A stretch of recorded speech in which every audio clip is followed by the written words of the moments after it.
Carlos Castaneda. Book 1. The Teachings of Don Juan, a Yaqui Way of Knowledge. Introduction. In the summer of 1960, while I was an anthropology student at the University of California, Los Angeles, I made several trips to the Southwest to collect information on the medicinal plants used by the Indians of the area. The events I describe here began during one of my trips. I was waiting in a border town for a Greyhound bus, talking with a friend who had been my guide and helper in the survey. Suddenly he leaned towards me and whispered that the man, a white-haired old Indian, who was sitting in front of the window, was very learned about plants, especially payet. I asked my friend to introduce me to this man. My friend greeted him, then went over and shook his hand. After they had talked for a while, my friend's signal led me to join them, but immediately left me alone with the old man, not even bothering to introduce us. He was not in the least embarrassed. I told him my name and he said that he was called Juan and that he was at my service. He used the Spanish polite form of address. We shook hands at my initiative and then remained silent for some time. It was not a strained silence, but a quietness, natural and relaxed on both sides. Though his dark face and neck were wrinkled, showing his age, it struck me that his body was agile and muscular. I then told him that I was interested in obtaining information about medicinal plants. Although in truth I was almost totally ignorant about payet, I found myself pretending that I knew a great deal, and even suggesting that it might be to his advantage to talk with me.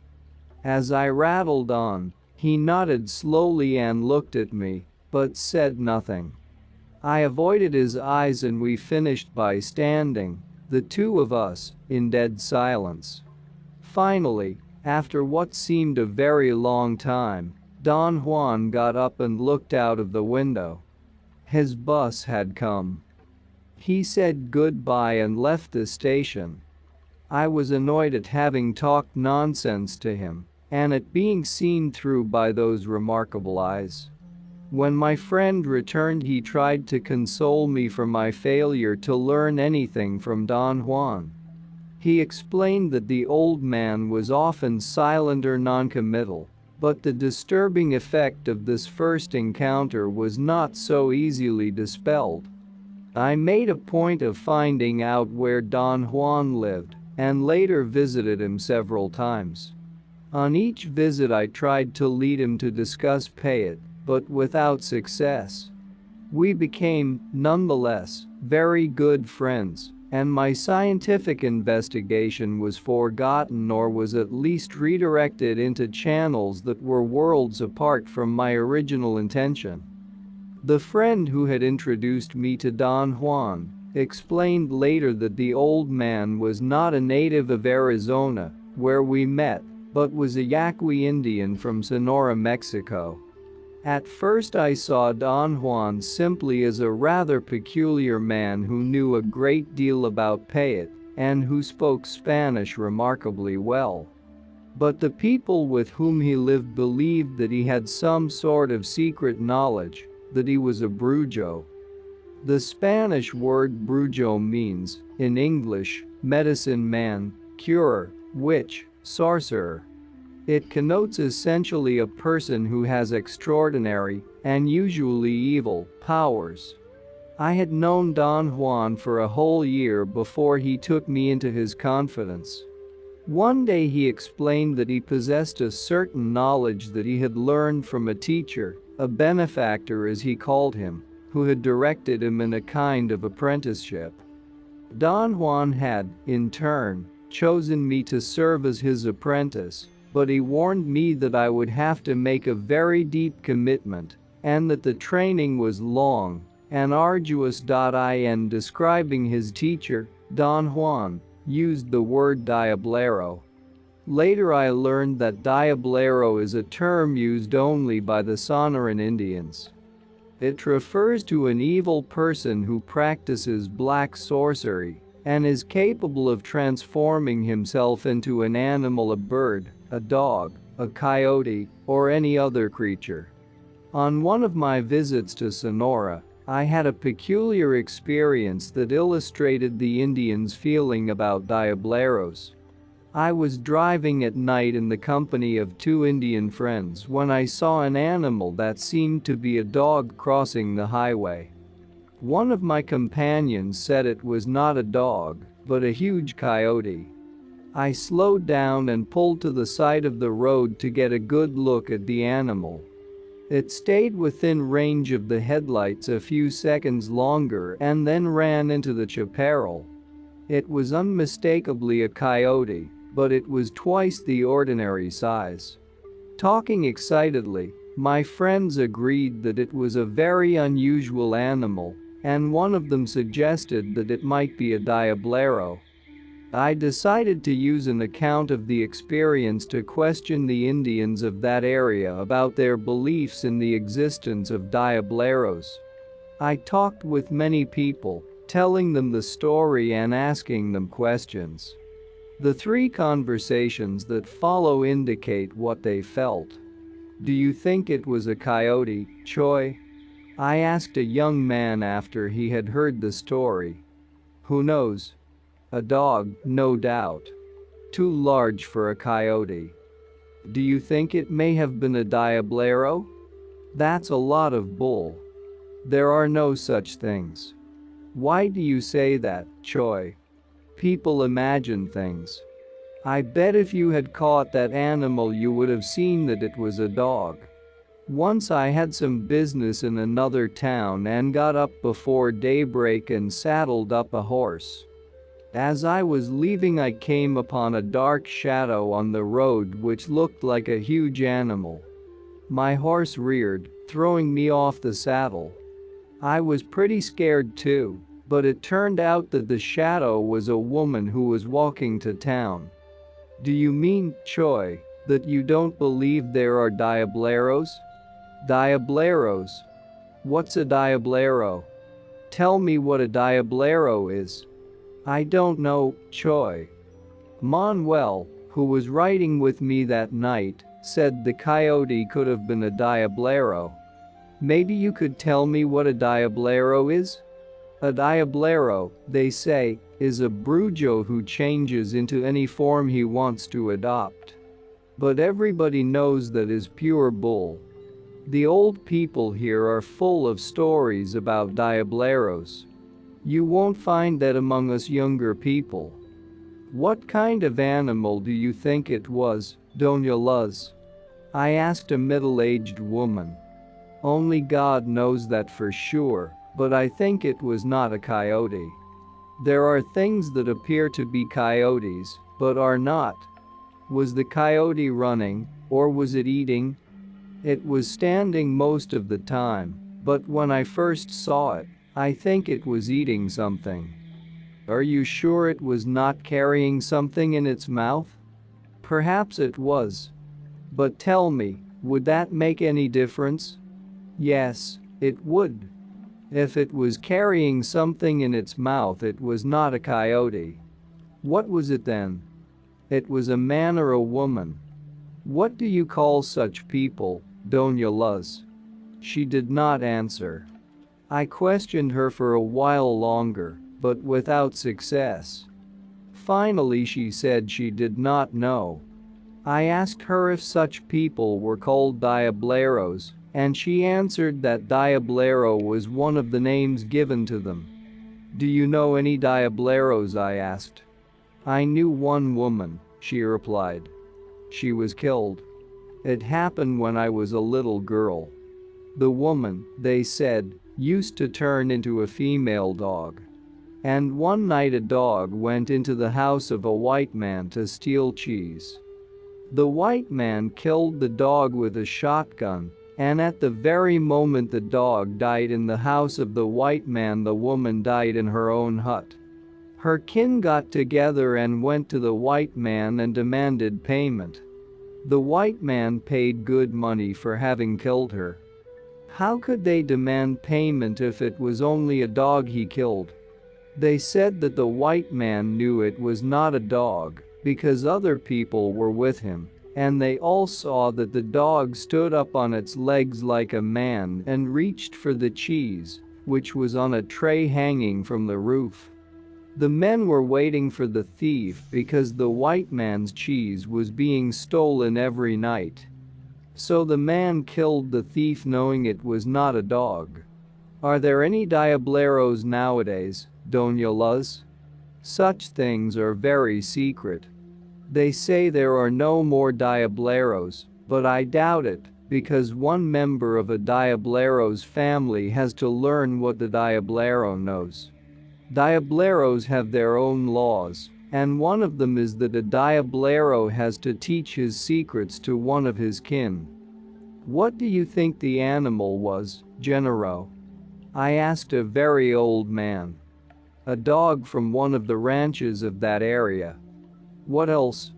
It could have been a diablero. A diablero? You are crazy. There are no diableros. Do you mean that there are none today, or that there never were any? At one time there were, yes. It is common knowledge. Everybody knows that. But the people were very afraid of them and had them all killed.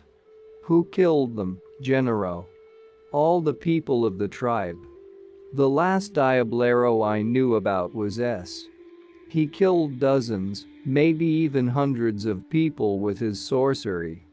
We couldn't put up with that, and the people got together and took him by surprise one night and burned him alive. How long ago was that, Genero? In 1942. Did you see it yourself? No, but people still talk about it. They say that there were no ashes left, even though the stake was made of fresh wood. All that was left at the end was a huge pool of grease. Although Don Juan categorized his benefactor as a diablero, he never mentioned the place where he had acquired his knowledge, nor did he identify his teacher. In fact, Don Juan disclosed very little about his personal life. All he said was that he had been born in the Southwest in 1891, that he had spent nearly all his life in Mexico, that in 1900 his family was exiled by the Mexican government to central Mexico, along with thousands of other Sonoran Indians, and that he had lived in central and southern Mexico until 1940. Thus, as Don Juan had traveled a great deal, his knowledge may have been the product of many influences. And although he regarded himself as an Indian from Sonora, I was not sure whether to place the context of his knowledge totally in the culture of the Sonoran Indians. But it is not my intention here to determine his precise cultural milieu. I began to serve my apprenticeship to Don Juan in June 1961. Prior to that time I had seen him on various occasions, but always in the capacity of an anthropological observer. During these early conversations I took notes in a covert manner. Later, relying on my memory, I reconstructed the entire conversation.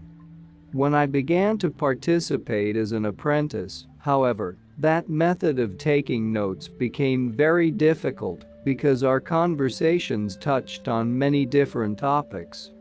Then Don Juan allowed me under strong protest, however, to record openly anything that was said.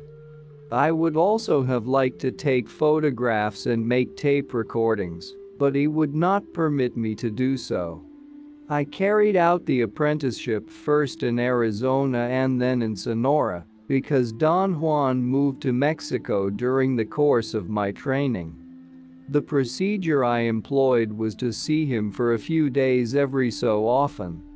My visits became more frequent and lasted longer during the summer months of 1961, 1962, 1963, and 1964. In retrospect, I believe this method of conducting the apprenticeship prevented the training from being successful because it retarded the advent of the full commitment I needed to become a sorcerer. Yet the method was beneficial from my personal standpoint in that it allowed me a modicum of detachment, and that in turn fostered a sense of critical examination, which would have been impossible to attain had I participated continuously, without interruption. In September 1965, I voluntarily discontinued the apprenticeship. Several months after my withdrawal, I considered for the first time the idea of arranging my field notes in a systematic way. As the data I had collected were quite voluminous and included much miscellaneous information, I began by trying to establish a classification system.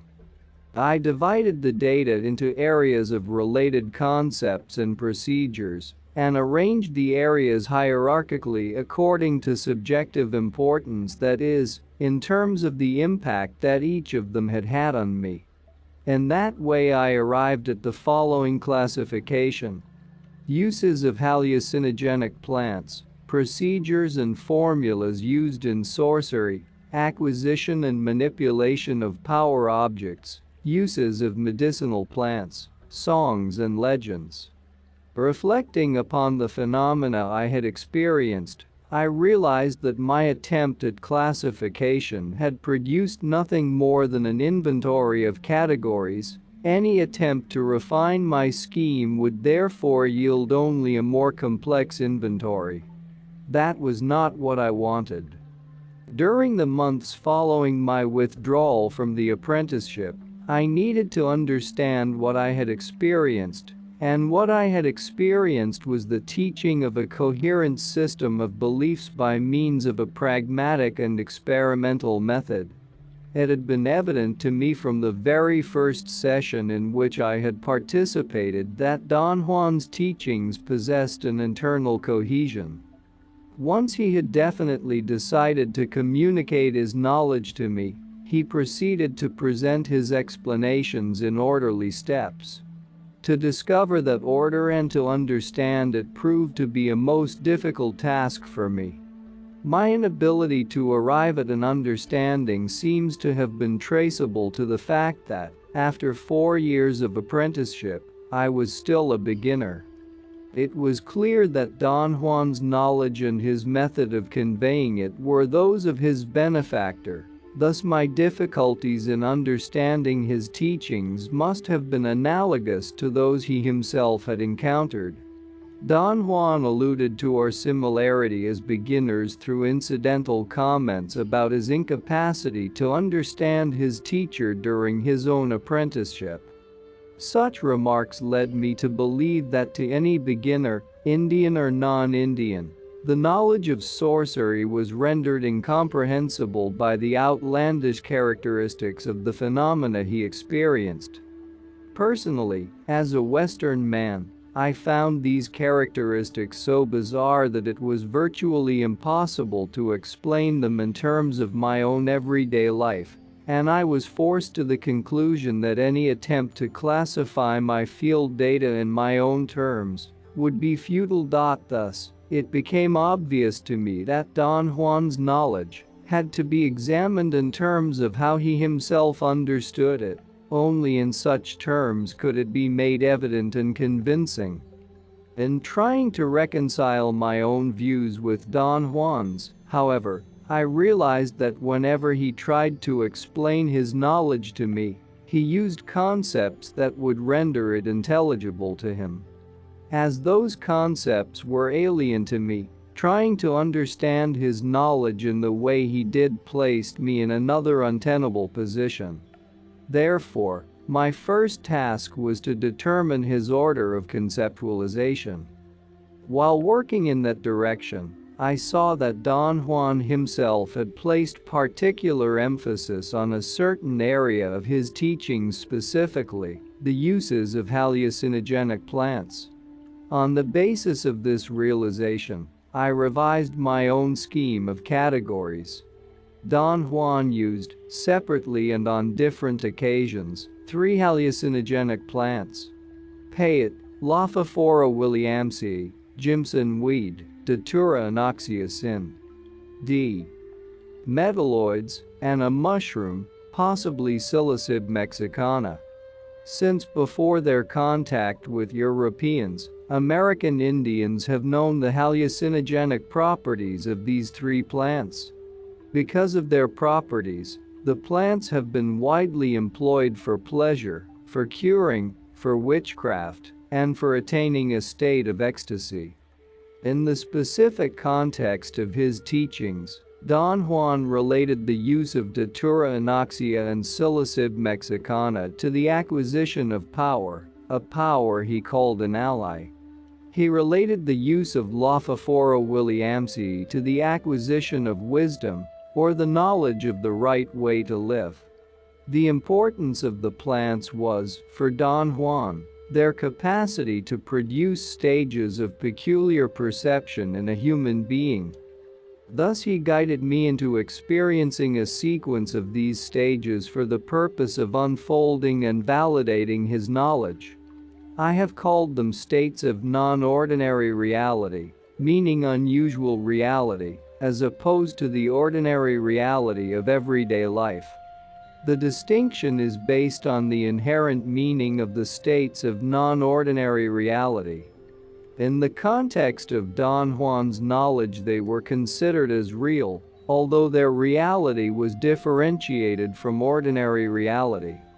Don Juan believed the states of non-ordinary reality to be the only form of pragmatic learning, and the only means of acquiring power. He conveyed the impression that other parts of his teachings were incidental to the acquisition of power. This point of view permeated Don Juan's attitude toward everything not directly connected with the states of non-ordinary reality. Throughout my field notes there are scattered references to the way Don Juan felt.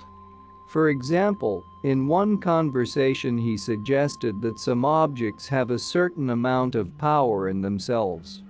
Although he himself had no respect for power objects, he said they were frequently used as aids by lesser brujos.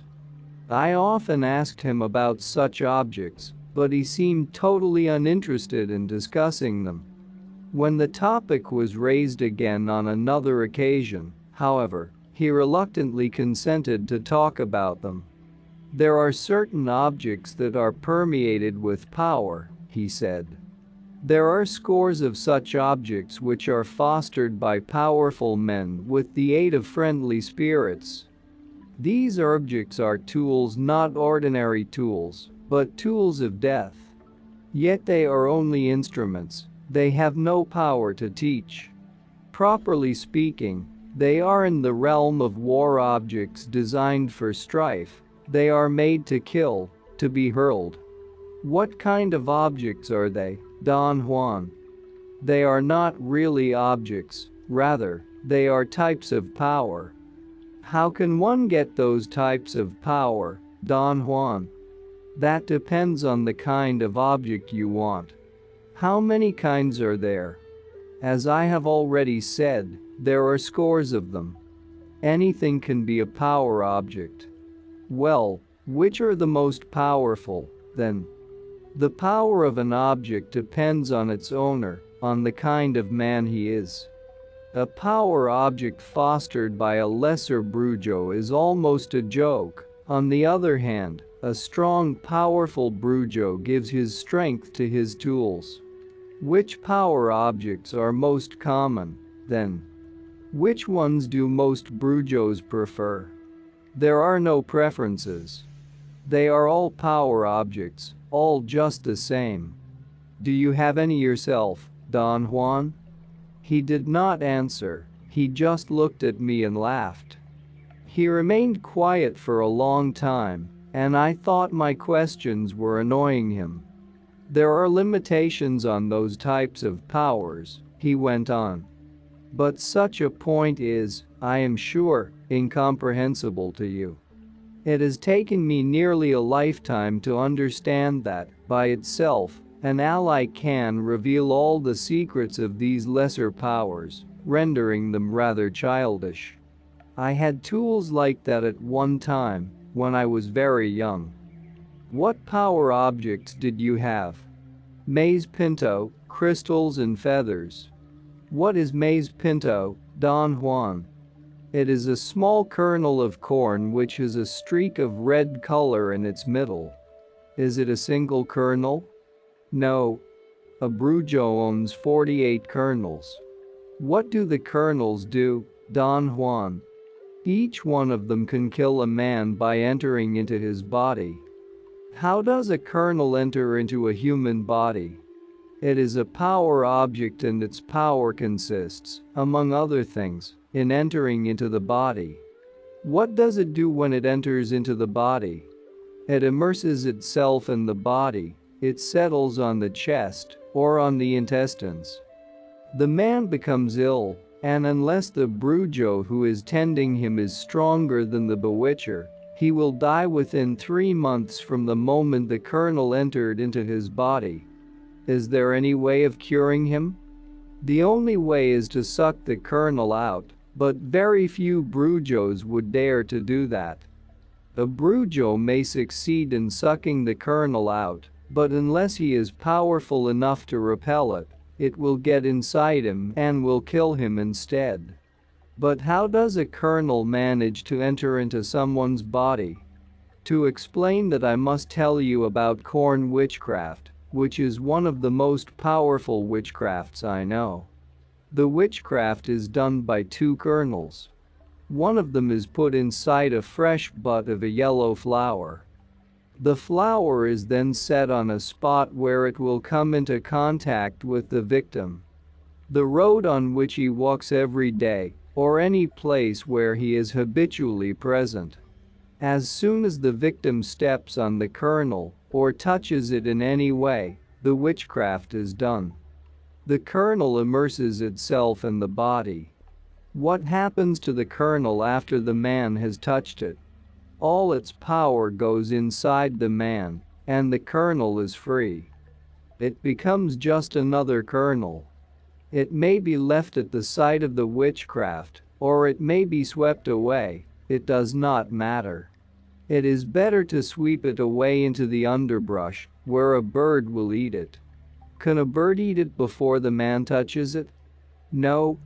No bird is that stupid, I assure you. The birds stay away from it. Don Juan then described a very complex procedure by which such power kernels can be obtained. You must bear in mind that maize pinto is merely an instrument, not an ally, he said. Once you make that distinction, you will have no problem. But if you consider such tools to be supreme, you will be a fool. Are the power objects as powerful as an ally? I asked. Don Juan laughed scornfully before answering. It seemed that he was trying hard to be patient with me. Maize pinto, crystals, and feathers are mere toys in comparison with an ally, he said. These power objects are necessary only when a man does not have an ally. It is a waste of time to pursue them, especially for you. You should be trying to get an ally. When you succeed, you will understand what I am telling you now. Power objects are like a game for children. Don't get me wrong, Don Juan, I protested. I want to have an ally, but I also want to know everything I can. You yourself have said that knowledge is power. No, he said emphatically. Power rests on the kind of knowledge one holds. What is the sense of knowing things that are useless? In Don Juan's system of beliefs, the acquisition of an ally meant exclusively the exploitation of the states of non-ordinary reality he produced in me through the use of hallucinogenic plants. He believed that by focusing on these states and omitting other aspects of the knowledge he taught, I would arrive at a coherent view of the phenomena I had experienced. I have therefore divided this book into two parts. In the first part I present selections from my field notes dealing with the states of non-ordinary reality I underwent during my apprenticeship. As I have arranged my notes to fit the continuity of the narrative, they are not always in proper chronological sequence. I never wrote my description of a state of non-ordinary reality until several days after I had experienced it, waiting until I was able to treat it calmly and objectively. My conversations with Don Juan, however, were taken down as they occurred, immediately after each state of non-ordinary reality. My reports of these conversations, therefore, sometimes antedate the full description of an experience. My field notes disclose the subjective version of what I perceived while undergoing the experience. That version is presented here just as I narrated it to Don Juan, who demanded a complete and faithful recollection of every detail and a full recounting of each experience. At the time of recording these experiences, I added incidental details in an attempt to recapture the total setting of each state of non-ordinary reality. I wanted to describe the emotional impact I had experienced as completely as possible. My field notes also reveal the content of Don Juan's system of beliefs. I have condensed long pages of questions and answers between Don Juan and myself in order to avoid reproducing the repetitiveness of conversation. But as I also want to reflect accurately the overall mood of our exchanges, I have deleted only dialogue that contributed nothing to my understanding of his way of knowledge. The information Don Juan gave me about his way of knowledge was always sporadic, and for every spurt on his part, there were hours of probing on mine. Nevertheless, there were innumerable occasions on which he freely expounded his knowledge. The teachings. My notes on my first session with Don Juan are dated 23 June 1961. That was the occasion when the teachings began. I had seen him several times previously in the capacity of an observer only. At every opportunity I had asked him to teach me about Payet. He ignored my request every time, but he never completely dismissed the subject, and I interpreted his hesitancy as a possibility that he might be inclined to talk about his knowledge with more coaxing. In this particular session he made it obvious to me that he might consider my request, provided I possessed clarity of mind and purpose in reference to what I had asked him. It was impossible for me to fulfill such a condition, for I had asked him to teach me about Payet only as a means of establishing a link of communication with him. I thought his familiarity with the subject might predispose him to be more open and willing to talk, thus allowing me an entrance into his knowledge on the properties of plants. He had interpreted my request literally, however, and was concerned about my purpose in wishing to learn about Payet. Friday, 23 June 1961. Would you teach me about Payet, Don Juan? Why would you like to undertake such learning? I really would like to know about it. Is not just to want to know a good reason? No. You must search in your heart and find out why a young man like you wants to undertake such a task of learning. Why did you learn about it yourself, Don Juan? Why do you ask that? Maybe we both have the same reasons. I doubt that. I am an Indian. We don't have the same paths. The only reason I have is that I want to learn about it, just to know. But I assure you, Don Juan, my intentions are not bad. I believe you. I've smoked you. I beg your pardon. It doesn't matter now. I know your intentions. Do you mean you saw through me? You could put it that way.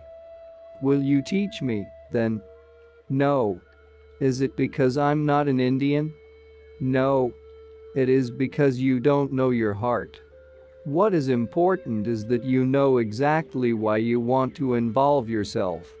Learning about Mescalito is a most serious act. If you were an Indian, your desire alone would be sufficient. Very few Indians have such a desire. Sunday, 25 June 1961, I stayed with Don Juan all afternoon on Friday. I was going to leave about 7 p.m. We were sitting on the porch in front of his house, and I decided to ask him once more about the teaching. It was almost a routine question, and I expected him to refuse again. I asked him if there was a way in which he could accept just my desire to learn, as if I were an Indian. He took a long time to answer. I was compelled to stay because he seemed to be trying to decide something. Finally, he told me that there was a way, and proceeded to delineate a problem. He pointed out that I was very tired sitting on the floor, and that the proper thing to do was to find a spot, sisho, on the floor where I could sit without fatigue. I had been sitting with my knees up against my chest and my arms locked around my calves. When he said I was tired, I realized that my back ached and that I was quite exhausted. I waited for him to explain what he meant by a spot, but he made no overt attempt to elucidate the point. I thought that perhaps he meant that I should change positions, so I got up and sat closer to him.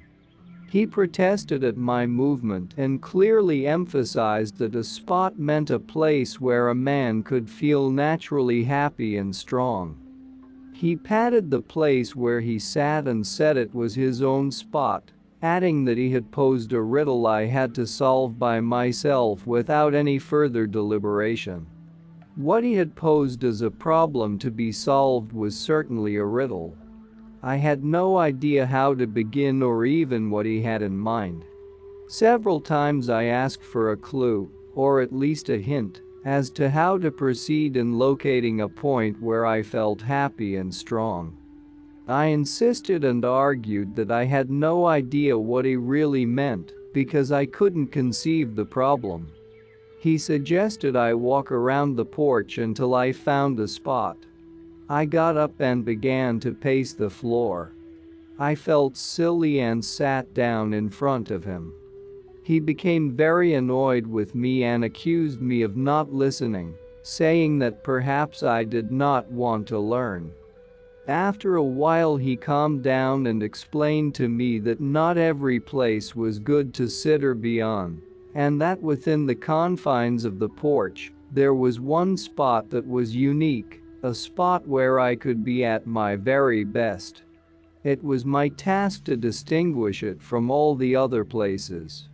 The general pattern was that I had to feel all the possible spots that were accessible until I could determine without a doubt which was the right one. I argued that although the porch was not too large, 12 by 8 feet, the number of possible spots was overwhelming, and it would take me a very long time to check all of them, and that since he had not specified the size of the spot, the possibilities might be infinite.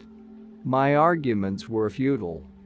He got up and very sternly warned me that it might take me days to figure it out, but that if I did not solve the problem, I might as well leave because he would have nothing to say to me. He emphasized that he knew where my spot was, and that therefore I could not lie to him. He said this was the only way he could accept my desire to learn about Mescalito as a valid reason. He added that nothing in his world was a gift, that whatever there was to learn had to be learned the hard way. He went around the house to the chaparral to urinate. He returned directly into his house through the back. I thought the assignment to find the alleged spot of happiness was his own way of dismissing me, but I got up and started to pace back and forth. The sky was clear.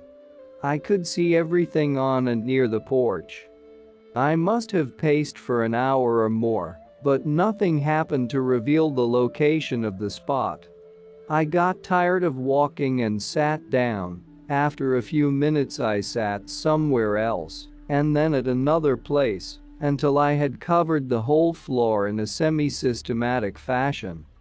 I deliberately tried to feel differences between places, but I lacked the criteria for differentiation. I felt I was wasting my time, but I stayed. My rationalization was that I had come a long way just to see Don Juan, and I really had nothing else to do. I lay down on my back and put my hands under my head like a pillow. Then I rolled over and lay on my stomach for a while. I repeated this rolling process over the entire floor. For the first time I thought I had stumbled upon a vague criterion. I felt warmer when I lay on my back. I rolled again, this time in the opposite direction, and again covered the length of the floor, lying face down on all the places where I had lain face up during my first rolling tour. I experienced the same warm and cold sensations, depending on my position, but there was no difference between spots. Then an idea occurred to me which I thought to be brilliant. Don Juan's spot. I sat there, and then lay, face down at first, and later on my back, but the place was just like all the others. I stood up. I had had enough. I wanted to say goodbye to Don Juan, but I was embarrassed to wake him up. I looked at my watch. It was 2 o'clock in the morning. I had been rolling for 6 hours. At that moment Don Juan came out and went around the house to the chaparral. He came back and stood at the door. I felt utterly dejected, and I wanted to say something nasty to him and leave. But I realized that it was not his fault, that it was my own choice to go through all that nonsense. I told him I had failed. I had been rolling on his floor like an idiot all night, and still couldn't make any sense of his riddle. He laughed and said that it did not surprise him because I had not proceeded correctly. I had not been using my eyes. That was true, yet I was very sure he had said to feel the difference. I brought that point up, but he argued that one can feel with the eyes when the eyes are not looking right into things. As far as I was concerned, he said, I had no other means to solve this problem but to use all I had, my eyes. He went inside. I was certain that he had been watching me. I thought there was no other way for him to know that I had not been using my eyes. I began to roll again, because that was the most comfortable procedure. This time, however, I rested my chin on my hands and looked at every detail. After an interval, the darkness around me changed. When I focused on the point directly in front of me, the whole peripheral area of my field of vision became brilliantly colored with a homogeneous greenish yellow. The effect was startling. I kept my eyes fixed on the point in front of me and began to crawl sideways on my stomach, 1 foot at a time. Suddenly, at a point near the middle of the floor, I became aware of another change in hue.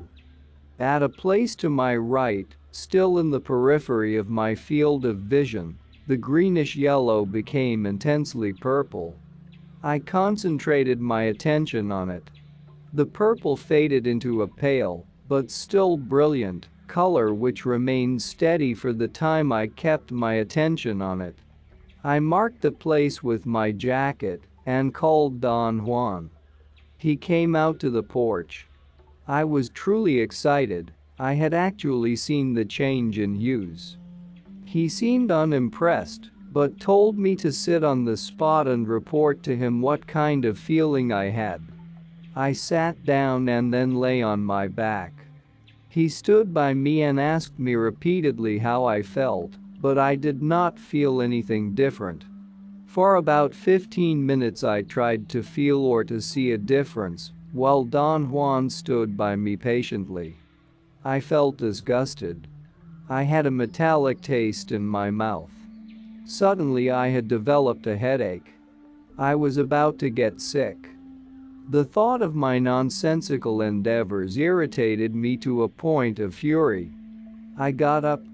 Don Juan must have noticed my profound frustration.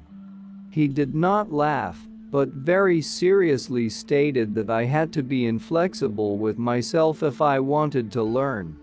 Only two choices were open to me, he said. Either to quit and go home, in which case I would never learn, or to solve the riddle. He went inside again. I wanted to leave immediately, but I was too tired to drive. Besides, perceiving the hues had been so startling that I was sure it was a criterion of some sort, and perhaps there were other changes to be detected. Anyway, it was too late to leave. So I sat down, stretched my legs back, and began all over again. During this round I moved rapidly through each place, passing Don Juan's spot, to the end of the floor, and then turned around to cover the outer edge. When I reached the center, I realized that another change in coloration was taking place, again on the edge of my field of vision. The uniform chartreuse I was seeing all over the area turned, at one spot to my right, into a sharp verdigris. It remained for a moment and then abruptly metamorphosed into another steady hue, different from the other one I had detected earlier. I took off one of my shoes and marked the point, and kept on rolling until I had covered the floor in all possible directions. No other change of coloration took place. I came back to the point marked with my shoe and examined it. It was located 5 to 6 feet away from the spot marked by my jacket, in a southeasterly direction. There was a large rock next to it. I lay down there for quite some time trying to find clues, looking at every detail, but I did not feel anything different. I decided to try the other spot. I quickly pivoted on my knees and was about to lie down on my jacket when I felt an unusual apprehension. It was more like a physical sensation of something actually pushing on my stomach. I jumped up and retreated in one movement. The hair on my neck pricked up. My legs had arched slightly, my trunk was bent forward, and my arms stuck out in front of me rigidly with my fingers contracted like a claw. I took notice of my strange posture, and my fright increased. I walked back involuntarily and sat down on the rock next to my shoe. From the rock, I slumped to the floor. I tried to figure out what had happened to cause me such a fright. I thought it must have been the fatigue I was experiencing. It was nearly daytime. I felt silly and embarrassed. Yet I had no way to explain what had frightened me, nor had I figured out what Don Juan wanted. I decided to give it one last try. I got up and slowly approached the place marked by my jacket, and again I felt the same apprehension. This time I made a strong effort to control myself. I sat down and then knelt in order to lie face down, but I could not lie in spite of my will. I put my hands on the floor in front of me. My breathing accelerated, my stomach was upset. I had a clear sensation of panic, and for it not to run away. I thought Don Juan was perhaps watching me. Slowly I crawled back to the other spot and propped my back against a rock. I wanted to rest for a while to organize my thoughts, but I fell asleep. I heard Don Juan talking and laughing above my head. I woke up. "You have found the spot," he said. I did not understand him at first, but he assured me again that the place where I had fallen asleep was the spot in question. He again asked me how I felt lying there. I told him I really did not notice any difference. He asked me to compare my feelings at that moment with what I had felt while lying on the other spot. For the first time it occurred to me that I could not possibly explain my apprehension of the preceding night. He urged me in a kind of challenging way to sit on the other spot. For some inexplicable reason I was actually afraid of the other place and did not sit on it. He asserted that only a fool could fail to see the difference. I asked him if each of the two spots had a special name. He said that the good one was called the Sisho and the bad one the enemy. He said these two places were the key to a man's well-being, especially for a man who was pursuing knowledge. The sheer act of sitting on one spot created superior strength. On the other hand, the enemy weakened a man and could even cause his death. He said I had replenished my energy, which I had spent lavishly the night before, by taking a nap on my spot. He also said that the colors I had seen in association with each specific spot had the same overall effect, either of giving strength or of curtailing it. I asked him if there were other spots for me like the two I had found, and how I should go about finding them. He said that many places in the world would be comparable to those two, and that the best way to find them was by detecting their respective colors. It was not clear to me whether or not I had solved the problem, and in fact I was not even convinced that there had been a problem. I could not avoid feeling that the whole experience was forced and arbitrary. I was certain that Don Juan had watched me all night and then proceeded to humor me by saying that wherever I had fallen asleep was the place I was looking for. Yet I failed to see a logical reason for such an act, and when he challenged me to sit on the other spot I could not do it. There was a strange cleavage between my pragmatic experience of fearing the other spot and my rational deliberations about the total event. Don Juan, on the other hand, was very sure I had succeeded and, acting in accordance with my success, let me know he was going to teach me about Payet. You asked me to teach you about Mescalito, he said. I wanted to find out if you had enough backbone to meet him face to face. Mescalito is not something to make fun of. You must have command over your resources. Now I know I can take your desire alone as a good reason to learn. You really are going to teach me about Payet? I prefer to call him Mescalito. Do the same. When are you going to start? It is not so simple as that. You must be ready first. I think I am ready. This is not a joke. You must wait until there is no doubt, and then you will meet him. Do I have to prepare myself? No. You simply have to wait. You may give up the whole idea after a while. You get tired easily.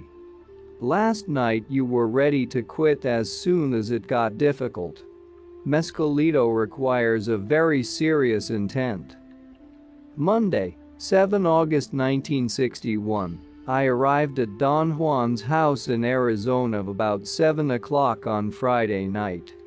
5 other Indians were sitting with him on the porch of his house. I greeted him and sat waiting for them to say something. After a formal silence, one of the men got up, walked over to me, and said, "Buenas noches." I stood up and answered, "Buenas noches." Then all the other men got up and came to me, and we all mumbled, "Buenas noches," and shook hands, either by barely touching one another's fingertips, or by holding the hand for an instant, and then dropping it quite abruptly. We all sat down again. They seemed to be rather shy, at a loss for words, although they all spoke Spanish. It must have been about 7:30 when suddenly they all got up and walked towards the back of the house. Nobody had said a word for a long time. Don Juan signaled me to follow, and we all got inside an old pickup truck parked there. I sat in the back with Don Juan and two younger men. There were no cushions or benches, and the metal floor was painfully hard, especially when we left the highway and got onto a dirt road. Don Juan whispered that we were going to the house of one of his friends who had 7 mezcalitos for me. I asked him, "Don't you have any of them yourself, Don Juan?" "I do, but I couldn't offer them to you. You see, someone else has to do this." "Can you tell me why?" "Perhaps you are not agreeable to him, and he won't like you, and then you will never be able to know him with affection, as one should, and our friendship will be broken." "Why wouldn't you like me?" "I have never done anything to him." "You don't have to do anything to be liked or disliked. He either takes you or throws you away." "But if he doesn't take me, isn't there anything I can do to make him like me?" The other two men seemed to have overheard my question and laughed. "No. I can't think of anything one can do," Don Juan said. He turned half away from me, and I could not talk to him anymore. We must have driven for at least an hour before we stopped in front of a small house. It was quite dark, and after the driver had turned off the headlights I could make out only the vague contour of the building. A young woman, a Mexican, judging by her speech inflection, was yelling at a dog to make him stop barking. We got out of the truck and walked into the house. The men mumbled "Buenas noches" as they went by her. She answered back and went on yelling at the dog. The room was large and was stacked up with a multitude of objects. A dim light from a very small electric bulb rendered the scene quite gloomy. There were quite a few chairs with broken legs and sagging seats leaning against the walls. 3 of the men sat down on a couch, which was the largest single piece of furniture in the room. It was very old and had sagged down all the way to the floor. In the dim light, it seemed to be red and dirty. The rest of us sat in chairs. We sat in silence for a long time. One of the men suddenly got up and went into another room. He was perhaps in his 50s, tall and husky. He came back a moment later with a coffee jar. He opened the lid and handed the jar to me. Inside there were 7 odd-looking items. They varied in size and consistency. Some of them were almost round, others were elongated. They felt to the touch like the pulp of walnuts or the surface of cork. Their brownish color made them look like hard, dry nutshells. I handled them, rubbing their surfaces for quite some time. "This is to be chewed esto si masca," Don Juan said in a whisper. I had not realized that he had sat next to me until he spoke. I looked at the other men, but no one was looking at me. They were talking among themselves in very low voices. This was a moment of acute indecision and fear. I felt almost unable to control myself. "I have to go to the bathroom," I said to him. "I'll go outside and take a walk." He handed me the coffee jar and I put the pay it buttons in it. I was leaving the room when the man who had given me the jar stood up, came to me, and said he had a toilet bowl in the other room. The toilet was almost against the door. Next to it, nearly touching the toilet, was a large bed which occupied more than half of the room. The woman was sleeping there.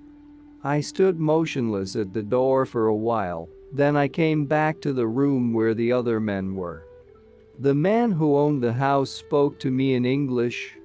"Don Juan says you're from South America. Is there any missile there?" I told him that I had never even heard of it. They seemed to be interested in South America, and we talked about the Indians for a while. Then one of the men asked me why I wanted to eat payat. I told him that I waited to know what it was like. They all laughed shyly. Don Juan urged me softly, chew it, masca, masca." My hands were wet and my stomach contracted. The jar with the payat buttons was on the floor by the chair. I bent over, took one at random, and put it in my mouth. It had a stale taste. I bit it in two and started to chew one of the pieces. I felt a strong pungent bitterness. In a moment my whole mouth was numb. The bitterness increased as I kept on chewing, forcing an incredible flow of saliva. My gums and the inside of my mouth felt as if I had eaten salty, dry meat or fish, which seems to force one to chew more. After a while I chewed the other piece and my mouth was so numb I couldn't feel the bitterness anymore. The payat button was a bunch of shreds, like the fibrous part of an orange or like sugarcane, and I didn't know whether to swallow it or spit it out. At that moment the owner of the house got up and invited everybody to go out to the porch. We went out and sat in the darkness. It was quite comfortable outside, and the host brought out a bottle of tequila. The men were seated in a row with their backs to the wall. I was at the extreme right of the line. Don Juan, who was next to me, placed the jar with the payat buttons between my legs. Then he handed me the bottle, which was passed down the line, and told me to take some of the tequila to wash away the bitterness. I spat out the shreds of the first button and took a sip. He told me not to swallow it, but to just rinse out my mouth with it to stop the saliva. It did not help much with the saliva, but it certainly helped to wash away some of the bitterness. Don Juan gave me a piece of dried apricot, or perhaps it was a dried fig. I couldn't see it in the dark, nor could I taste it, and told me to chew it thoroughly and slowly, without rushing. I had difficulty swallowing it. It felt as if it would not go down. After a short pause the bottle went around again. Don Juan handed me a piece of crispy dried meat. I told him I did not feel like eating. "This is not eating," he said firmly. The pattern was repeated 6 times. I remember having chewed 6 payat buttons when the conversation became very lively, although I could not distinguish what language was spoken.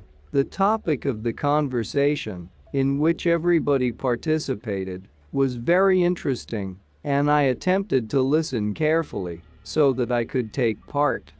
But when I tried to speak I realized I couldn't. The words shifted aimlessly about in my mind. I sat with my back propped against a wall and listened to what the men were saying. They were talking in Italian and repeated over and over one phrase about the stupidity of sharks. I thought it was a logical, coherent topic. I had told Don Juan earlier that the Colorado River in Arizona was called by the early Spaniards El Rio de los Tisons, the river of charred wood, and someone misspelled or misread Tisons, and the river was called El Rio de los Tiburones, the river of the sharks. I was sure they were discussing that story, yet it never occurred to me to think that none of them could speak Italian. I had a very strong desire to throw up, but I don't recall the actual act. I asked if somebody would get me some water. I was experiencing an unbearable thirst. Don Juan brought me a large saucepan. He placed it on the ground next to the wall. He also brought a little cup or can. He dipped it into the pan and handed it to me and said I could not drink, but should just freshen my mouth with it. The water looked strangely shiny, glossy, like a thick varnish. I wanted to ask Don Juan about it, and laboriously I tried to voice my thoughts in English, but then I realized he did not speak English. I experienced a very confusing moment and became aware of the fact that although there was a clear thought in my mind, I could not speak. I wanted to comment on the strange quality of the water, but what followed next was not speech, it was the feeling of my unvoiced thoughts coming out of my mouth in a sort of liquid form. It was an effortless sensation of vomiting without the contractions of the diaphragm. It was a pleasant flow of liquid words. I drank. And the feeling that I was vomiting disappeared. By that time all noises had vanished, and I found I had difficulty focusing my eyes. I looked for Don Juan, and as I turned my head, I noticed that my field of vision had diminished to a circular area in front of my eyes. This feeling was neither frightening nor discomforting, but, quite to the contrary, it was a novelty. I could literally sweep the ground by focusing on one spot and then moving my head slowly in any direction. When I had first come out to the porch I had noticed it was all dark, except for the distant glare of the city lights. Yet within the circular area of my vision everything was clear. I forgot about my concern with Don Juan and the other men, and gave myself entirely to exploring the ground with my pinpoint vision. I saw the juncture of the porch floor and the wall. I turned my head slowly to the right, following the wall, and saw Don Juan sitting against it. I shifted my head to the left in order to focus on the water.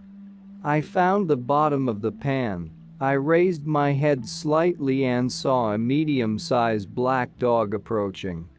I saw him coming towards the water. The dog began to drink.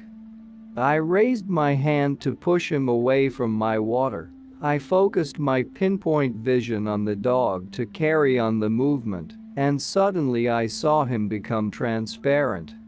The water was a shiny, viscous liquid. I saw it going down the dog's throat into his body. I saw it flowing evenly through his entire length, and then shooting out through each one of the hairs. I saw the iridescent fluid traveling along the length of each individual hair, and then projecting out of the hairs to form a long, white, silky mane. At that moment I had the sensation of intense convulsions, and in a matter of instants a tunnel formed around me, very low and narrow, hard and strangely cold. It felt to the touch like a wall of solid tinfoil. I found I was sitting on the tunnel floor. I tried to stand up, but hit my head on the metal roof, and the tunnel compressed itself until it was suffocating me. I remember having to crawl toward a sort of round point where the tunnel ended. When I finally arrived, if I did, I had forgotten all about the dog, Don Juan, and myself. I was exhausted. My clothes were soaked in a cold, sticky liquid. I rolled back and forth trying to find a position in which to rest, a position where my heart would not pound so hard. In one of those shifts I saw the dog again. Every memory came back to me at once, and suddenly all was clear in my mind. I turned around to look for Don Juan, but I could not distinguish anything or anyone. All I was capable of seeing was the dog becoming iridescent, an intense light radiated from his body. I saw again the water flowing through him, kindling him like a bonfire. I got to the water, sank my face in the pan, and drank with him. My hands were in front of me on the ground and, as I drank, I saw the fluid running through my veins setting up hues of red and yellow and green. I drank more and more. I drank until I was all afire, I was all aglow. I drank until the fluid went out of my body through each pore and projected out like fibers of silk, and I too acquired a long, lustrous, iridescent mane. I looked at the dog and his mane was like mine. A supreme happiness filled my whole body, and we ran together toward a sort of yellow warmth that came from some indefinite place. And there we played. We played and wrestled until I knew his wishes and he knew mine. We took turns manipulating each other in the fashion of a puppet show. I could make him move his legs by twisting my toes, and every time he nodded his head I felt an irresistible impulse to jump. But his most impish act was to make me scratch my head with my foot while I sat. He did it by flapping his ears from side to side. This action was to me utterly, unbearably funny. Such a touch of grace and irony, such mastery, I thought. The euphoria that possessed me was indescribable. I laughed until it was almost impossible to breathe. I had the clear sensation of not being able to open my eyes. I was looking through a tank of water. It was a long and very painful state filled with the anxiety of not being able to wake up and yet being awake. Then slowly the world became clear and in focus. My field of vision became again very round and ample, and with it came an ordinary conscious act, which was to turn around and look for that marvelous being. At this point I encountered the most difficult transition. The passage from my normal state had taken place almost without my realizing it. I was aware, my thoughts and feelings were a corollary of that awareness, and the passing was smooth and clear. But this second change, the awakening to serious, sober consciousness, was genuinely shocking. I had forgotten I was a man. The sadness of such an irreconcilable situation was so intense that I wept.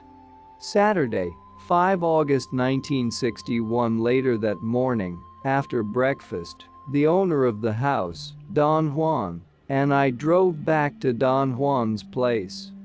I was very tired, but I couldn't go to sleep in the truck.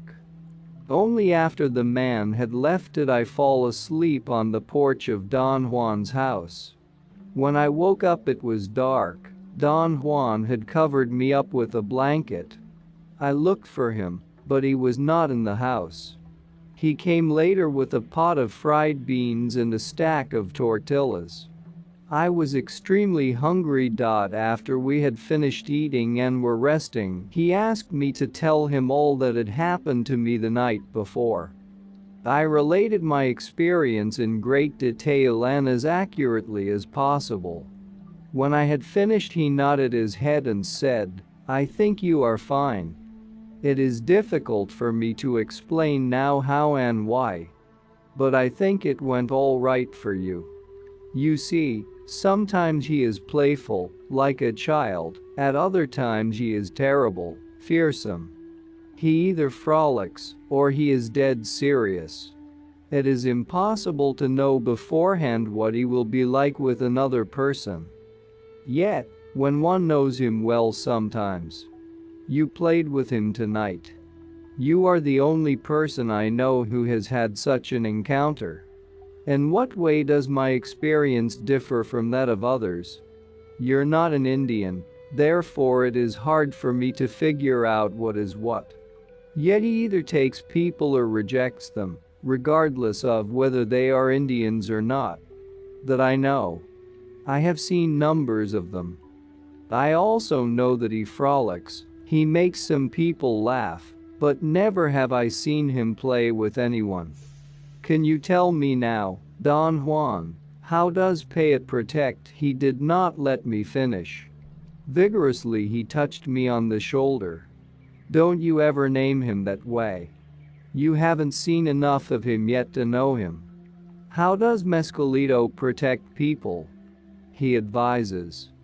He answers whatever questions you ask. Then Mescalito is real? I mean, he is something you can see? He seemed to be baffled by my question. He looked at me with a sort of blank expression. What I meant to say is that, Mescalito, I heard what you said. Didn't you see him last night? I wanted to say that I saw only a dog, but I noticed his bewildered look. Then you think what I saw last night was him?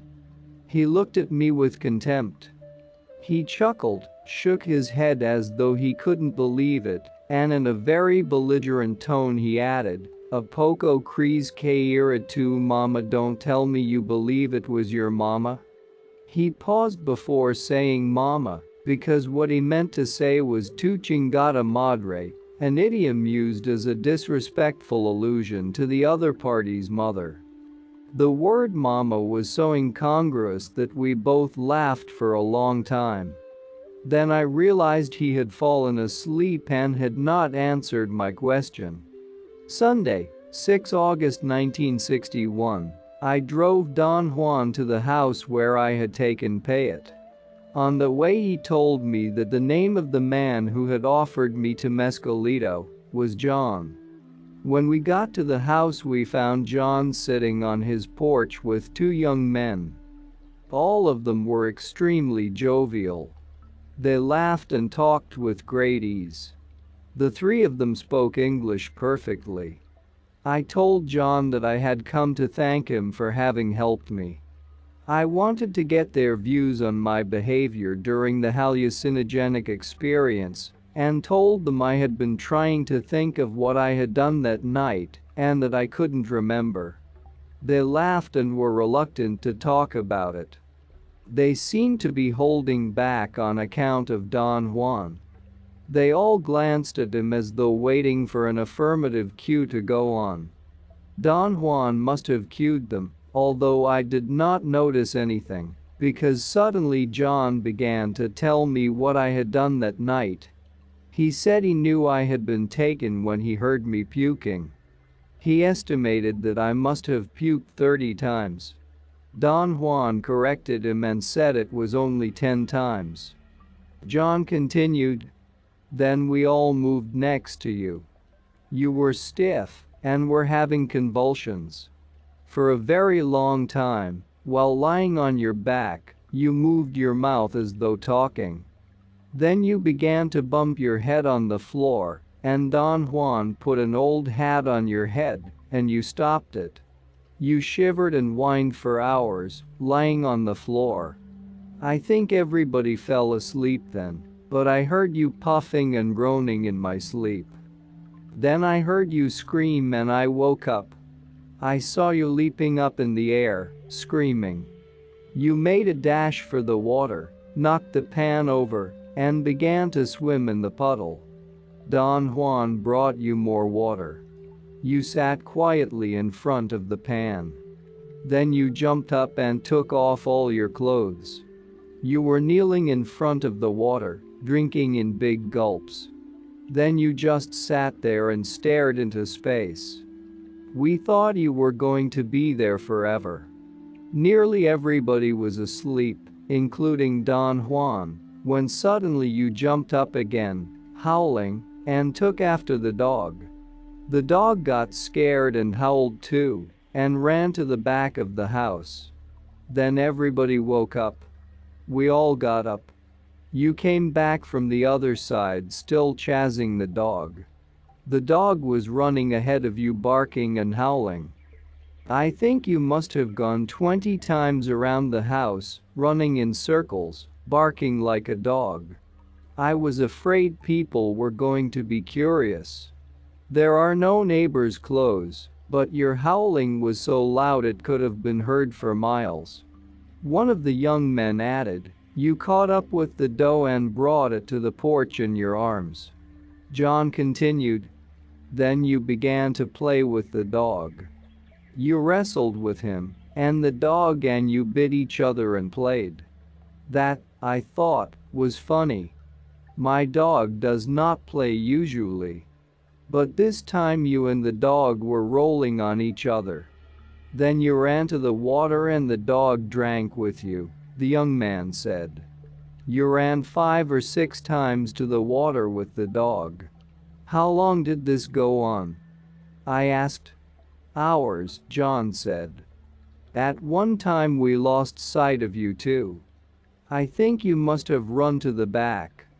We just heard you barking and groaning. You sounded so much like a dog that we couldn't tell you two apart. Maybe it was just the dog alone, I said. They laughed, and John said, you were barking there, boy. What happened next? The 3 men looked at one another and seemed to have a hard time deciding what happened next. Finally, the young man who had nor yet said anything spoke up. He choked, he said, looking at John. Yes, you certainly choked. You began to cry very strangely, and then you fell to the floor. We thought you were biting your tongue.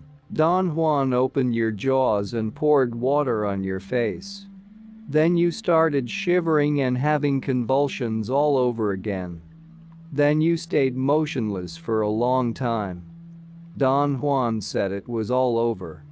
By then it was morning, so we covered you with a blanket and left you to sleep on the porch. He stopped there and looked at the other men who were obviously trying not to laugh. He turned to Don Juan and asked him something. Don Juan smiled and answered the question. John turned to me and said, we left you here on the porch because we were afraid you were going to piss all over the rooms. They all laughed very loudly. What was the matter with me? I asked. Did you? John sort of mimicked me. We were not going to mention it, but Don Juan says it is all right. You pissed all over my dog. What did I do? You don't think the dog was running because he was afraid of you, do you? The dog was running because you were pissing on him. There was general laughter at this point. I tried to question one of the young men, but they were all laughing and he didn't hear me. John went on. My dog got even though. He pissed on you too. This statement was apparently utterly funny because they all roared with laughter, including Don Juan. When they had quieted down, I asked in all earnestness, is it really true? This really happened? Still laughing, John replied. I swear my dog really pissed on you. Driving back to Don Juan's place, I asked him, did all that really happen, Don Juan? Yes, he said, but they don't know what you saw. They don't realize you were playing with him. That is why I did not disturb you. But is this business of the dog and me pissing on each other true? It was not a dog. How many times do I have to tell you that? This is the only way to understand it. It's the only way. It was he who played with you. Did you know all this was happening before I told you about it? He vacillated for an instant before answering. No, I remembered, after you told me about it, the strange way you looked. I just suspected you were doing fine because you didn't seem scared. Did the dog really play with me as they say? Goddamn it. It was not a dog. Thursday, 17 August 1961, I told Don Juan how I felt about my experience. From the point of view of my intended work, it had been a disastrous event. I said I did not care for another similar encounter with Mescalito. I agreed that everything that had happened to me had been more than interesting, but added that nothing in it could really move me toward seeking it again. I seriously believed that I was not constructed for that type of endeavor. It had produced in me, as a post-reaction, a strange kind of physical discomfort. It was an indefinite fear or unhappiness, a melancholy of some sort, which I could not define exactly. And I did not find that state noble in any way. Don Juan laughed and said, "You are beginning to learn. This type of learning is not for me. I am not made for it, Don Juan. You always exaggerate. This is not exaggeration. It is. The only trouble is that you exaggerate the bad points only. There are no good points so far as I am concerned. All I know is that it makes me afraid. There is nothing wrong with being afraid. When you fear, you see things in a different way. But I don't care about seeing things in a different way, Don Juan. I think I am going to leave the learning about Mescalito alone. I can't handle it, Don Juan. This is really a bad situation for me. Of course it is bad even for me. You are not the only one who is baffled. Why should you be baffled, Don Juan? I have been thinking about what I saw the other night Mescalito actually played with you. That baffled me, because it was an indication omen. What kind of indication, Don Juan? Mescalito was pointing you out to me. What for? It wasn't clear to me then, but now it is. He meant you were the chosen man Escogito. Mescalito pointed you out to me, and by doing that he told me you were the chosen man. Do you mean I was chosen among others for some task, or something of the sort? No. What I mean is, Mescalito told me you could be the man I am looking for. When did he tell you that, Don Juan? By playing with you, he told me that. This makes you the chosen man for me. What does it mean to be the chosen man? There are some secrets I know, tengo secretos. I have secrets I won't be able to reveal to anyone unless I find my chosen man. The other night when I saw you playing with Mescalito, it was clear to me you were that man. But you are not an Indian. How baffling. But what does it mean to me, Don Juan? What do I have to do? I've made up my mind and I am going to teach you the secrets that make up the lot of a man of knowledge. Do you mean the secrets about Mescalito? Yes, but those are not all the secrets I know. There are others, of different kind, which I would like to give to someone. I had a teacher myself, my benefactor, and I also became his chosen man upon performing a certain feat. He taught me all I know. I asked him again what this new role would require of me. He said learning was the only thing involved, learning in the sense of what I had experienced in the 2 sessions with him. The way in which the situation had evolved was quite strange. I had made up my mind to tell him I was going to give up the idea of learning about Payet, and then before I could really make my point, he offered to teach me his knowledge. I did not know what he meant by that, but I felt that this sudden turn was very serious. I argued I had no qualifications for such a task, as it required a rare kind of courage which I did not have. I told him that my bent of character was to talk about acts others performed. I wanted to hear his views and opinions about everything. I told him I could be happy if I could sit there and listen to him talk for days. To me, that would be learning. He listened without interrupting me. I talked for a long time. Then he said, "All this is very easy to understand. Fear is the first natural enemy a man must overcome on his path to knowledge. Besides, you are curious. That evens up the score. And you will learn in spite of yourself, that's the rule." I protested for a while longer, trying to dissuade him.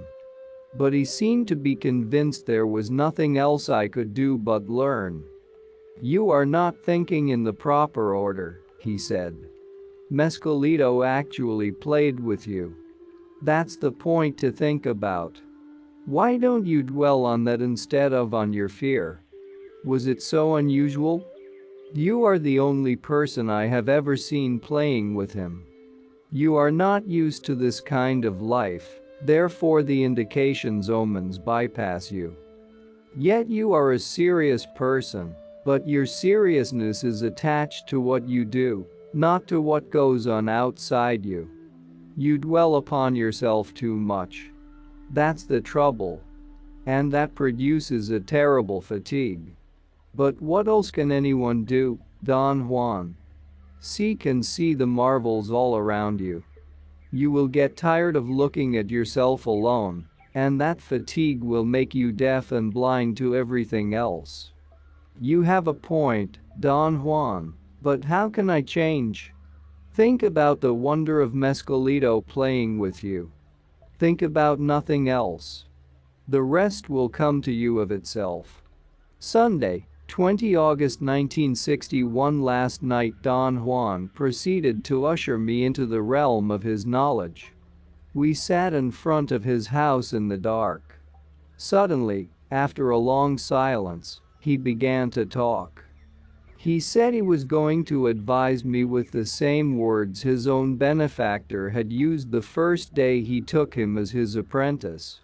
Don Juan had apparently memorized the words, for he repeated them several times to make sure I did not miss any. A man goes to knowledge as he goes to war, wide awake, with fear, with respect, and with absolute assurance. Going to knowledge or going to war in any other manner is a mistake, and whoever makes it will live to regret his steps. I asked him why was it so, and he said that when a man has fulfilled those 4 requisites, there are no mistakes for which he will have to account. Under such conditions, his acts lose the blundering quality of a fool's acts. If such a man fails or suffers a defeat, he will have lost only a battle, and there will be no pitiful regrets over that. Then he said he intended to teach me about an ally, in the very same way his own benefactor had taught him. He put strong emphasis on the words very same way, repeating the phrase several times. An ally, he said, is a power a man can bring into his life to help him, advise him, and give him the strength necessary to perform acts, whether big or small, right or wrong. This ally is necessary to enhance a man's life, guide his acts, and further his knowledge. In fact, an ally is the indispensable aid to knowing. Don Juan said this with great conviction and force. He seemed to choose his words carefully. He repeated the following sentence 4 times. An ally will make you see and understand things about which no human being could possibly enlighten you. Is an ally something like a guardian spirit? It is neither a guardian nor a spirit. It is an aid. Is Mescalito your ally? No. Mescalito is another kind of power. A unique power. A protector, a teacher. What makes Mescalito different from an ally? He can't be tamed and used as an ally is tamed and used. Mescalito is outside oneself. He chooses to show himself in many forms to whoever stands in front of him, regardless of whether that person is a brujo or a farm boy. Don Juan spoke with deep fervor about Mescalitos being the teacher of the proper way to live. I asked him how Mescalito taught the proper way of life, and Don Juan replied that Mescalito showed how to live. How does he show it? I asked. He has many ways of showing it. Sometimes he shows it on his hand, or on the rocks, or the trees, or just in front of you. Is it like a picture in front of you? No. It is a teaching in front of you. Does Mescalito talk to the person? Yes. But not in words. How does he talk, then? He talks differently to every man. I felt my questions were annoying him. I did not ask any more. He went on explaining that there were no exact steps to knowing Mescalito, therefore no one could teach about him except Mescalito himself. This quality made him a unique power. He was not the same for every man. On the other hand, the acquiring of an ally required, Don Juan said, the most precise teaching and the following of stages or steps without a single deviation. There are many such ally powers in the world, he said, but he was familiar with only 2 of them. And he was going to lead me to them and their secrets, but it was up to me to choose one of them, for I could have only one. His benefactor's ally was in La Yerba del Diablo, devil's weed, he said, but he personally did not like it, even though his benefactor had taught him its secrets. His own ally was in the humido, the little smoke, he said, but he did not elaborate on the nature of the smoke. I asked him about it. He remained quiet. After a long pause I asked him, what kind of a power is an ally? It is an aid. I have already told you. How does it aid? An ally is a power capable of carrying a man beyond the boundaries of himself. This is how an ally can reveal matters no human being could. But Mescalito also takes you out of the boundaries of yourself. Doesn't that make him an ally? No. Mescalito takes you out of yourself to teach you. An ally takes you out to give you power. I asked him to explain this point to me in more detail, or to describe the difference in effect between the 2. He looked at me for a long time and laughed. He said that learning through conversation was not only a waste, but stupidity, because learning was the most difficult task a man could undertake. He asked me to remember the time I had tried to find my spot, and how I wanted to find it without doing any work, because I had expected him to hand out all the information. If he had done so, he said, I would never have learned. But, knowing how difficult it was to find my spot, and, above all, knowing that it existed, would give me a unique sense of confidence. He said that while I remained rooted to my good spot, nothing could cause me bodily harm, because I had the assurance that at that particular spot I was at my very best.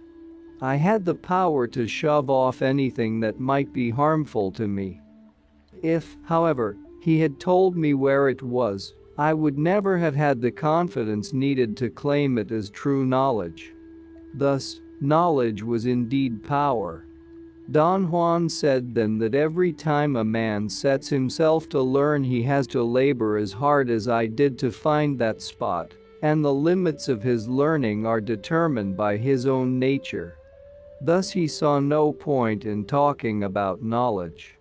He said that certain kinds of knowledge were too powerful for the strength I had, and to talk about them would only bring harm to me. He apparently felt there was nothing else he wanted to say. He got up and walked towards his house. I told him the situation overwhelmed me. It was not what I had conceived or wanted it to be. He said that fears are natural, that all of us experience them and there is nothing we can do about it. But on the other hand, no matter how frightening learning is, it is more terrible to think of a man without an ally, or without knowledge. In the more than 2 years that elapsed between the time Don Juan decided to teach me about the ally powers, and the time he thought I was ready to learn about them in the pragmatic participatory form he considered as learning, he gradually denned the general features of the 2 allies in question. He prepared me for the indispensable corollary of all the verbalizations, and the consolidation of all the teachings, the states of non-ordinary reality. At first he talked about the ally powers in a very casual manner. The first references I have in my notes are interjected between other topics of conversation. Wednesday, 23 August 1961. The devil's weed. Jimson weed was my benefactor's ally. It could have been mine also, but I didn't like her. Why didn't you like the devil's weed, Don Juan? She has a serious drawback. Is she inferior to other ally powers? No. Don't get me wrong. She is as powerful as the best of allies, but there is something about her which I personally don't like. Can you tell me what it is? She distorts men. She gives them a taste of power too soon without fortifying their hearts, and makes them domineering and unpredictable. She makes them weak in the middle of their great power. Isn't there any way to avoid that? There is a way to overcome it, but not to avoid it. Whoever becomes the weed's ally must pay that price. How can one overcome that effect, Don Juan? The devil's weed has 4 heads: the root, the stem and leaves, the flowers, and the seeds. Each one of them is different, and whoever becomes her ally must learn about them in that order. The most important head is in the roots. The power of the devil's weed is conquered through the roots. The stem and leaves are the head that cures maladies. Properly used, this head is a gift to mankind. The third head is in the flowers, and it is used to turn people crazy, or to make them obedient, or to kill them. The man whose ally is the weed never intakes the flowers, nor does he intake the stem and leaves, for that matter, except in cases of his own illness, but the roots and the seeds are always intaken, especially the seeds. They are the 4th head of the devil's weed, and the most powerful of the 4. My benefactor used to say the seeds are the sober head, the only part that could fortify the heart of man.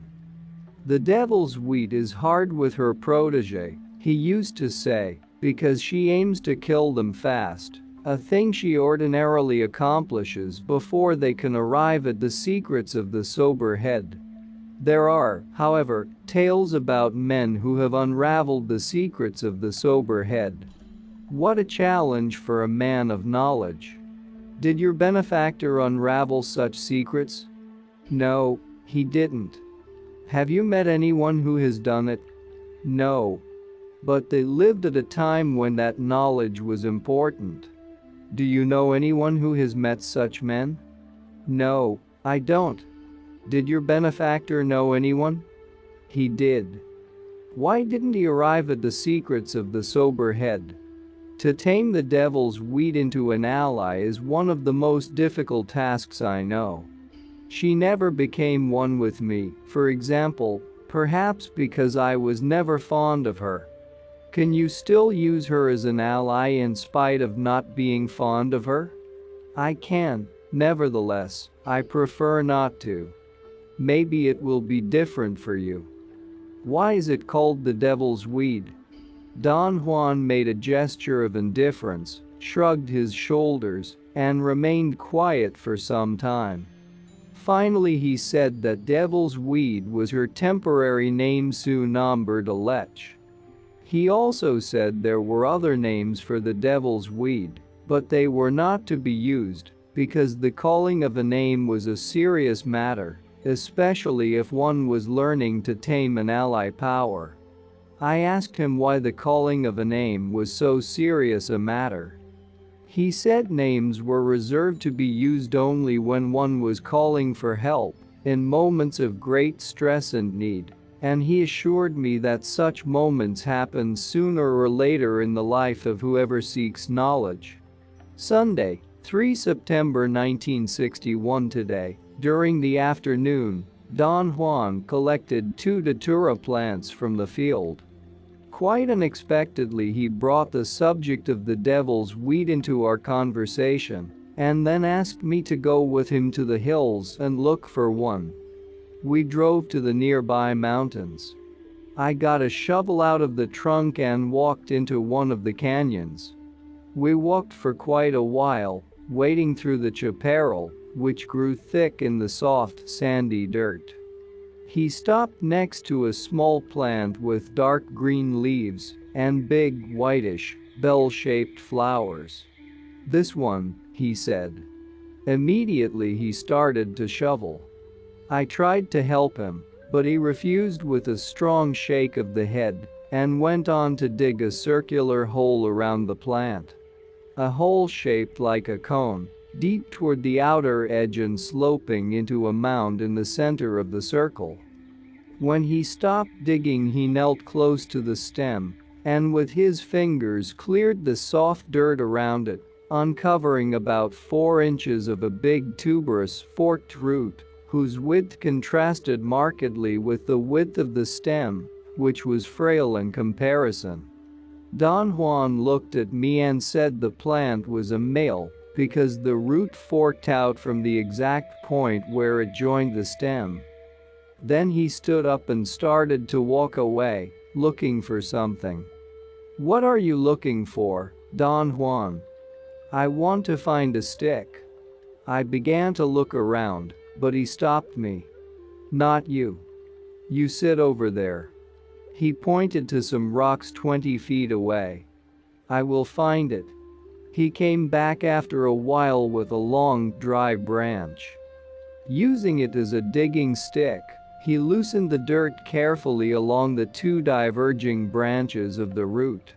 He cleaned around them to a depth of approximately 2 feet.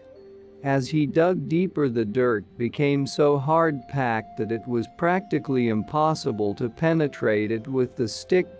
He came to a halt and sat down to catch his breath. I sat next to him. We did not talk for a long time. "Why don't you dig it out with the shovel?" I asked. "It could cut and injure the plant." I had to get a stick that belonged to this area, so that, if I had struck the root, the injury wouldn't have been as bad as one caused by a shovel or a foreign object. "What kind of a stick did you get?" "Any dry branch of the palavered tree would do. If there are no dry branches, you have to cut a fresh one." "Can you use the branches of any other tree?" "I told you, only palavert and not any other." "Why is that so, Don Juan?"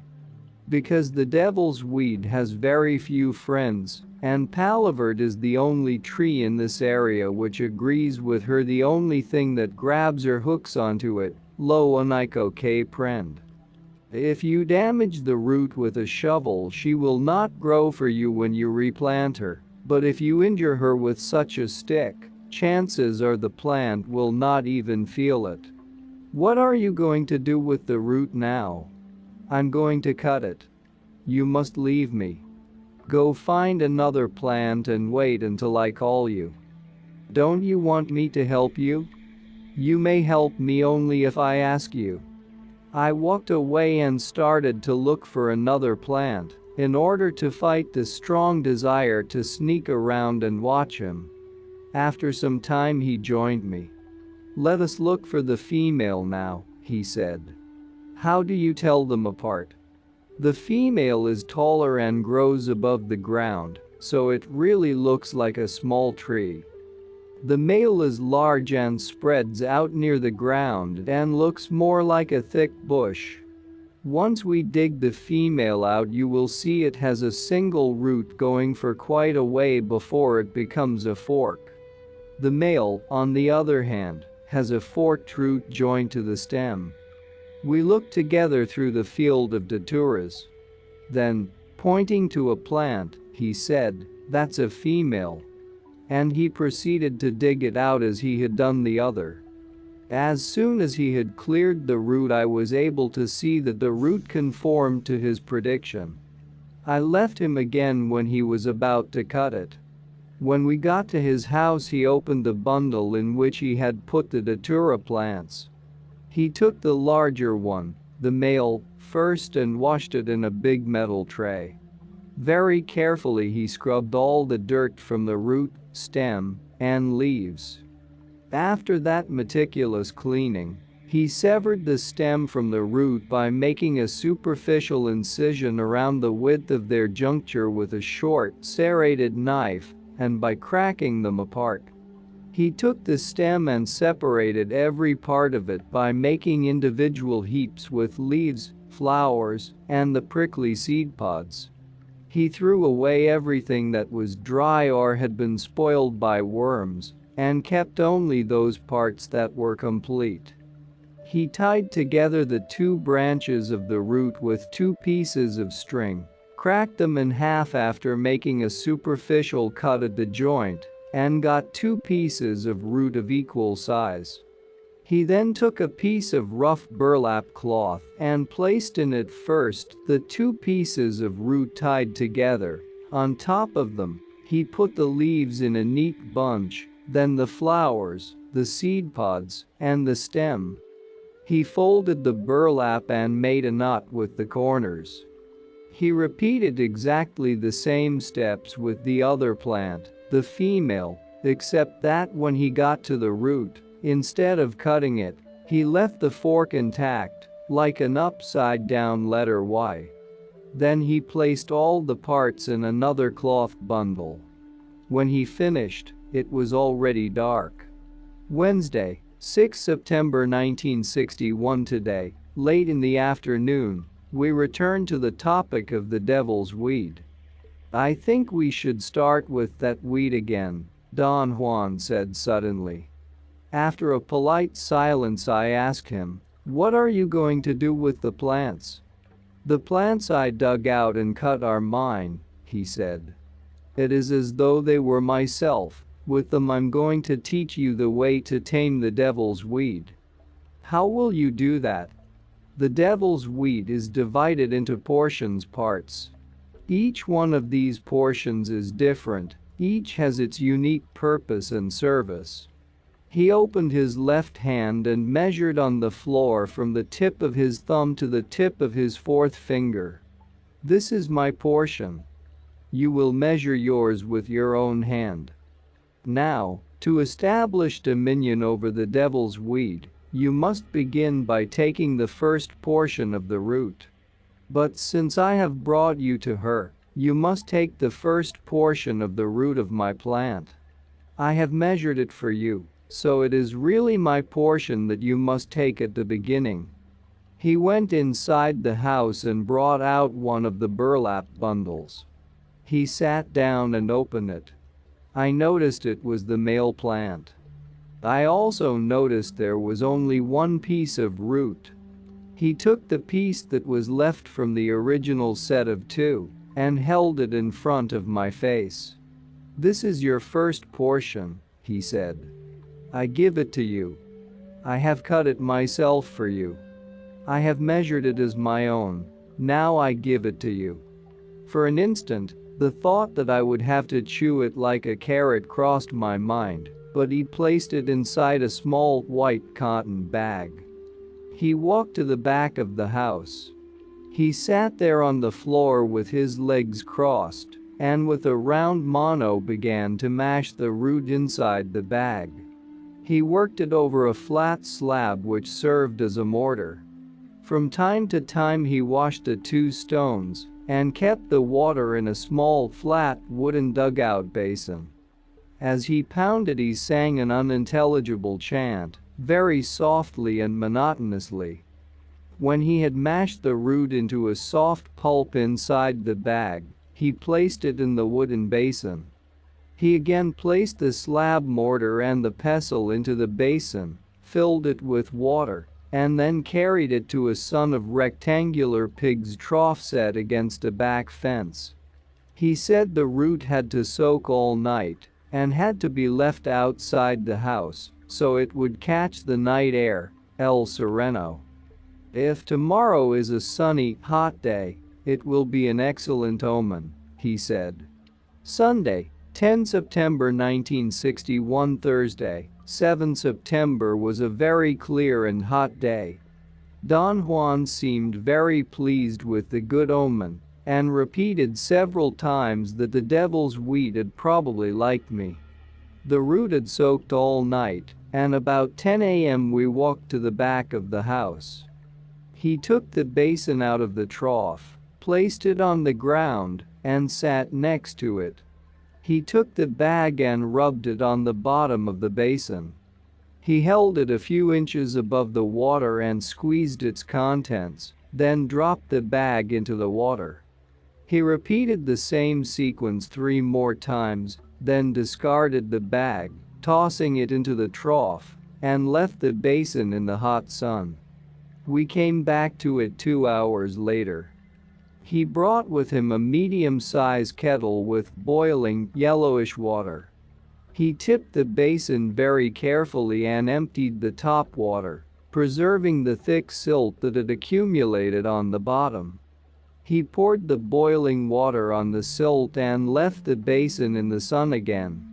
This sequence was repeated 3 times at intervals of more than an hour. Finally, he poured out most of the water from the basin, tipped it to an angle to catch the late afternoon sun, and left it. When we returned hours later, it was dark. On the bottom of the basin there was a layer of gummy substance. It resembled a batch of half-cooked starch, whitish or light gray. There was perhaps a full teaspoon of it. He took the basin inside the house, and while he put some water on to boil, I picked out pieces of dirt the wind had blown into the silt. He laughed at me. "That little dirt won't hurt anybody." When the water was boiling, he poured about a cup of it into the basin. It was the same yellowish water he had used before. It dissolved the silt, making a sort of milky substance. "What kind of water is that, Don Juan?" "Water of fruits and flowers from the canyon." He emptied the contents of the basin into an old clay mug that looked like a flower pot. It was still very hot, so he blew onto it to cool it. He took a sip and handed me the mug. "Drink now," he said. I took it automatically, and without deliberation drank all the water. It tasted somewhat bitter, although the bitterness was hardly noticeable. What was very outstanding was the pungent odor of the water. It smelled like cockroaches. Almost immediately I began to sweat. I got very warm, and blood rushed to my ears. I saw a red spot in front of my eyes, and the muscles of my stomach began to contract in painful cramps. After a while, even though I felt no more pain, I began to get cold, and perspiration literally soaked me. Don Juan asked me if I saw blackness or black spots in front of my eyes. I told him I was seeing everything in red. My teeth were chattering because of an uncontrollable nervousness that came to me in waves, as if radiating out from the middle of my chest. Then he asked me if I was afraid. His question seemed meaningless to me. I told him that I was obviously afraid, but he asked me again if I was afraid of her. I did not understand what he meant, and I said yes. He laughed and said that I was not really afraid. He asked if I still saw red. All I was seeing was a huge red spot in front of my eyes. I felt better after a while. Gradually the nervous spasms disappeared, leaving only an aching, pleasant tiredness and an intense desire to sleep. I couldn't keep my eyes open, although I could still hear Don Juan's voice. I fell asleep. But the sensation of my being submerged in a deep red persisted all night. I even had dreams in red. I woke up on Saturday about 3 p.m. I had slept almost 2 days. I had a mild headache and an upset stomach, and very sharp intermittent pains in my intestines.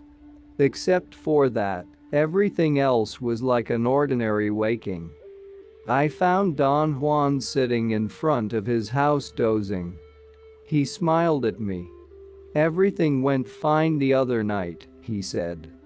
You saw red and that's all that is important. What would have happened if I had not seen red? You would have seen black, and that is a bad sign. Why is it bad? When a man sees black it means he is not made for the devil's weed, and he vomits his entrails out, all green and black. Would he die? I don't think anyone would die, but he would be sick for a long time. What happens to those who see red? They do not vomit, and the root gives them an effect of pleasure, which means they are strong and of violent nature, something that the weed likes. That is the way she entices. The only bad point is that men end up as slaves to the devil's wheat in return for the power she gives them. But those are matters over which we have no control. Man lives only to learn. And if he learns it is because that is the nature of his lot, for good or bad. What shall I do next, Don Juan? Next you must plant a shoot brote that I have cut from the other half of the first portion of root. You took half of it the other night, and now the other half must be put into the ground. It has to grow and seed before you can undertake the real task of taming the plant. How will I tame her? The devil's weed is tamed through the root. Step by step, you must learn the secrets of each portion of the root. You must intake them in order to learn the secrets and conquer the power. Are the different portions prepared in the same way you did the first one? No, each portion is different. What are the specific effects of each portion? I already said, each teaches a different form of power. What you took the other night is nothing yet. Anyone can do that. But only the brujo can take the deeper portions. I can't tell you what they do because I don't know yet whether she will take you. We must wait. When will you tell me, then? Whenever your plant has grown and seeded. If the first portion can be taken by anyone, what is it used for? In a diluted form it is good for all the matters of manhood, old people who have lost their vigor, or young men who are seeking adventures, or even women who want passion. You said the root is used for power only, but I see it's used for other matters besides power. Am I correct? He looked at me for a very long time, with a steadfast gaze that embarrassed me. I felt my question had made him angry, but I couldn't understand why. The weed is used only for power, he finally said in a dry, stern tone. The man who wants his vigor back, the young people who seek to endure fatigue and hunger, the man who wants to kill another man, a woman who wants to be in heat, they all desire power. And the weed will give it to them. Do you feel you like her? He asked after a pause. I feel a strange vigor, I said, and it was true. I had noticed it on awakening and I felt it then. It was a very peculiar sensation of discomfort or frustration. My whole body moved and stretched with unusual lightness and strength. My arms and legs itched. My shoulders seemed to swell. The muscles of my back and neck made me feel like pushing, or rubbing, against trees. I felt I could demolish a wall by ramming it. We did not speak anymore. We sat on the porch for a while. I noticed that Don Juan was falling asleep. He nodded a couple of times, then he simply stretched his legs, lay on the floor with his hands behind his head, and went to sleep. I got up and went to the back of the house where I burned up my extra physical energy by clearing away the debris. I remembered his mentioning that he would like me to help him clean up at the back of his house. Later, when he woke up and came to the back, I was more relaxed. We sat down to eat, and in the course of the meal he asked me 3 times how I felt.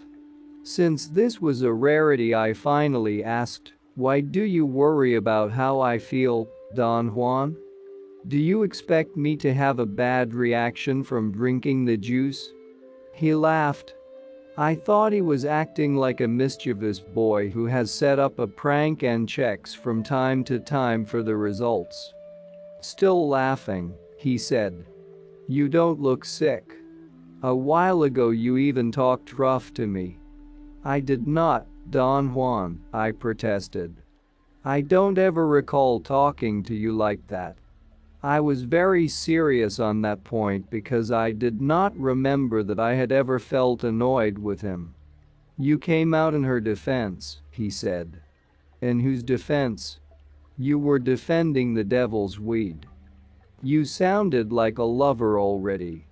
I was going to protest even more vigorously about it, but I stopped myself. I really did not realize I was defending her. Of course you did not. You don't even remember what you said, do you? No, I don't. I must admit it. You see, the devil's weed is like that. She sneaks up on you like a woman. You are not even aware of it. All you care about is that she makes you feel good and powerful.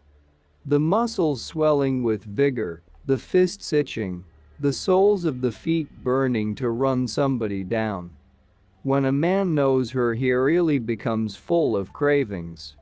My benefactor used to say that the devil's weed keeps men who want power and gets rid of those who can't handle it. But power was more common then, it was sought more avidly. My benefactor was a powerful man, and according to what he told me, his benefactor, in turn, was even more given to the pursuit of power.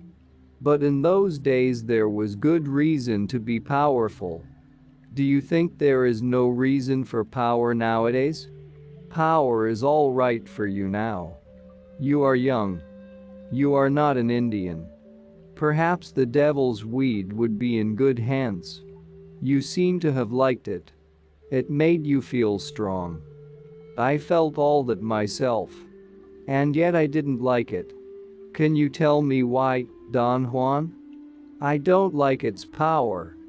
There is no use for it anymore. In other times, like those my benefactor told me about, there was reason to seek power. Men performed phenomenal deeds, were admired for their strength and feared and respected for their knowledge. My benefactor told me stories of truly phenomenal deeds that were performed long, long ago. But now we, the Indians, do not seek that power anymore. Nowadays, the Indians use the weed to rub themselves.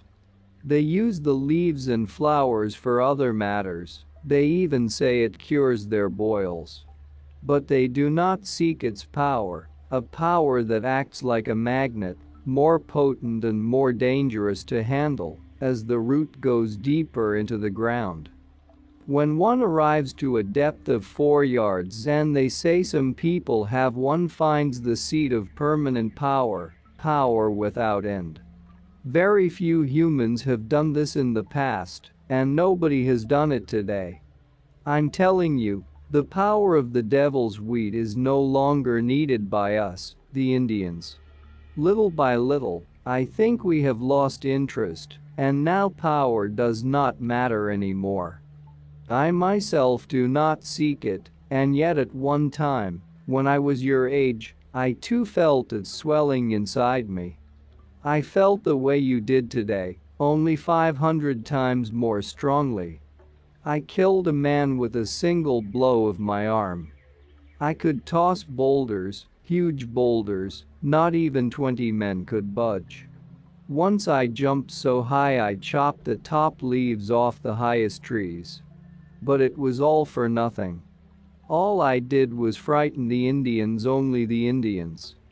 The rest who knew nothing about it did not believe it. They saw either a crazy Indian or something moving at the top of the trees. We were silent for a long time. I needed to say something. It was different when there were people in the world, He proceeded, people who knew a man could become a mountain lion, or a bird, or that a man could simply fly. So I don't use the devil's weed anymore. For what? To frighten the Indians? ¿Para qué? Para asustar a los indios, and I saw him sad, and a deep empathy filled me. I wanted to say something to him, even if it was a platitude. Perhaps, Don Juan, that is the fate of all men who want to know. Perhaps, he said quietly. Thursday, 23 November 1961. I didn't see Don Juan sitting on his porch as I drove in. I thought it was strange. I called to him out loud and his daughter-in-law came out of the house. He's inside, she said. I found he had dislocated his ankle several weeks before. He had made his own cast by soaking strips of cloth in a mush made with cactus and powdered bone. The strips, wrapped tightly around his ankle, had dried into a light, streamlined cast. It had the hardness of plaster, but not its bulkiness. How did it happen? I asked. His daughter-in-law, a Mexican woman from Yucatan, who was tending him, answered me. It was an accident. He fell and nearly broke his foot. Don Juan laughed and waited until the woman had left the house before answering. Accident, I have an enemy nearby. A woman. La Catalina. She pushed me during a moment of weakness and I fell. Why did she do that? She wanted to kill me, that's why. Was she here with you? Yes. Why did you let her in? I didn't. She flew in.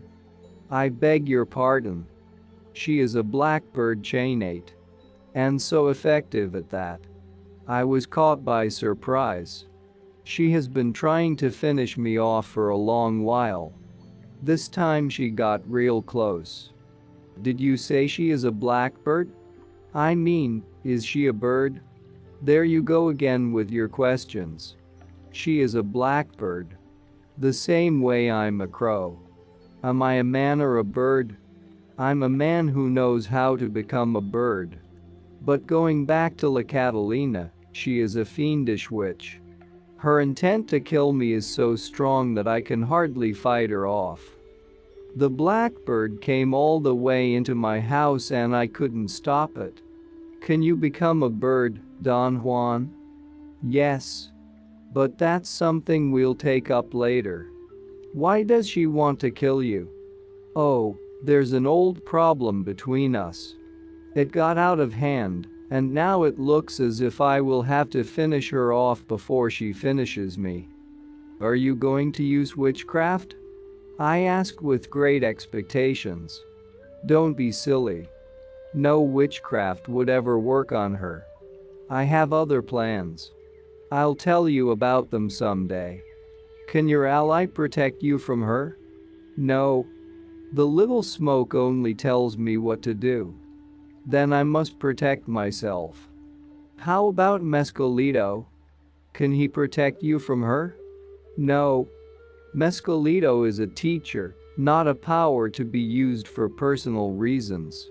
How about the devil's weed? I've already said that I must protect myself, following the directions of my ally the smoke. And as far as I know, the smoke can do anything. If you want to know about any point in question, the smoke will tell you.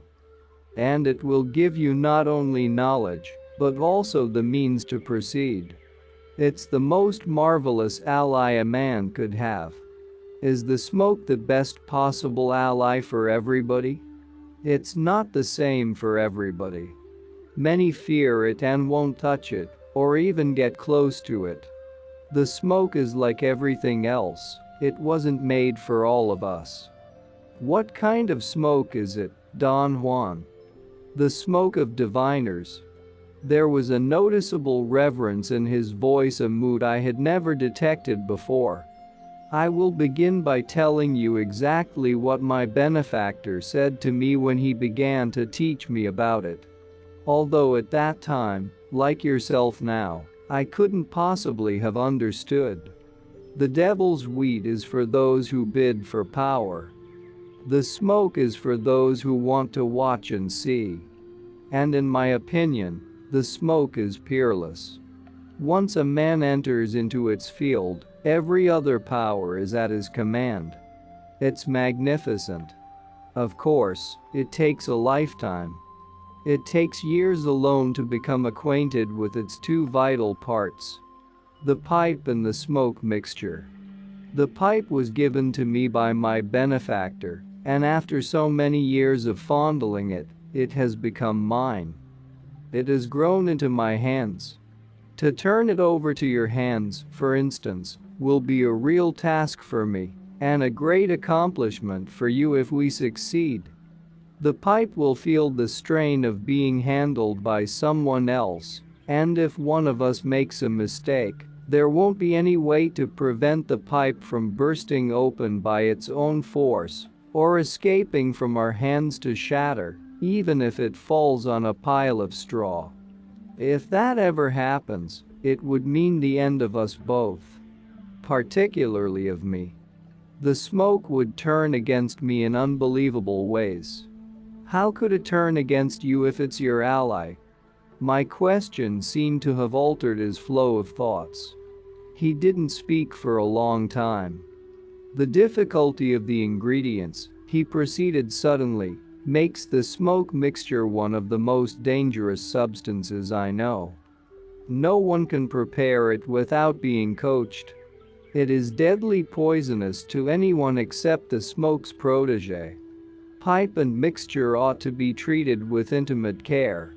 And the man attempting to learn must prepare himself by leading a hard, quiet life. Its effects are so dreadful that only a very strong man can stand the smallest puff. Everything is terrifying and confusing at the outset, but every new puff makes things more precise.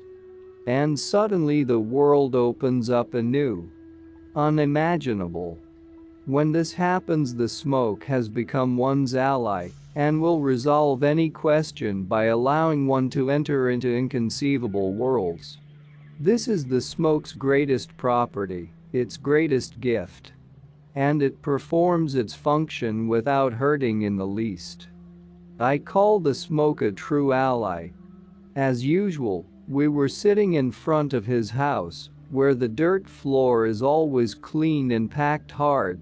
He suddenly got up and went inside the house. After a few moments he returned with a narrow bundle and sat down again.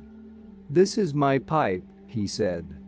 He leaned over towards me and showed me a pipe he drew out of a sheath made of green canvas. It was perhaps 9 or 10 inches long. The stem was made of reddish wood. It was plain, without ornamentation. The bowl also seemed to be made of wood, but it was rather bulky in comparison with the thin stem.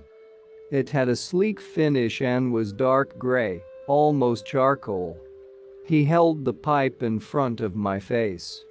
I thought he was handing it over to me. I stretched out my hand to take it, but he quickly drew it back. "This pipe was given to me by my benefactor," he said. "In turn I will pass it on to you. But first you must get to know it. Every time you come here I will give it to you. Begin by touching it. Hold it very briefly at first, until you and the pipe get used to each other. Then put it in your pocket, or perhaps inside your shirt. And finally put it to your mouth. All this should be done little by little in a slow, careful way. When the bond has been established, la amistad esta hecha, you will smoke from it. If you follow my advice and don't rush, the smoke may become your preferred ally too." He handed me the pipe, but without letting go of it. I stretched my right arm towards it. "With both hands," he said.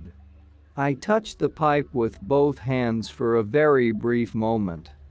He did not extend it to me all the way so that I could grasp it, but only far enough for me to touch it. Then he pulled it back. The first step is to light the pipe. That takes time. Can the pipe dislike me? No. The pipe cannot dislike you, but you must learn to like it, so that when the time of smoking comes for you, the pipe will help you to be unafraid. What do you smoke, Don Juan? This. He opened his collar and exposed to view a small bag he kept under his shirt, which hung from his neck like a medallion. He brought it out, untied it, and very carefully poured some of its contents into the palm of his hand. As far as I could tell, the mixture looked like finely shredded tea leaves, varying in color from dark brown to light green, with a few specks of bright yellow. He returned the mixture to the bag, closed the bag, tied it with a leather string, and put it under his shirt again. What kind of mixture is it? There are lots of things in it. To get all the ingredients is a very difficult undertaking. One must travel afar. The little mushrooms Los Honguitos needed to prepare the mixture grow only at certain times of the year, and only in certain places. Do you have a different mixture for each type of aid you need? No. There is only one smoke, and there is no other like it. He pointed to the bag hanging against his chest, and lifted the pipe which was resting between his legs. These two are one. One cannot go without the other. This pipe and the secret of this mixture belong to my benefactor.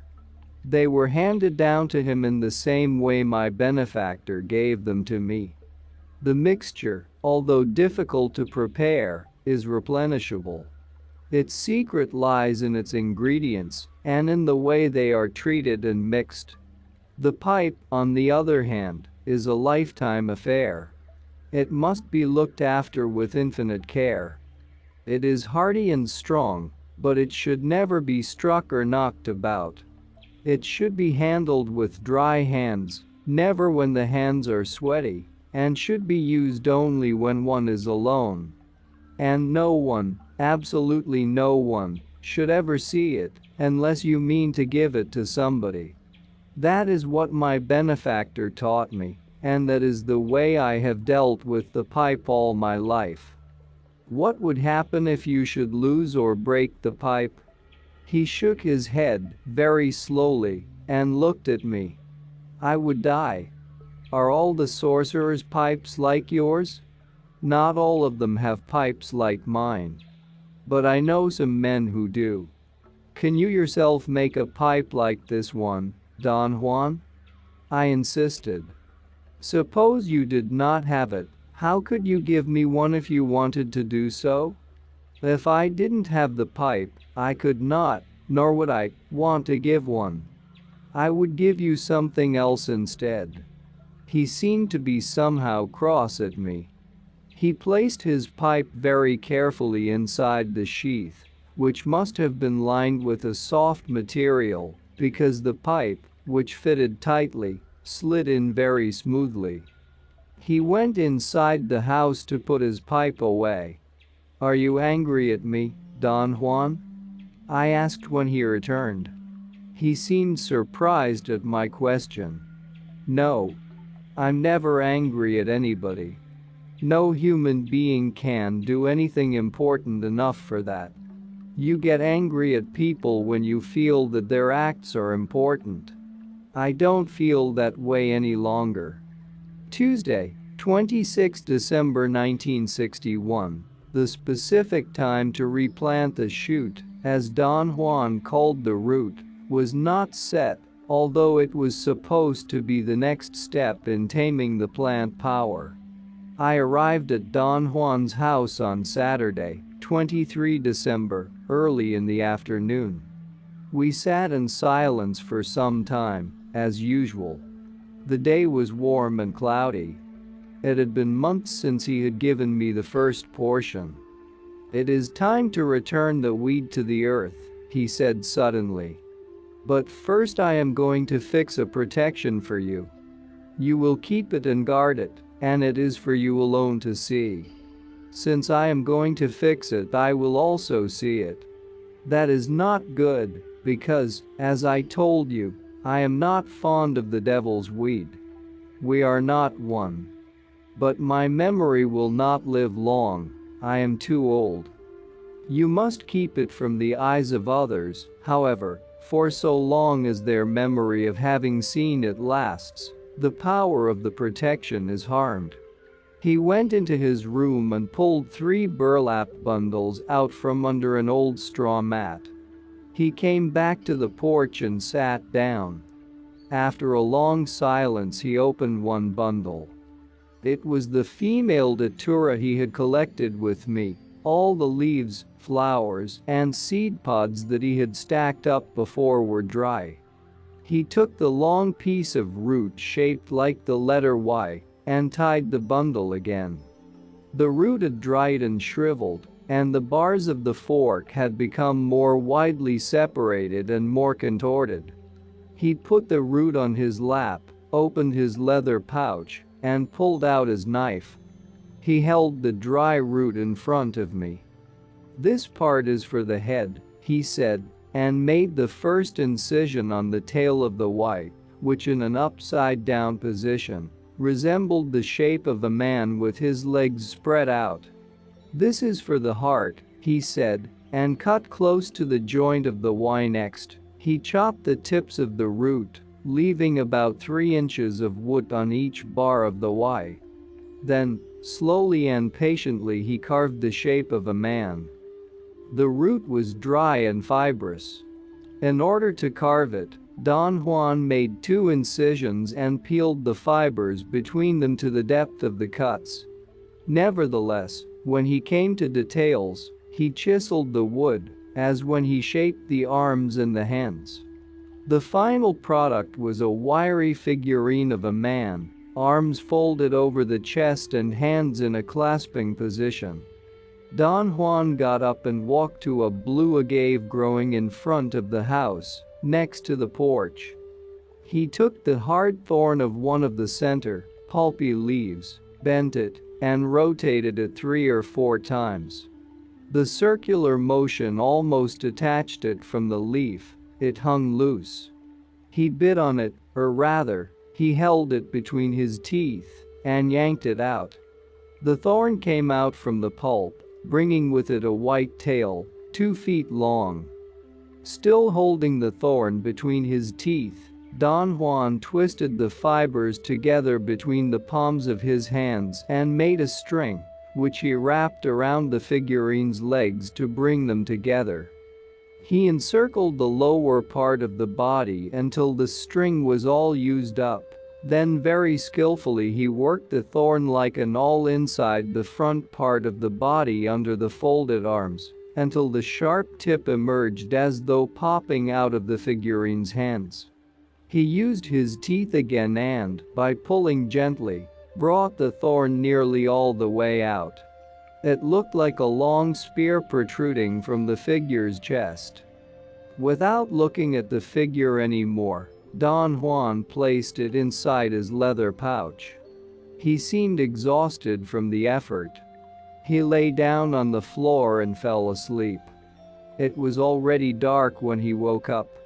We ate the groceries I had brought him and sat on the porch for a while longer. Then Don Juan walked to the back of the house, carrying the 3 burlap bundles. He cut twigs and dry branches and started a fire. We sat in front of it comfortably, and he opened all 3 bundles. Besides the one containing the dry pieces of the female plant, there was another with all that was left of the male plant, and a third, bulky one containing green, freshly cut pieces of datura. Don Juan went to the pig's trough and came back with a stone mortar, a very deep one that looked more like a pot whose bottom ended in a soft curve. He made a shallow hole and set the mortar firmly on the ground. He put more dry twigs on the fire, then took the 2 bundles with the dry pieces of male and female plants and emptied them into the mortar all at once. He shook the burlap to make sure that all the debris had fallen into the mortar. From the 3rd bundle he extracted 2 fresh pieces of datura root. "I am going to prepare them just for you," he said. "What kind of a preparation is it, Don Juan?" "One of these pieces comes from a male plant, the other from a female plant. This is the only time that 2 plants should be put together. The pieces come from a depth of 1 yard. He mashed them inside the mortar with even strokes of the pestle. As he did so, he chanted in a low voice, which sounded like a rhyme's monotonous hum. The words were unintelligible to me. He was absorbed in his task. When the roots were completely mashed, he took some datura leaves from the bundle. They were clean and freshly cut, and all were intact and free of wormholes and cuts. He dropped them into the mortar one at a time. He took a handful of datura flowers and dropped them also into the mortar in the same deliberate manner. I counted 14 of each. Then he got a bunch of fresh green seed pods which had all their spikes and were not open.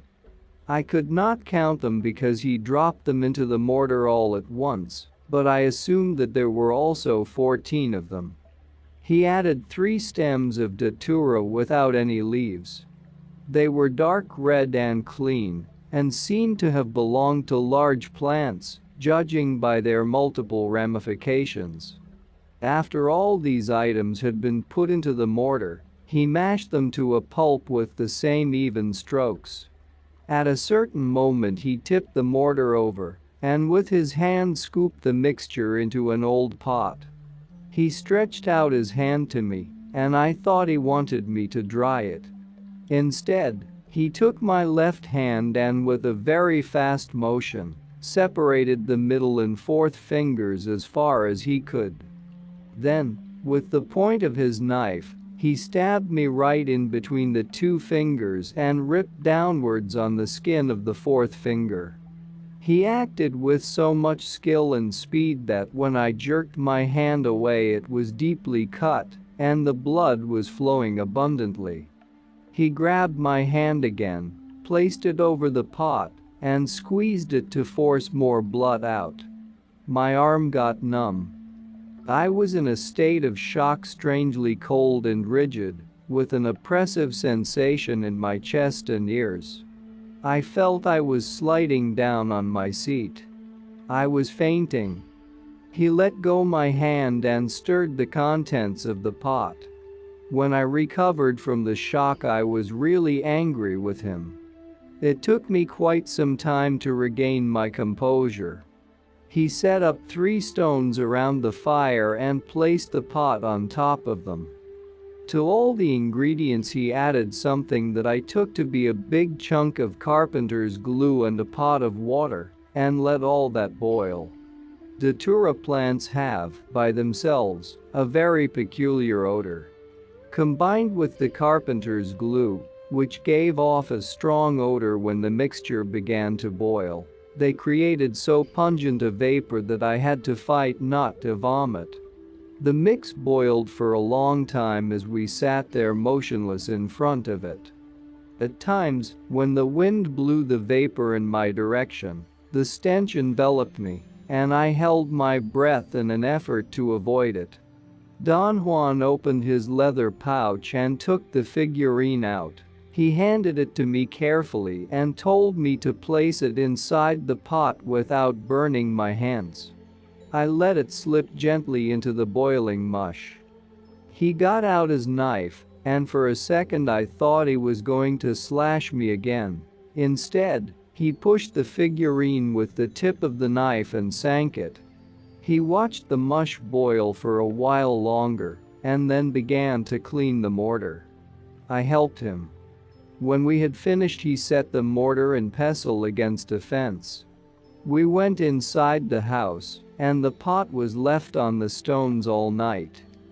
The next morning at dawn, Don Juan instructed me to pull the figurine out of the glue and hang it from the roof facing the east to dry in the sun. At noon it was stiff as a wire. The heat had sealed the glue, and the green color of the leaves had mixed with it. The figurine had a glossy, eerie finish. Don Juan asked me to get the figurine down. Then he handed me a leather pouch he had made out of an old suede jacket I had brought for him some time before. The pouch looked like the one he owned himself.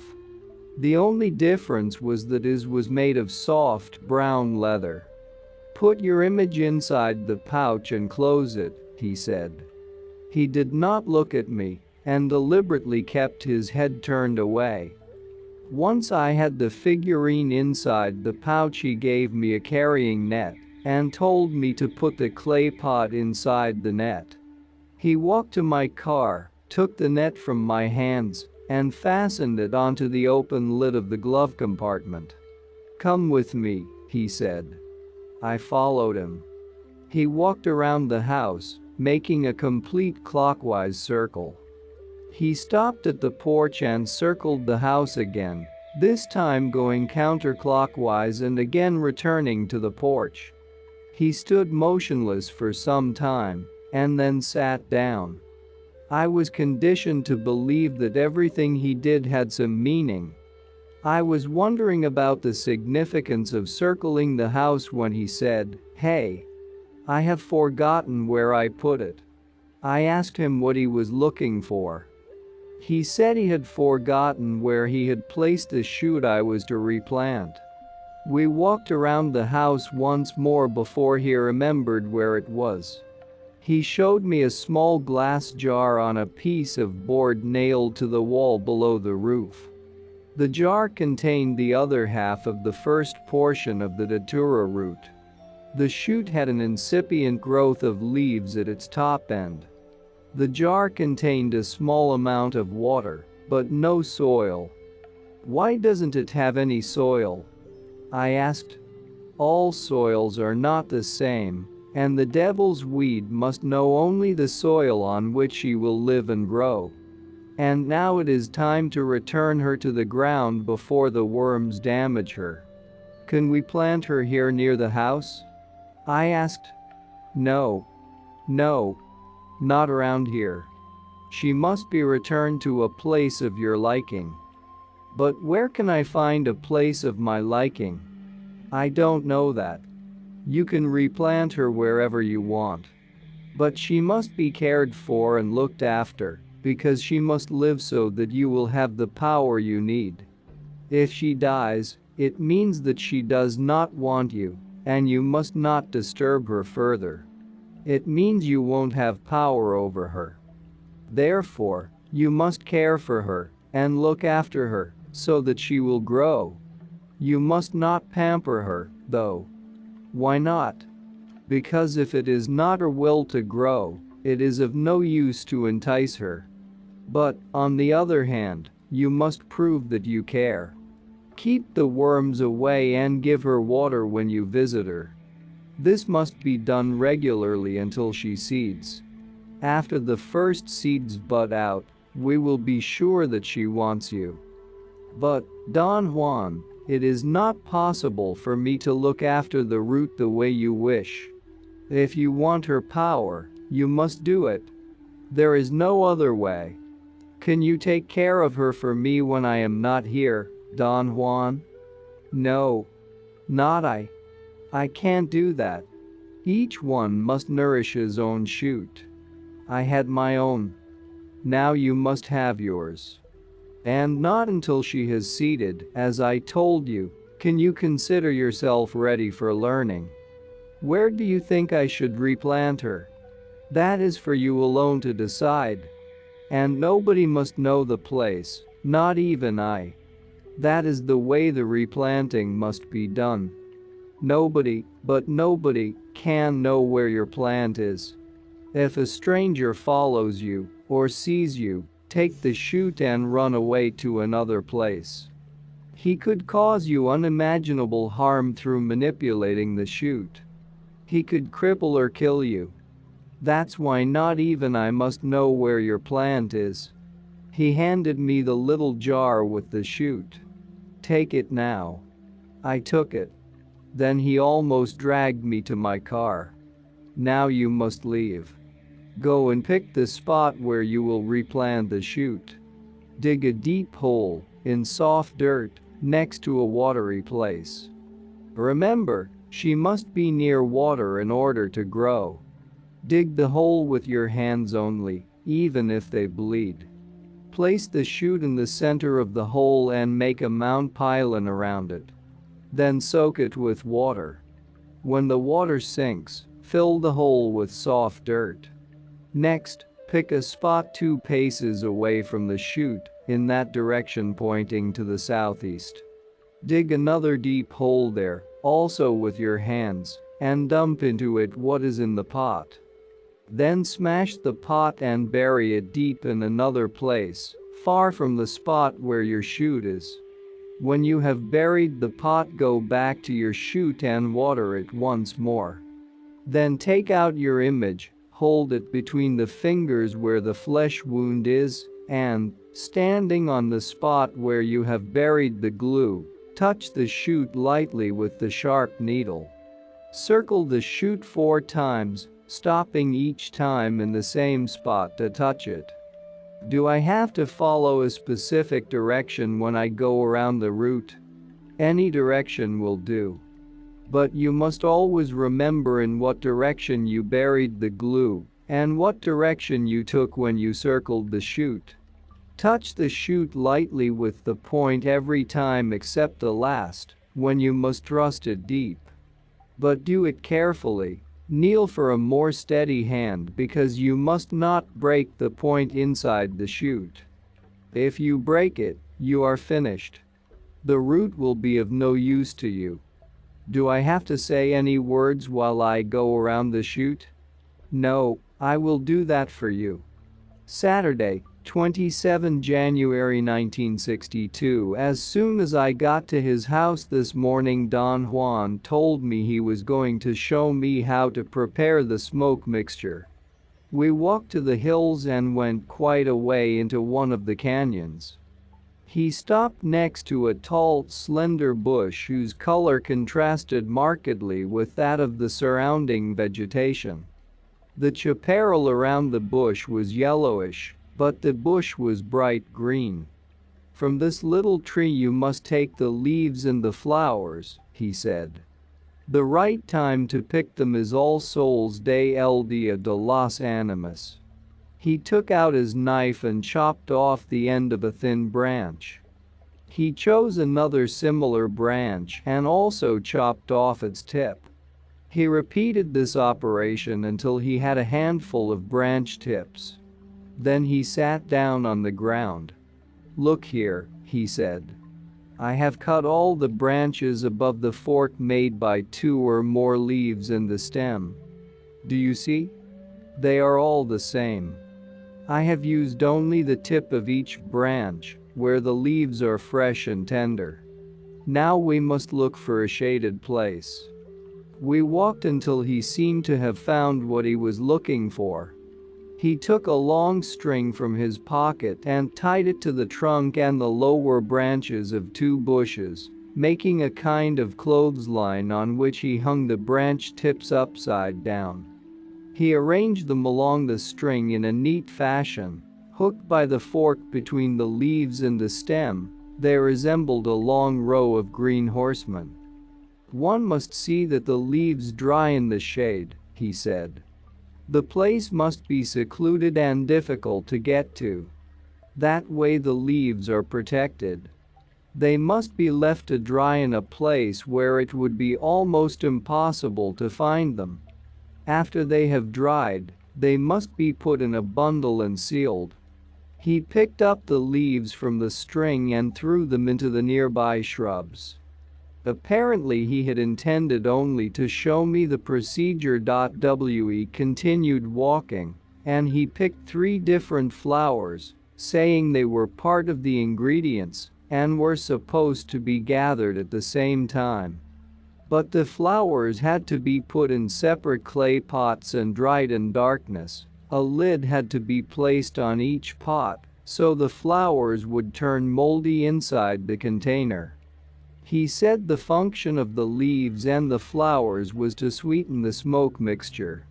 We came out of the canyon and walked towards the riverbed. After a long detour, we returned to his house. Late in the evening we sat in his own room, a thing he rarely allowed me to do, and he told me about the final ingredient of the mixture, the mushrooms. The real secret of the mixture lies in the mushrooms, he said. They are the most difficult ingredient to collect. The trip to the place where they grow is long and dangerous, and to select the right variety is even more perilous. There are other kinds of mushrooms growing alongside which are of no use. They would spoil the good ones if they were dried together. It takes time to know the mushrooms well in order not to make a mistake. Serious harm will result from using the wrong kind, harm to the man and to the pipe. I know of men who have dropped dead from using the foul smoke. As soon as the mushrooms are picked, they are put inside a gourd, so there is no way to recheck them. You see, they have to be torn to shreds in order to make them go through the narrow neck of the gourd. How long do you keep the mushrooms inside the gourd? For a year. All the other ingredients are also sealed for a year. Then equal parts of them are measured and ground separately into a very fine powder. The little mushrooms don't have to be ground because they become a very fine dust by themselves. All one needs to do is to mash the chunks. 4 parts of mushrooms are added to 1 part of all the other ingredients together. Then they are all mixed and put into a bag like mine. He pointed to the little sack hanging under his shirt. Then all the ingredients are gathered again, and after they have been put to dry, you are ready to smoke the mixture you have just prepared. In your own case, you will smoke next year. And the year after that, the mixture will be all yours because you will have gathered it by yourself. The first time you smoke, I will light the pipe for you. You will smoke all the mixture in the bowl and wait. The smoke will come. You will feel it. It will set you free to see anything you want to see. Properly speaking, it is a matchless ally.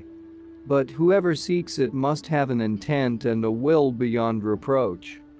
He needs them because he has to intend and will his return, or the smoke will not let him come back. Second, he must intend and will to remember whatever the smoke allowed him to see, otherwise it will be nothing more than a piece of fog in his mind. Saturday, 8 April 1962. In our conversations, Don Juan consistently used or referred to the phrase man of knowledge, but never explained what he meant by it. I asked him about it. A man of knowledge is one who has followed truthfully the hardships of learning, he said. A man who has, without rushing or without faltering, gone as far as he can in unraveling the secrets of power and knowledge. Can anyone be a man of knowledge? No, not anyone. Then what must a man do to become a man of knowledge? He must challenge and defeat his 4 natural enemies. Will he be a man of knowledge after defeating these 4 enemies? Yes. A man can call himself a man of knowledge only if he is capable of defeating all 4 of them. Then, can anybody who defeats these enemies be a man of knowledge? Anybody who defeats them becomes a man of knowledge, but are there any special requirements a man must fulfill before fighting with these enemies? No. Anyone can try to become a man of knowledge. Very few men actually succeed, but that is only natural. The enemies a man encounters on the path of learning to become a man of knowledge are truly formidable. Most men succumb to them. What kind of enemies are they, Don Juan? He refused to talk about the enemies. He said it would be a long time before the subject would make any sense to me. I tried to keep the topic alive and asked him if he thought I could become a man of knowledge. He said no man could possibly tell that for sure. But I insisted on knowing if there were any clues he could use to determine whether or not I had a chance of becoming a man of knowledge. He said it would depend on my battle against the 4 enemies, whether I could defeat them or would be defeated by them, but it was impossible to foretell the outcome of that fight. I asked him if he could use witchcraft or divination to see the outcome of the battle. He flatly stated that the result of the struggle could not be foreseen by any means, because becoming a man of knowledge was a temporary thing. When I asked him to explain this point, he replied, "To be a man of knowledge has no permanence. One is never a man of knowledge, not really. Rather, one becomes a man of knowledge for a very brief instant, after defeating the 4 natural enemies. You must tell me, Don Juan, what kind of enemies they are." He did not answer. I insisted again, but he dropped the subject and started to talk about something else. Sunday, 15 April 1962. As I was getting ready to leave, I decided to ask him once more about the enemies of a man of knowledge. I argued that I could not return for some time, and it would be a good idea to write down what he had to say and then think about it while I was away. He hesitated for a while, but then began to talk. When a man starts to learn, he is never clear about his objectives. His purpose is faulty, his intent is vague. He hopes for rewards that will never materialize, for he knows nothing of the hardships of learning. He slowly begins to learn bit by bit at first, then in big chunks. And his thoughts soon clash. What he learns is never what he pictured or imagined, and so he begins to be afraid. Learning is never what one expects. Every step of learning is a new task, and the fear the man is experiencing begins to mount mercilessly, unyieldingly. His purpose becomes a battlefield. And thus he has tumbled upon the first of his natural enemies, fear. A terrible enemy, treacherous and difficult to overcome. It remains concealed at every turn of the way, prowling, waiting. And if the man, terrified in its presence, runs away, his enemy will have put an end to his quest. What will happen to the man if he runs away in fear? Nothing happens to him except that he will never learn. He will never become a man of knowledge. He will perhaps be a bully or a harmless, scared man. At any rate, he will be a defeated man. His first enemy will have put an end to his cravings. And what can he do to overcome fear? The answer is very simple. He must not run away. He must defy his fear, and in spite of it, he must take the next step in learning, and the next, and the next. He must be fully afraid, and yet he must not stop. That is the rule. And a moment will come when his first enemy retreats. The man begins to feel sure of himself. His intent becomes stronger. Learning is no longer a terrifying task. When this joyful moment comes, the man can say without hesitation that he has defeated his first natural enemy. Does it happen at once, Don Juan, or little by little? It happens little by little, and yet the fear is vanquished suddenly and fast. But won't the man be afraid again if something new happens to him? No. Once a man has vanquished fear, he is free from it for the rest of his life because, instead of fear, he has acquired clarity, a clarity of mind which erases fear. By then a man knows his desires, he knows how to satisfy those desires. He can anticipate the new steps of learning, and a sharp clarity surrounds everything. The man feels that nothing is concealed, and thus he has encountered his second enemy, clarity. That clarity of mind, which is so hard to obtain, dispels fear, but also blinds. It forces the man never to doubt himself. It gives him the assurance he can do anything he pleases, for he sees clearly into everything. And he is courageous because he is clear, and he stops at nothing because he is clear. But all that is a mistake, it is like something incomplete. If the man yields to this make-believe power, he has succumbed to his second enemy and will fumble with learning. He will rush when he should be patient, or he will be patient when he should rush. And he will fumble with learning until he winds up incapable of learning anything more. What becomes of a man who is defeated in that way, Don Juan? Does he die as a result? No, he doesn't die. His second enemy has just stopped him cold from trying to become a man of knowledge. Instead, the man may turn into a buoyant warrior, or a clown. Yet the clarity for which he has paid so dearly will never change to darkness and fear again. He will be clear as long as he lives, but he will no longer learn or yearn for anything. But what does he have to do to avoid being defeated? He must do what he did with fear. He must defy his clarity and use it only to see, and wait patiently and measure carefully before taking new steps. He must think, above all, that his clarity is almost a mistake.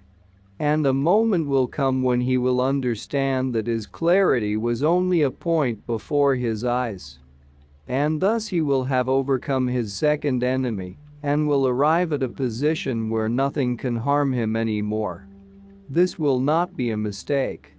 It will not be only a point before his eyes.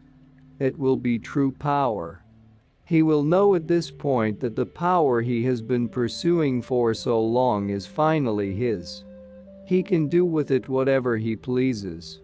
His ally is at his command. His wish is the rule. He sees all that is around him. But he has also come across his third enemy, power. Power is the strongest of all enemies.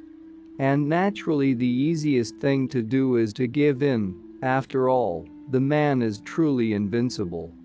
He commands, he begins by taking calculated risks, and ends in making rules, because he is a master.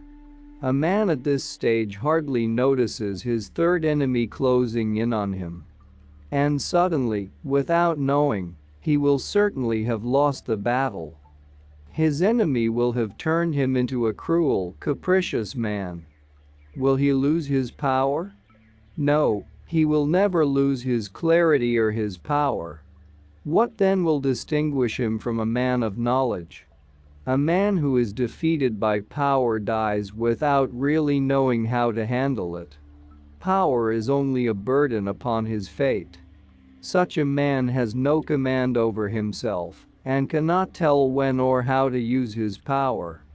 Is the defeat by any of these enemies a final defeat? Of course it is final. Once one of these enemies overpowers a man, there is nothing he can do. Is it possible, for instance, that the man who is defeated by power may see his error and mend his ways? No. Once a man gives in, he is through. But what if he is temporarily blinded by power, and then refuses it? That means his battle is still on. That means he is still trying to become a man of knowledge. A man is defeated only when he no longer tries and abandons himself.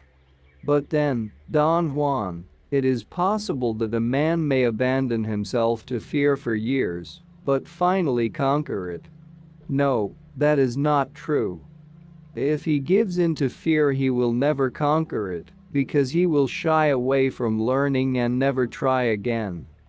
But if he tries to learn for years in the midst of his fear, he will eventually conquer it, because he will never have really abandoned himself to it. How can he defeat his third enemy, Don Juan? He has to defy it, deliberately. He has to come to realize the power he has seemingly conquered is in reality never his. He must keep himself in line at all times, handling carefully and faithfully all that he has learned.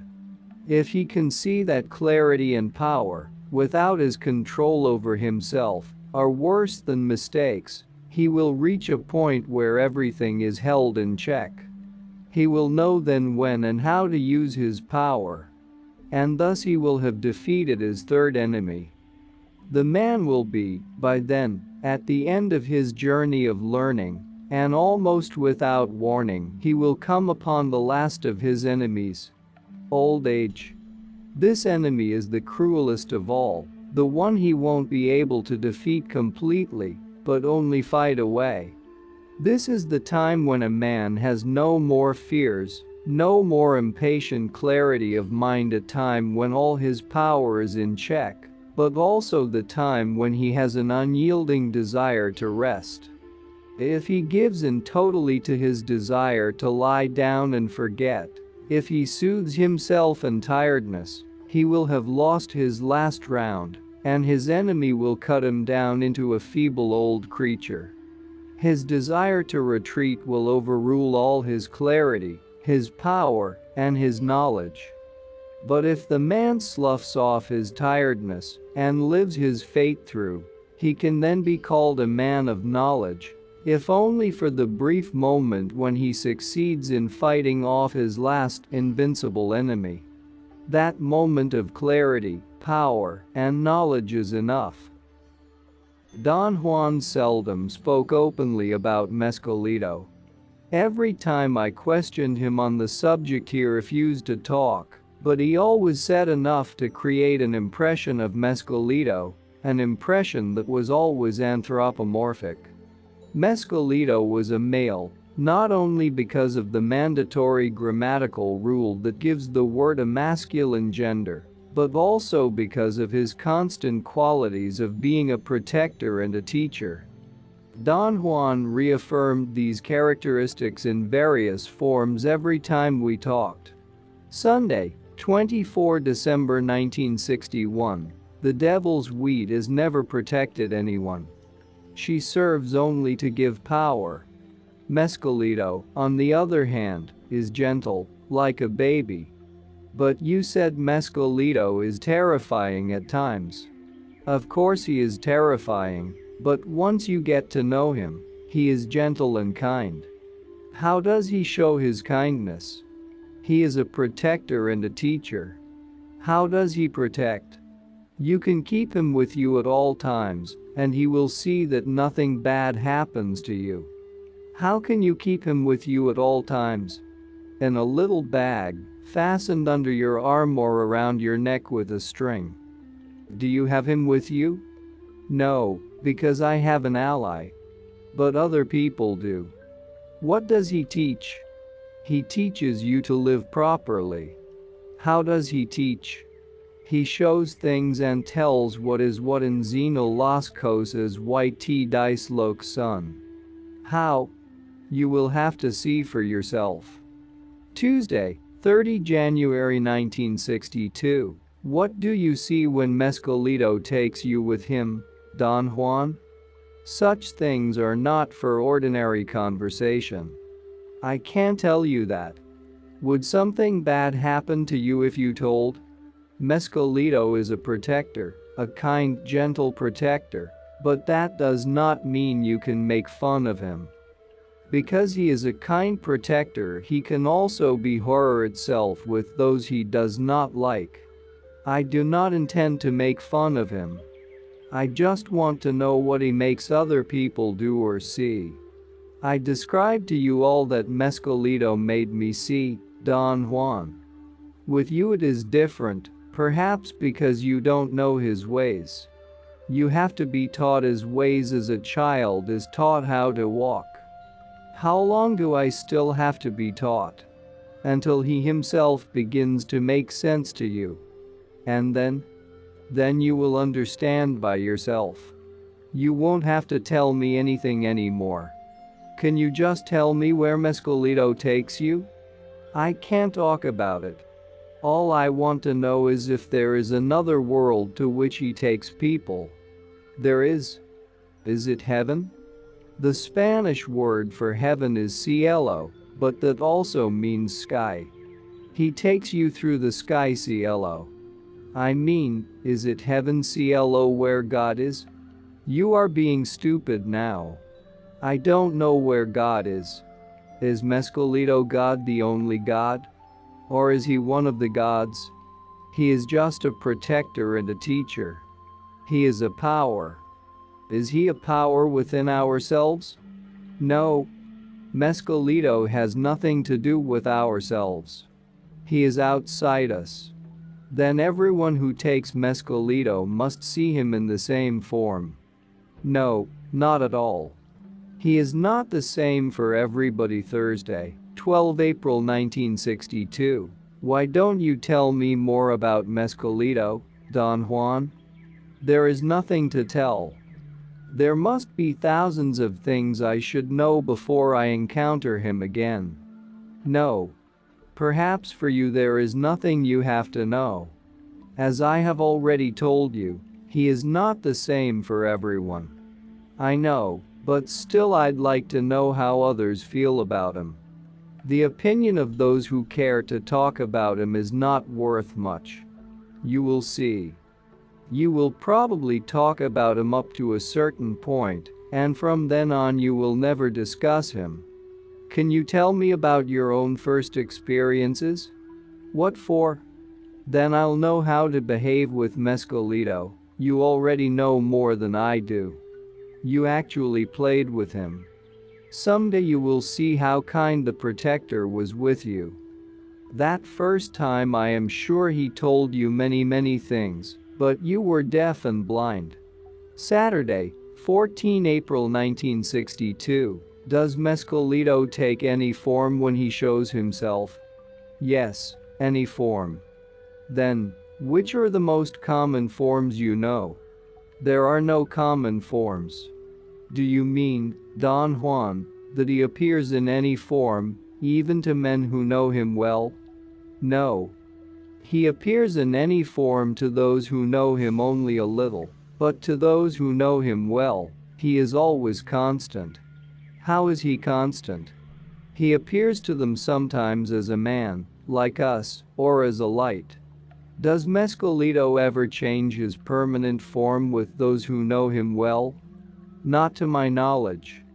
Friday, 6 July 1962. Don Juan and I started on a trip late in the afternoon of Saturday, 23 June.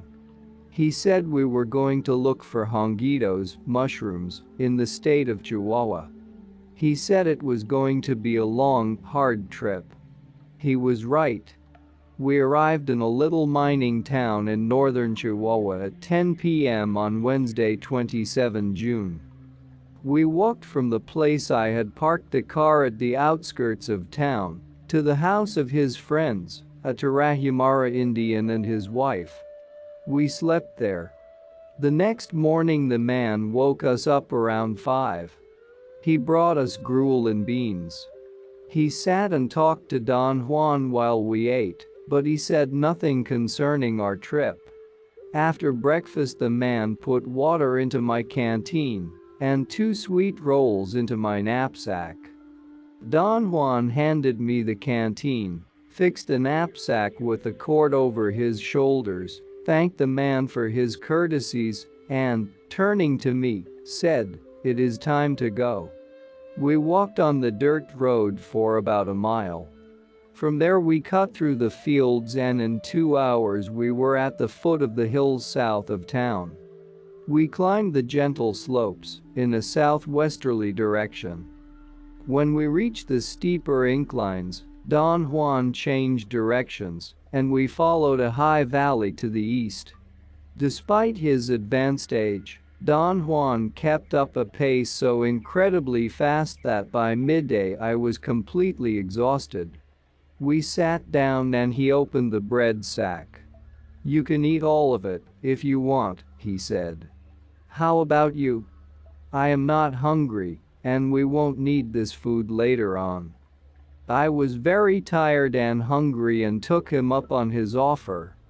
I felt this was a good time to talk about the purpose of our trip, and quite casually I asked, "Do you think we are going to stay here for a long time?" "We are here to gather some mescalito. We will stay until tomorrow." "Where is mescalito?" "All around us." Cacti of many species were growing in profusion all through the area, but I could not distinguish payet among them. We started to hike again and by 3 o'clock we came to a long, narrow valley with steep side hills. I felt strangely excited at the idea of finding payet, which I had never seen in its natural environment. We entered the valley and must have walked about 400 feet when suddenly I spotted 3 unmistakable payet plants. They were in a cluster a few inches above the ground in front of me, to the left of the path. They looked like round, pulpy, green roses. I ran towards them, pointing them out to Don Juan. He ignored me and deliberately kept his back turned as he walked away. I knew I had done the wrong thing, and for the rest of the afternoon we walked in silence, moving slowly on the flat valley floor, which was covered with small, sharp-edged rocks. We moved among the cacti, disturbing crowds of lizards and at times a solitary bird. And I passed scores of payet plants without saying a word.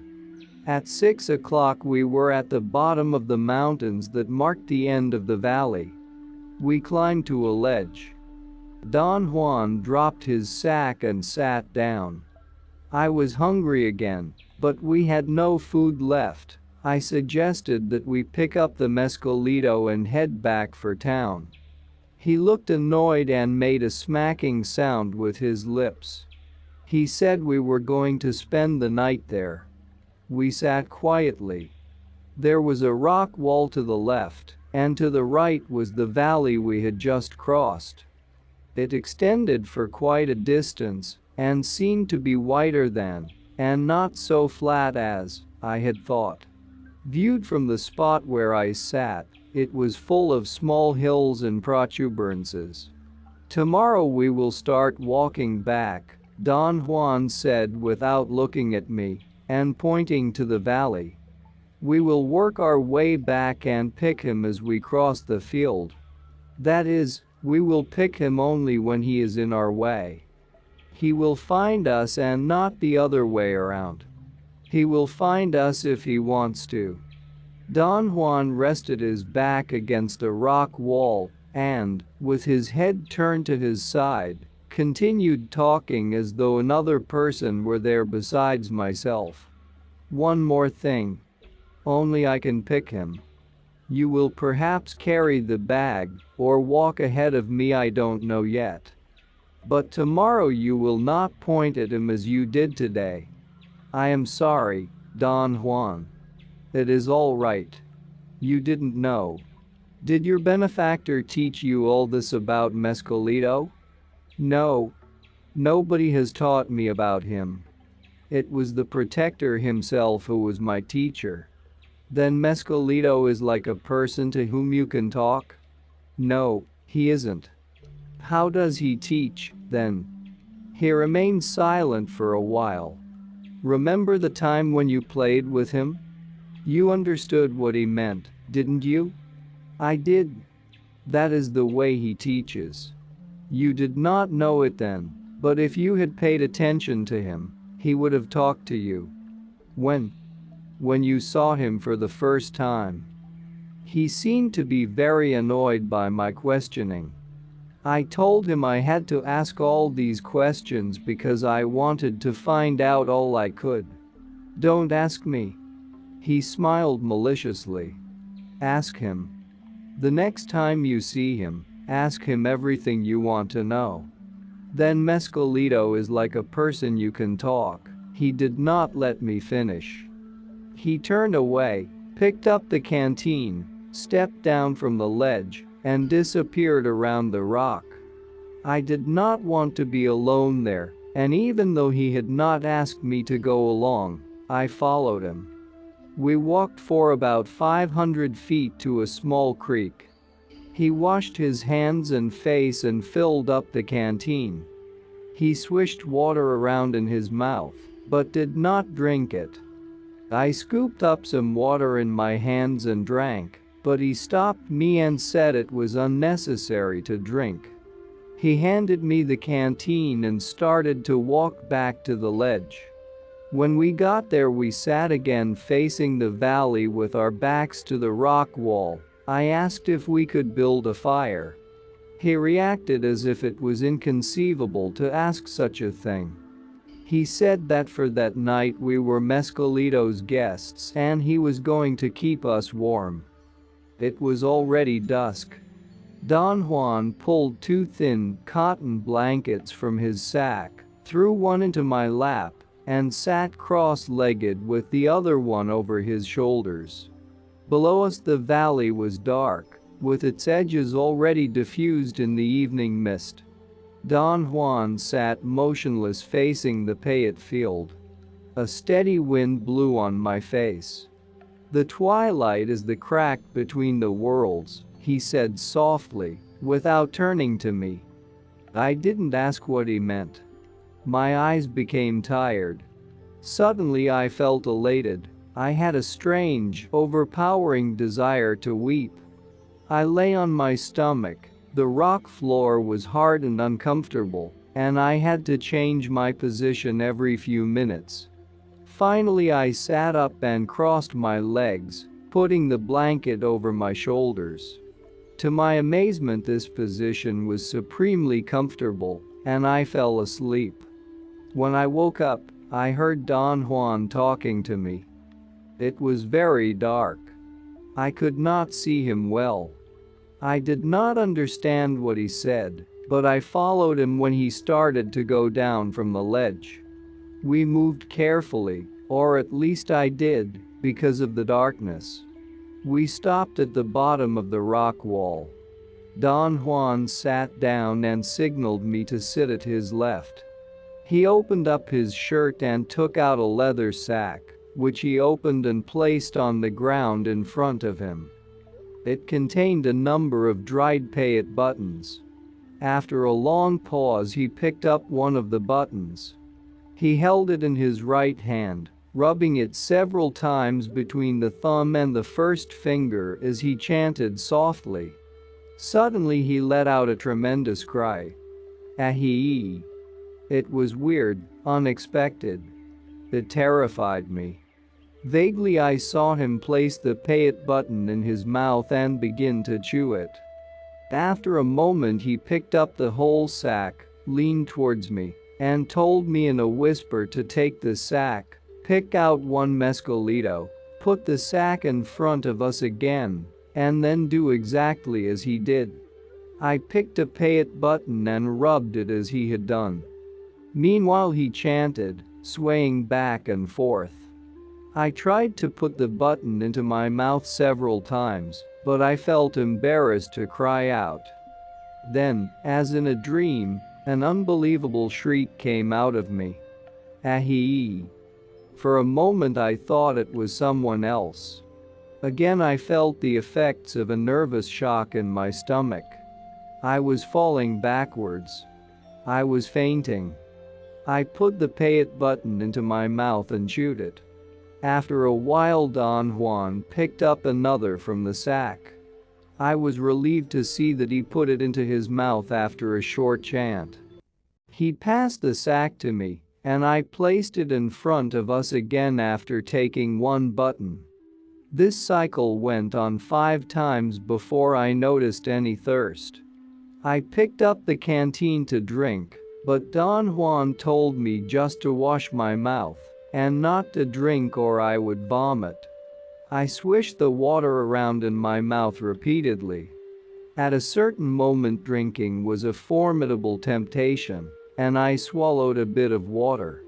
Immediately my stomach began to convulse.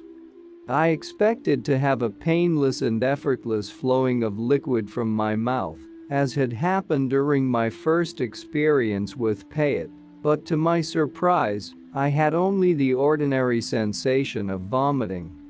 It did not last long, however. Don Juan picked up another button and handed me the sack, and the cycle was renewed and repeated until I had chewed 14 buttons. By this time all my early sensations of thirst, cold, and discomfort had disappeared. In their place I felt an unfamiliar sense of warmth and excitation. I took the canteen to freshen my mouth, but it was empty. "Can we go to the creek, Don Juan?" The sound of my voice did not project out, but hit the roof of my palate, bounced back into my throat, and echoed to and from between them. The echo was soft and musical, and seemed to have wings that flapped inside my throat. Its touch soothed me. I followed its back and forth movements until it had vanished. I repeated the question. My voice sounded as though I was talking inside a vault.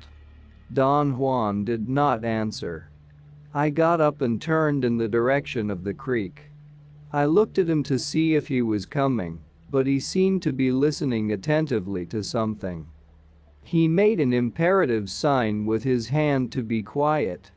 "A buttle is already here," he said. I had never heard that word before, and I was wondering whether to ask him about it when I detected a noise that seemed to be a buzzing inside my ears. The sound became louder by degrees until it was like the vibration caused by an enormous bull roarer. It lasted for a brief moment and subsided gradually until everything was quiet again. The violence and the intensity of the noise terrified me. I was shaking so much that I could hardly remain standing, yet I was perfectly rational. If I had been drowsy a few minutes before, this feeling had totally vanished, giving way to a state of extreme lucidity. The noise reminded me of a science fiction movie in which a gigantic bee buzzed its wings coming out of an atomic radiation area. I laughed at the thought.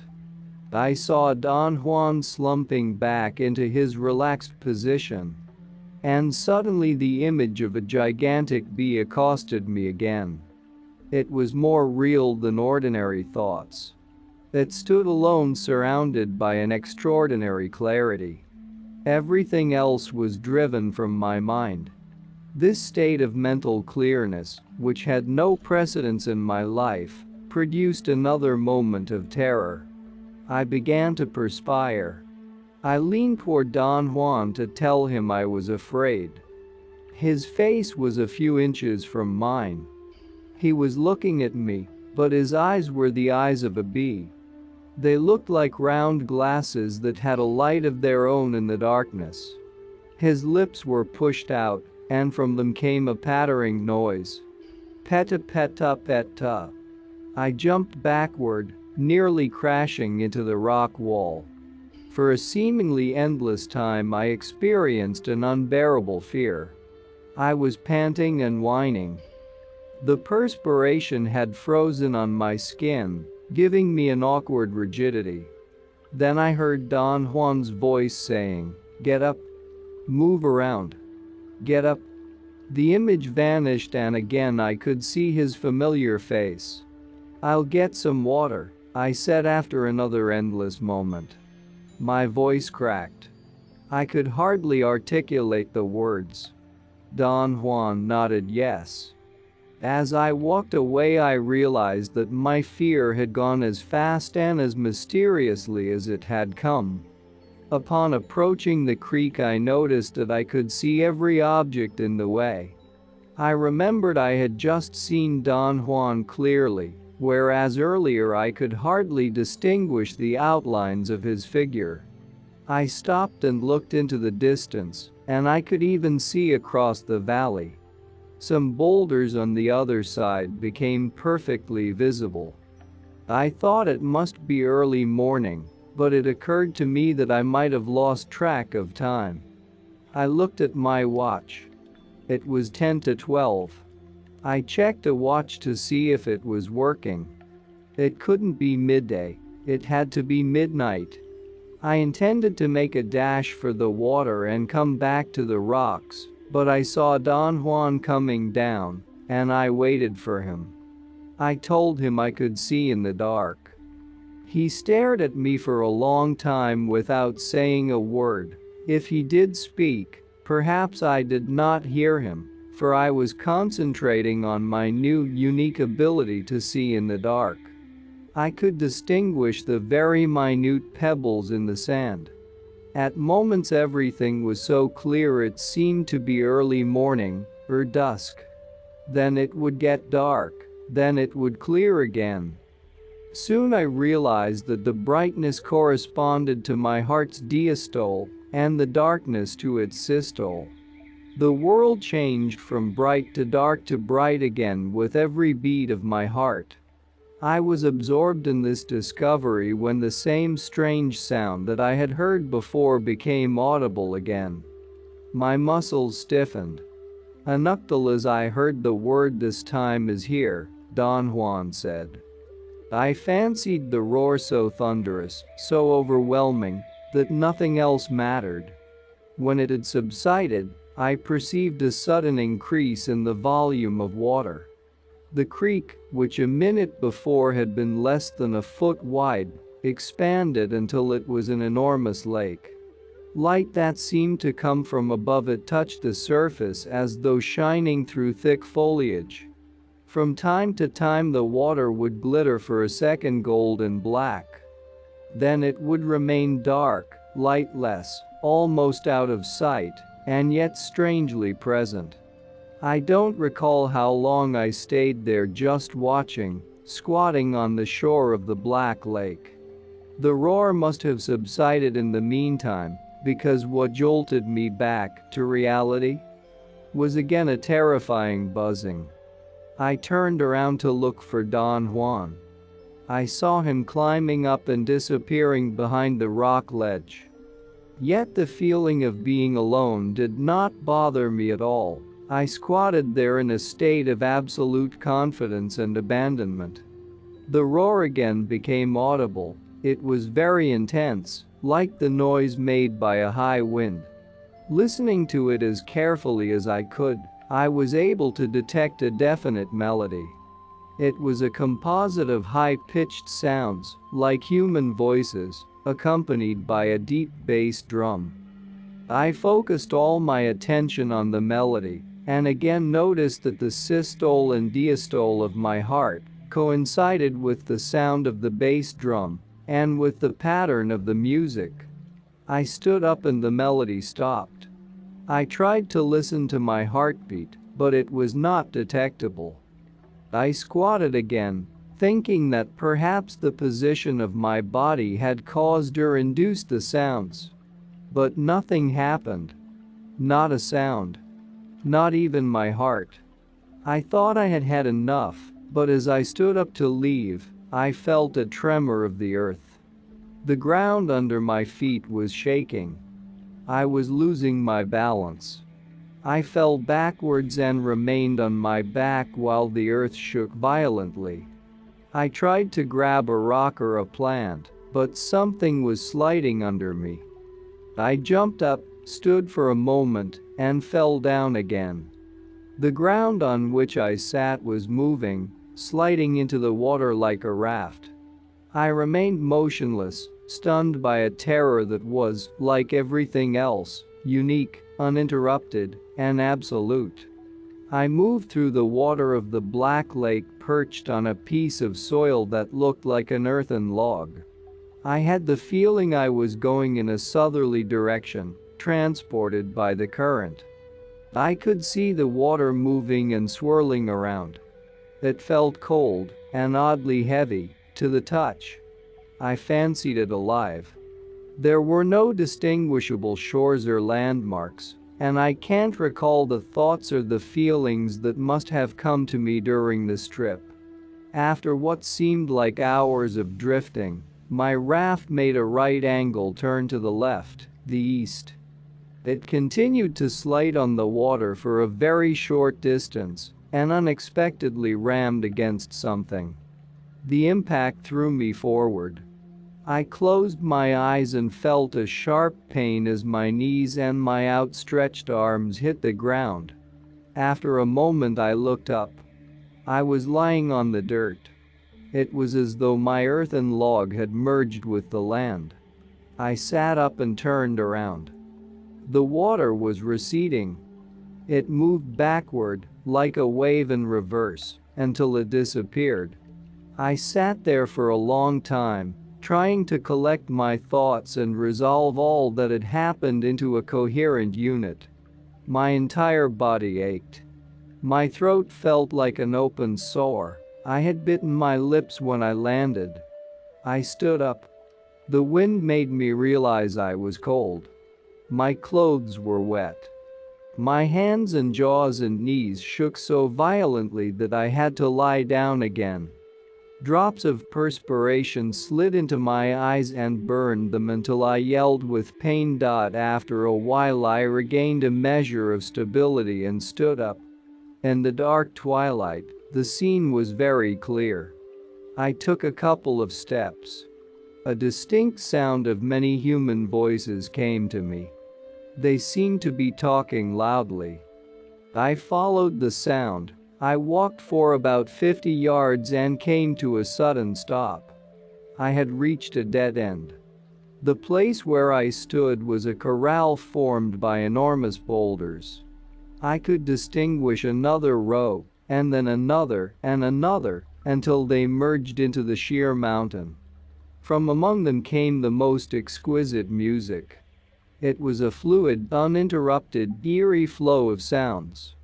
At the foot of one boulder I saw a man sitting on the ground, his face turned almost in profile. I approached him until I was perhaps 10 feet away, then he turned his head and looked at me. I stopped. His eyes were the water I had just seen. They had the same enormous volume, the sparkling of gold and black. His head was pointed like a strawberry, his skin was green, dotted with innumerable warts. Except for the pointed shape, his head was exactly like the surface of the payet plant. I stood in front of him, staring. I couldn't take my eyes away from him. I felt he was deliberately pressing on my chest with the weight of his eyes. I was choking. I lost my balance and fell to the ground. His eyes turned away. I heard him talking to me. At first his voice was like the soft rustle of a light breeze. Then I heard it as music, as a melody of voices, and I knew it was saying, "What do you want?" I knelt before him and talked about my life, then wept. He looked at me again. I felt his eyes pulling me away, and I thought that moment would be the moment of my death. He signaled me to come closer. I vacillated for an instant before I took a step forward. As I came closer, he turned his eyes away from me and showed me the back of his hand. The melody said, "Look." There was a round hole in the middle of his hand. "Look," said the melody again. I looked into the hole and I saw myself. I was very old and feeble and was running stooped over, with bright sparks flying all around me. Then 3 of the sparks hit me, 2 in the head and 1 in the left shoulder.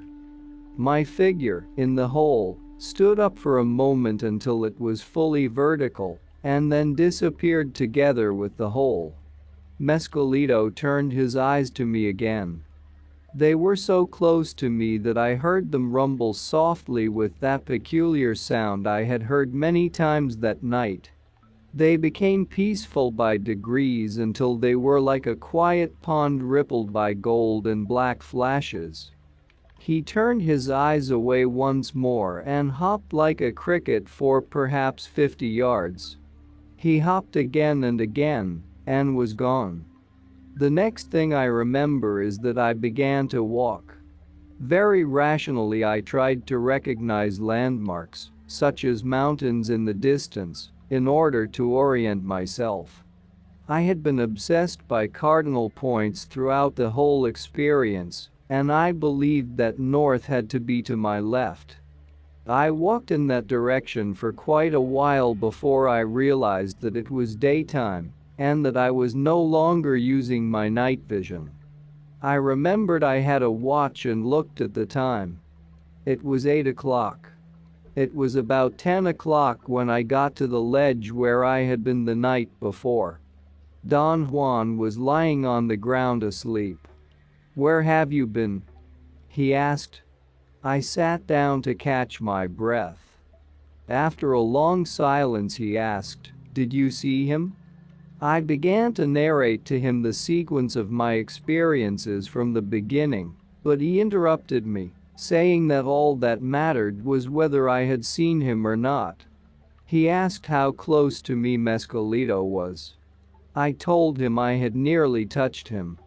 That part of my story interested him. He listened attentively to every detail without comment, interrupting only to ask questions about the form of the entity I had seen, its disposition, and other details about it. It was about noon when Don Juan seemed to have had enough of my story. He stood up and strapped a canvas bag to my chest. He told me to walk behind him and said he was going to cut Mescalito loose, and I had to receive him in my hands and place him inside the bag gently. We drank some water and started to walk. When we reached the edge of the valley, he seemed to hesitate for a moment before deciding which direction to take. Once he had made his choice, we walked in a straight line. Every time we came to a payet plant, he squatted in front of it and very gently cut off the top with his short, serrated knife. He made an incision level with the ground and sprinkled the wound, as he called it, with pure sulfur powder which he carried in a leather sack. He held the fresh button in his left hand and spread the powder with his right hand. Then he stood up and handed me the button, which I received with both hands, as he had prescribed, and placed inside the bag. "Stand erect and don't let the bag touch the ground or the bushes or anything else," he said repeatedly, as though he thought I would forget. We collected 65 buttons. When the bag was completely filled, he put it on my back and strapped a new one to my chest. By the time we had crossed a plateau, we had 2 full sacks containing 110 payet buttons. The bags were so heavy and bulky that I could hardly walk under their weight, and Volume. Don Juan whispered to me that the bags were heavy because Mescalito wanted to return to the ground. He said it was the sadness of leaving his abode which made Mescalito heavy. My real chore was not to let the bags touch the ground, because if I did, Mescalito would never allow me to take him again. At one particular moment, the pressure of the straps on my shoulders became unbearable. Something was exerting tremendous force in order to pull me down. I felt very apprehensive. I noticed that I had started to walk faster, almost at a run. I was in a way trotting behind Don Juan. Suddenly the weight on my back and chest diminished. The load became spongy and light. I ran freely to catch up with Don Juan, who was ahead of me. I told him I did not feel the weight any longer. He explained that we had already left Mescalito's abode. Tuesday, 3 July 1962. "I think Mescalito has almost accepted you," Don Juan said. "Why do you say he has almost accepted me, Don Juan? He did not kill you, or even harm you. He gave you a good fright, but not a really bad one. If he had not accepted you at all, He would have appeared to you as monstrous and full of wrath.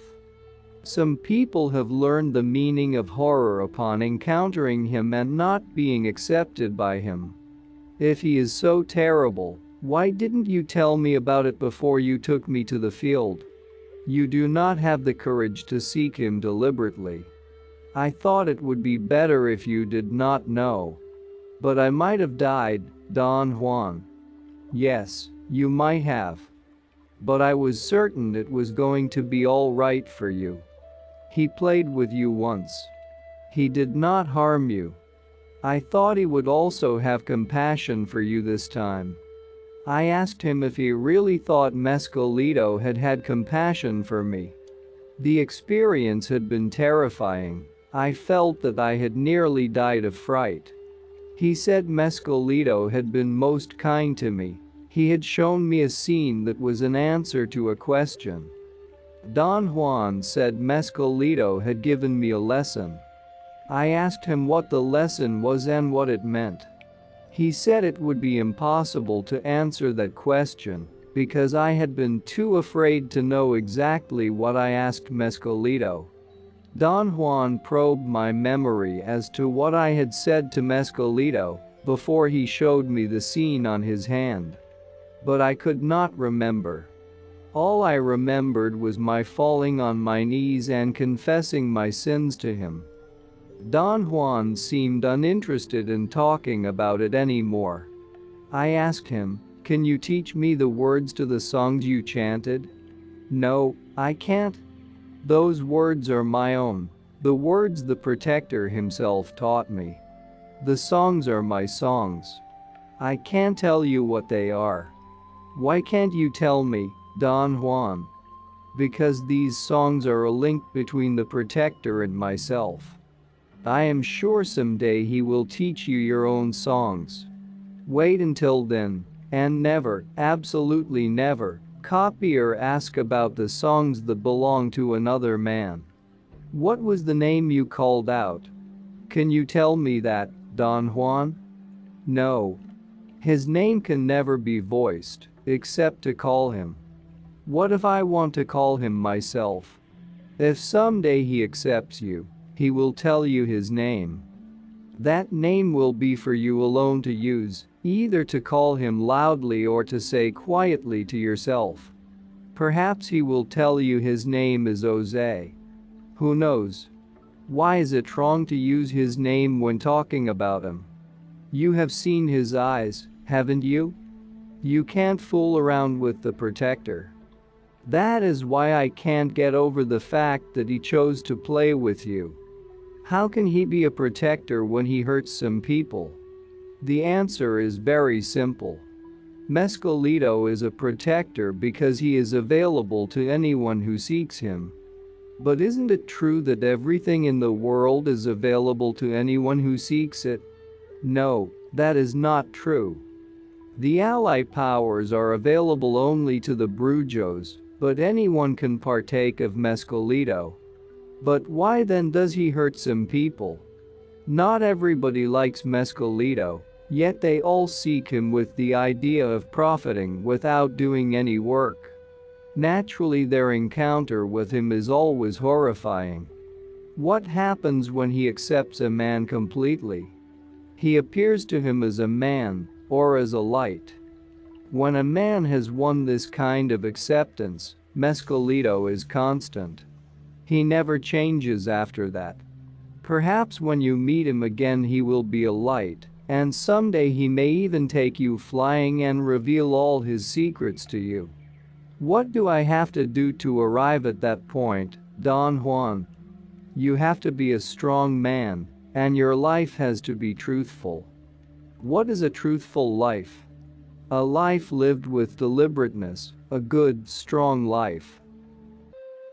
Don Juan inquired periodically, in a casual way, about the state of my datura plant. In the year that had elapsed from the time I replanted the root, the plant had grown into a large bush. It had seeded and the seed pods had dried. And Don Juan judged it was time for me to learn more about the devil's weed. Sunday, 27 January 1963. Today Don Juan gave me the preliminary information on the second portion of the Datura route, the second step in learning the tradition. He said the second portion of the route was the real beginning of learning. In comparison with it, the first portion was like child's play. The second portion had to be mastered, it had to be intaken at least 20 times, he said, before one could go on to the third step. I asked, what does the second portion do? The second portion of the devil's weed is used for seeing. With it, a man can soar through the air to see what is going on at any place he chooses. Can a man actually fly through the air, Don Juan? Why not? As I have already told you, the devil's weed is for those who seek power. The man who masters the second portion can use the devil's weed to do unimaginable things to gain more power. What kind of things, Don Juan? I can't tell you that. Every man is different. Monday, 28 January 1963. Don Juan said, if you complete the second step successfully, I can show you only one more step. In the course of learning about the devil's weed, I realized she was not for me, and I did not pursue her path any further. What made you decide against it, Don Juan? The devil's weed nearly killed me every time I tried to use her. Once it was so bad I thought I was finished. And yet, I could have avoided all that pain. How? Is there a special way to avoid pain? Yes, there is a way. Is it a formula, a procedure, or what? It is a way of grabbing onto things. For instance, when I was learning about the devil's weed, I was too eager.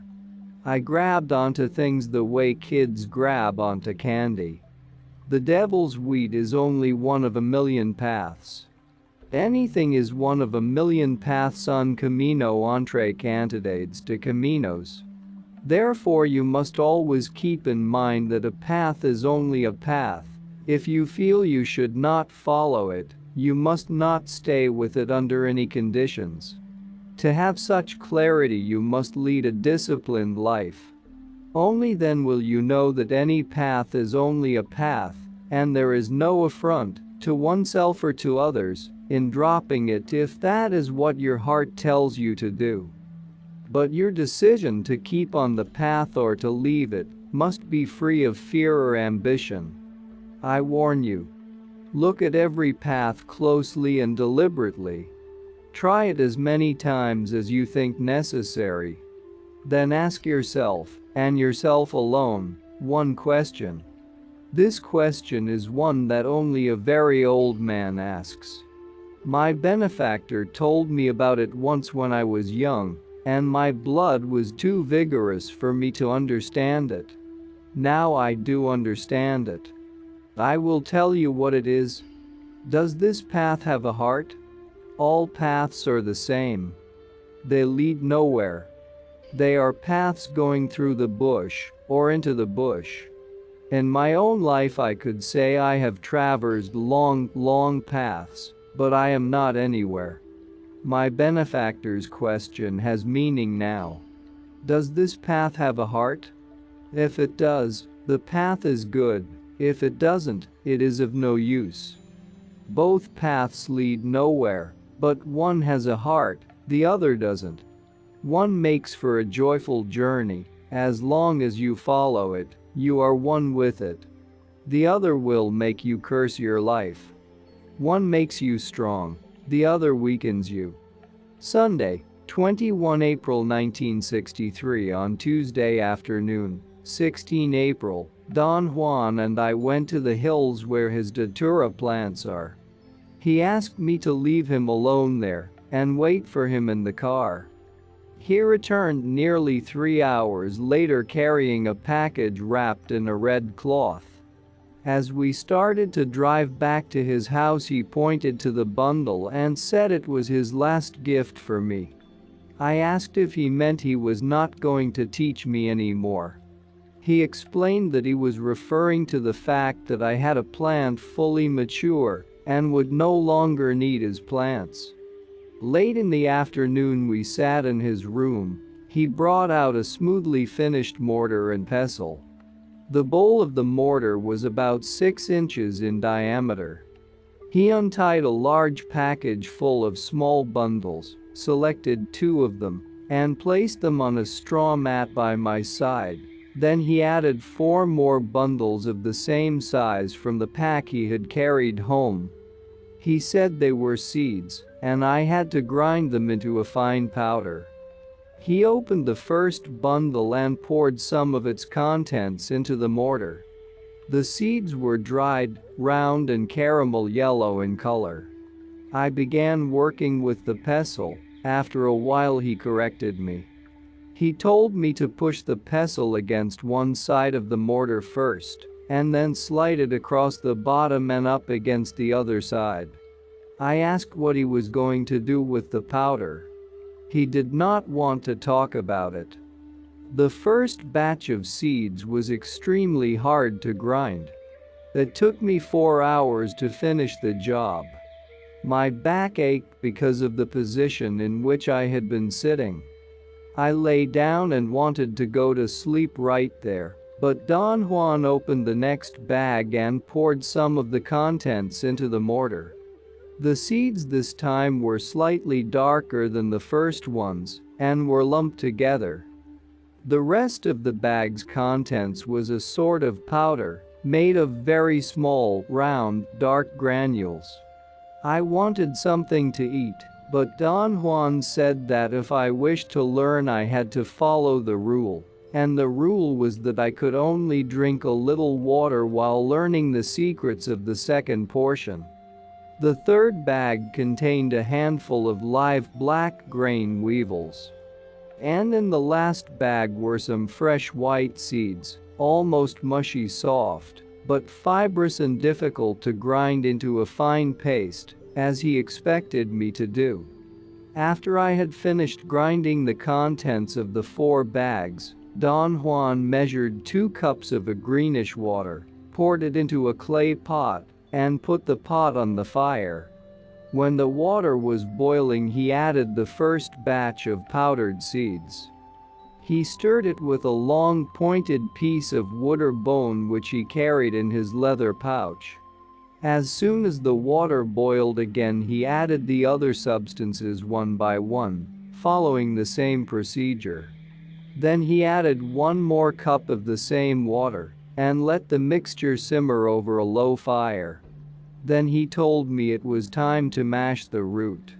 He carefully extracted a long piece of datura root from the bundle he had carried home. The root was about 16 inches long.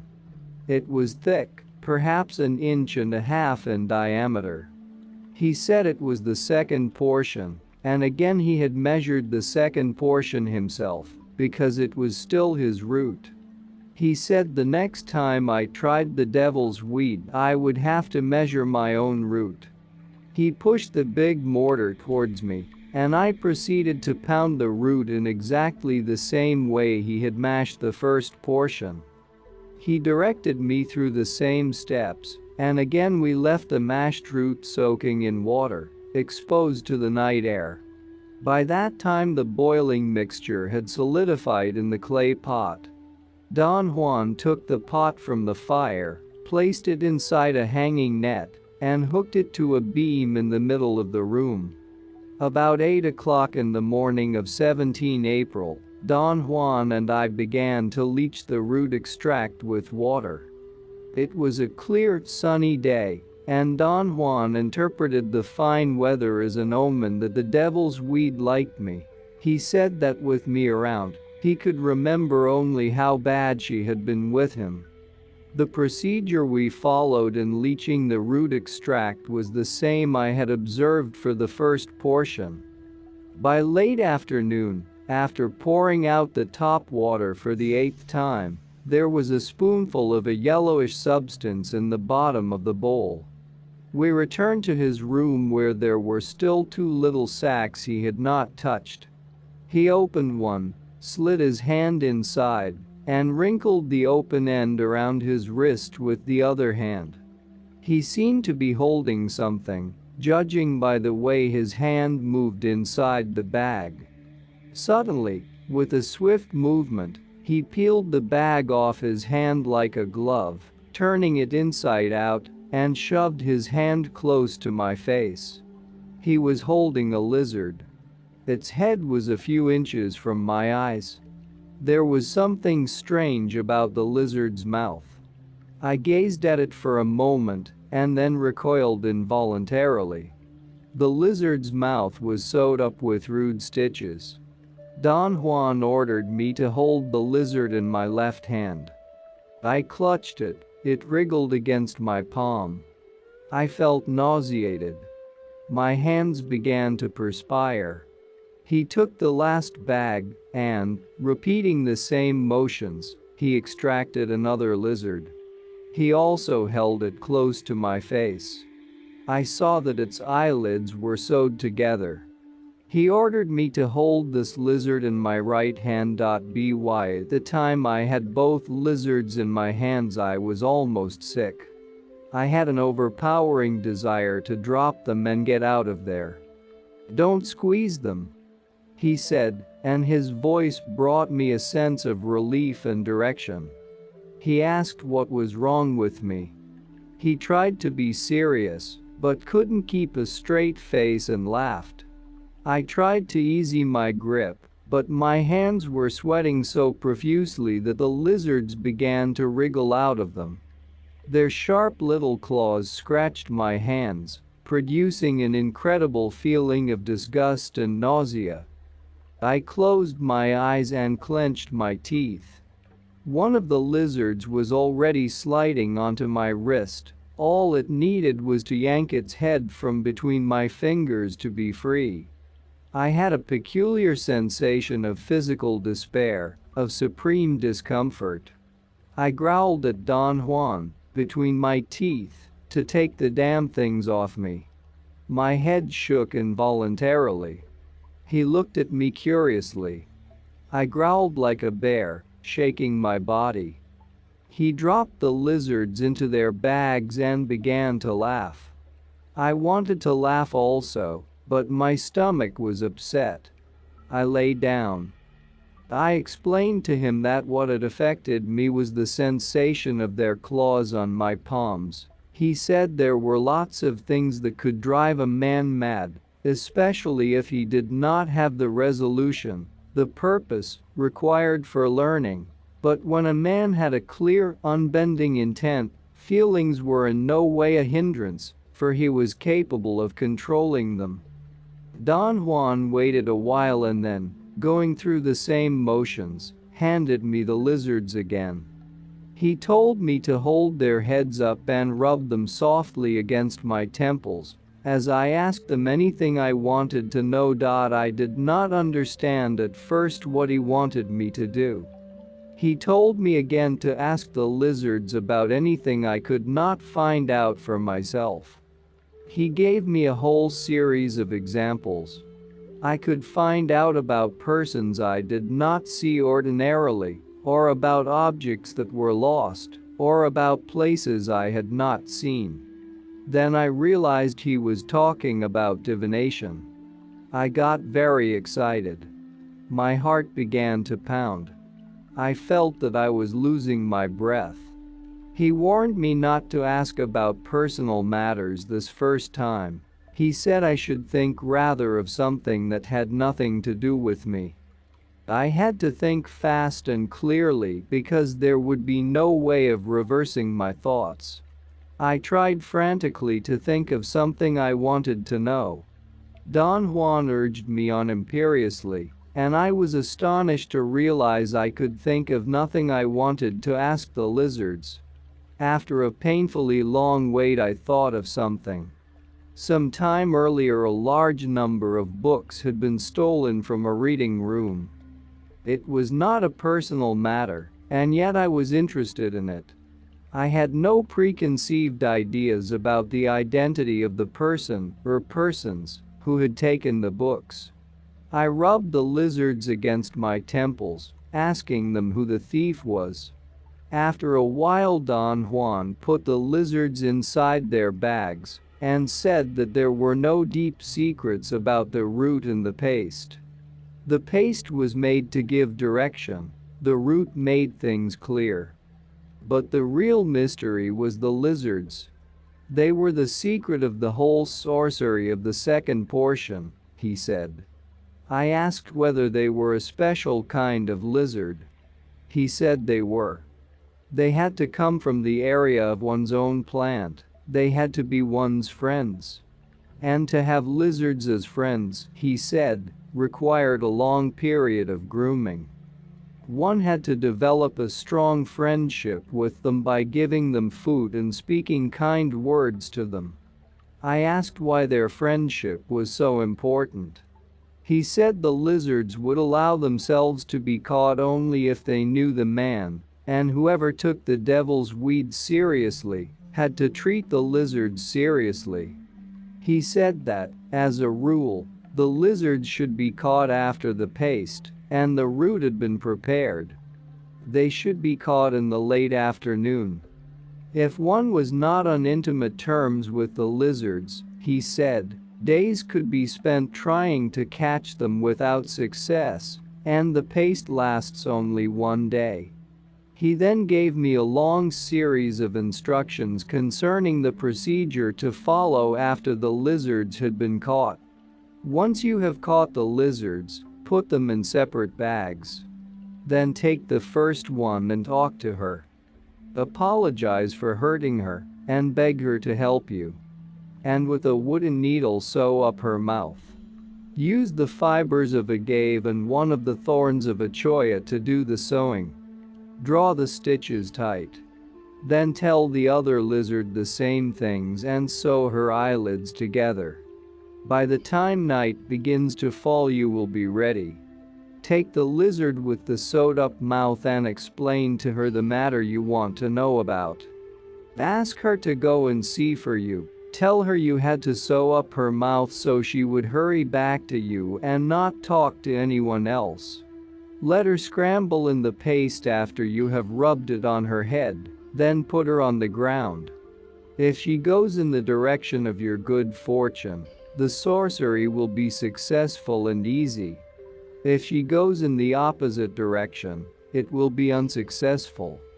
If the lizard moves towards you, south, you can expect more than ordinary good luck, but if she moves away from you, north, the sorcery will be terribly difficult. You may even die. So if she moves away from you, that is a good time to quit. At this point you can make the decision to quit. If you do, you will lose your capacity to command the lizards, but that is better than losing your life. On the other hand, you may decide to go ahead with the sorcery in spite of my warning.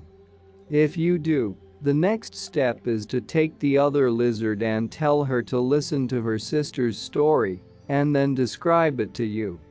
But how can the lizard with the sewed-up mouth tell me what she sees?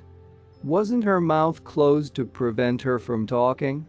Sewing up her mouth prevents her from telling her story to strangers. People say lizards are talkative, they will stop anywhere to talk.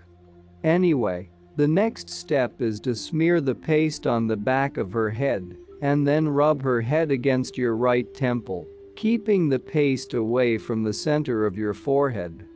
At the beginning of your learning it is a good idea to tie the lizard by its middle to your right shoulder with a string. Then you won't lose her or injure her. But as you progress and become more familiar with the power of the devil's weed, the lizards learn to obey your commands and will stay perched on your shoulder. After you have smeared the paste on your right temple with the lizard, dip the fingers of both hands into the gruel. First rub it on both temples, and then spread it all over both sides of your head. The paste dries very fast and can be applied as many times as necessary. Begin every time by using the lizard's head first and then your fingers. Sooner or later the lizard that went to sea comes back and tells her sister all about her journey, and the blind lizard describes it to you as though you were her kind. When the sorcery is finished, put the lizard down and let her go, but don't watch where she goes. Dig a deep hole with your bare hands and bury everything you used in it. About 6 p.m. Don Juan scooped the root extract out of the bowl onto a flat piece of shale. There was less than a teaspoon of a yellowish starch. He put half of it into a cup and added some yellowish water. He rotated the cup in his hand to dissolve the substance. He handed me the cup and told me to drink the mixture. It was tasteless, but it left a slightly bitter flavor in my mouth. The water was too hot, and that annoyed me. My heart began pounding fast, but soon I was relaxed again. Don Juan got the other bowl with the paste. The paste looked solid and had a glossy surface. I tried to poke the crust with my finger, but Don Juan jumped toward me and pushed my hand away from the bowl. He became very annoyed. He said it was very thoughtless of me to try that, and if I really wanted to learn there was no need to be careless.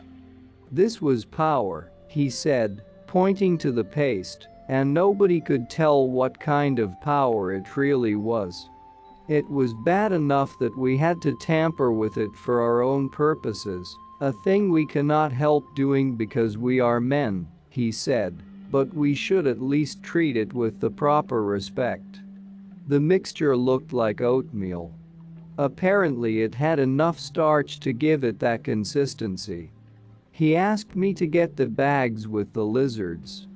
He took the lizard with the sewed-up mouth and carefully handed it over to me. He made me take it with my left hand and told me to get some of the paste with my ringer and rub it on the lizard's head, and then put the lizard into the pot and hold it there until the paste covered its entire body. Then he told me to remove the lizard from the pot. He picked up the pot and led me to a rocky area not too far from his house. He pointed to a large rock and told me to sit in front of it, as if it were my datura plant, and, holding the lizard in front of my face, to explain to her again what I wanted to know, and beg her to go and find the answer for me. He advised me to tell the lizard I was sorry I had to cause her discomfort, and to promise her I would be kind to all lizards in return. And then he told me to hold her between the third and fourth fingers of my left hand, where he had once made a cut, and to dance around the rock, doing exactly what I had done when I replanted the root of the devil's weed. He asked me if I remembered all I had done at that time. I said I did. He emphasized that everything had to be just the same, and if I did not remember I had to wait until everything was clear in my mind.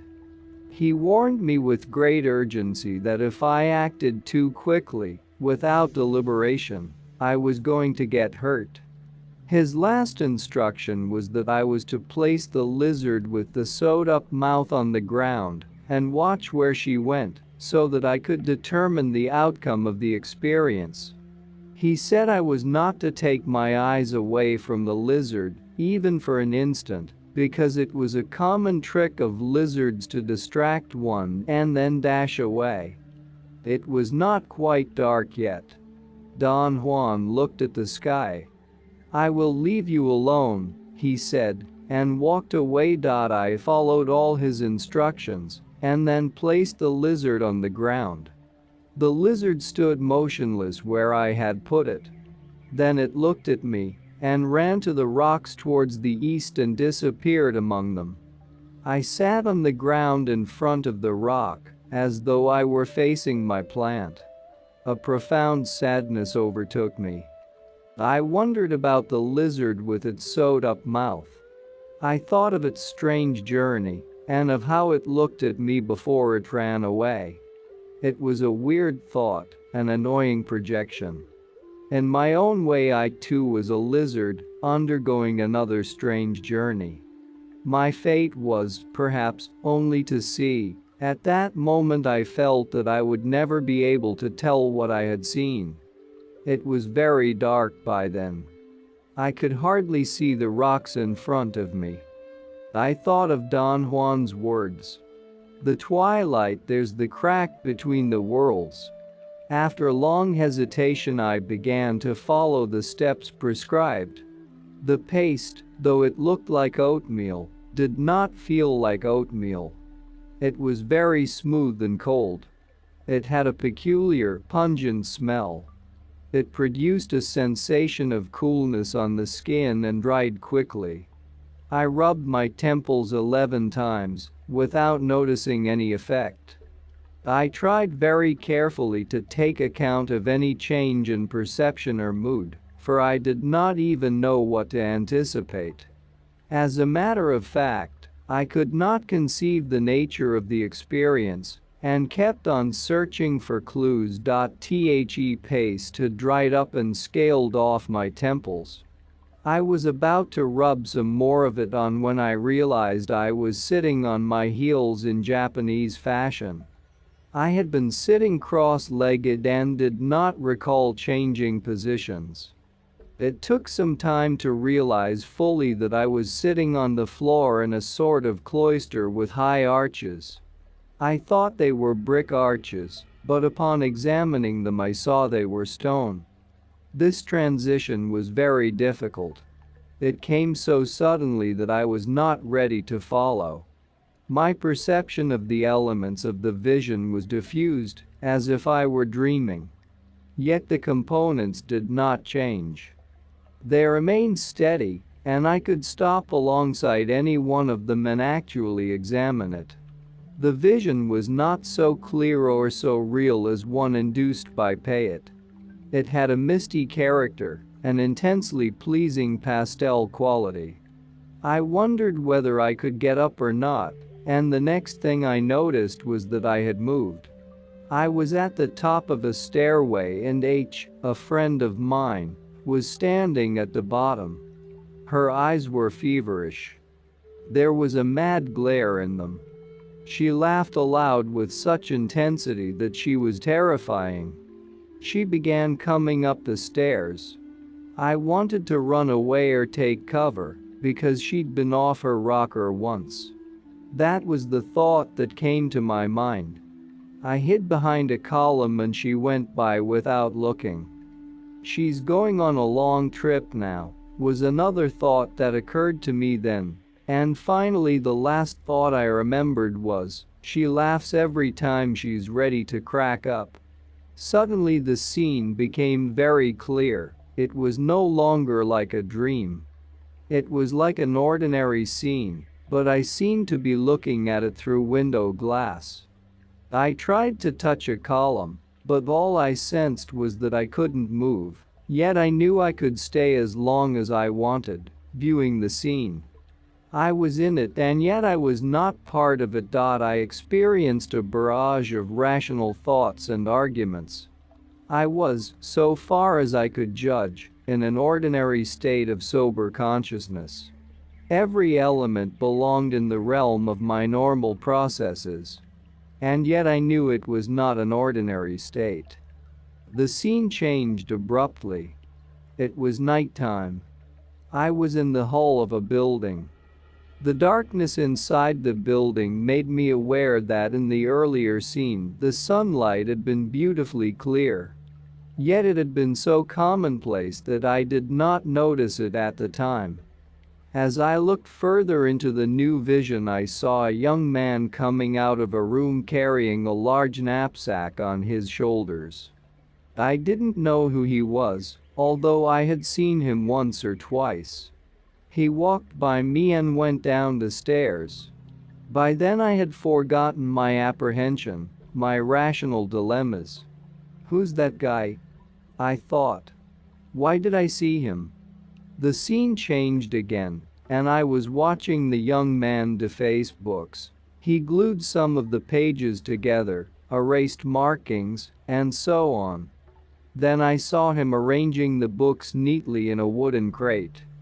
There was a pile of crates. They were right in his room, but in a storage place. Other images came to my mind, but they were not clear. The scene became foggy. I had a sensation of spinning. Don Juan shook me by the shoulders and I woke up. He helped me to stand and we walked back to his house. It had been 3.5 hours from the moment I began rubbing the paste on my temples to the time I woke up, but the visionary state could not have lasted more than 10 minutes. I had no ill effects whatsoever. I was just hungry and sleepy. Thursday, 18 April 1963. Don Juan asked me last night to describe my recent experience, but I was too sleepy to talk about it. I could not concentrate. Today, as soon as I woke up, he asked me again. "Who told you this girl H had been off her rocker?" He asked when I finished my story. Nobody. It was just one of the thoughts I had. Do you think they were your thoughts? I told him they were my thoughts, although I had no reason to think that H had been sick. They were strange thoughts. They seemed to pop up in my mind from nowhere. He looked at me inquisitively. I asked him if he did not believe me. He laughed and said that it was my routine to be careless with my acts. What did I do wrong, Don Juan? You should have listened to the lizards. How should I have listened? The little lizard on your shoulder was describing to you everything her sister was seeing. She was talking to you. She was telling you everything, and you paid no attention. Instead, you believed the lizard's words were your own thoughts. But they were my own thoughts, Don Juan. They were not. That is the nature of this sorcery. Actually, the vision is to be listened to, rather than looked at. The same thing happened to me. I was about to warn you when I remembered my benefactor had not warned me. Was your experience like mine, Don Juan? No. Mine was a hellish journey. I nearly died. Why was it hellish? Maybe because the devil's weed did not like me, or because I was not clear about what I wanted to ask. Like you yesterday. You must have had that girl in mind when you asked the question about the books. I can't remember it. The lizards are never wrong, they take every thought as a question. The lizard came back and told you things about H no one will ever be able to understand, because not even you know what your thoughts were. How about the other vision I had? Your thoughts must have been steady when you asked that question. And that is the way this sorcery should be conducted, with clarity. Do you mean the vision of the girl is not to be taken seriously? How can it be taken seriously if you don't know what questions the little lizards were answering? Would it be more clear to the lizard if one asked only one question? Yes, that would be clearer. If you could hold one thought steadily. But what would happen, Don Juan, if the one question was not a simple one? As long as your thought is steady and does not go into other things, it is clear to the little lizards, and then their answer is clear to you. Can one ask more questions of the lizards as one goes along in the vision? No. The vision is to look at whatever the lizards are telling you. That is why I said it is a vision to hear more than a vision to see. That is why I ask you to deal with impersonal matters. Usually, when the question is about people, your longing to touch them or talk to them is too strong, and the lizard will stop talking, and the sorcery will be dispelled. You should know much more than you do now before trying to see things that concern you personally. Next time you must listen carefully. I am sure the lizards told you many things, but you were not listening. Friday, 19 April 1963. What were all the things I ground for the paste, Don Juan? Seeds of devil's wheat and the weevils that live off the seeds. The measure is 1 handful of each. He cupped his right hand to show me how much. I asked him what would happen if one element was used by itself, without the others. He said that such a procedure would only antagonize the devil's wheat and the lizards. You must not antagonize the lizards, he said, for the next day, during the late afternoon, you must return to the site of your plant. Speak to all lizards and ask the 2 that helped you in the sorcery to come out again. Search all over until it is quite dark. If you can't find them, you must try it once more the next day. If you are strong, you will find both of them, and then you have to eat them, right there. And you will be endowed forever with the capacity to see the unknown. You will never need to catch lizards again to practice this sorcery. They will live inside you from then on. What do I do if I find only one of them? If you find only one of them, you must let her go at the end of your search. If you find her the first day, don't keep her, hoping you will catch the other one the next day. That will only spoil your friendship with them. What happens if I can't find them at all? I think that would be the best thing for you. It implies that you must catch 2 lizards every time you want their help, but it also implies that you are free. What do you mean, free? Free from being the slave of the devil's weed. If the lizards are to live inside you, the devil's weed will never let you go. Is that bad? Of course it is bad. She will cut you off from everything else. You will have to spend your life grooming her as an ally. She is possessive. Once she dominates you, there is only one way to go her way. What if I find that the lizards are dead? If you find one or both of them dead, you must not attempt to do this sorcery for some time. Lay off for a while. I think this is all I need to tell you. What I have told you is the rule. Whenever you practice this sorcery by yourself, you must follow all the steps I have described while you sit in front of your plant. One more thing. You must not eat or drink until the sorcery is finished. The next step in Don Juan's teachings was a new aspect of mastering the second portion of the Datura route. In the time that elapsed between the 2 stages of learning, Don Juan inquired only about the development of my plant.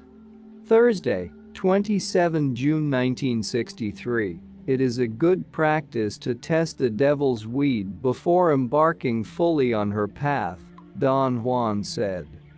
How do you test her, Don Juan? You must try another sorcery with the lizards. You have all the elements that are needed to ask one more question of the lizards, this time without my help. Is it very necessary that I do this sorcery, Don Juan? It is the best way to test the feelings of the devil's weed towards you. She tests you all the time, so it is only fair that you test her too. And if you feel anywhere along her path that for some reason you should not go on, then you must simply stop. Saturday, 29 June 1963. I brought up the subject of the devil's weed.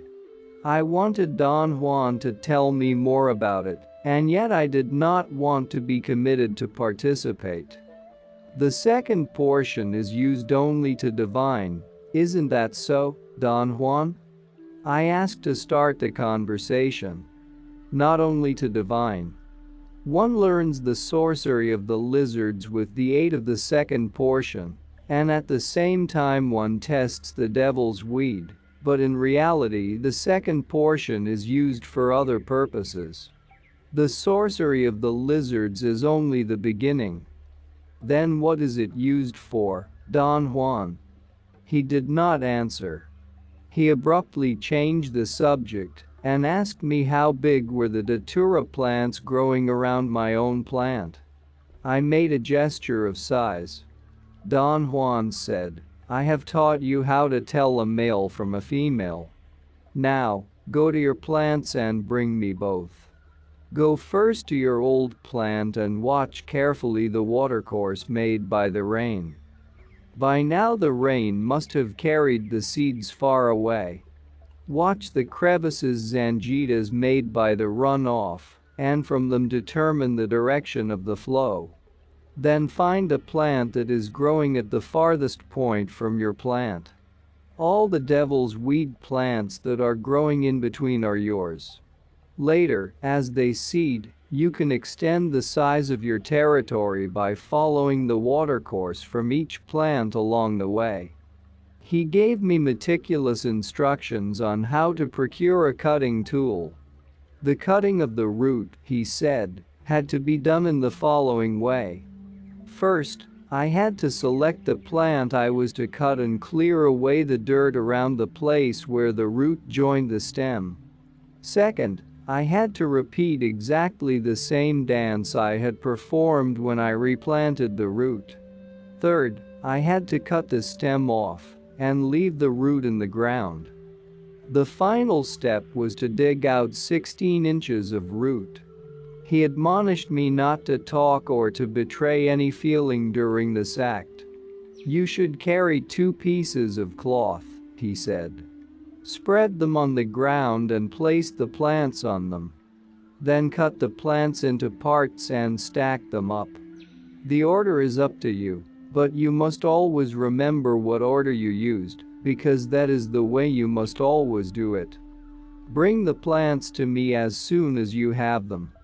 Saturday, 6 July 1963. On Monday, 1 July, I cut the datura plants Don Juan had asked for. I waited until it was fairly dark to do the dancing around the plants, because I did not want anybody to see me. I felt quite apprehensive. I was sure someone was going to witness my strange acts. I had previously chosen the plants I thought were a male and a female. I had to cut off 16 inches of the root of each one, and digging to that depth with a wooden stick was not an easy task. That took me hours.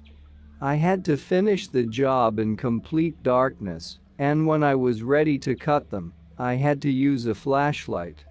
My original apprehension that somebody would watch me was minimal compared with the fear that someone would spot the light in the bushes. I took the plants to Don Juan's house on Tuesday, 2 July. He opened the bundles and examined the pieces. He said he still had to give me the seeds of his plants. He pushed a mortar in front of me. He took a glass jar and emptied its contents, dried seeds lumped together, into the mortar. I asked him what they were, and he said they were seeds eaten by weevils. There were quite a few bugs among the seeds, little black grain weevils. He said they were special bugs, and that we had to take them out and put them into a separate jar. He handed me another jar, 1/3 full of the same kind of weevils. A piece of paper was stuffed into the jar to keep the weevils from escaping. "Next time you will have to use the bugs from your own plants," Don Juan said. "What you do is to cut the seed pods that have tiny holes. They are full of bugs. Open the pot and scrape everything into a jar. Collect 1 handful of bugs and put them into another container. Treat them rough. Don't be considerate or delicate with them. Measure 1 handful of the lump seeds that the bugs have eaten and 1 handful of the bugs' powder, and bury the rest any place in that direction." Here he pointed southeast from your plant. "Then gather good, dry seeds and store them separately. You can gather all you want. You can always use them. It is a good idea to get the seeds out of the pods there so that you can bury everything at once. Next, Don Juan told me to grind the lumped seeds first, then the weevil eggs, then the bugs, and last the good, dry seeds. When all of them were mashed into a fine powder, Don Juan took the pieces of datura I had cut and stacked up. He separated the male root and wrapped it gently in a piece of cloth. He handed me the rest and told me to cut everything into little pieces, mash them well, and then put every bit of the juice into a pot. He said I had to mash them in the same order in which I had stacked them up. After I had finished, he told me to measure 1 cup of boiling water and stir it with everything in the pot, and then to add 2 more cups. He handed me a smoothly finished bone stick. I stirred the mush with it and put the pot on the fire. Then he said we had to prepare the root, and for that we had to use the larger mortar, because the male root could not be cut at all. We went to the back of the house. He had the mortar ready, and I proceeded to pound the root as I had done before. We left the root soaking in water, exposed to the night air, and went inside the house. I woke up when Don Juan got up. The sun was shining in a clear sky. It was a hot, dry day. Don Juan commented again that he was sure the devil's weed liked me. We proceeded to treat the root, and at the end of the day we had quite a bit of yellowish substance in the bottom of the bowl. Don Juan poured off the top water. I thought that was the end of the procedure, but he filled the bowl with boiling water again. He brought down the pot with the mush from under the roof. The mush seemed to be almost dry. He took the pot inside the house, placed it carefully on the floor, and sat down. Then he began to talk. My benefactor told me it was permissible to mix the plant with lard. And that is what you are going to do. My benefactor mixed it with lard for me, but, as I have already said, I never was very fond of the plant, and never really tried to become one with her. My benefactor told me that for best results, for those who really want to master the power, the proper thing is to mix the plant with the lard of a wild boar. The fat of the intestines is the best. But it is for you to choose. Perhaps the turn of the wheel will decide that you take the devil's weed as an ally, in which case I will advise you, as my benefactor advised me, to hunt a wild boar and get the fat from the intestines cibo de tripa. In other times, when the devil's weed was tops, brujos used to go on special hunting trips to get fat from wild boars. They sought the biggest and strongest males. They had a special magic for wild boars. They took from them a special power, so special that it was hard to believe, even in those days. But that power is lost. I don't know anything about it. And I don't know any man who knows about it. Perhaps the weed herself will teach you all that. Don Juan measured a handful of lard, dumped it into the bowl containing the dry gruel, and scraped the lard left on his hand onto the edge of the pot. He told me to stir the contents until they were smooth and thoroughly mixed. I whipped the mixture for nearly 3 hours. Don Juan looked at it from time to time and thought it was not done yet. Finally he seemed satisfied. The air whipped into the paste had given it a light gray color and the consistency of jelly. He hung the bowl from the roof next to the other bowl. He said he was going to leave it there until the next day, because it would take 2 days to prepare the second portion.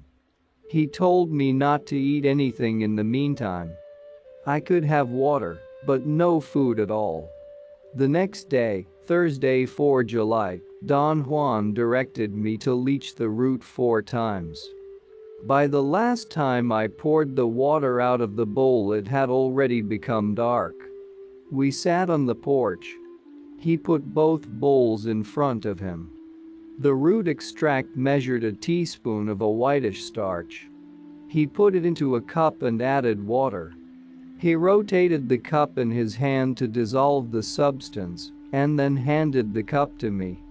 He told me to drink all that was in the cup. I drank it fast and then put the cup on the floor and slumped back. My heart began pounding. I felt I could not breathe. Don Juan ordered me, matter-of-factly, to take off all my clothes. I asked him why, and he said I had to rub myself with the paste. I hesitated. I did not know whether to undress. Don Juan urged me to hurry up. He said there was very little time to fool around. I removed all my clothes. He took his bone stick and cut 2 horizontal lines on the surface of the paste, thus dividing the contents of the bowl into 3 equal parts. Then, starting at the center of the top line, he cut a vertical line perpendicular to the other 2, dividing the paste into 5 parts. He pointed to the bottom right area and said that was for my left foot. The area above it was for my left leg. The top and largest part was for my genitals. The next one below, on the left side, was for my right leg, and the area at the bottom left was for my right foot. He told me to apply the part of the paste designated for my left foot to the sole of my foot and rub it thoroughly. Then he guided me in applying the paste on the inside part of my whole left leg, on my genitals, down the inside of my whole right leg, and finally on the sole of my right foot. I followed his directions. The paste was cold and had a particularly strong odor. When I had finished applying it, I straightened up. The smell from the mixture entered my nostrils. It was suffocating me.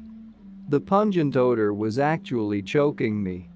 It was like a gas of some sort. I tried to breathe through my mouth and tried to talk to Don Juan, but I couldn't. Don Juan kept staring at me. I took a step towards him. My legs were rubbery and long, extremely long. I took another step. My knee joints felt springy, like a vault pole. They shook and vibrated and contracted elastically. I moved forward. The motion of my body was slow and shaky. It was more like a tremor forward and up. I looked down and saw Don Juan sitting below me, way below me. The momentum carried me forward one more step, which was even more elastic and longer than the preceding one. And from there I soared. I remember coming down once, then I pushed up with both feet, sprang backwards, and glided on my back. I saw the dark sky above me, and the clouds going by me. I jerked my body so I could look down. I saw the dark mass of the mountains. My speed was extraordinary. My arms were fixed, folded against my sides. My head was the directional unit. If I kept it bent backwards, I made vertical circles. I changed directions by turning my head to the side. I enjoyed such freedom and swiftness as I had never known before. The marvelous darkness gave me a feeling of sadness, of longing, perhaps. It was as if I had found a place where I belonged, the darkness of the night. I tried to look around, but all I sensed was that the night was serene, and yet it held so much power. Suddenly I knew it was time to come down. It was as if I had been given an order I had to obey. And I began descending like a feather with lateral motions. That type of movement made me very ill. It was slow and jerky, as though I were being lowered by pulleys. I got sick. My head was bursting with the most excruciating pain. A kind of blackness enveloped me. I was very aware of the feeling of being suspended in it. The next thing I remember is the feeling of waking up. I was in my bed in my own room. I sat up, and the image of my room dissolved. I stood up. I was naked. The motion of standing made me sick again. I recognized some of the landmarks. I was about half a mile from Don Juan's house, near the place of his datura plants. Suddenly everything fitted into place, and I realized that I would have to walk all the way back to his house, naked. To be deprived of clothes was a profound psychological disadvantage, but there was nothing I could do to solve the problem. I thought of making myself a skirt with branches, but the thought seemed ludicrous, and, besides, it was soon going to be dawn, for the morning twilight was already clear. I forgot about my discomfort and my nausea and started to walk towards the house. I was obsessed with the fear of being discovered. I watched for people and dogs. I tried to run, but I hurt my feet on the small, sharp stones. I walked slowly. It was already very clear. Then I saw somebody coming up the road, and I quickly jumped behind the bushes. My situation seemed so incongruous to me. A moment before I had been enjoying the unbelievable pleasure of flying. The next minute I found myself hiding, embarrassed by my own nakedness. I thought of jumping out on the road again and running with all my might past the person who was coming. I thought he would be so startled that by the time he realized it was a naked man, I would have left him far behind. I thought all that, but I did not dare to move. The person coming up the road was just upon me and stopped walking. I heard him calling my name. It was Don Juan, and he had my clothes. As I put them on, he looked at me and laughed. He laughed so hard that I wound up laughing too. The same day, Friday 5 July, late in the afternoon, Don Juan asked me to narrate the details of my experience. As carefully as I could, I related the whole episode. The second portion of the devil's weed is used to fly, he said when I had finished. The unguent by itself is not enough. My benefactor said that it is the root that gives direction and wisdom, and it is the cause of flying. As you learn more, and take it often in order to fly, you will begin to see everything with great clarity. You can soar through the air for hundreds of miles to see what is happening at any place you want, or to deliver a fatal blow to your enemies far away. As you become familiar with the devil's weed, she will teach you how to do such things. For instance, she has taught you already how to change directions. In the same manner, she will teach you unimaginable things. Like what, Don Juan? That I can't tell you. Every man is different. My benefactor never told me what he had learned. He told me how to proceed, but never what he saw. That is only for oneself. But I tell you all I see, Don Juan. Now you do. Later you will not.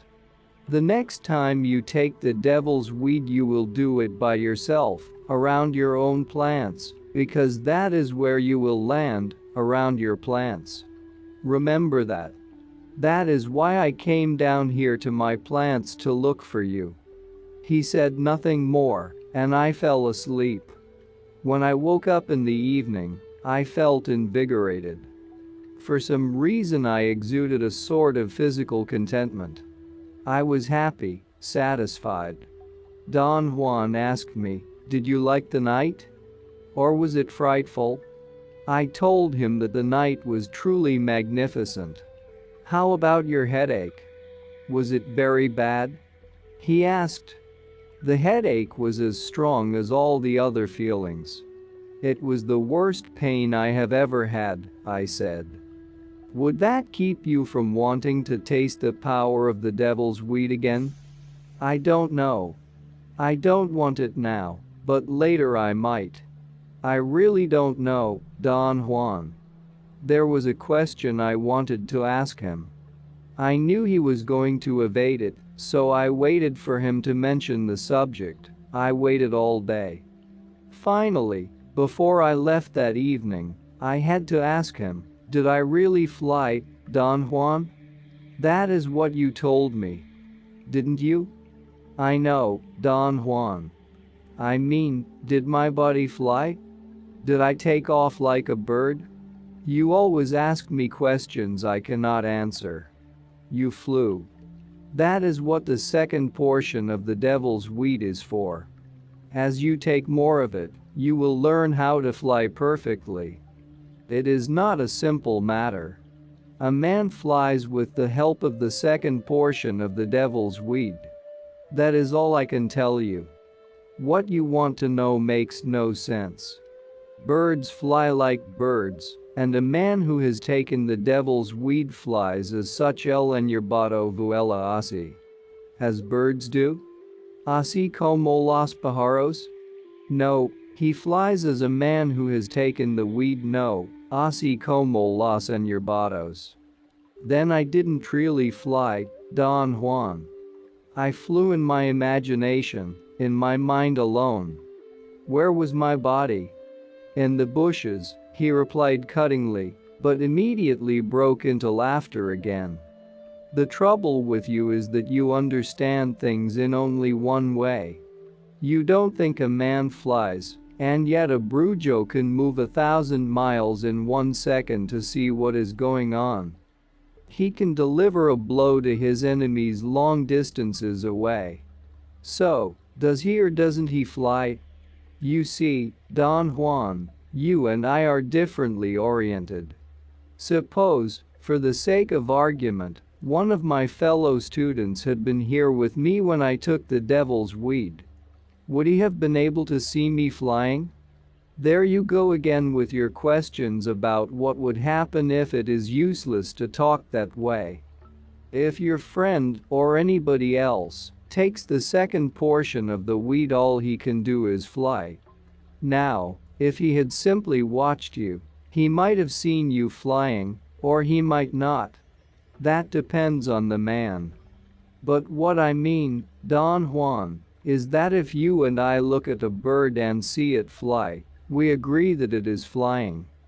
But if two of my friends had seen me flying as I did last night, would they have agreed that I was flying? Well, they might have. You agree that birds fly because you have seen them flying. Flying is a common thing with birds.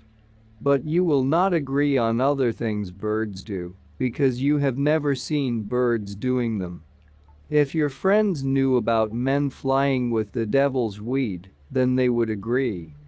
Let's put it another way, Don Juan. What I meant to say is that if I had tied myself to a rock with a heavy chain, I would have flown just the same, because my body had nothing to do with my flying. Don Juan looked at me incredulously. If you tie yourself to a rock, he said, I'm afraid you will have to fly holding the rock with its heavy chain. Collecting the ingredients and preparing them for the smoke mixture formed a yearly cycle. The first year Don Juan taught me the procedure. In December of 1962, the second year, when the cycle was renewed, Don Juan merely directed me. I collected the ingredients myself, prepared them, and put them away until the next year. In December 1963, a new cycle started for the third time. Don Juan then showed me how to combine the dried ingredients I had collected and prepared the year before. He put the smoking mixture into a small leather bag, and we set out once again to collect the different components for the following year. Don Juan seldom mentioned the little smoke during the year that elapsed between the two gatherings. Every time I went to see him, however, He gave me his pipe to hold, and the procedure of getting familiar with the pipe developed in the way he had described. He put the pipe in my hands very gradually. He demanded absolute and careful concentration on that action, and gave me very explicit directions. Any fumbling with the pipe would inevitably result in his or my death, he said. As soon as we had finished the third collecting and preparing cycle, Don Juan began to talk about the smoke as an ally for the first time in more than a year. Monday, 23 December 1963, we were driving back to his house after collecting some yellow flowers for the mixture. They were one of the necessary ingredients. I made the remark that this year we did not follow the same order in collecting the ingredients as we had the year before. He laughed and said the smoke was not moody or petty, as the devil's weed was. For the smoke, the order of collecting was unimportant. All that was required was that the man using the mixture had to be accurate and exact. I asked Don Juan what we were going to do with the mixture he had prepared and given me to keep. He replied that it was mine, and added that I had to use it as soon as possible. I asked how much of it was needed each time. The small bag he had given me contained approximately 3 times the amount a small tobacco bag would hold. He told me I would have to use all the contents of my bag in 1 year, and how much I needed each time I smoked was a personal matter. I wanted to know what would happen if I never finished the bag. Don Juan said that nothing would happen. The smoke did not require anything. He himself did not need to smoke any more, and yet he made a new mixture each year. He then corrected himself and said that he rarely had to smoke. I asked what he did with the unused mixture, but he did not answer. He said the mixture was no longer good if not used in 1 year. At this point we got into a long argument. I did not phrase my questions correctly, and his answers seemed confusing. I wanted to know if the mixture would lose its hallucinogenic properties, or power, after a year, thus making the yearly cycle necessary, but he insisted that the mixture would not lose its power at any time. The only thing that happened, he said, was that a man did not need it anymore because he had made a new supply. He had to dispose of the remaining old mixture in a specific way, which Don Juan did not want to reveal to me at that point. Tuesday, 24 December 1963, you said, Don Juan, you don't have to smoke anymore. Yes, because the smoke is my ally. I don't need to smoke anymore. I can call him anytime, any place. Do you mean he comes to you even if you do not smoke? I mean I go to him freely. Will I be able to do that, too? If you succeed in getting him as your ally, you will. Tuesday, 31 December 1963. On Thursday, 26 December, I had my first experience with Don Juan's ally, the smoke. All day I drove him around and did chores for him. We returned to his house in the late afternoon.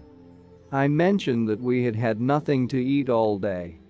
He was completely unconcerned over that. Instead, he began to tell me it was imperative for me to become familiar with the smoke. He said I had to experience it myself to realize how important it was as an ally. Without giving me an opportunity to say anything, Don Juan told me he was going to light his pipe for me, right then. I tried to dissuade him, arguing that I did not believe I was ready. I told him I felt I had not handled the pipe for a long enough time. But he said there was not much time left for me to learn, and I had to use the pipe very soon. He brought the pipe out of its sack and fondled it. I sat on the floor next to him and frantically tried to get sick and pass out, to do anything to put off this unavoidable step. The room was almost dark.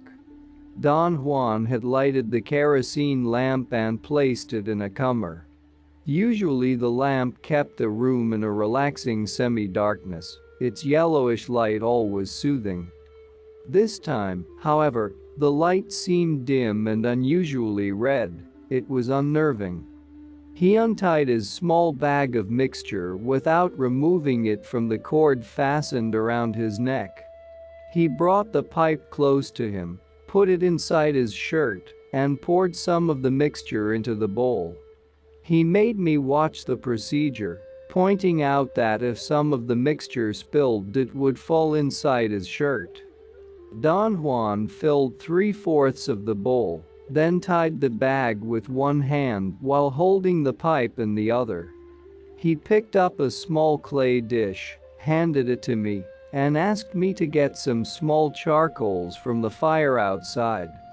I went to the back of the house and scooped a bunch of charcoals from the adobe stove. I hurried back to his room. I felt deep anxiety. It was like a premonition. I sat next to Don Juan and gave him the dish. He looked at it and calmly said the charcoals were too big. He wanted smaller ones that would fit inside the pipe bowl. I went back to the stove and got some.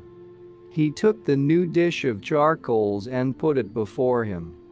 He was sitting with his legs crossed and tucked under him. He glanced at me out of the corner of his eye and leaned forward until his chin nearly touched the charcoals.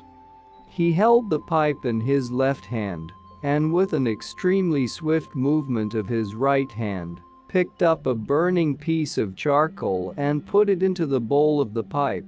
Then he sat up straight and, holding the pipe with both hands, put it to his mouth and puffed 3 times. He stretched his arms to me and told me in a forceful whisper to take the pipe with both hands and smoke. The thought of refusing the pipe and running away crossed my mind for an instant, but Don Juan demanded again, still in a whisper, that I take the pipe and smoke. I looked at him. His eyes were fixed on me. But his stare was friendly, concerned. It was clear that I had made the choice a long time before. There was no alternative but to do what he said. I took the pipe and nearly dropped it. It was hot.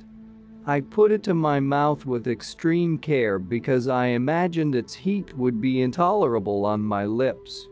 But I felt no heat at all. Don Juan told me to inhale. The smoke flowed into my mouth and seemed to circulate there. It was heavy.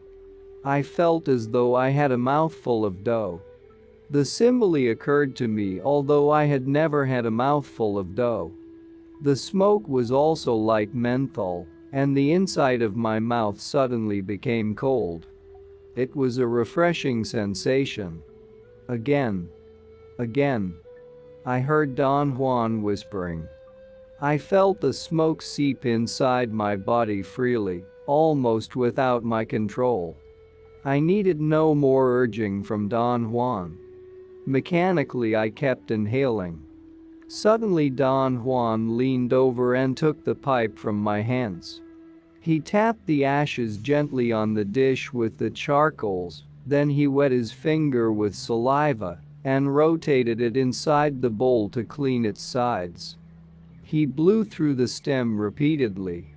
I saw him put the pipe back into its sheath.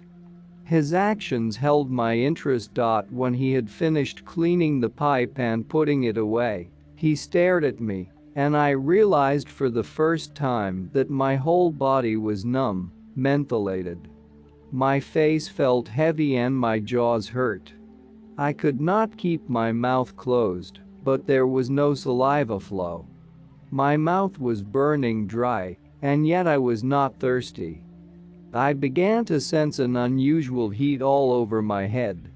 A cold heat. My breath seemed to cut my nostrils and upper lip every time I exhaled. But it didn't burn, it hurt like a piece of ice.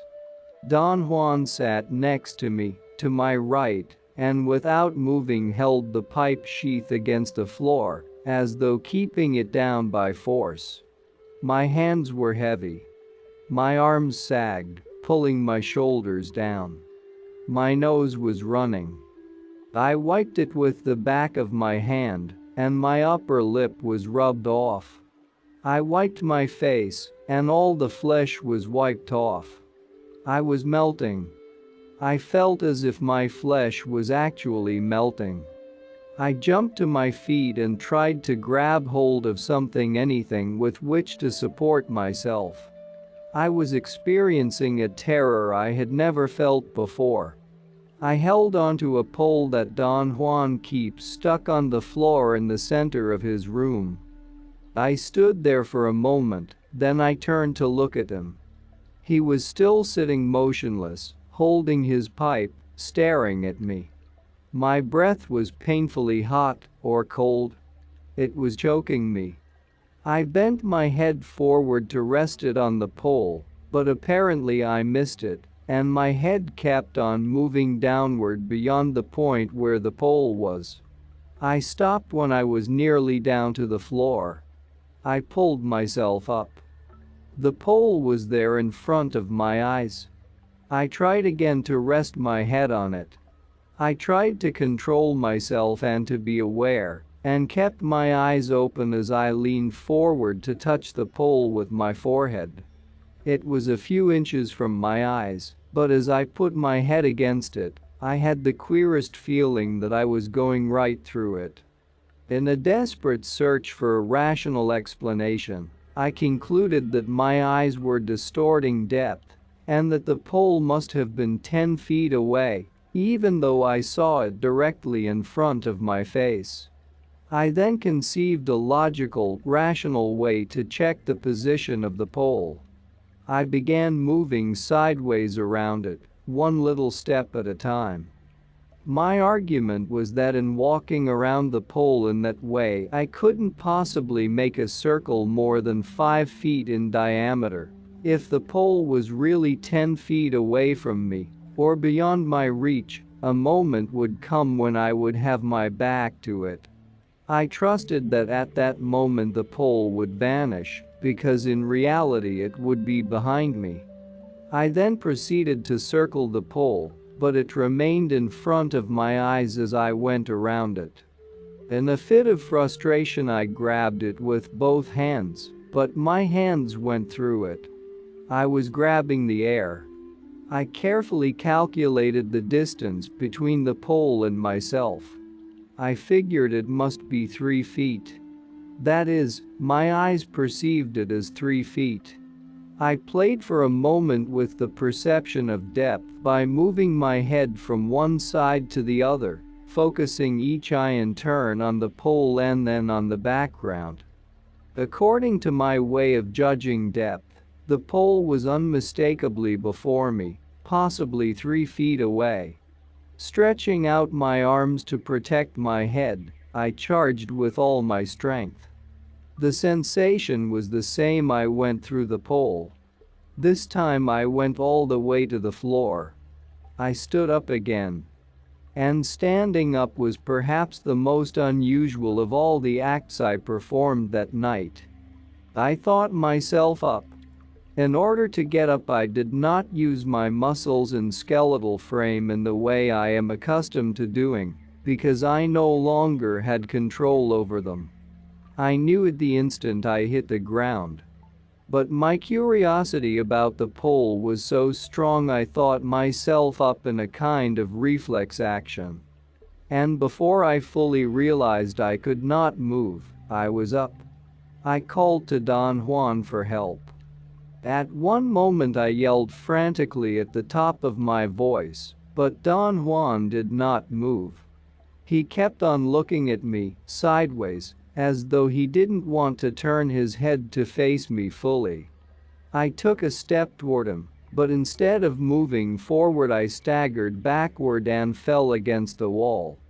I knew I had rammed against it with my back, yet it did not feel hard. I was completely suspended in a soft, spongy substance. It was the wall. My arms were stretched out laterally, and slowly my whole body seemed to sink into the wall. I could only look forward into the room. Don Juan was still watching me, but he made no move to help me. I made a supreme effort to jerk my body out of the wall, but it only sank deeper and deeper. In the midst of indescribable terror, I felt that the spongy wall was closing in on my face. I tried to shut my eyes, but they were fixed open. I don't remember what else happened. Suddenly Don Juan was in front of me, a short distance away. We were in the other room. I saw his table in the dirt stove with the fire burning, and with the corner of my eye, I distinguished a fence outside the house. I could see everything very clearly.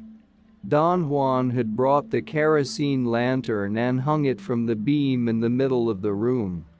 I tried to look in a different direction, but my eyes were set to see only straight forward. I couldn't distinguish or feel any part of my body. My breathing was undetectable. But my thoughts were extremely lucid. I was clearly aware of whatever was taking place in front of me. Don Juan walked towards me, and my clarity of mind ended. Something seemed to stop inside me. There were no more thoughts. I saw Don Juan coming and I hated him. I wanted to tear him apart. I could have killed him then, but I could not move. At first I vaguely sensed a pressure on my head, but it also disappeared. There was only one thing left: an overwhelming anger at Don Juan. I saw him only a few inches from me. I wanted to claw him apart. I felt I was groaning. Something in me began to convulse. I heard Don Juan talking to me. His voice was soft and soothing, and, I felt, infinitely pleasing. He came even closer and started to recite a Spanish lullaby. Lady Saint Anna, why does the baby cry? For an apple he has lost. I will give you one. I will give you two. One for the boy and one for you, Señora Santa Ana, por Laura el Nino. Por una manzana que se la ha perdido. Yo le dar una. Yo le dar dos.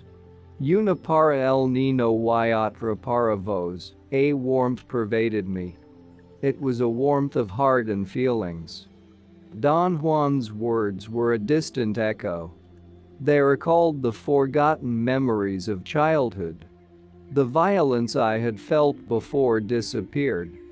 The resentment changed into a longing, a joyous affection for Don Juan. He said I must struggle not to fall asleep, that I no longer had a body and was free to turn into anything I wanted. He stepped back. My eyes were at a normal level, as though I were standing in front of him. He extended both his arms towards me and told me to come inside them. Either I moved forward, or he came closer to me. His hands were almost on my face, on my eyes, although I did not feel them. Get inside my chest, I heard him say. I felt I was engulfing him. It was the same sensation of the sponginess of the wall. Then I could hear only his voice commanding me to look and see. I could not distinguish him anymore. My eyes were apparently open, for I saw flashes of light on a red field. It was as though I was looking at a light through my closed eyelids. Then my thoughts were turned on again. They came back in a fast barrage of images, faces, scenery. Scenes without any coherence popped up and disappeared. It was like a fast dream in which images overlap and change. Then the thoughts began to diminish in number and intensity, and soon they were gone again.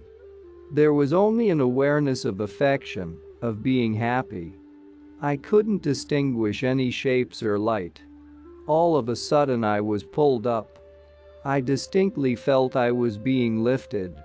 And I was free, moving with tremendous lightness and speed in water or air.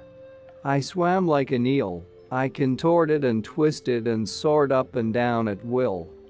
I felt a cold wind blowing all around me, and I began to float like a feather back and forth, down, and down, and down. Saturday, 28 December 1963. I woke up yesterday late in the afternoon. Don Juan told me I had slept peacefully for nearly 2 days. I had a splitting headache. I drank some water and got sick. I felt tired, extremely tired, and after eating I went back to sleep. Today I felt perfectly relaxed again. Don Juan and I talked about my experience with the little smoke. Thinking that he wanted me to tell the whole story the way I always did, I began to describe my impressions, but he stopped me and said it was not necessary. He told me I had really not done anything, and that I had fallen asleep right away, so there was nothing to talk about. How about the way I felt? Isn't that important at all? I insisted. No, not with the smoke. Later on, when you learn how to travel, we will talk, when you learn how to get into things. Does one really get into things? Don't you remember? You went into and through that wall.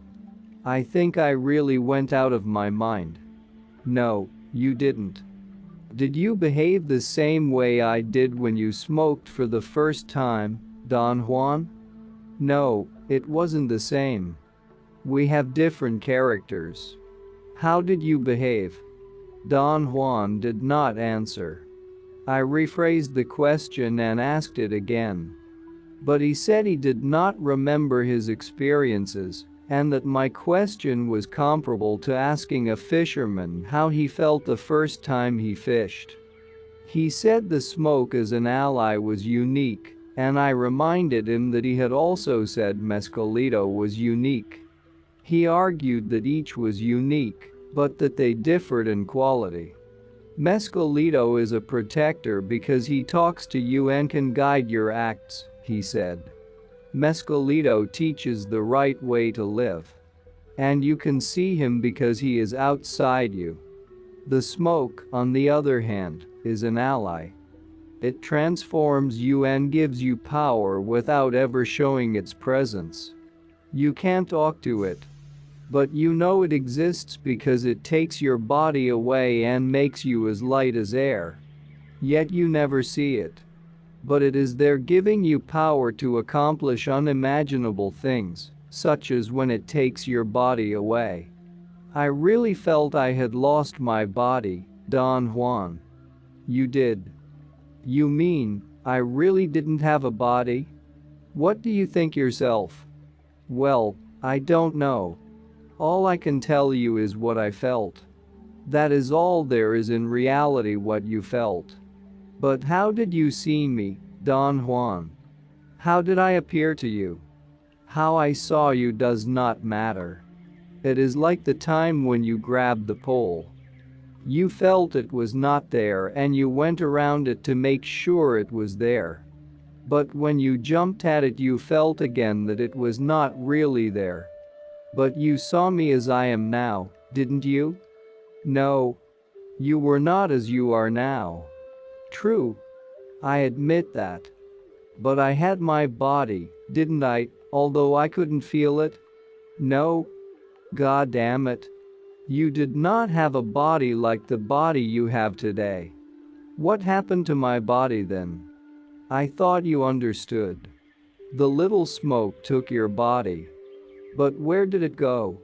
How in hell do you expect me to know that? It was useless to persist in trying to get a rational explanation. I told him I did not want to argue or to ask stupid questions, but if I accepted the idea that it was possible to lose my body, I would lose all my rationality. He said that I was exaggerating, as usual, and that I did not, nor was I going to, lose anything because of the little smoke. Tuesday, 28 January 1964. I asked Don Juan what he thought of the idea of giving the smoke to anyone who wanted the experience. He indignantly replied that to give the smoke to anyone would be just the same as killing him, for he would have no one to guide him. I asked Don Juan to explain what he meant. He said I was there, alive and talking to him, because he had brought me back. He had restored my body.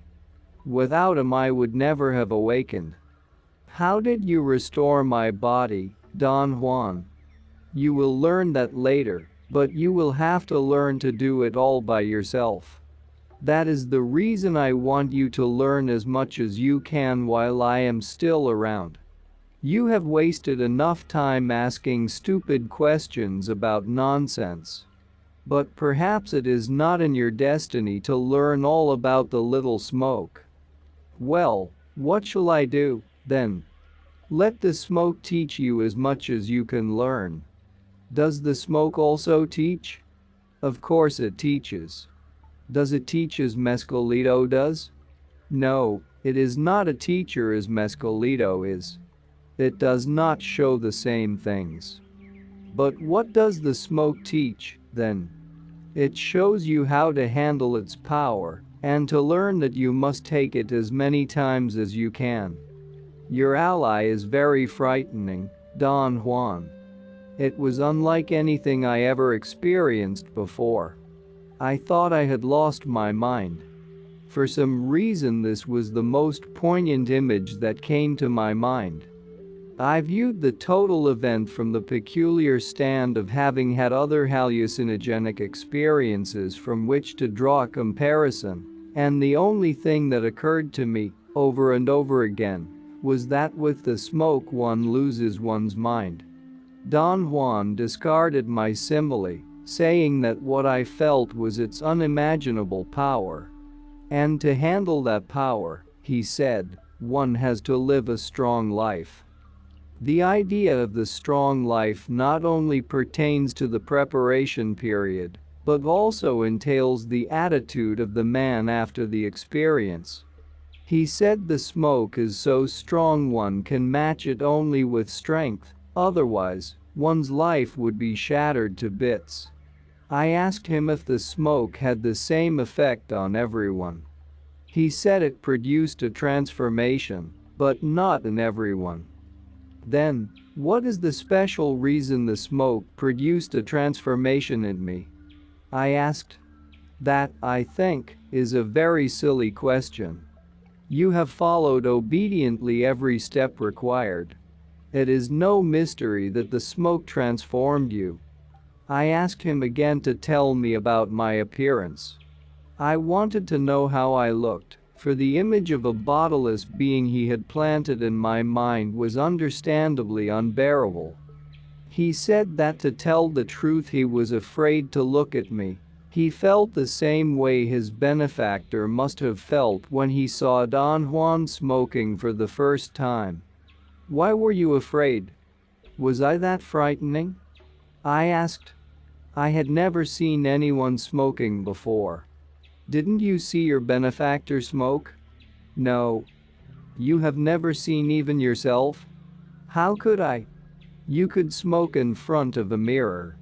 He did not answer, but stared at me and shook his head. I asked him again if it was possible to look into a mirror. He said it would be possible, although it would be useless because one would probably die of fright, if of nothing else. I said, then one must look frightful. I have wondered all my life about the same thing, he said. Yet I did not ask, nor did I look into a mirror. I did not even think of that. How can I find out then? You will have to wait, the same way I did, until you give the smoke to someone else if you ever master it, of course. Then you will see how a man looks. That is the rule. What would happen if I smoked in front of a camera and took a picture of myself? I don't know. The smoke would probably turn against you. But I suppose you find it so harmless you feel you can play with it. I told him I did not mean to play, but that he had told me before that the smoke did not require steps, and I thought there would be no harm in wanting to know how one looked. He corrected me, saying that he had meant there was no necessity to follow a specific order, as there is with the devil's weed. All that was needed with the smoke was the proper attitude, he said. From that point of view, one had to be exact in following the rule. He gave me an example, explaining that it did not matter what ingredient for the mixture was picked first, so long as the amount was correct. I asked if there would be any harm in my telling others about my experience. He replied that the only secrets never to be revealed were how to make the mixture, how to move around, and how to return. Other matters concerning the subject were of no importance. My last encounter with Mescalito was a cluster of 4 sessions which took place within 4 consecutive days. Don Juan called this long session a midit. It was a payat ceremony for payateros and apprentices. There were 2 older men, about Don Juan's age, one of whom was the leader, and 5 younger men, including myself. The ceremony took place in the state of Chihuahua, Mexico, near the Texas border. It consisted of singing and of ingesting payat during the night. In the daytime, women attendants, who stayed outside the confines of the ceremony site, supplied each man with water, and only a token of ritual food was consumed each day. Saturday, 12 September 1964, during the first night of the ceremony, Thursday 3 September, I took 8 payat buttons. They had no effect on me, or if they did, it was a very slight one. I kept my eyes closed most of the night. I felt much better that way. I did not fall asleep, nor was I tired. At the very end of the session, the singing became extraordinary. For a brief moment I felt uplifted and wanted to weep, but as the song ended, the feeling vanished. We all got up and went outside. The women gave us water. Some of the men gargled it, others drank it. The men did not talk at all, but the women chatted and giggled all day long. The ritual food was served at midday. It was cooked corn. At sundown on Friday 4 September, the second session began. The leader sang his payat song, and the cycle of songs and intake of payat buttons began once again. It ended in the morning with each man singing his own song, in unison with the others. When I went out, I did not see as many women as had been there the day before. Someone gave me water, but I was no longer concerned with my surroundings. I had ingested 8 buttons again, but the effect had been different. It must have been towards the end of the session that the singing was greatly accelerated, with everybody singing at once. I perceived that something or somebody outside the house wanted to come in. I couldn't tell whether the singing was done to prevent it from bursting in, or to lure it inside. I was the only one who did not have a song. They all seemed to look at me questioningly, especially the young men. I grew embarrassed and closed my eyes. Then I realized I could perceive what was going on much better if I kept my eyes closed. This idea held my undivided attention. I closed my eyes and saw the men in front of me. I opened my eyes, and the image was unchanged. The surroundings were exactly the same for me, whether my eyes were open or closed. Suddenly everything vanished or crumbled, and there emerged in its place the man-like figure of Mescalito I had seen 2 years before.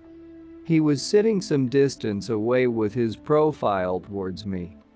I stared fixedly at him, but he did not look at me, not once did he turn. I believed I was doing something wrong, something that kept him away.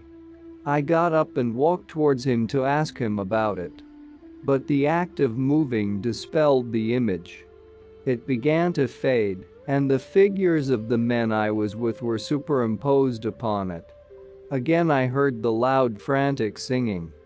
I went into the nearby bushes and walked for a while. Everything stood out very clearly.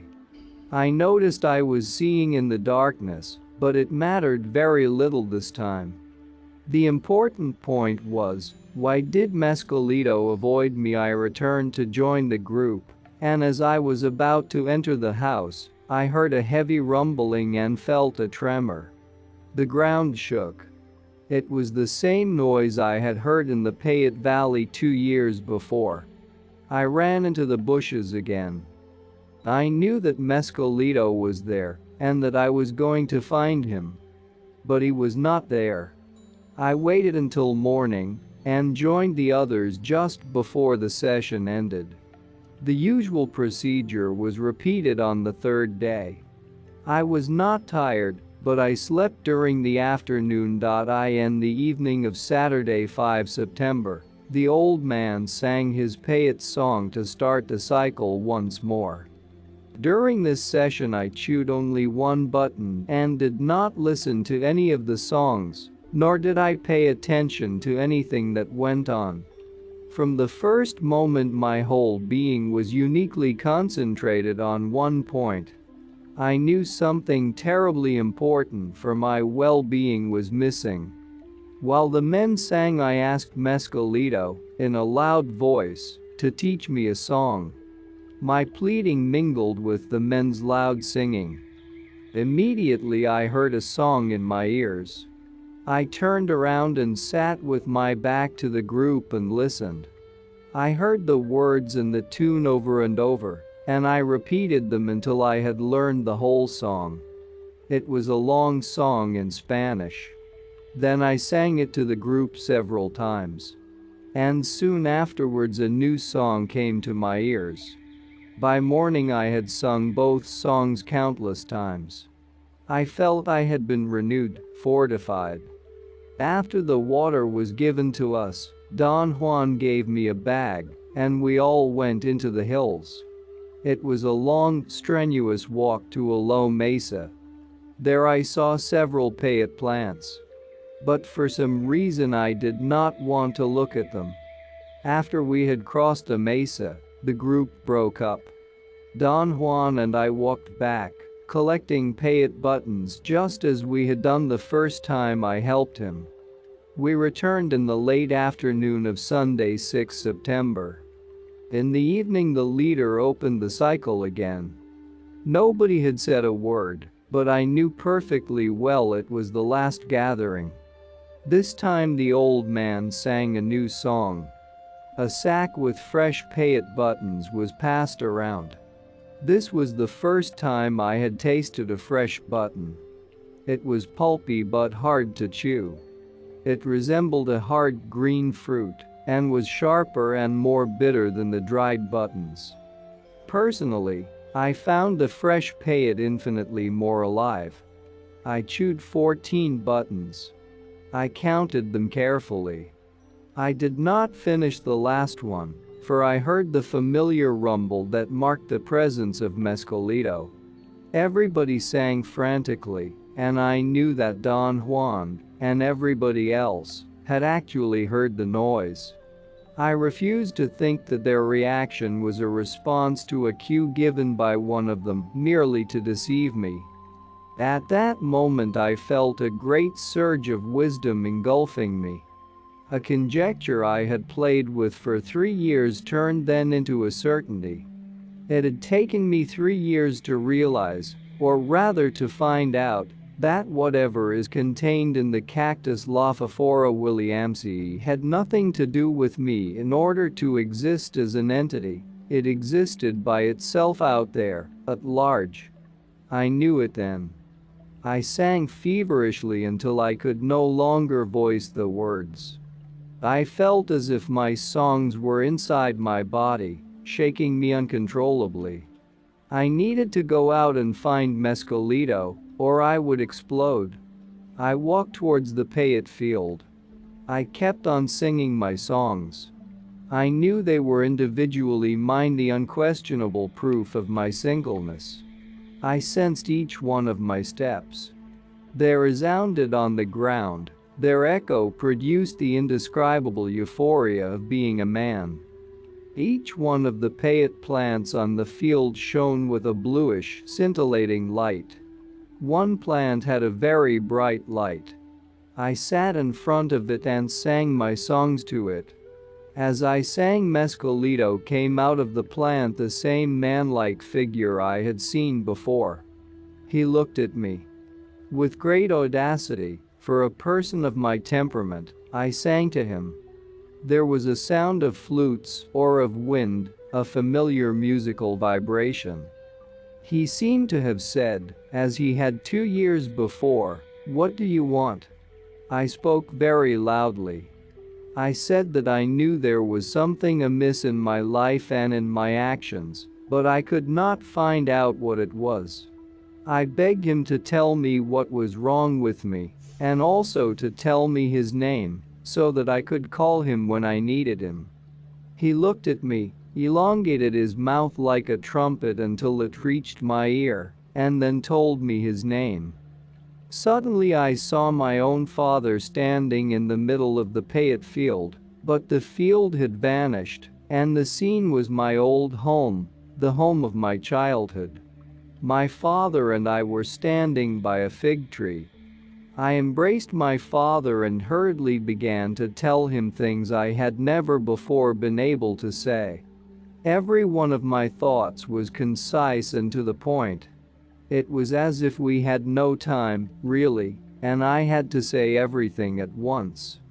I said staggering things about my feelings towards him, things I would never have been able to voice under ordinary circumstances. My father did not speak. He just listened and then was pulled, or sucked, away. I was alone again. I wept with remorse and sadness.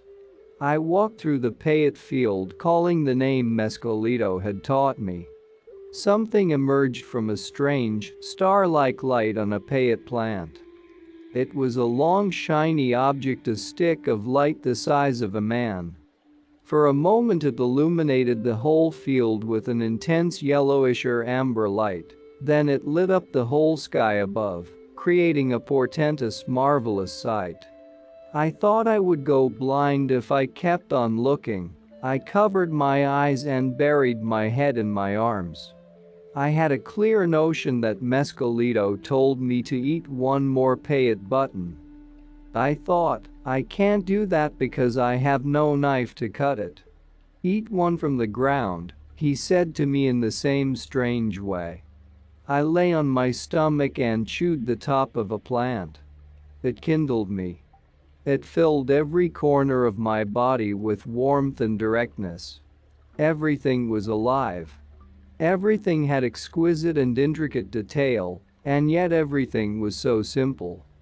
I was everywhere. I could see up and down and around, all at the same time. This particular feeling lasted long enough for me to become aware of it. Then it changed into an oppressive terror that did not come upon me abruptly, but somehow swiftly.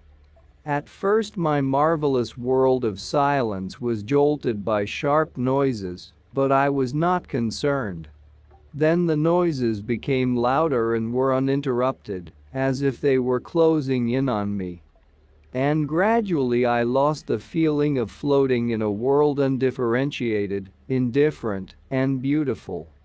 The noises became gigantic steps. Something enormous was breathing and moving around me. I believed it was hunting for me. I ran and hid under a boulder and tried to determine from there what was following me. At one moment I crept out of my hiding place to look, and whoever was my pursuer came upon me. It was like sea kelp. It threw itself on me. I thought its weight was going to crush me, but I found myself inside a pipe or a cavity. I clearly saw that the kelp had not covered all the ground surface around me. There remained a bit of free ground underneath the boulder. I began to crawl underneath it. I saw huge drops of liquid falling from the kelp. I knew it was secreting digestive acid in order to dissolve me. A drop fell on my arm. I tried to rub off the acid with dirt and applied saliva to it as I kept on digging. At one point I was almost vaporous. I was being pushed up towards a light. I thought the kelp had dissolved me. I vaguely detected a light which grew brighter. It was pushing from under the ground until finally it erupted into what I recognized as the sun coming out from behind the mountains. Slowly I began to regain my usual sensorial processes. I lay on my stomach with my chin on my folded arm. The payet plant in front of me began to light up again, and before I could move my eyes the long light emerged again. It hovered over me. I sat up. The light touched my whole body with quiet strength, and then rolled away out of sight. I ran all the way to the place where the other men were. We all returned to town. Don Juan and I stayed one more day with Don Roberto, the payet leader. I slept all the time we were there. When we were about to leave, the young men who had taken part in the payet sessions came up to me. They embraced me one by one and laughed shyly. Each one of them introduced himself. I talked with them for hours about everything except the payet meetings. Don Juan said it was time to leave. The young men embraced me again. "Come back," one of them said. "We are already waiting for you," another one added. I drove away slowly trying to see the older men, but none of them was there.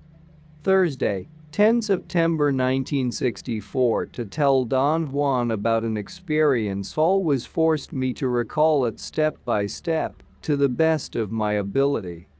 This seemed to be the only way to remember everything. Today I told him the details of my last encounter with Mescalito. He listened to my story attentively up to the point when Mescalito told me his name. Don Juan interrupted me there. "You are on your own now," he said. "The protector has accepted you. I will be of very little help to you from now on. You don't have to tell me anything more about your relationship with him. You know his name now, and neither his name, nor his dealings with you, should ever be mentioned to a living being." I insisted that I wanted to tell him all the details of the experience, because it made no sense to me. I told him I needed his assistance to interpret what I had seen. He said I could do that by myself, that it was better for me to start thinking on my own. I argued that I was interested in hearing his opinions because it would take me too long to arrive at my own, and I did not know how to proceed. I said, "Take the songs for instance. What do they mean?" "Only you can decide that," he said. "How could I know what they mean?" "The protector alone can tell you that, just as he alone can teach you his songs. If I were to tell you what they mean, it would be the same as if you learned someone else's songs." "What do you mean by that, Don Juan?" "You can tell who are the phonies by listening to people singing the protector's songs. Only the songs with soul are his and were taught by him. The others are copies of other men's songs. People are sometimes as deceitful as that. They sing someone else's songs without even knowing what the songs say." I said that I had meant to ask for what purpose the songs were used. He answered that the songs I had learned were for calling the protector, and that I should always use them in conjunction with his name to call him. Later Mescalito would probably teach me other songs for other purposes, Don Juan said. I asked him then if he thought the protector had accepted me fully. He laughed as if my question were foolish. He said the protector had accepted me and had made sure I knew that he had accepted me by showing himself to me as a light twice. Don Juan seemed to be very impressed by the fact that I had seen the light twice. He emphasized that aspect of my encounter with Mescalito. I told him I could not understand how it was possible to be accepted by the protector, yet terrified by him at the same time. He did not answer for a very long time. He seemed bewildered. Finally he said, "It is so clear. What he wanted is so clear that I don't see how you can misunderstand. Everything is still incomprehensible to me, Don Juan. It takes time really to see and understand what Mescalito means. You should think about his lessons until they become clear." Friday, 11 September 1964. Again I insisted upon having Don Juan interpret my visionary experiences. He stalled for a while. Then he spoke as if we had already been carrying on a conversation about Mescalito. "Do you see how stupid it is to ask if he is like a person you can talk to?" Don Juan said. "He is like nothing you have ever seen. He is like a man, but at the same time he is not at all like one. It is difficult to explain that to people who know nothing about him and want to know everything about him all at once. And then, his lessons are as mysterious as he is himself. No man, to my knowledge, can predict his acts. You ask him a question and he shows you the way, but he does not tell you about it in the same manner you and I talk to each other. Do you understand now what he does? I don't think I have trouble understanding that. What I can't figure out is his meaning. You asked him to tell you what's wrong with you, and he gave you the full picture. There can be no mistake. You can't claim you did not understand. It was not conversation and yet it was. Then you asked him another question, and he answered you in exactly the same manner. As to what he meant, I am not sure I understand it, because you chose not to tell me what your question was. I repeated very carefully the questions I remembered having asked. I put them in the order in which I had voiced them. Am I doing the right thing? Am I on the right path? What should I do with my life? Don Juan said the questions I had asked were only words. It was better not to voice the questions, but to ask them from within. He told me the protector meant to give me a lesson, and to prove that he meant to give me a lesson and not to scare me away, he showed himself as a light twice. I said I still could not understand why Mescalito terrorized me if he had accepted me. I reminded Don Juan that, according to his statements, to be accepted by Mescalito implied that his form was constant and did not shift from bliss to nightmare. Don Juan laughed at me again and said that if I would think about the question I had had in my heart when I talked to Mescalito, then I myself would understand the lesson. To think about the question I had had in my heart was a difficult problem. I told Don Juan I had had many things in mind. When I asked if I was on the right path, I meant, do I have one foot in each of two worlds? Which world is the right one? What course should my life take? Don Juan listened to my explanations and concluded that I did not have a clear view of the world, and that the protector had given me a beautifully clear lesson. He said, "You think there are two worlds for you, two paths. But there is only one." The protector showed you this with unbelievable clarity. The only world available to you is the world of men, and that world you cannot choose to leave. You are a man. The protector showed you the world of happiness where there is no difference between things, because there is no one there to ask about the difference. But that is not the world of men. The protector shook you out of it and showed you how a man thinks and fights. That is the world of man. And to be a man is to be condemned to that world. You have the vanity to believe you live in two worlds, but that is only your vanity. There is but one single world for us. We are men, and must follow the world of men contentedly. I believe that was the lesson. Don Juan seemed to want me to work with the devil's wheat as much as possible. This stand was incongruous with his alleged dislike of the power. He explained himself by saying that the time when I had to smoke again was near, and by then I ought to have developed a better knowledge of the power of the devil's weed. He suggested repeatedly that I should at least test the devil's weed with one more sorcery with the lizards. I played with the idea for a long time. Don Juan's urgency increased dramatically until I felt obliged to heed his demand. And one day I made up my mind to divine about some stolen objects. Monday, 28 December 1964. On Saturday 19 December, I cut the datura route. I waited until it was fairly dark to do my dancing around the plant. I prepared the root extract during the night, and on Sunday, about 6 a.m., I went to the site of my datura. I sat in front of the plant. I had taken careful notes on Don Juan's teachings about the procedure. I read my notes again and realized I did have to grind the seeds there.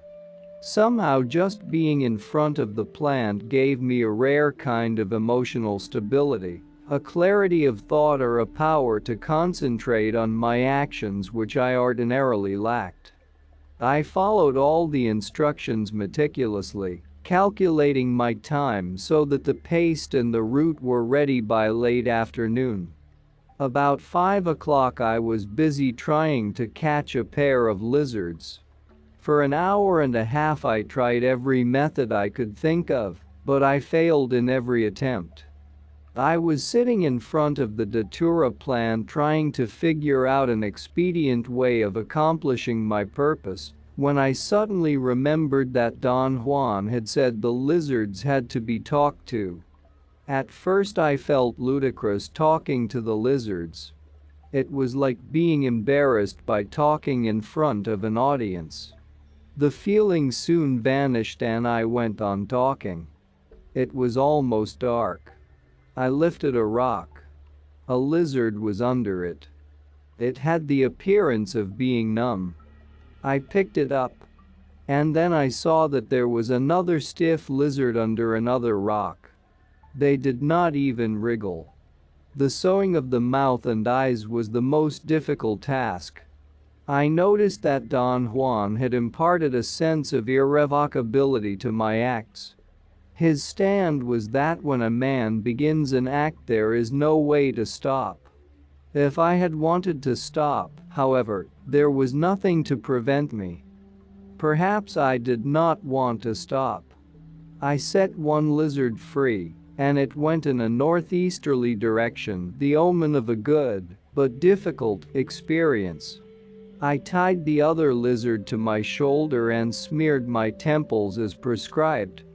The lizard was stiff. For a moment I thought it had died, and Don Juan had never told me what to do if that happened. But the lizard was only numb. I drank the potion and waited a while. I felt nothing out of the ordinary. I began rubbing the paste on my temples. I applied it 25 times. Then quite mechanically, as if I were absent-minded, I spread it repeatedly all over my forehead. I realized my mistake and hurriedly wiped the paste off. My forehead was sweaty. I became feverish. Intense anxiety gripped me, for Don Juan had strongly advised me not to rub the paste on my forehead. The fear changed into a feeling of absolute loneliness, a feeling of being doomed. I was there by myself. If something harmful was going to happen to me, there was no one there to help me. I wanted to run away. I had an alarming sensation of indecision, of not knowing what to do. A flood of thoughts rushed into my mind, flashing with extraordinary speed. I noticed that they were rather strange thoughts. That is, they were strange in the sense that they seemed to come in a different way from ordinary thoughts. I am familiar with the way I think. My thoughts have a definite order that is my own, and any deviation is noticeable. One of the alien thoughts was about a statement made by an author. It was, I vaguely remember, more like a voice or something said somewhere in the background. It happened so fast that it startled me. I paused to consider it, but it changed into an ordinary thought. I was certain I had read the statement, but I could not think of the author's name. I suddenly remembered that it was Alfred Kroeber. Then another alien thought popped up and said that it was not Kroeber, but Georg Simmel, who had made the statement. I insisted that it was Kroeber, and the next thing I knew I was in the midst of an argument with myself. And had forgotten about my feeling of being doomed. My eyelids were heavy, as though I had taken sleeping pills. Although I had never taken any, it was the image that came to my mind. I was falling asleep.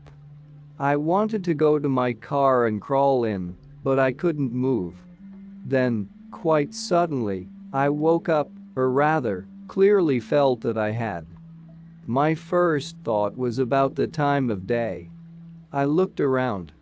I was not in front of the datura plant. Nonchalantly I accepted the fact that I was undergoing another divinatory experience. It was 12:35 by a clock above my head. I knew it was afternoon. I saw a young man carrying a stack of papers. I was nearly touching him. I saw the veins of his neck pulsating and heard the fast beating of his heart. I had become absorbed in what I was seeing and had not been aware, so far, of the quality of my thoughts. Then I heard a voice in my ear describing the scene, and I realized that the voice was the alien thought in my mind. I became so engrossed in listening that the scene lost its visual interest for me. I heard the voice at my right ear above my shoulder. It actually created the scene by describing it. But it obeyed my will, because I could stop it at any time and examine the details of what it said at my leisure. I saw the entire sequence of the young man's actions. The voice went on explaining them in minute detail, but somehow the action was not important. The little voice was the extraordinary issue. 3 times during the course of the experience I tried to turn around to see who was talking. I tried to turn my head all the way to the right, or just whirl around unexpectedly to see if somebody was there. But every time I did it, my vision became blurry. I thought. The reason I cannot turn around is because the scene is not in the realm of ordinary reality. And that thought was my own. From then on I concentrated my attention on the voice alone. It seemed to come from my shoulder. It was perfectly clear, although it was a small voice. It was, however, not a child's voice or a falsetto voice, but a miniature man's voice. It wasn't my voice either. I presumed it was English that I heard. Whenever I tried deliberately to trap the voice, it subsided altogether or became vague, and the scene faded. I thought of a simile. The voice was like the image created by dust particles in the eyelashes, or the blood vessels in the cornea of the eye, a worm-like shape that can be seen as long as one is not looking at it directly, but the moment one tries to look at it, it shifts out of sight with the movement of the eyeball. I became totally disinterested in the action. As I listened, the voice became more complex. What I thought to be a voice was more like something whispering thoughts into my ear. But that was not accurate. Something was thinking for me. The thoughts were outside myself. I knew that was so, because I could hold my own thoughts and the thoughts of the other at the same time. At one point, the voice created scenes acted out by the young man, which had nothing to do with my original question about the lost objects. The young man performed very complex acts. The action had become important again, and I paid no more attention to the voice. I began to lose patience. I wanted to stop. How can I end this? I thought. The voice in my ear said I should go back to the canyon.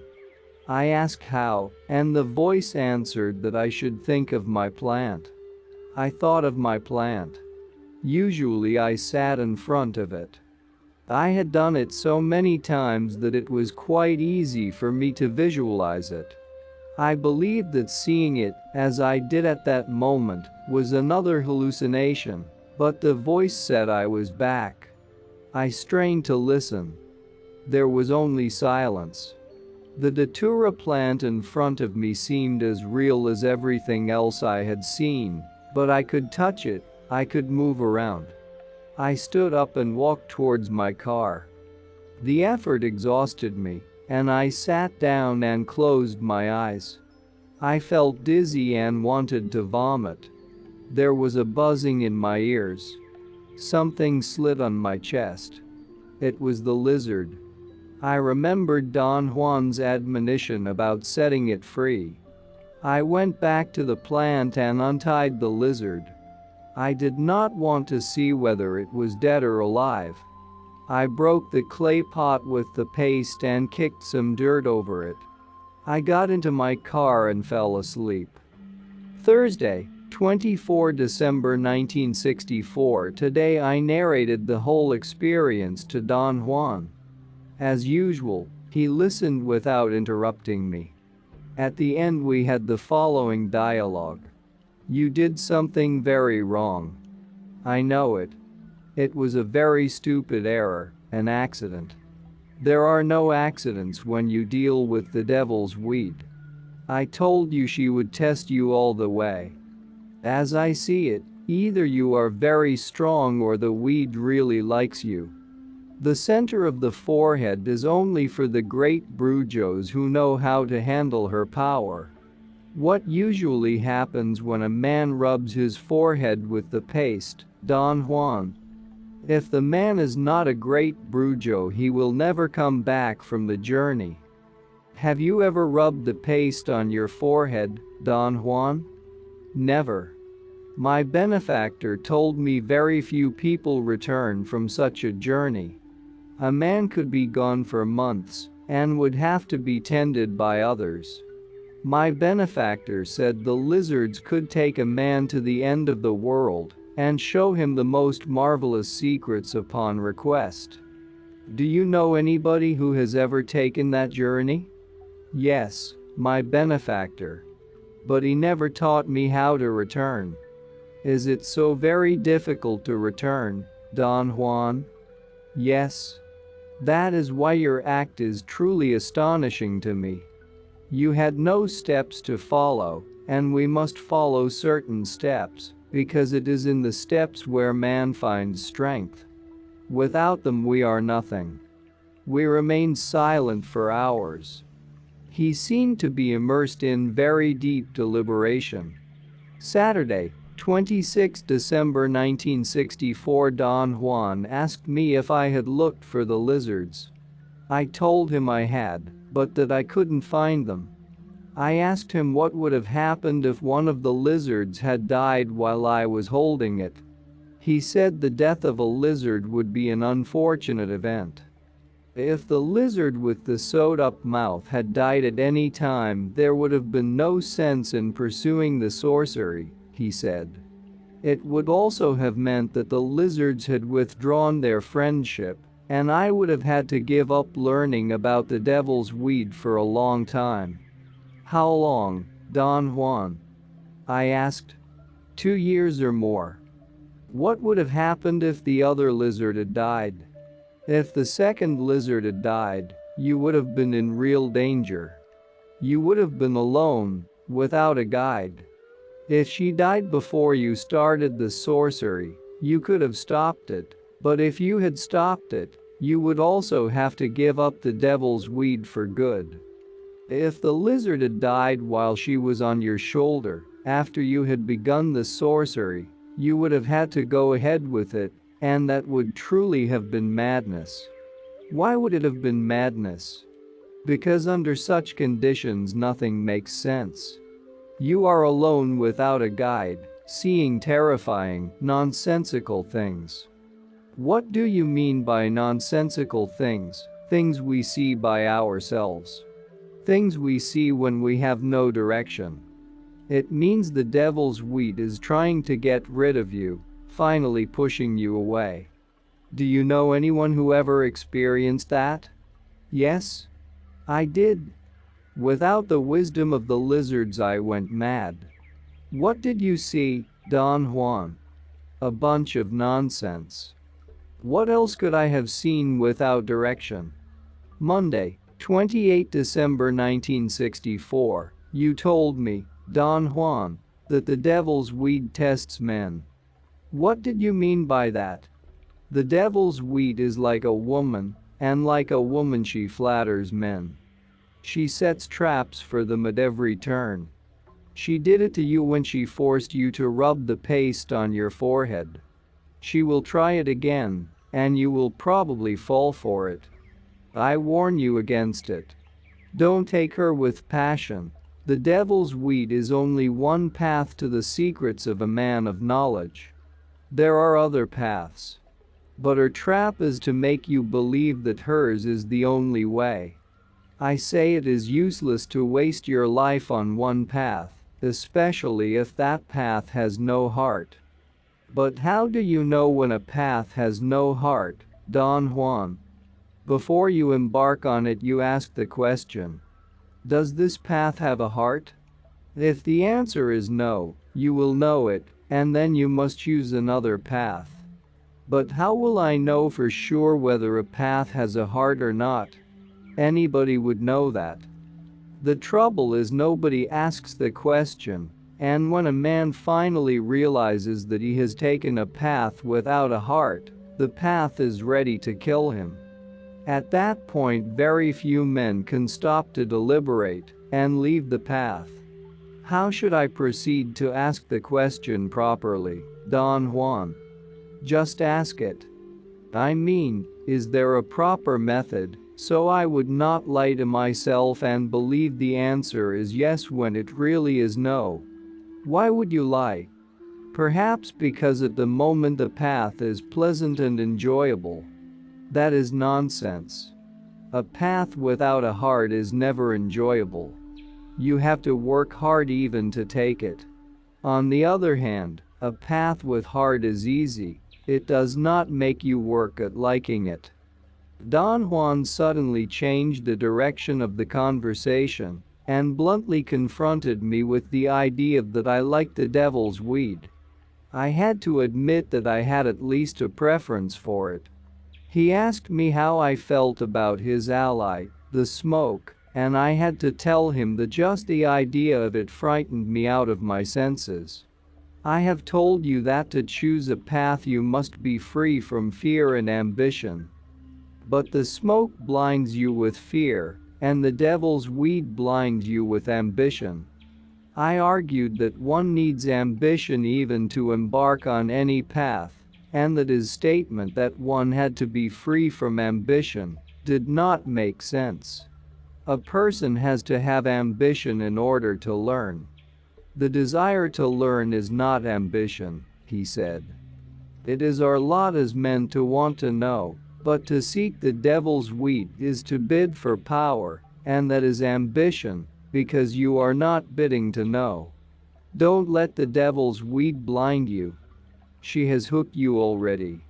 She entices men and gives them a sense of power. She makes them feel they can do things that no ordinary man can. But that is her trap. And, the next thing, the path without a heart will turn against men and destroy them. It does not take much to die, and to seek death is to seek nothing. In the month of December 1964, Don Juan and I went to collect the different plants needed to make the smoking mixture. It was the fourth cycle. Don Juan merely supervised my actions. He urged me to take time, to watch, and to deliberate before I picked any of the plants. As soon as the ingredients had been gathered and stored, he prompted me to meet with his ally again. Thursday, 31 December 1964. Now that you know a bit more about the devil's weed in the smoke, you can tell more clearly which of the two you like better, Don Juan said. The smoke really terrifies me, Don Juan. I don't know exactly why, but I don't have a good feeling about it. You like flattery, and the devil's weed flatters you. Like a woman, she makes you feel good. The smoke, on the other hand, is the most noble power. He has the purest heart. He does not entice men or make them prisoners, nor does he love or hate. All he requires is strength. The devil's weed also requires strength, but of a different kind. It is closer to being virile with women. On the other hand, the strength required by the smoke is strength of the heart. You don't have that. But very few men have it. That is why I recommend that you learn more about the smoke. He reinforces the heart.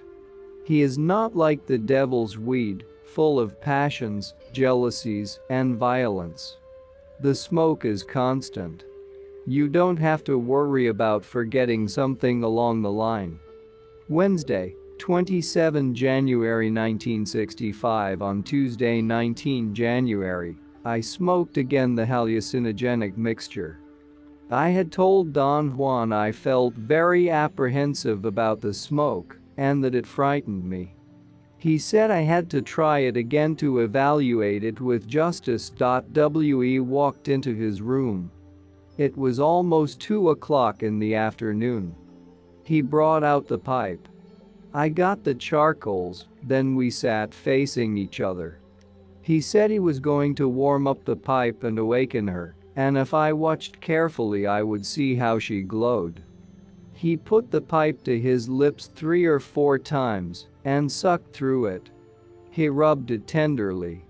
Suddenly he nodded, almost imperceptibly, to signal me to look at the pipe's awakening. I looked, but I couldn't see it. He handed the pipe to me. I filled the bowl with my own mixture, and then picked a burning charcoal with a pair of tweezers I had made from a wooden clothespin and had been saving for this occasion. Don Juan looked at my tweezers and began to laugh. I vacillated for a moment, and the charcoal stuck to the tweezers. I was afraid to tap them against a pipe bowl, and I had to spit on the charcoal to put it out. Don Juan turned his head away and covered his face with his arm. His body shook. For a moment I thought he was crying, but he was laughing silently. The action was interrupted for a long time, then he swiftly picked up a charcoal himself, put it in the bowl, and ordered me to smoke. It required quite an effort to suck through the mixture. It seemed to be very compact. After the first try I felt I had sucked the fine powder into my mouth. It numbed my mouth immediately.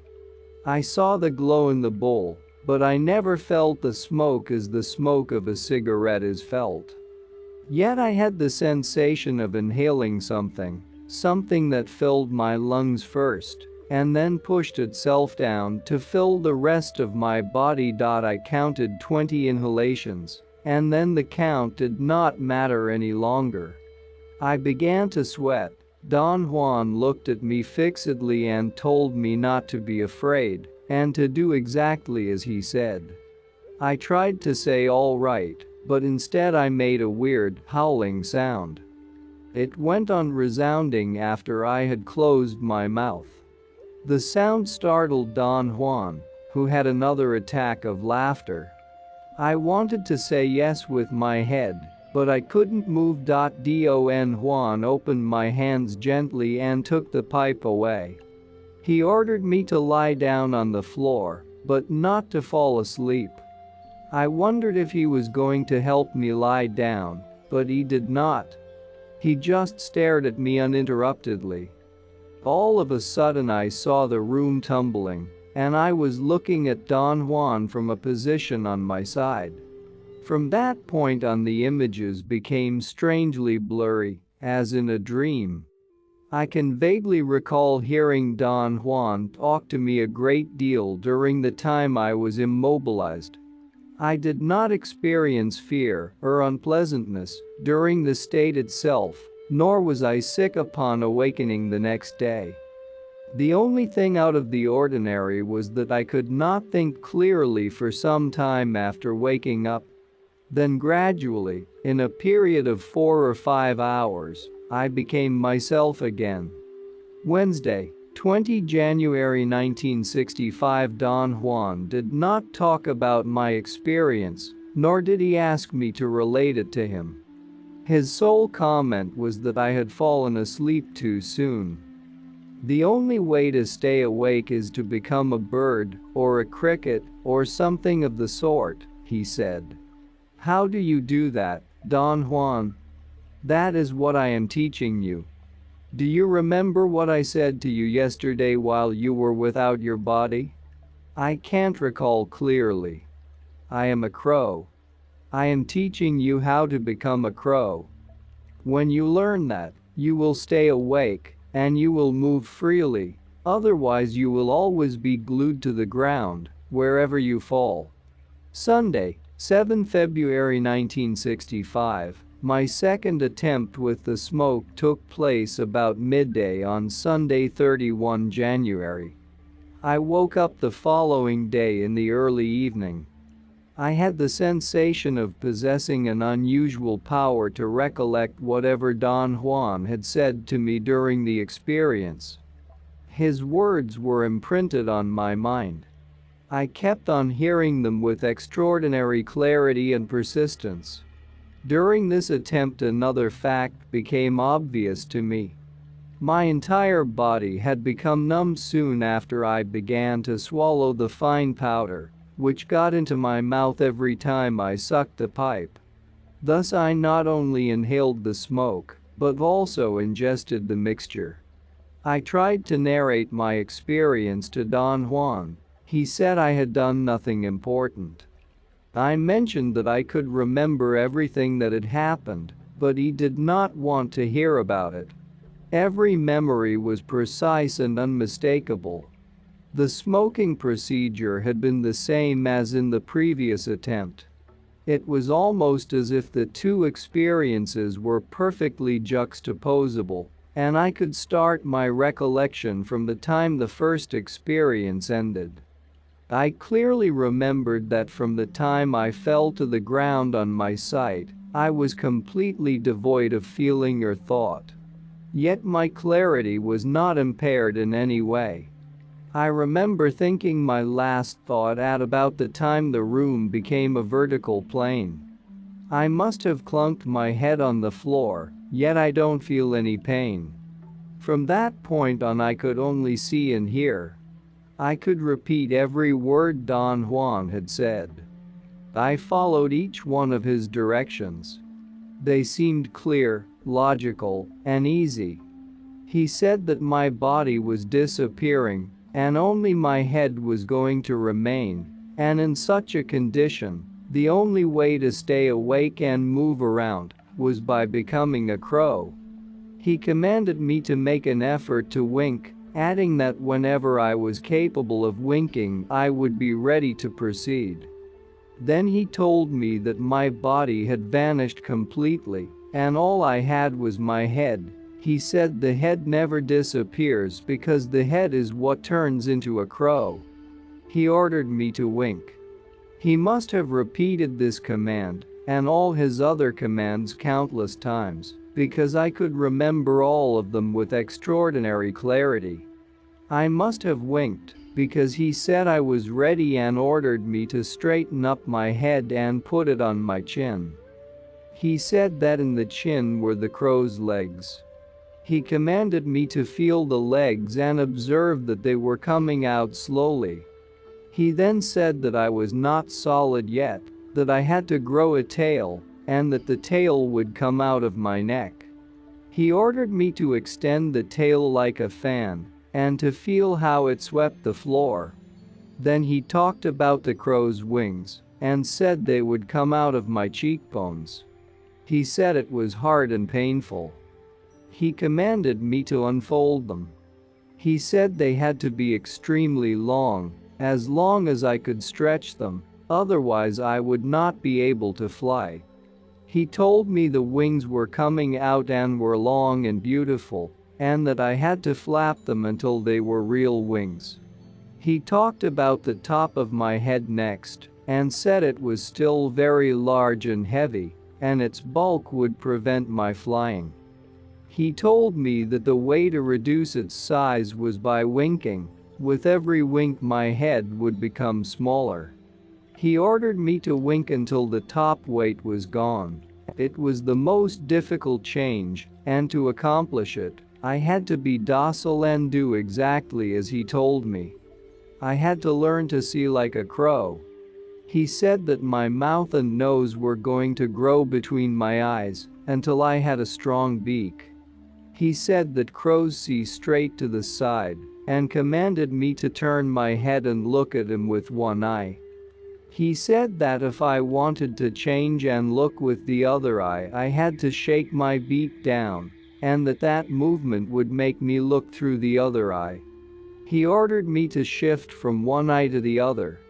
And then he said I was ready to fly, and that the only way to fly was to have him toss me into the air. I had no difficulty whatsoever eliciting the corresponding sensation to each one of his commands. I had the perception of growing birds' legs, which were weak and wobbly at first. I felt a tail coming out of the back of my neck and wings out of my cheekbones. The wings were folded deeply. I felt them coming out by degrees. The process was hard but not painful. Then I winked my head down to the size of a crow. But the most astonishing effect was accomplished with my eyes. My bird's sight. When Don Juan directed me to grow a beak, I had an annoying sensation of lack of air. Then something bulged out and created a block in front of me. But it was not until Don Juan directed me to see laterally that my eyes actually were capable of having a full view to the side. I could wink one eye at a time and shift the focusing from one eye to the other. But the sight of the room and all the things in it was not like an ordinary sight. Yet it was impossible to tell in what way it was different. Perhaps it was lopsided, or perhaps things were out of focus. Don Juan became very big and low. Something about him was comforting and safe. Then the images blurred, they lost their outlines, and became sharp abstract patterns that flickered for a while. Sunday, 28 March 1965. On Thursday, 18 March, I smoked again the hallucinogenic mixture. The initial procedure was different in small details. I had to refill the pipe bowl once.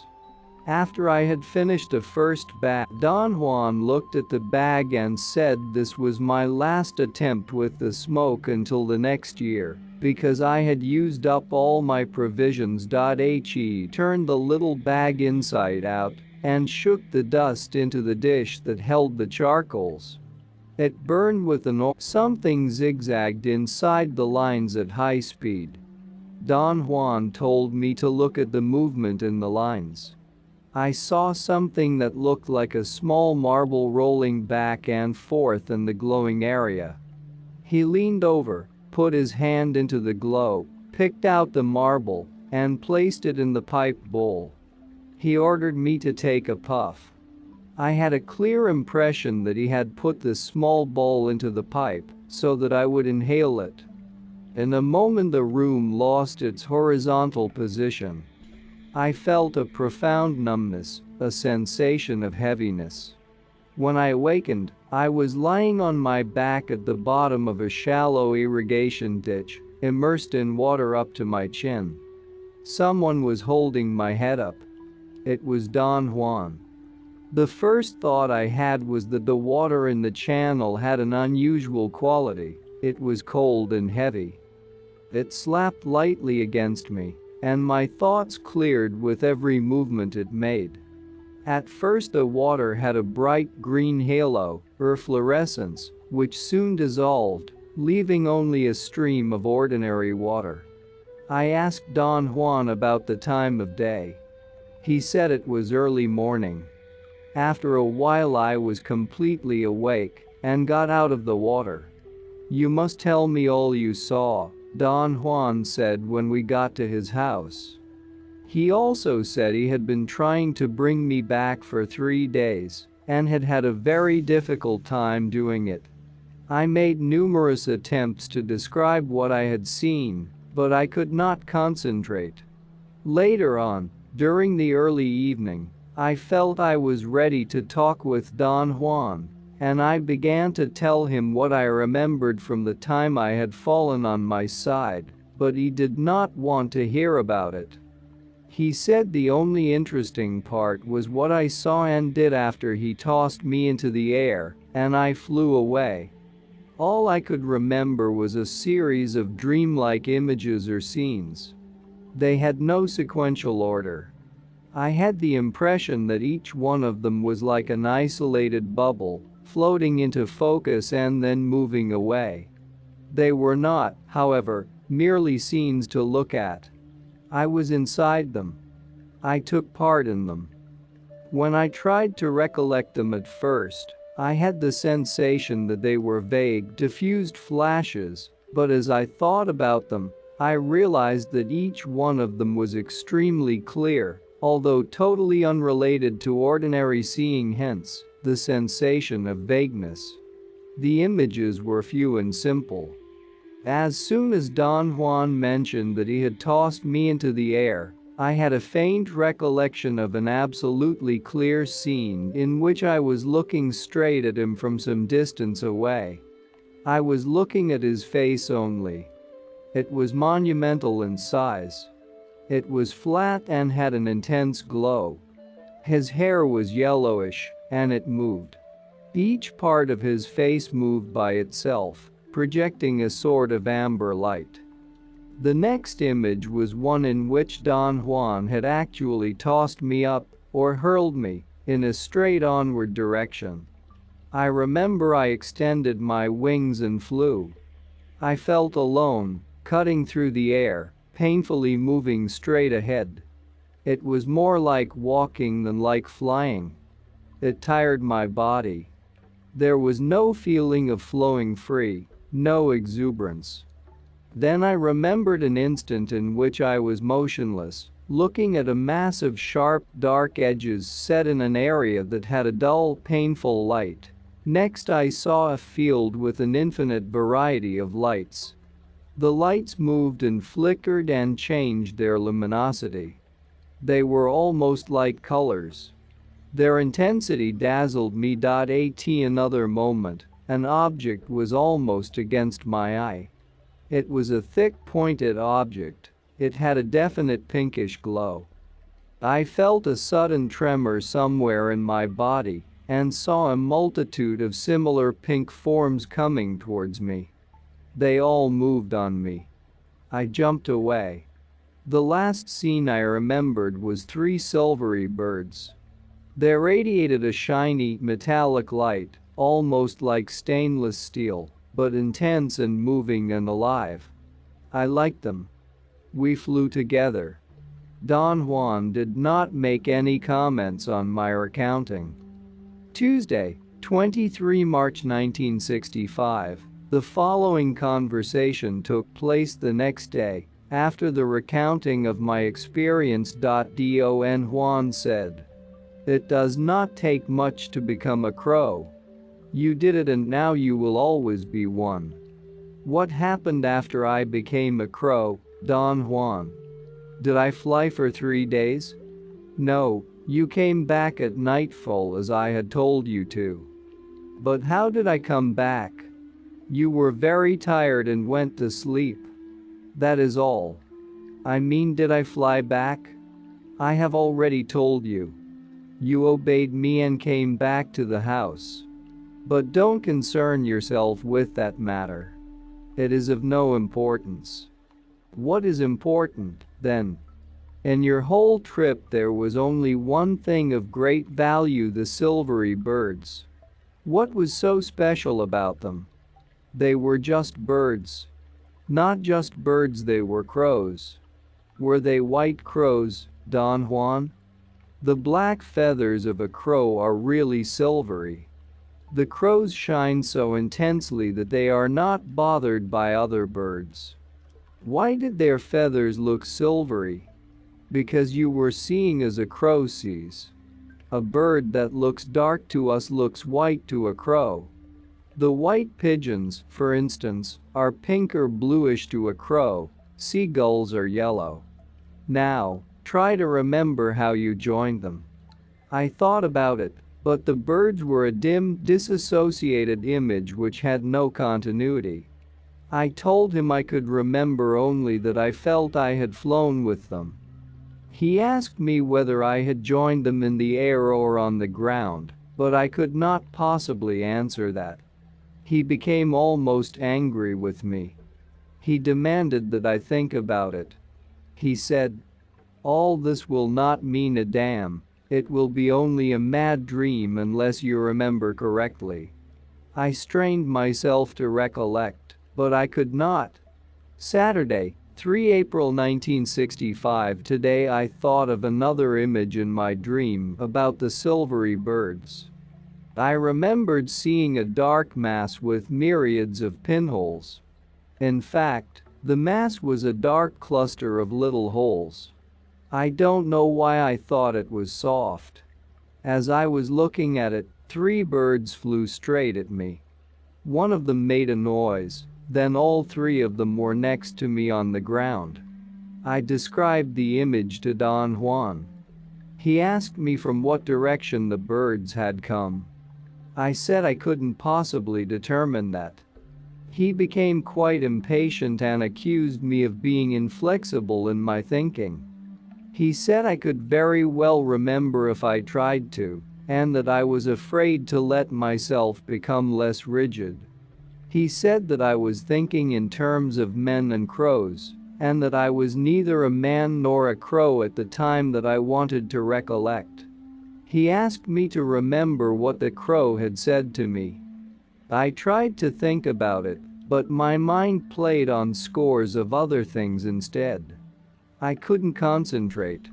Sunday, 4 April 1965. I took a long hike today. It got quite dark before I reached Don Juan's house. I was thinking about the crows when suddenly a very strange thought crossed my mind. It was more like an impression or a feeling than a thought. The bird that had made the noise said they were coming from the north and were going south, and when we met again they would be coming the same way. I told Don Juan what I had thought up, or maybe remembered. He said, "Don't think about whether you remembered it or made it up. Such thoughts fit men only. They do not fit crows, especially those you saw, for they are the emissaries of your fate. You are already a crow. You will never change that. From now on the crows will tell you with their flight about every turn of your fate. In which direction did you fly with them? I couldn't know that, Don Juan. If you think properly you will remember.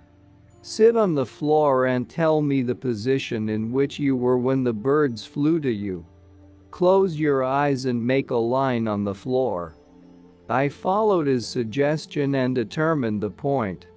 Don't open your eyes yet. He proceeded, in which direction did you all fly in relation to that point? I made another mark on the ground. Taking these points of orientation as a reference, Don Juan interpreted the different patterns of flight the crows would observe to foretell my personal future or fate. He set up the 4 points of the compass as the axis of the crow's flight. I asked him whether the crows always followed the cardinal points to tell a man's fate. He said that the orientation was mine alone. Whatever the crows did in my first meeting with them was of crucial importance. He insisted on my recalling every detail, for the message and the pattern of the emissaries were an individual, personalized matter. There was one more thing he insisted I should remember, and that was the time of day when the emissaries left me. He asked me to think of the difference in the light around me between the time when I began to fly and the time when the silvery birds flew with me. When I first had the sensation of painful flight, it was dark. But when I saw the birds, everything was reddish light red, or perhaps orange. He said, "That means it was late in the day, the sun was not down yet. When it is completely dark, a crow is blind with whiteness and not with darkness, the way we are at night. This indication of the time places your last emissaries at the end of the day. They will call you, and as they fly above your head, they will become silvery white. You will see them shining against a sky, and it will mean your time is up. It will mean you are going to die and become a crow yourself. What if I see them during the morning? You won't see them in the morning. But crows fly all day. Not your emissaries, you fool. How about your emissaries, Don Juan? Mine will come in the morning. There will also be 3 of them. My benefactor told me that one could shout them back to black if one does not want to die. But now I know it can't be done.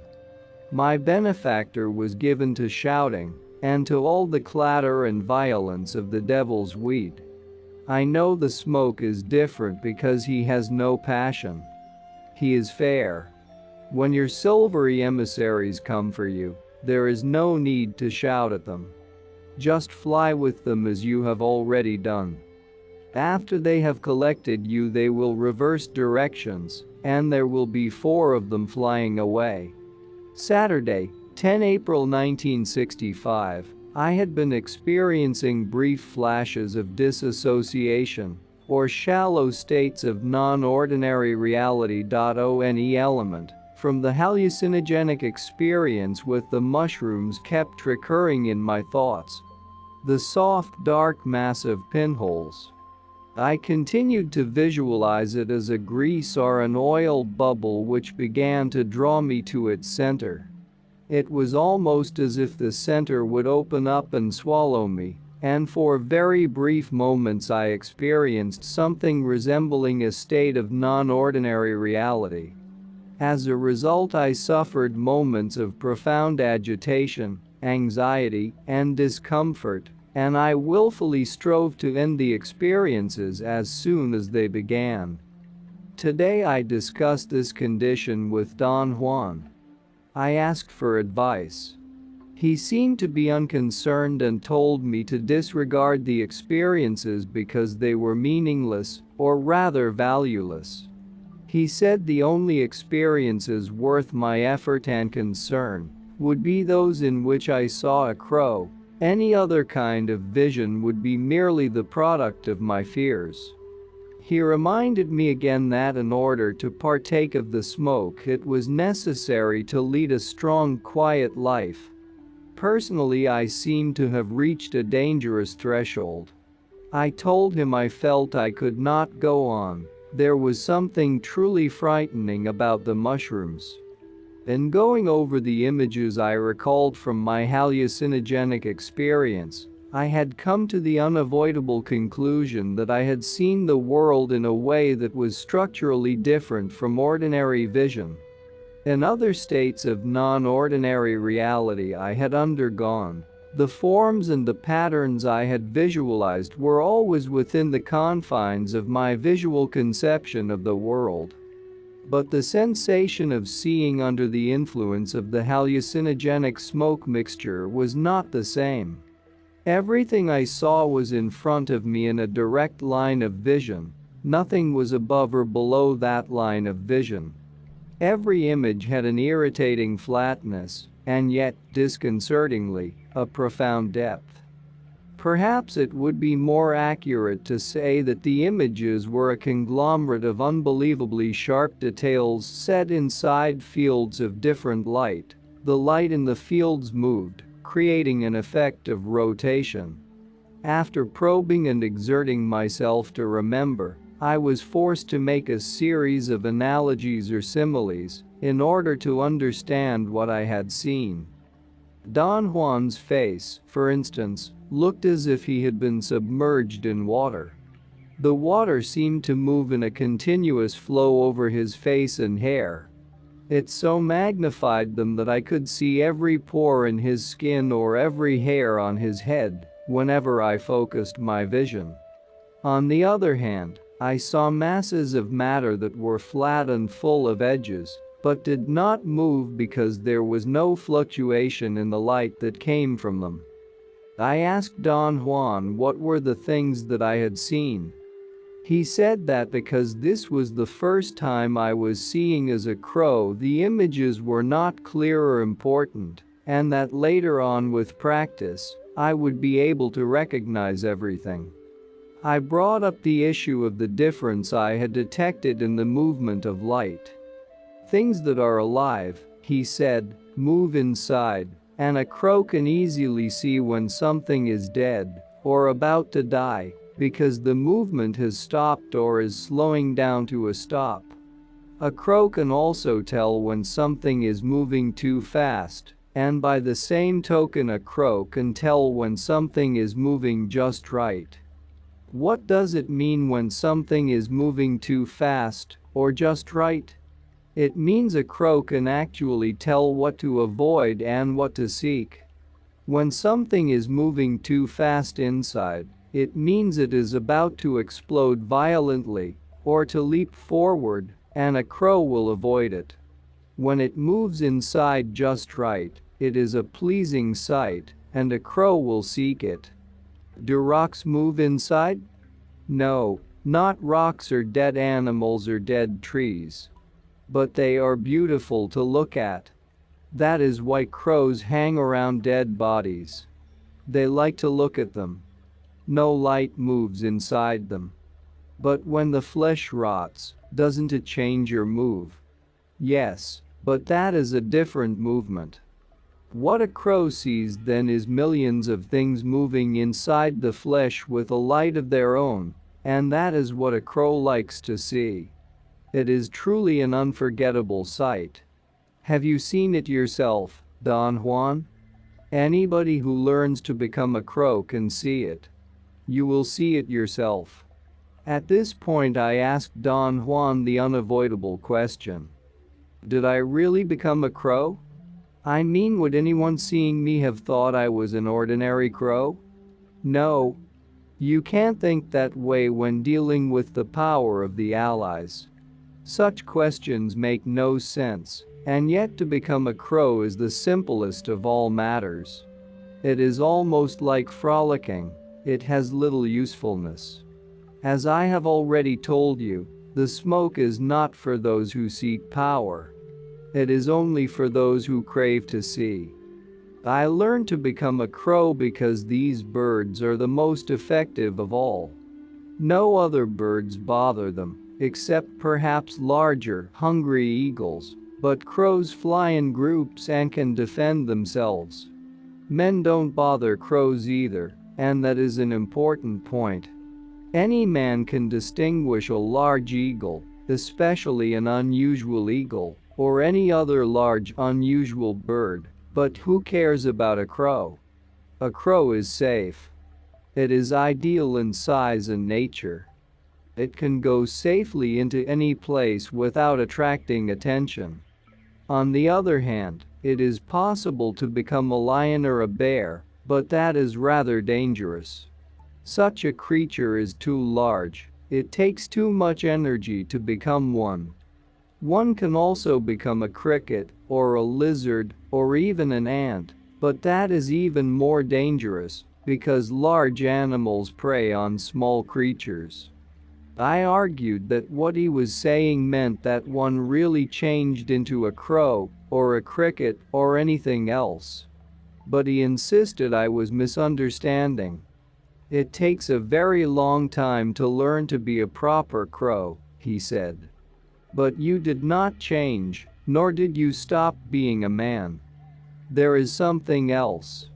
Can you tell me what the something else is, Don Juan?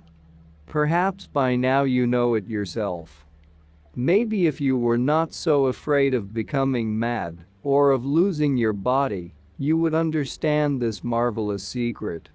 But perhaps you must wait until you lose your fear to understand what I mean. The last event I recorded in my field notes took place in September 1965. It was the last of Don Juan's teachings. I called it a special state of non-ordinary reality because it was not the product of any of the plants I had used before. It seemed that Don Juan elicited it by means of a careful manipulation of cues about himself, that is to say, he behaved in front of me in so skillful a manner that he created the clear and sustained impression that he was not really himself, but someone impersonating him. As a result, I experienced a profound sense of conflict. I wanted to believe it was Don Juan, and yet I could not be sure of it. The concomitant of the conflict was a conscious terror, so acute that it impaired my health for several weeks. Afterwards, I thought it would have been wise to end my apprenticeship then. I have never been a participant since that time, yet Don Juan has not ceased to consider me an apprentice. He has regarded my withdrawal only as a necessary period of recapitulation, another step of learning, which may last indefinitely. Since that time, however, he has never expounded on his knowledge. I wrote the detailed account of my last experience almost a month after it happened, although I had already written copious notes on its salient points on the following day, during the hours of great emotional agitation, which preceded the highest point of my terror. Friday, 29 October 1965. On Thursday, 30 September 1965, I went to see Don Juan. The brief, shallow states of non-ordinary reality had been persisting in spite of my deliberate attempts to end them, or slough them off as Don Juan had suggested. I felt that my condition was getting worse, for the duration of such states was increasing. I became sharply aware of the noise of airplanes. The sound of their motors going overhead would unavoidably catch my attention and fix it, to the point where I felt I was following the plane as if I were inside it, or flying with it. This sensation was very annoying. My inability to shake it off produced a deep anxiety in me. Don Juan, after listening attentively to all the details, concluded that I was suffering from a loss of soul. I told him I had been having these hallucinations ever since the time I had smoked the mushrooms, but he insisted that they were a new development. He said that earlier I had been afraid and had just dreamed nonsensical things, but that now I was truly bewitched. The proof was that the noise of the flying airplanes could carry me away. Ordinarily, he said, the noise of a brook or a river can trap a bewitched man who has lost his soul and carry him away to his death. He then asked me to describe all my activities during the time prior to experiencing the hallucinations. I listed all the activities I could remember. And from my account he deduced a place where I had lost my soul. Don Juan seemed to be overly preoccupied, a state that was quite unusual for him. This naturally increased my apprehension. He said he had no definite idea as to who had trapped my soul, but whoever it was intended without doubt to kill me or make me very ill. Then he gave me precise instructions about a fighting form, a specific bodily position to be maintained, while I remained on my beneficial spot. I had to maintain this posture he called a form uniforme parapellier. I asked him what all that was for, and whom I was going to fight. He replied that he was going away to see who had taken my soul, and to find out if it was possible to get it back. In the meantime, I was supposed to stay on my spot until his return. The fighting form was actually a precaution, he said, in case something happened during his absence, and it had to be used if I was attacked. It consisted of clapping the calf and thigh of my right leg and stomping my left foot in a kind of dance I had to do while facing the attacker. He warned me that the form had to be adopted only in moments of extreme crisis, but so long as there was no danger in sight, I should simply sit cross-legged on my spot. Under circumstances of extreme danger, however, he said I could resort to one last means of defense, hurling an object at the enemy. He told me that ordinarily one hurls a power object, but since I did not possess any, I was forced to use any small rock that would fit into the palm of my right hand, a rock I could hold by pressing it against my palm with my thumb. He said that such a technique should be used only if one was indisputably in danger of losing one's life. The hurling of the object had to be accompanied by a war cry, a yell that had the property of directing the object to its mark. He emphatically recommended that I be careful and deliberate about the outcry and not use it at random, but only under severe conditions of seriousness. I asked what he meant by severe conditions of seriousness. He said that the outcry or war cry was something that remained with a man for the duration of his life, thus it had to be good from the very beginning. And the only way to start it correctly was by holding back one's natural fear and haste until one was absolutely filled with power, and then the yell would burst out with direction and power. He said these were the conditions of seriousness needed to launch the yell. I asked him to explain about the power that was supposed to fill one before the outcry. He said that was something that ran through the body coming from the ground where one stood. It was a kind of power that emanated from the beneficial spot, to be exact. It was a force that pushed the yell out.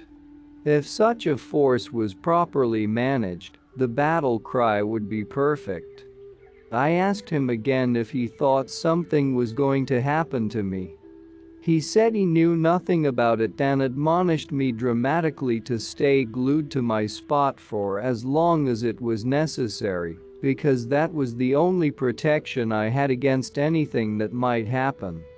I began to feel frightened. I begged him to be more specific. He said all he knew was that I should not move under any circumstances. I was not to go into the house or into the bush. Above all, he said, I should not utter a single word, not even to him.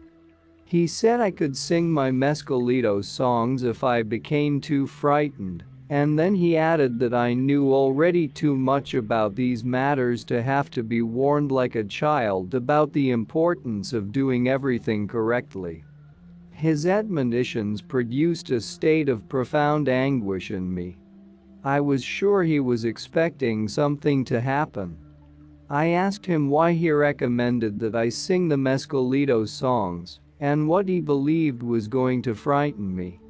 He laughed and said I might become afraid of being alone.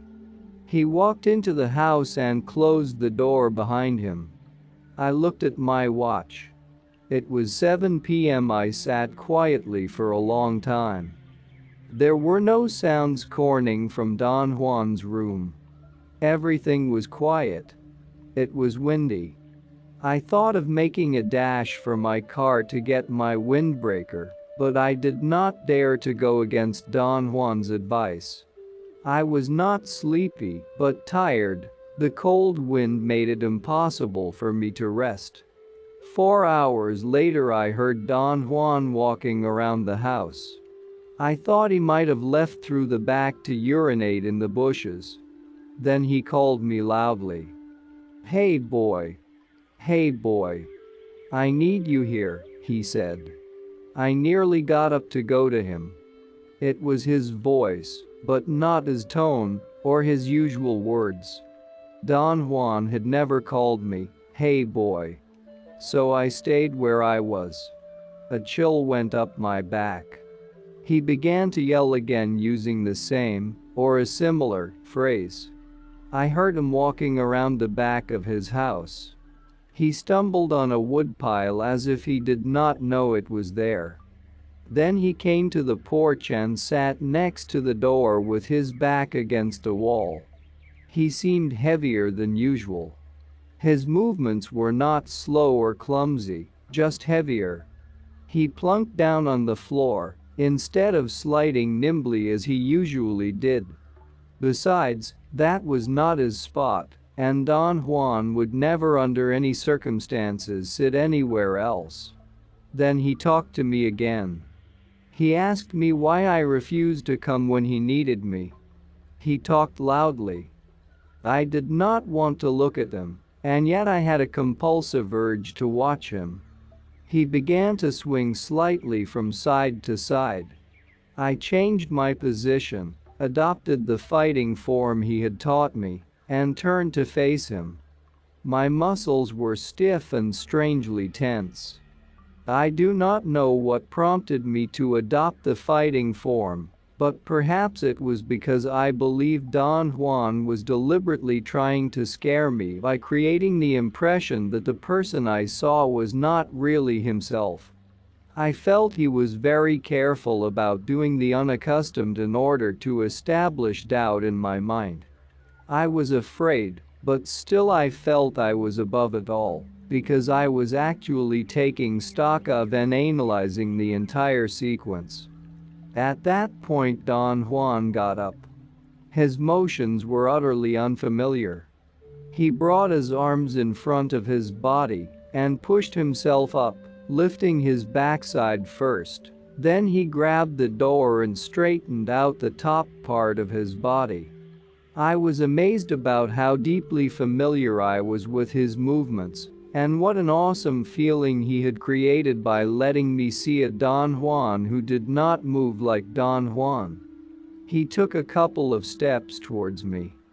He held the lower part of his back with both hands, as if he were trying to straighten up, or as if he were in pain. He whined and puffed. His nose seemed to be stuffed up. He said he was going to take me with him, and ordered me to get up and follow him. He walked towards the west side of the house. I shifted my position to face him. He turned to me. I did not move from my spot, I was glued to it. He bellowed, "Hey boy. I told you to come with me. If you don't come I'll drag you." He walked towards me. I began beating my calf and thigh, and dancing fast. He got to the edge of the porch in front of me and nearly touched me. Frantically I prepared my body to adopt the hurling position, but he changed directions and moved away from me, towards the bushes to my left. At one moment, as he was walking away, he turned suddenly, but I was facing him. He went out of sight. I retained a fighting posture for a while longer, but as I did not see him anymore, I sat cross-legged again with my back to the rock. By then I was really frightened. I wanted to run away, yet that thought terrified me even more. I felt I would have been completely at his mercy if he had caught me on the way to my car. I began to sing the Payet songs I knew. But somehow I felt they were impotent there. They served only as a pacifier, yet they soothed me. I sang them over and over. About 2:45 a.m. I heard a noise inside the house. I immediately changed my position. The door was flung open and Don Juan stumbled out. He was gasping and holding his throat. He knelt in front of me and moaned. He asked me in a high, whining voice to come and help him. Then he bellowed again and ordered me to come. He made gargling sounds. He pleaded with me to come and help him because something was choking him. He crawled on his hands and knees until he was perhaps 4 feet away. He extended his hands to me. He said, "Come here." Then he got up. His arms were extended towards me. He seemed ready to grab me. I stomped my foot on the ground and clapped my calf and thigh. I was beside myself with fear. He stopped and walked to the side of the house and into the bushes. I shifted my position to face him. Then I sat down again. I did not want to sing anymore. My energy seemed to be waning. My entire body ached, all my muscles were stiff and painfully contracted. I did not know what to think. I could not make up my mind whether to be angry at Don Juan or not. I thought of jumping him, but somehow I knew he would have cut me down, like a bug. I really wanted to cry. I experienced a profound despair. The thought that Don Juan was going all the way out to frighten me made me feel like weeping. I was incapable of finding a reason for his tremendous display of histrionics. His movements were so artful that I became confused. It was not as if he was trying to move like a woman. It was as if a woman was trying to move like Don Juan. I had the impression that she was really trying to walk and move with Don Juan's deliberation, but was too heavy and did not have the nimbleness of Don Juan. Whoever it was in front of me created the impression of being a younger, heavy woman, trying to imitate the slow movements of an agile old man. These thoughts threw me into a state of panic. A cricket began to call loudly, very close to me. I noticed the richness of its tone. I fancied it to have a baritone voice.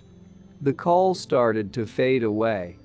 Suddenly my whole body jerked. I assumed the fighting position again and faced the direction from which the cricket's call had come. The sound was taking me away. It had begun to trap me before I realized it was only cricket-like. The sound got closer again.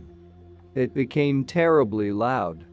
I started to sing my Payet songs louder and louder. Suddenly the cricket stopped. I immediately sat down, but kept on singing. A moment later I saw the shape of a man running towards me from the direction opposite to that of the cricket's call. I clapped my hands on my thigh and calf and stomped vigorously, frantically. The shape went by very fast, almost touching me. It looked like a dog. I experienced so dreadful a fear that I was numb. I cannot recollect anything else I felt or thought. The morning dew was refreshing. I felt better. Whatever the phenomenon was, it seemed to have withdrawn. It was 5:48 a.m. when Don Juan opened the door quietly and came out. He stretched his arms, yawning, and glanced at me. He took 2 steps towards me, prolonging his yawning. I saw his eyes looking through half-closed eyelids. I jumped up. I knew then that whoever, or whatever, was in front of me was not Don Juan. I took a small, sharp-edged rock from the ground. It was next to my right hand. I did not look at it, I just held it by pressing it with my thumb against my extended fingers. I adopted the form Don Juan had taught me. I felt a strange vigor filling me, in a matter of seconds. Then I yelled and hurled the rock at him. I thought it was a magnificent outcry. At that moment I did not care whether I lived or died. I felt the cry was awesome in its potency. It was piercing and prolonged, and it actually directed my aim. The figure in front wobbled and shrieked and staggered to the side of the house and into the bushes again. It took me hours to calm down. I could not sit anymore. I kept on trotting on the same place. I had to breathe through my mouth to take in enough air. At 11 a.m. Don Juan came out again. I was going to jump up, but the movements were his. He went directly to his spot and sat down in his usual familiar way. He looked at me and smiled. He was Don Juan. I went to him, and instead of being angry, I kissed his hand. I really believed then that he had not acted to create a dramatic effect, but that someone had impersonated him to cause me harm or to kill me. The conversation began with speculations about the identity of a female person who had allegedly taken my soul. Then Don Juan asked me to tell him about every detail of my experience. I narrated the whole sequence of events in a very deliberate manner. He laughed all the way, as if it were a joke. When I had finished he said, "You did fine. You won the battle for your soul. But this matter is more serious than I thought. Your life wasn't worth 2 hoots last night. It is fortunate you learned something in the past. Had you not had a little training you would be dead by now, because whoever you saw last night meant to finish you off. How is it possible, Don Juan, that she could take your form? Very simple. She is a Diablero and has a good helper on the other side. But she was not too good in assuming my likeness, and you caught on to her trick. Is a helper on the other side the same as an ally? No, a helper is the aid of a Diablero. A helper is a spirit that lives on the other side of the world and helps a Diablero to cause sickness and pain. It helps him to kill. Can a Diablero also have an ally, Don Juan? It is the Diableros who have the allies, but before a Diablero can tame an ally, he usually has a helper to aid him in his tasks. How about the woman who took your form, Don Juan? Does she have only a helper and not an ally? I don't know whether she has an ally or not. Some people do not like the power of an ally and prefer a helper. To tame an ally is hard work. It is easier to get a helper on the other side. Do you think I could get a helper? To know that, you have to learn much more. We are again at the beginning, almost as on the first day you came over and asked me to tell you about Mescalito, and I could not because you would not have understood. That other side is the world of Diableros. I think it would be best to tell you my own feelings in the same way my benefactor told me his. He was a Diablero and a warrior. His life was inclined towards the force and the violence of the world. But I am neither of them. That is my nature. You have seen my world from the start. As to showing you the world of my benefactor, I can only put you at the door, and you will have to decide for yourself. You will have to learn about it by your effort alone. I must admit now that I made a mistake. It is much better, I see now, to start the way I did, myself. Then it is easier to realize how simple and yet how profound the difference is. A diablero is a diablero, and a warrior is a warrior. Or a man can be both. There are enough people who are both. But a man who only traverses the paths of life is everything. Today I am neither a warrior nor a diablero. For me there is only the traveling on the paths that have a heart, on any path that may have a heart. There I travel, and the only worthwhile challenge for me is to traverse its full length. And there I travel looking, breathlessly. He paused. His face revealed a peculiar mood. He seemed to be unusually serious. I did not know what to ask her to say. He proceeded.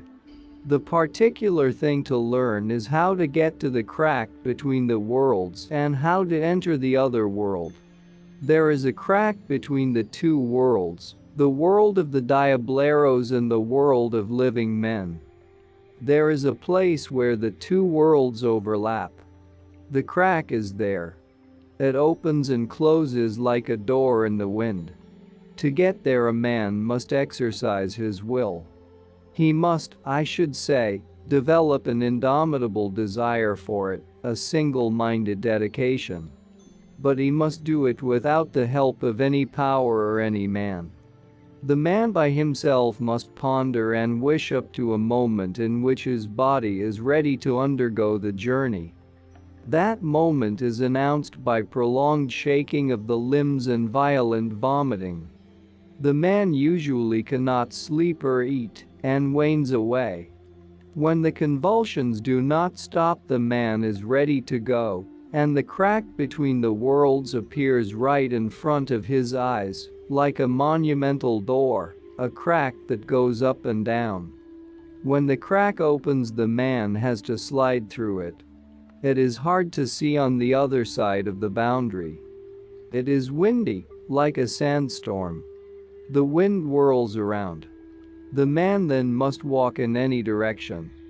It will be a short or a long journey, depending on his willpower. A strong-willed man journeys shortly. An undecided, weak man journeys long and precariously. After this journey the man arrives at a sort of plateau. It is possible to distinguish some of its features clearly. It is a plain above the ground. It is possible to recognize it by the wind, which there becomes even more violent, whipping, roaring all around. On top of that plateau is the entrance to that other world. And there stands a skin that separates the two worlds. Dead men go through it without a noise, but we have to break it with an outcry. The wind gathers strength, the same unruly wind that blows on the plateau. When the wind has gathered enough force, the man has to yell and the wind will push him through. Here his will has to be inflexible, too, so that he can fight the wind. All he needs is a gentle shove. He does not need to be blown to the ends of the other world. Once on the other side, the man will have to wander around. His good fortune would be to find a helper nearby not too far from the entrance. The man has to ask him for help. In his own words, he has to ask the helper to teach him and make him a diablero. When the helper agrees, he kills the man on the spot, and while he is dead he teaches him. When you make the trip yourself, depending on your luck, you may find a great diablero in the helper who will kill you and teach you. Most of the time, though, one encounters lesser brujos who have very little to teach. But neither you nor they have the power to refuse. The best instance is to find a male helper lest one become the prey of a diablero, who will make one suffer in an unbelievable manner. Women are always like that.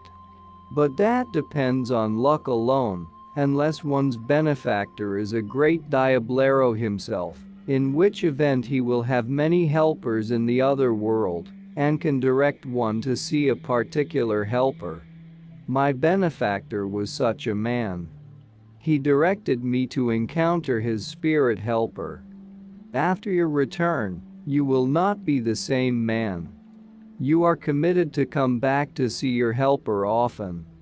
And you are committed to wander farther and farther from the entrance, until finally one day you will go too far and will not be able to return. Sometimes a Diablero may catch a soul and push it through the entrance and leave it in the custody of his helper until he robs the person of all his willpower. In other cases, like yours for instance, the soul belongs to a strong-willed person, and the Diablero may keep it inside his pouch because it is too hard to carry otherwise. In such instances, as in yours, a fight may resolve the problem, a fight in which the Diablero either wins all or loses all. This time she lost a combat and had to release your soul. Had she won, she would have taken it to her helper for keeps. But how did I win?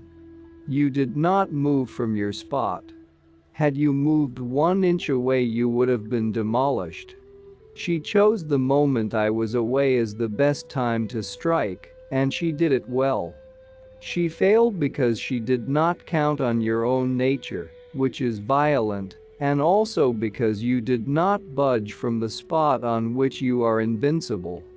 How would she have killed me if I had moved? She would have hit you like a thunderbolt.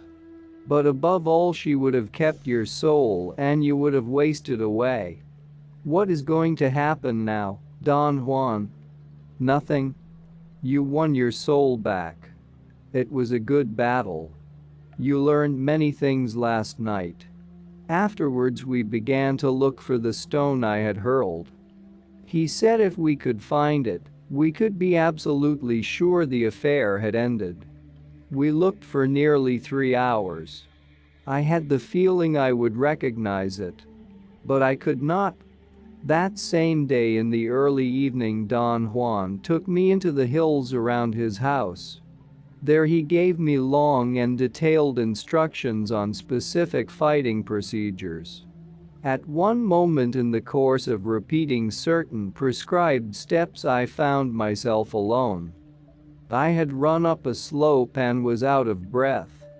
I was perspiring freely, and yet I was cold. I called Don Juan several times, but he did not answer, and I began to experience a strange apprehension.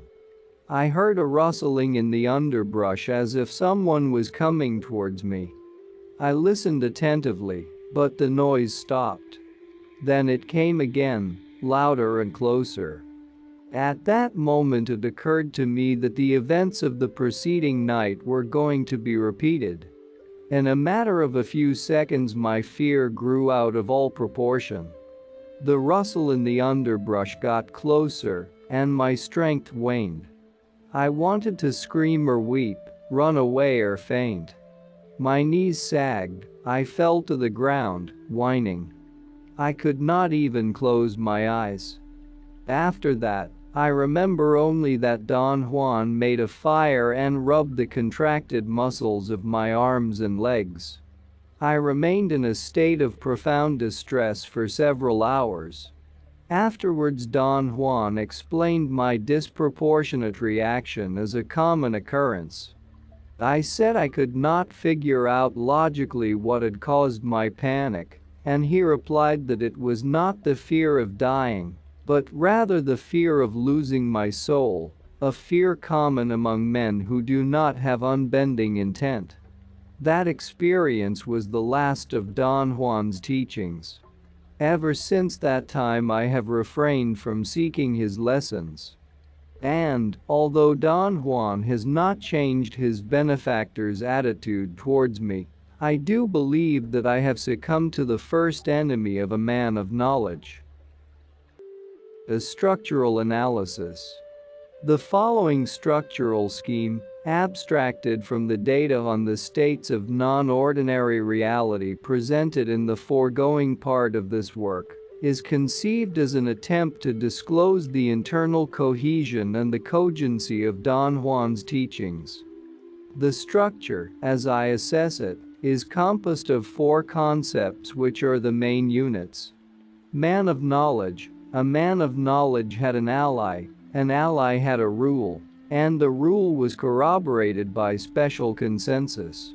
These four units are in turn composed of a number of subsidiary ideas, thus the total structure comprises all the meaningful concepts that were presented until the time I discontinued the apprenticeship. In a sense, these units represent successive levels of analysis, each level modifying the preceding one. Because this conceptual structure is completely dependent on the meaning of all its units, the following clarification seems to be pertinent at this point. Throughout this entire work, meaning has been rendered as I understood it. The component concepts of Don Juan's knowledge as I have presented them here could not be the exact duplicate of what he said himself. In spite of all the effort I have put forth to render these concepts as faithfully as possible, their meaning has been deflected by my own attempts to classify them. The arrangement of the four main units of this structural scheme is, however, a logical sequence which appears to be free from the influence of extraneous classificatory devices of my own. But, insofar as the component ideas of each main unit are concerned, it has been impossible to discard my personal influence. At certain points, extraneous classificatory items are necessary in order to render the phenomena understandable. And, if such a task was to be accomplished here, it had to be done by zigzagging back and forth from the alleged meanings and classificatory scheme of the teacher to the meanings and classificatory devices of the apprentice. The operative order. The first unit. Man of knowledge. At a very early stage of my apprenticeship, Don Juan made the statement that the goal of his teachings was to show how to become a man of knowledge. I used that statement as a point of departure. It is obvious that to become a man of knowledge was an operational goal. And it is also obvious that every part of Don Juan's orderly teachings was geared to fulfill that goal in one way or another. My line of reasoning here is that under the circumstances, man of knowledge, being an operational goal, must have been indispensable to explaining some operative order. Then, it is justifiable to conclude that, in order to understand that operative order, one has to understand its objective. Man of knowledge. After having established man of knowledge as the first structural unit, it was possible for me to arrange with assurance the following 7 concepts as its proper components. To become a man of knowledge was a matter of learning. A man of knowledge had unbending intent. A man of knowledge had clarity of mind. To become a man of knowledge was a matter of strenuous labor. A man of knowledge was a warrior. To become a man of knowledge was an unceasing process, and a man of knowledge had an ally. These 7 concepts were themes. They ran through the teachings, determining the character of Don Juan's entire knowledge. Inasmuch as the operational goal of his teachings was to produce a man of knowledge, everything he taught was imbued with the specific characteristics of each of the 7 themes. Together they construed the concept man of knowledge as a way of conducting oneself, way of behaving that was the end result of a long and hazardous training.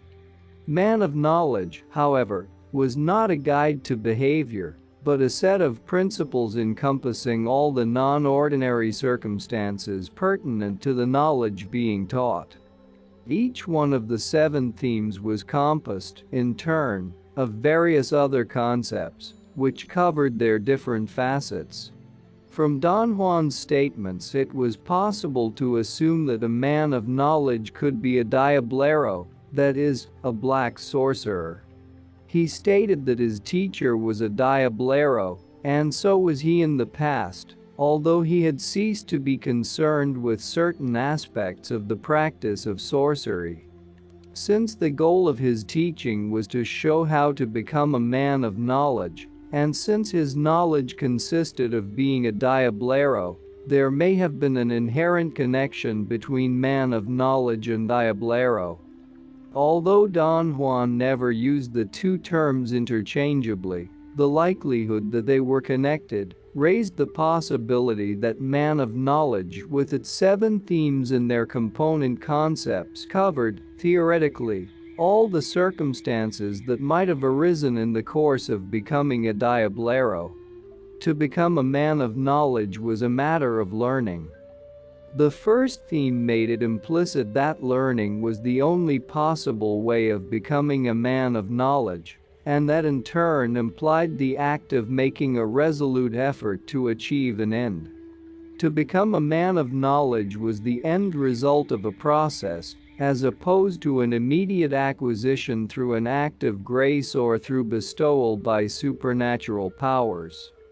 The plausibility of learning how to become a man of knowledge warranted the existence of a system for teaching one how to accomplish it. The first theme had 3 components. There were no overt requirements for becoming a man of knowledge. There were some covert requirements. The decision as to who could learn to become a man of knowledge was made by an impersonal power. Apparently, there were no overt prerequisites that would have determined who was, or who was not, qualified to learn how to become a man of knowledge. Ideally, the task was open to anybody who wished to pursue it. Yet, in practice, such a stand was inconsistent with the fact that Don Juan as a teacher selected his apprentices. In fact, any teacher under the circumstances would have selected his apprentices by means of matching them against some covert prerequisites. The specific nature of these prerequisites was never formalized. Don Juan only insinuated that there were certain clues one had to bear in mind when viewing a prospective apprentice. The clues he alluded to were supposed to reveal whether or not the candidate had a certain disposition of character, which Don Juan called unbending intent. Nevertheless, the final decision in matters of who could learn to become a man of knowledge was left to an impersonal power that was known to Don Juan, but was outside his sphere of volition. The impersonal power was credited with pointing out the right person by allowing him to perform a deed of extraordinary nature, or by creating a set of peculiar circumstances around that person. Hence, there was never a conflict between the absence of overt prerequisites and the existence of undisclosed covert prerequisites. The man who was singled out in that manner became the apprentice. Don Juan called him the escogido, the one who was chosen. But to be an escogido meant more than to be a mere apprentice. An escogido, by the sheer act of being selected by a power, was considered already to be different from ordinary men. He was considered already to be the recipient of a minimum amount of power, which was supposed to be augmented by learning. But learning was a process of unending quest, and the power that made the original decision, or a similar power, was expected to make similar decisions on the issue of whether an escogido could continue learning, or whether he had been defeated. Those decisions were manifested through omens that occurred at any point of the teachings. In that respect, any peculiar circumstances surrounding an apprentice were considered to be such omens. A man of knowledge had unbending intent. The idea that a man of knowledge needed unbending intent referred to the exercise of volition. Having unbending intent meant having the will to execute a necessary procedure by maintaining oneself at all times rigidly within the boundaries of the knowledge being taught.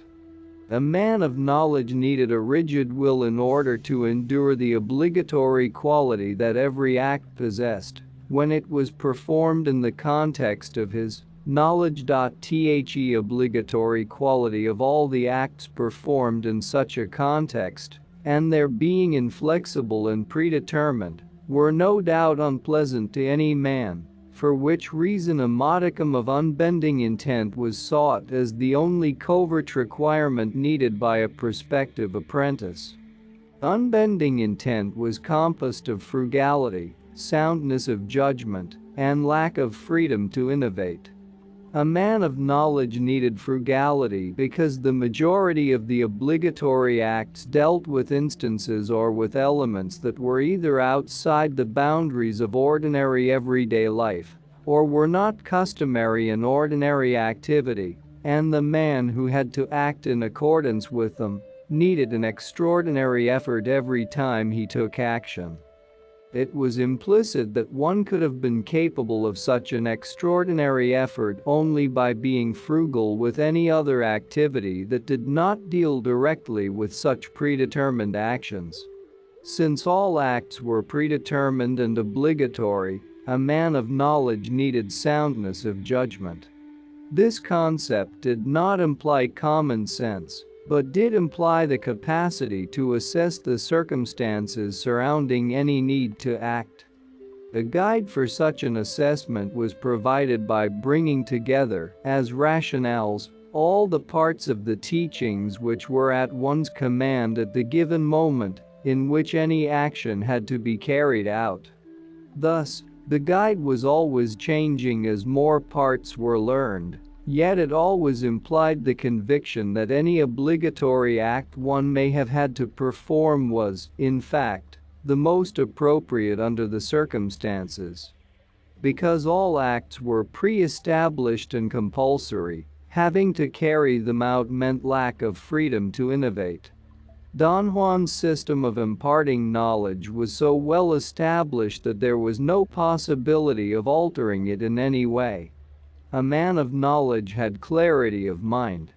Clarity of mind was the theme that provided a sense of direction. The fact that all acts were predetermined meant that one's orientation within the knowledge being taught was equally predetermined. As a consequence, clarity of mind supplied only a sense of direction. It reaffirmed continuously the validity of the course being taken through the component ideas of freedom to seek a path, knowledge of the specific purpose, and being fluid. It was believed that one had freedom to seek a path. Having the freedom to choose was not incongruous with the lack of freedom to innovate. These two ideas were not in opposition, nor did they interfere with each other. Freedom to seek a path referred to the liberty to choose among different possibilities of action, which were equally effective and usable. The criterion for choosing was the advantage of one possibility over others, based on one's preference. As a matter of fact, the freedom to choose a path imparted a sense of direction through the expression of personal inclinations. Another way to create a sense of direction was through the idea that there was a specific purpose for every action performed in the context of the knowledge being taught. Therefore, a man of knowledge needed clarity of mind in order to match his own specific reasons for acting with the specific purpose of every action.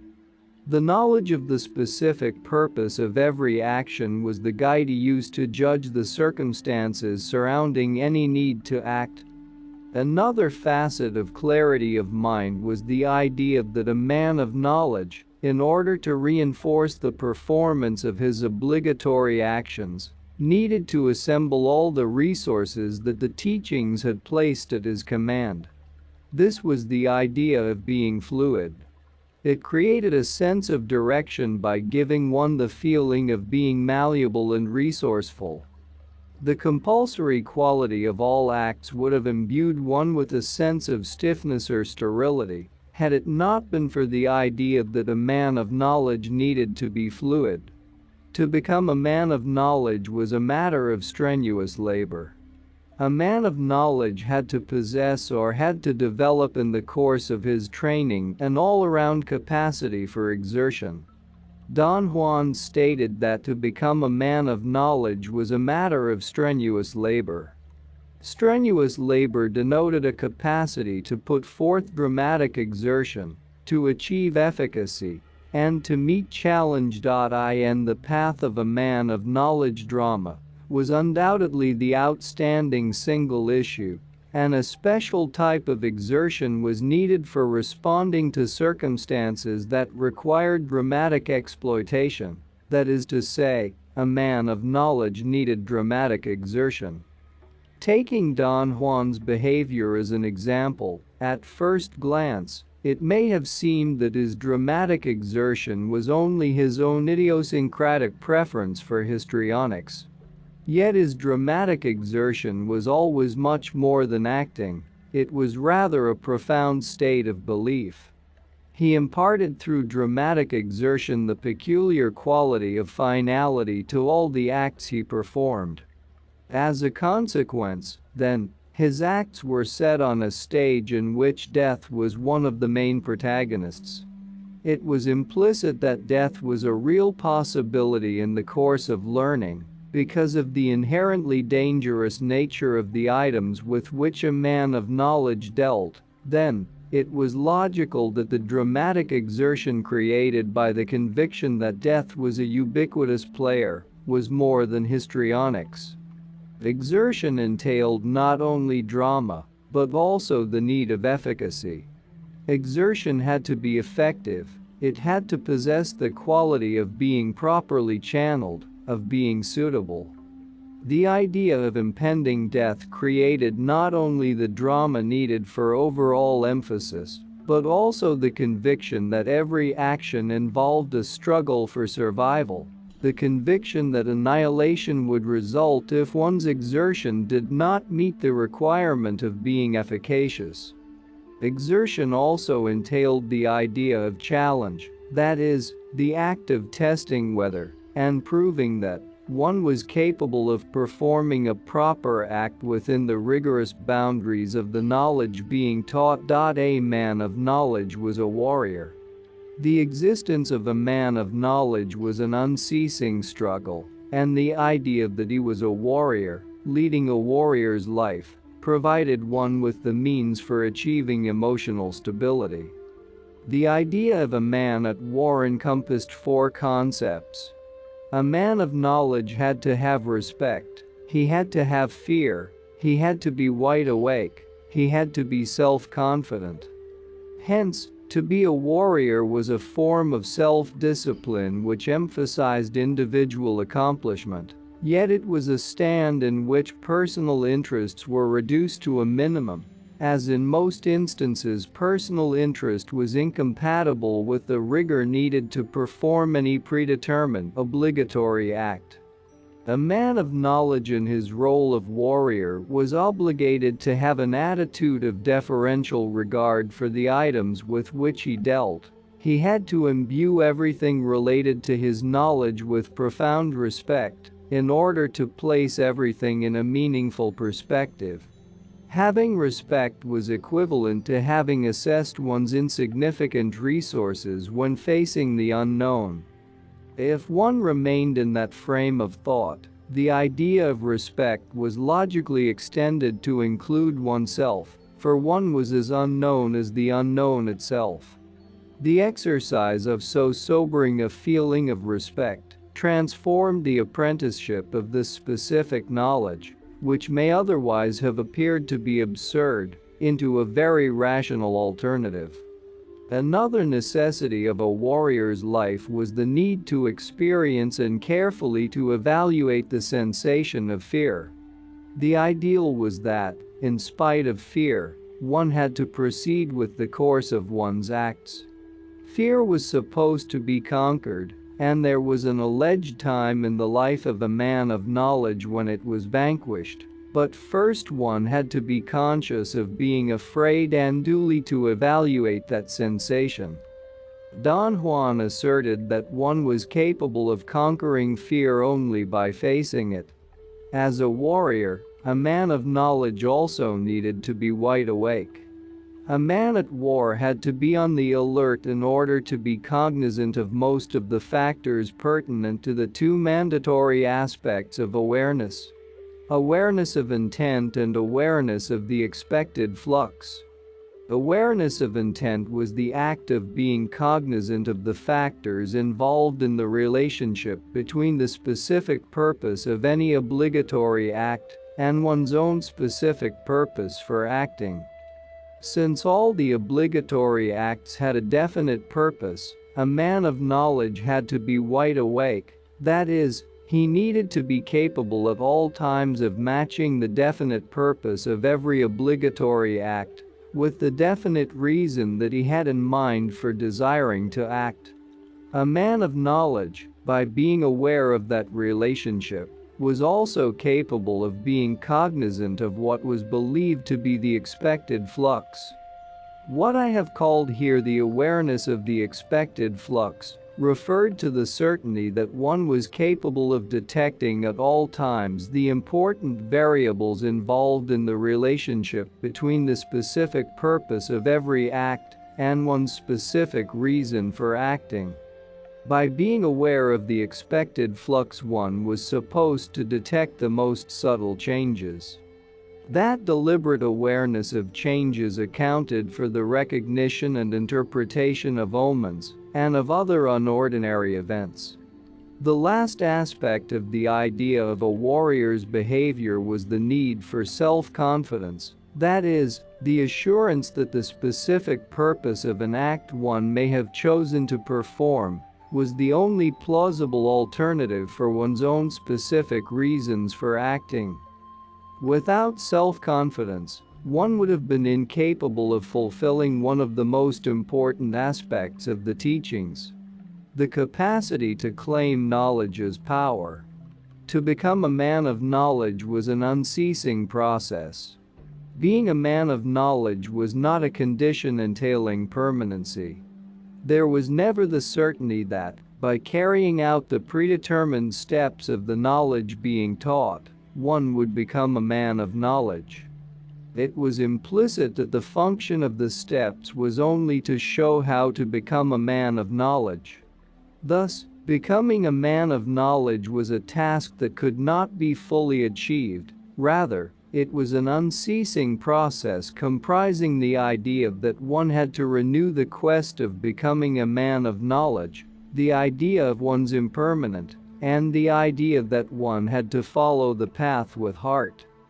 The constant renewal of the quest of becoming a man of knowledge was expressed in the theme of the four symbolic enemies encountered on the path of learning: fear, clarity, power, and old age. Renewing the quest implied the gaining and the maintenance of control over oneself.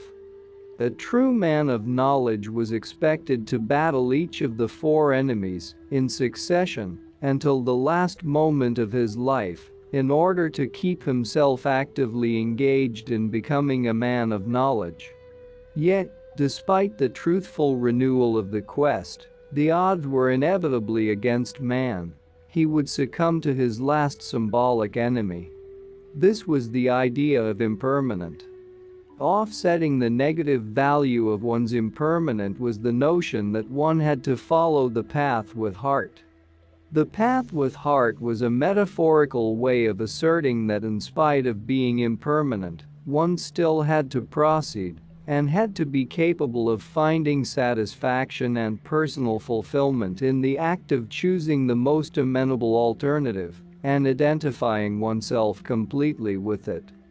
Don Juan synthesized the rationale of his whole knowledge in the metaphor that the important thing for him was to find a path with heart and then travel its length, meaning that the identification with the amenable alternative was enough for him. The journey by itself was sufficient, Any hope of arriving at a permanent position was outside the boundaries of his knowledge. The second unit. A man of knowledge had an ally. The idea that a man of knowledge had an ally was the most important of the 7 component themes, for it was the only one that was indispensable to explaining what a man of knowledge was.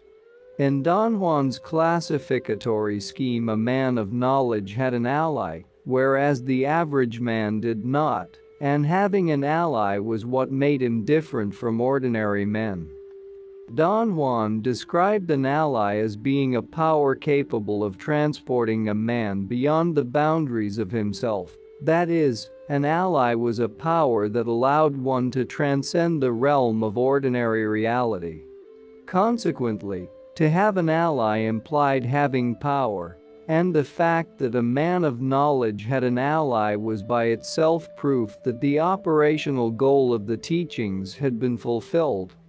Since that goal was to show how to become a man of knowledge, and since a man of knowledge was one who had an ally, another way of describing the operational goal of Don Juan's teachings was to say that they also showed how to obtain an ally. The concept man of knowledge, as a sorcerer's philosophical frame, had meaning for anyone who wanted to live within that frame, only insofar as he had an ally. I have classified this last component theme of man of knowledge as the second main structural unit because of its indispensability for explaining what a man of knowledge was. In Don Juan's teachings, there were 2 allies. The first was contained in the datura plants commonly known as Jimson weed. Don Juan called that ally by one of the Spanish names of the plant, Yerba del Diablo, devil's weed. According to him, any species of datura was the container of the ally. Yet every sorcerer had to grow a patch of one species which he called his own, not only in the sense that the plants were his private property, but in the sense that they were personally identified with him. Don Juan's own plants belonged to the species Anoxia. There seemed to be no correlation, however, between that fact and differences that may have existed between the 2 species of datura accessible to him. The second ally was contained in a mushroom identified as belonging to the genus Psilocybe. It was possibly Psilocybe mexicana, but the classification was only tentative because I was incapable of procuring a specimen for laboratory analysis. Don Juan called this ally humido, little smoke, suggesting that the ally was analogous to smoke or to the smoking mixture he made with the mushroom. The smoke was referred to as if it were the real container, yet he made it clear that the power was associated with only one species of Psilocybe, thus special care was needed at the time of collecting, in order not to confuse it with any of a dozen other species of the same genus, which grew in the same area. An ally as a meaningful concept included the following ideas and their ramifications. An ally was formless. An ally was perceived as a quality. An ally was tameable. An ally had a rule. An ally was formless. An ally was believed to be an entity existing outside and independent of oneself, yet in spite of being a separate entity, an ally was believed to be formless. I have established formlessness as a condition that is the opposite of having definite form, a distinction made in view of the fact that there were other powers similar to an ally, which had a definitely perceivable form. An ally's condition of formlessness meant that it did not possess a distinct, or a vaguely defined, or even a recognizable, form, and such a condition implied that an ally was not visible at any time. An ally was perceived as a quality. A sequel to an ally's formlessness was another condition expressed in the idea that an ally was perceived only as a quality of the senses, that is to say, since an ally was formless, Its presence was noticed only by its effects on the sorcerer. Don Juan classified some of those effects as having anthropomorphic qualities. He depicted an ally as having the character of a human being, thus implying that an individual sorcerer was in the position of choosing the most suitable ally by matching his own character with an ally's alleged anthropomorphic characteristics. The two allies involved in the teachings were presented by Don Juan as having a set of antithetical qualities. Don Juan categorized the ally contained in Datura Anoxia as having two qualities. It was woman-like, and it was a giver of superfluous power. He thought these two qualities were thoroughly undesirable. His statements on the subject were definite, but he indicated at the same time that his value judgment on the matter was merely a personalistic choice. The most important characteristic was undoubtedly what Don Juan called its woman-like nature. The fact that it was depicted as being woman-like did not mean, however, that the ally was a female power. It seemed that the analogy of a woman may have been only a metaphorical way Don Juan used to describe what he thought to be the unpleasant effects of the ally. Besides, the Spanish name of the plant, yerba, because of its feminine gender, may have also helped to create the female analogy. At any rate, the personification of this ally as a woman-like power ascribed to it the following anthropomorphic qualities. It was possessive, it was violent, it was unpredictable, and it had deleterious effects. Don Juan believed that the ally had the capacity to enslave the men who became its followers. He explained this capacity as the quality of being possessive, which he correlated with a woman's character. The ally possessed its followers by bestowing power on them, by creating a feeling of dependency, and by giving them physical strength and well-being. This ally was also believed to be violent. Its woman-like violence was expressed in its forcing its followers to engage in disruptive acts of brute force. And this specific characteristic made it best suited for men of fierce natures who wanted to find in violence a key to personal power. Another woman-like characteristic was unpredictability.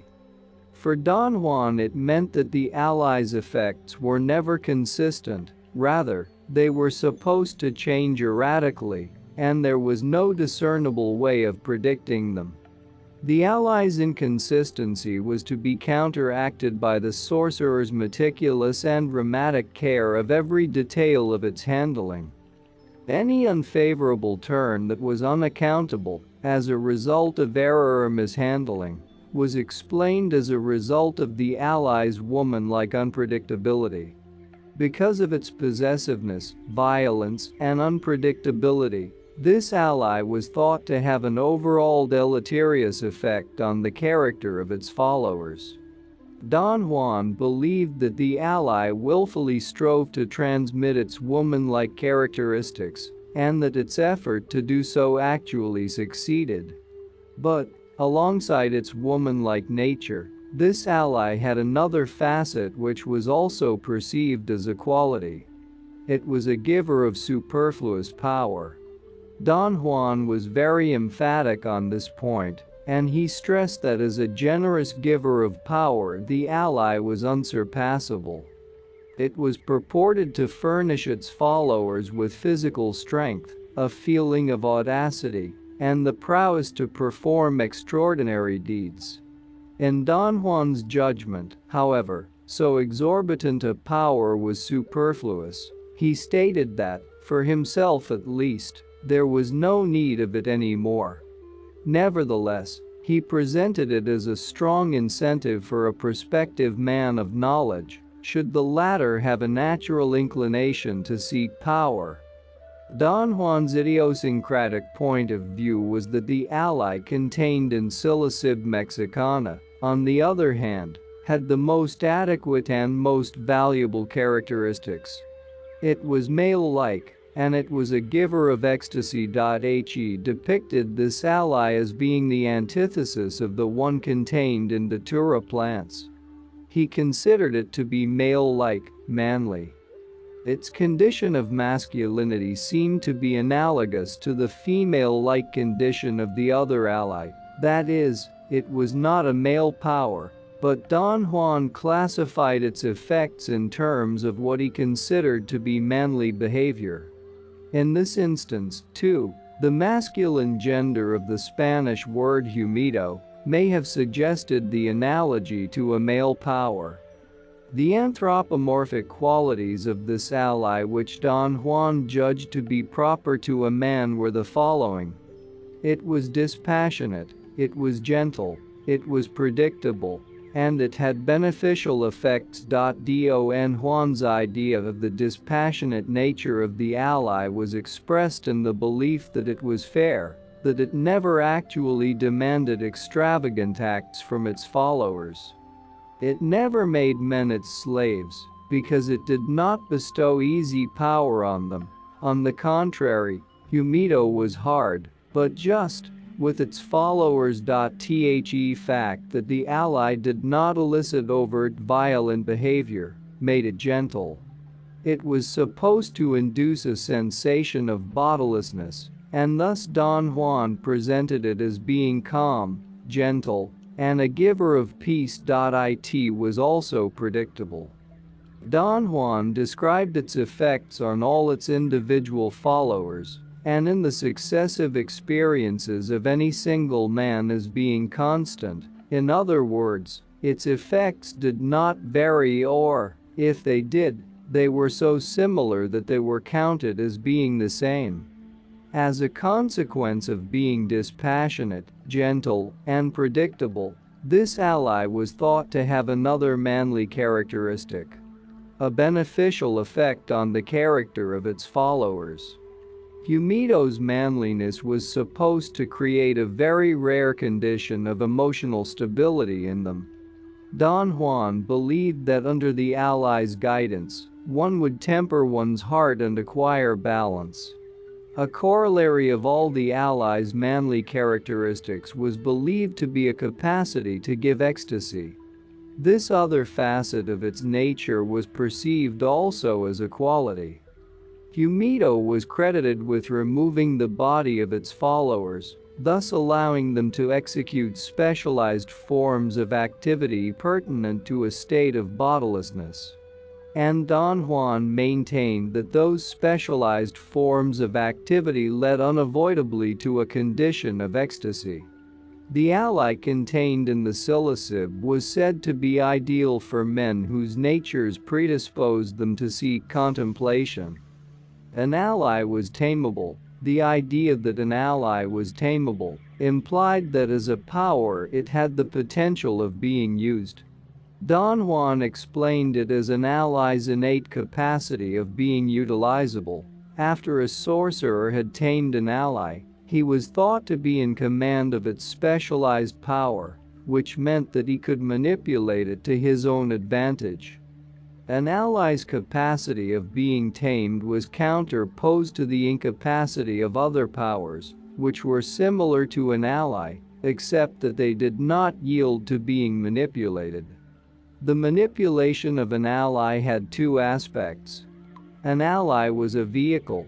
An ally was a helper. An ally was a vehicle in the sense that it served to transport a sorcerer into the realm of non-ordinary reality.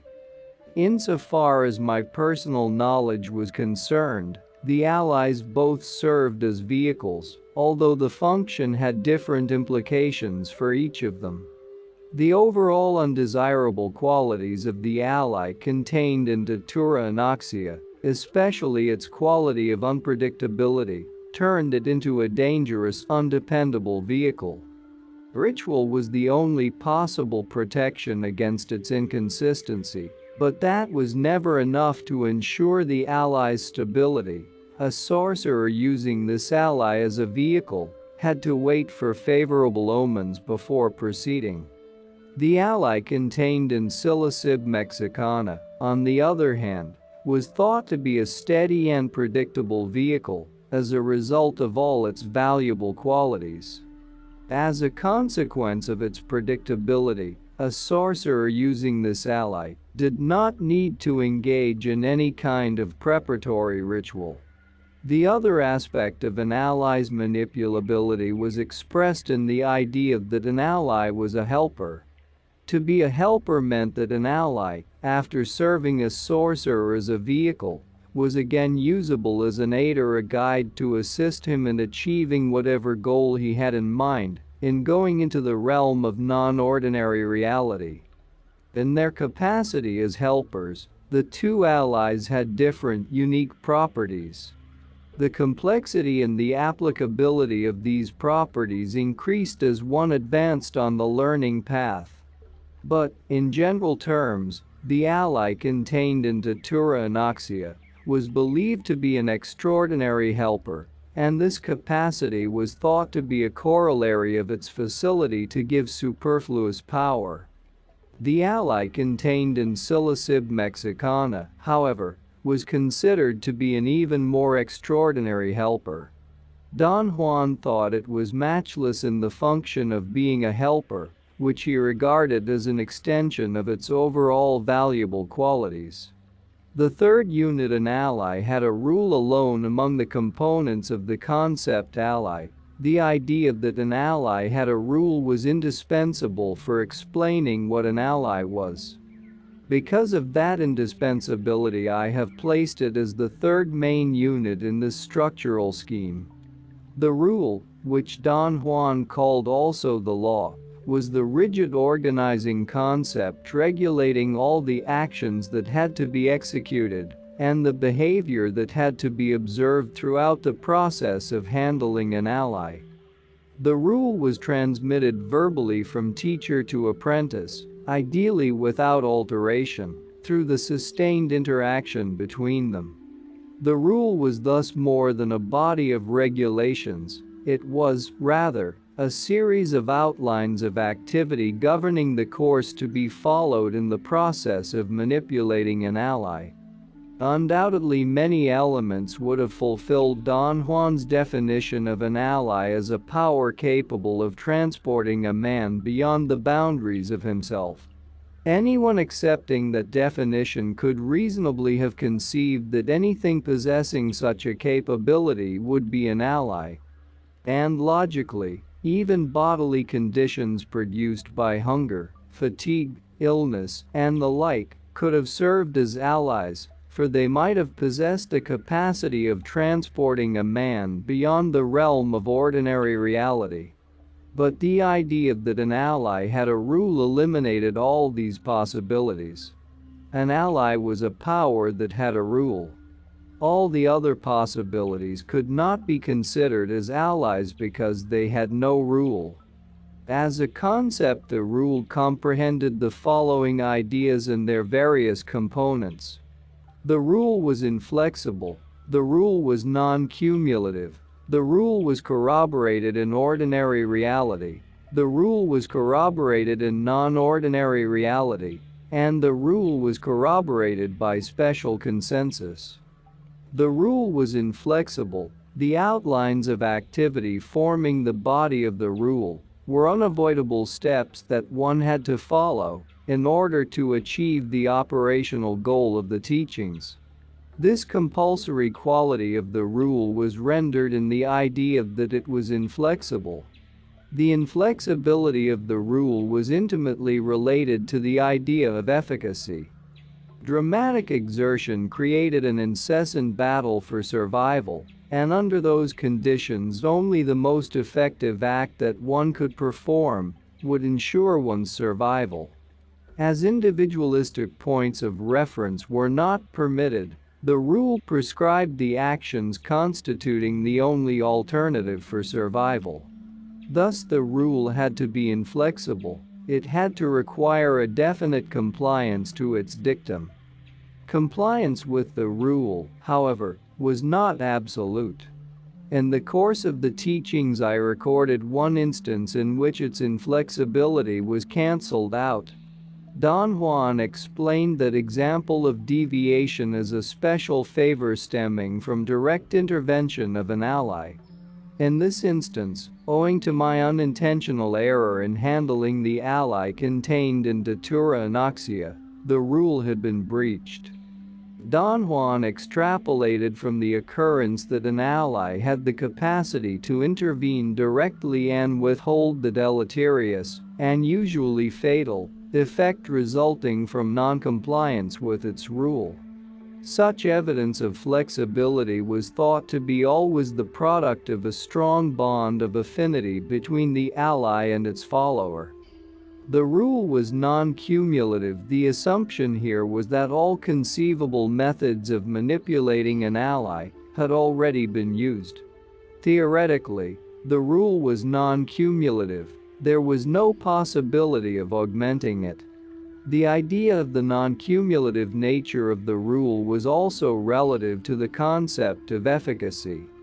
Since the rule prescribed the only effective alternative for one's personal survival, any attempt to change it or to alter its course by innovation was considered to be not only a superfluous act, but a deadly one.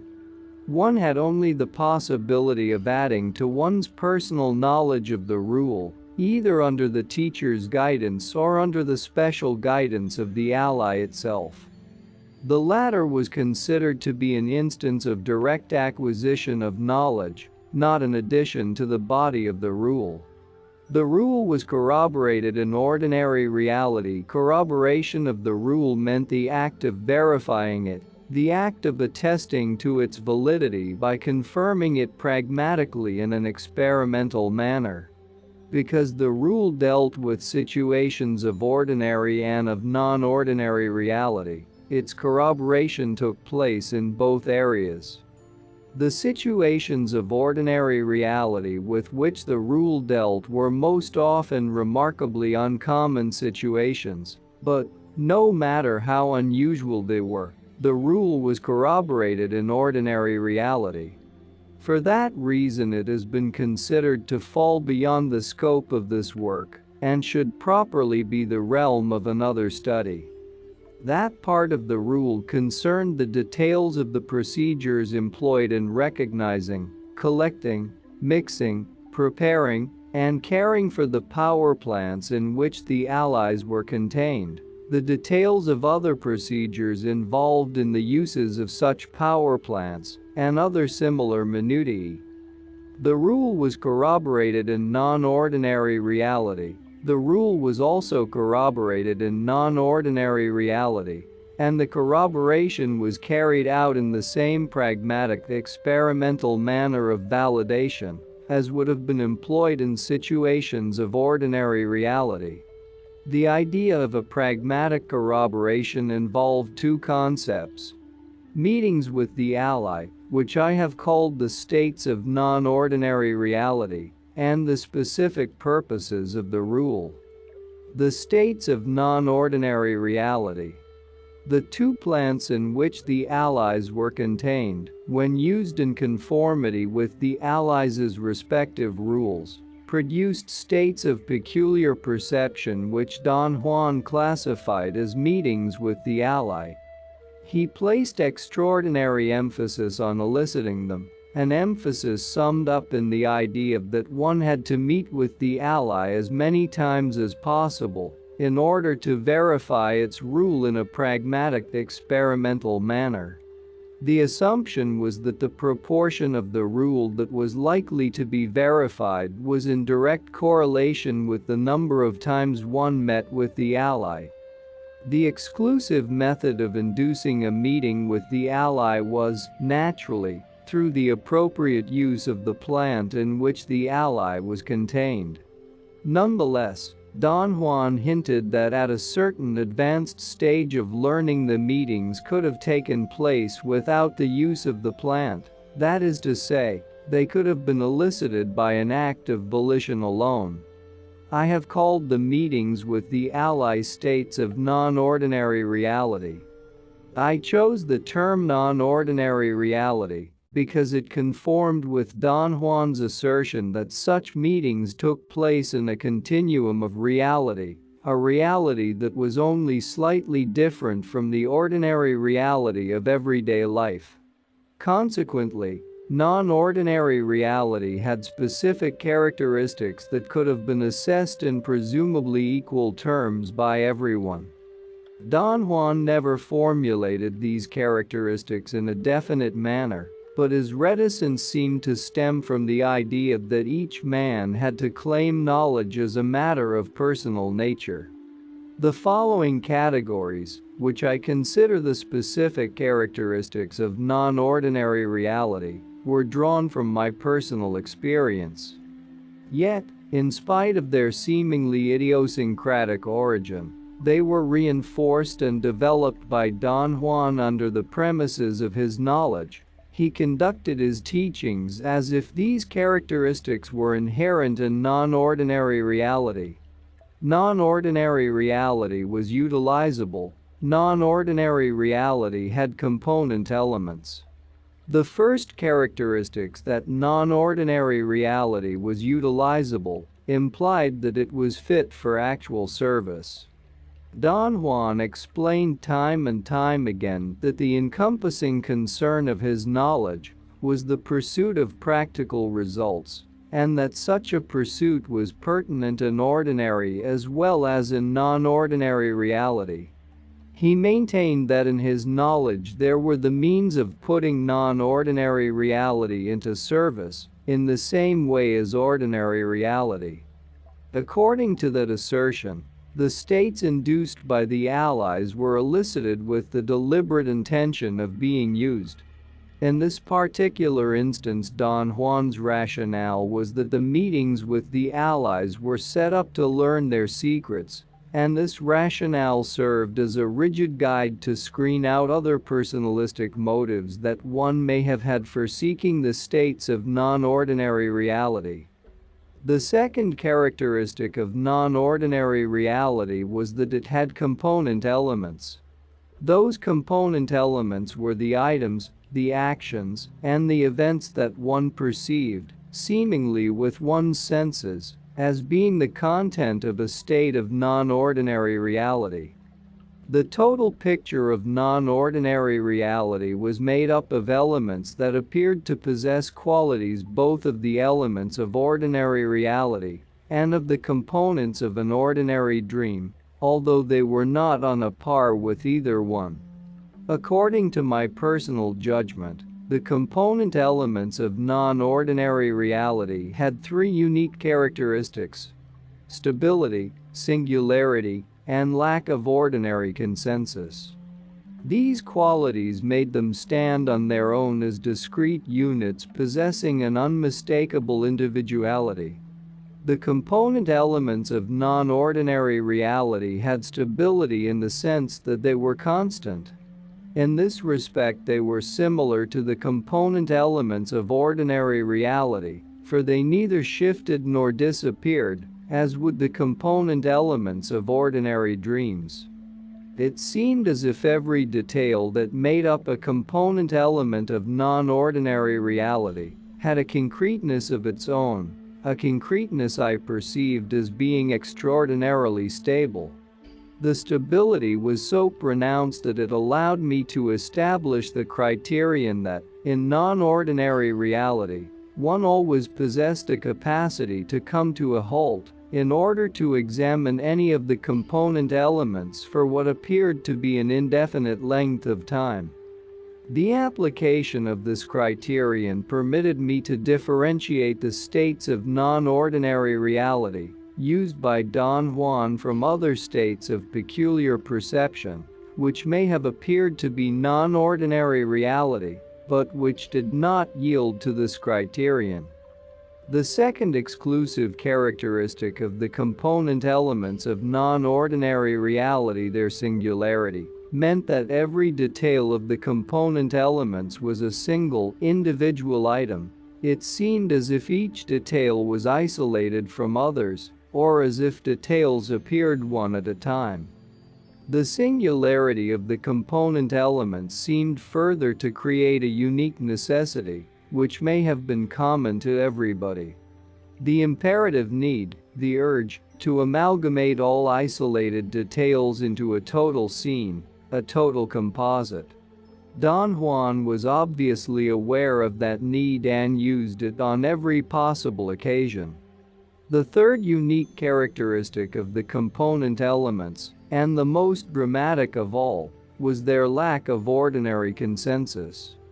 One perceived the component elements while being in a state of complete solitude, which was more like the aloneness of a man witnessing by himself an unfamiliar scene in ordinary reality, than like the solitude of dreaming. As the stability of the component elements of non-ordinary reality enabled one to stop and examine any of them for what appeared to be an indefinite length of time, it seemed almost as if they were elements of everyday life. However, the difference between the component elements of the two states of reality was their capacity for ordinary consensus. By ordinary consensus I mean the tacit or the implicit agreement on the component elements of everyday life which fellow men give to one another in various ways. For the component elements of non-ordinary reality, ordinary consensus was unattainable. In this respect, non-ordinary reality was closer to a state of dreaming than to ordinary reality. And yet, because of their unique characteristics of stability and singularity, the component elements of non-ordinary reality had a compelling quality of realness, which seemed to foster the necessity of validating their existence in terms of consensus. The specific purpose of the rule. The other component of the concept that the rule was verified in non-ordinary reality was the idea that the rule had a specific purpose. That purpose was the achievement, by using an ally, of a utilitarian goal. In the context of Don Juan's teachings, it was assumed that the rule was learned by corroborating it in ordinary and non-ordinary reality. The decisive facet of the teachings was, however, corroboration of the rule in the states of non-ordinary reality, and what was corroborated in the actions and elements perceived in non-ordinary reality was the specific purpose of the rule. That specific purpose dealt with the ally's power, that is, with the manipulation of an ally first as a vehicle and then as a helper. But Don Juan always treated each instance of the specific purpose of the rule as a single unit, implicitly covering these two areas. Because the specific purpose referred to the manipulation of the ally's power, it had an inseparable sequel: the manipulatory techniques. The manipulatory techniques were the actual procedures, the actual operations, undertaken in each instance involving the manipulation of an ally's power. The idea that an ally was manipulatable warranted its usefulness in the achievement of pragmatic goals, and the manipulatory techniques were the procedures that supposedly rendered the ally usable. Specific purpose and manipulatory techniques formed a single unit which a sorcerer had to know exactly in order to command his ally with efficacy. Don Juan's teachings included the following specific purposes of the two allies' rules. I have arranged them here in the same order in which he presented them to me. The first specific purpose that was verified in non-ordinary reality was testing with the ally contained in Datura Anoxia. The manipulatory technique was ingesting a potion made with a section of the root of the Datura plant. Ingesting that potion produced a shallow state of non-ordinary reality, which Don Juan used for testing me, in order to determine whether or not, as a prospective apprentice, I had affinity with the ally contained in the plant.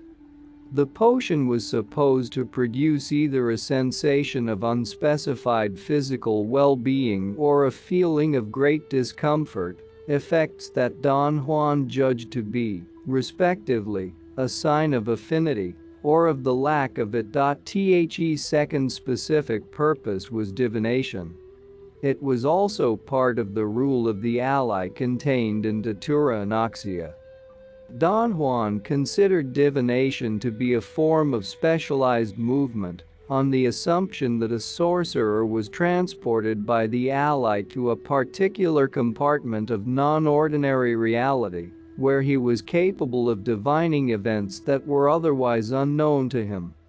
The manipulatory technique of the second specific purpose was a process of ingestion absorption.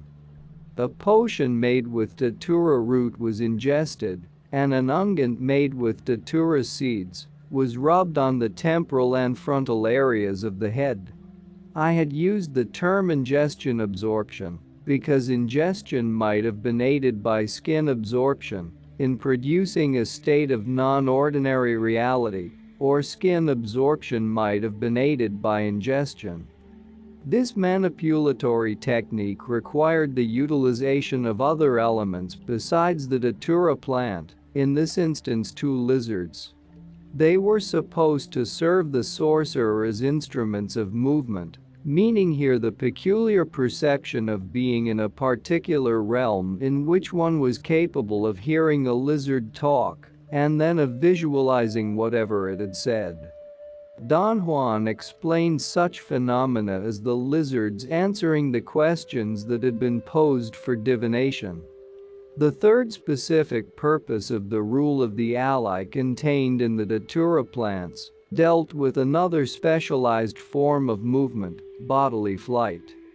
As Don Juan explained, a sorcerer using this ally was capable of flying bodily over enormous distances. The bodily flight was the sorcerer's capacity to move through non-ordinary reality and then to return at will to ordinary reality. The manipulatory technique of the third specific purpose was also a process of ingestion absorption.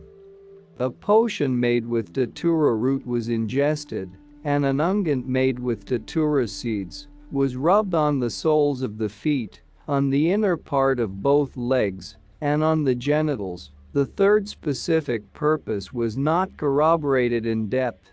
Don Juan implied that he had not disclosed other aspects of the manipulatory technique, which would permit a sorcerer to acquire a sense of direction while moving.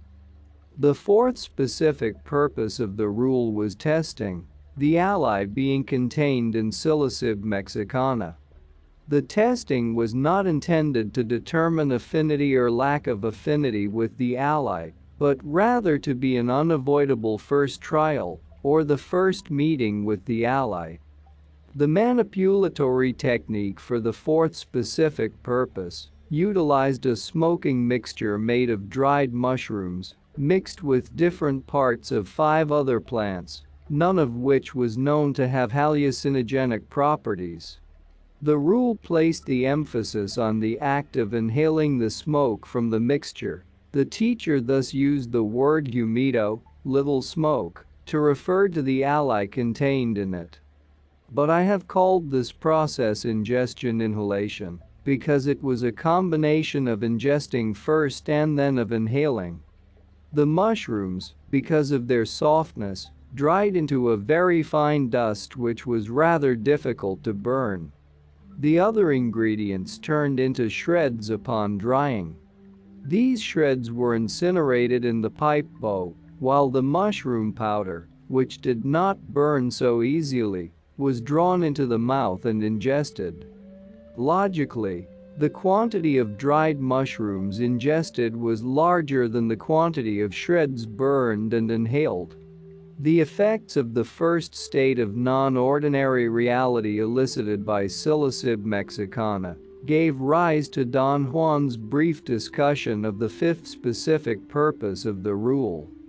It was concerned with movement moving with the help of the ally contained in psilocybin mexicana into and through inanimate objects, or into and through animate beings. The complete manipulatory technique may have included hypnotic suggestion besides the process of ingestion inhalation.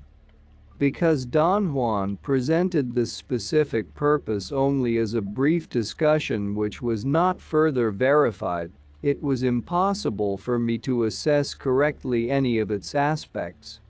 The sixth specific purpose of the rule verified in non-ordinary reality, also involving the ally contained in Psilocybin mexicana, dealt with another aspect of movement moving by adopting an alternate form. This aspect of movement was subjected to the most intensive verification. Don Juan asserted that assiduous practice was needed in order to master it. He maintained that the ally contained in Psilocybin mexicana had the inherent capacity to cause the sorcerer's body to disappear. Thus, the idea of adopting an alternate form was a logical possibility for achieving movement under the conditions of bodilessness. Another logical possibility for achieving movement was, naturally, moving through objects and beings, which Don Juan had discussed briefly. The manipulatory technique of the sixth specific purpose of the rule included not only ingestion inhalation, but also, according to all indications, hypnotic suggestion. Don Juan had put forth such a suggestion during the transitional stages into non-ordinary reality, and also during the early part of the states of non-ordinary reality. He classified the seemingly hypnotic process as being only his personal supervision, meaning that he had not revealed to me the complete manipulatory technique at that particular time. The adoption of an alternate form did not mean that a sorcerer was free to take, on the spur of the moment, any form he wanted to take. On the contrary, it implied a lifelong training to achieve a preconceived form. The preconceived form Don Juan had preferred to adopt was that of a crow, and consequently he emphasized that particular form in his teachings. He made it very clear, nonetheless, that a crow was his personal choice, and that there were innumerable other possible preconceived forms. The fourth unit, the rule, was corroborated by special consensus among the component concepts forming the rule. The one that was indispensable for explaining it was the idea that the rule was corroborated by special consensus. All the other component concepts were insufficient by themselves for explaining the meaning of the rule. Don Juan made it very clear that an ally was not bestowed on a sorcerer, but that a sorcerer learned to manipulate the ally through the process of corroborating its rule. The complete learning process involved verification of the rule in non-ordinary reality, as well as in ordinary reality. Yet the crucial facet of Don Juan's teachings was corroboration of the rule in a pragmatic and experimental manner, in the context of what one perceived as being the component elements of non-ordinary reality. But those component elements were not subject to ordinary consensus, and if one was incapable of obtaining agreement on their existence, their perceived realness would have been only an illusion. As a man would have to be by himself in non-ordinary reality, by reason of his solitariness, whatever he perceived would have to be idiosyncratic. The solitariness and the idiosyncrasies were a consequence of the assumed fact that no fellow man could give one ordinary consensus on one's perceptions. At this point, Don Juan brought in the most important constituent part of his teachings. He provided me with special consensus on the actions and the elements I had perceived in non-ordinary reality. Actions and elements that were believed to corroborate the rule. In Don Juan's teachings, special consensus meant tacit or implicit agreement on the component elements of non-ordinary reality, which he, in his capacity as teacher, gave me as the apprentice of his knowledge. This special consensus was not in any way fraudulent or spurious, such as the one two persons might give each other in describing the component elements of their individual dreams. The special consensus Don Juan supplied was systematic, and to provide it he may have needed the totality of his knowledge. With the acquisition of systematic consensus, the actions and the elements perceived in non-ordinary reality became consensually real, which meant, in Don Juan's classificatory scheme, that the rule of the ally had been corroborated. The rule had meaning as a concept, then, only inasmuch as it was subject to special consensus, for without special agreement about its corroboration, the rule would have been a purely idiosyncratic construct. Because of its indispensability for explaining the rule, I have made the idea that the rule was corroborated by special consensus, the fourth main unit of this structural scheme.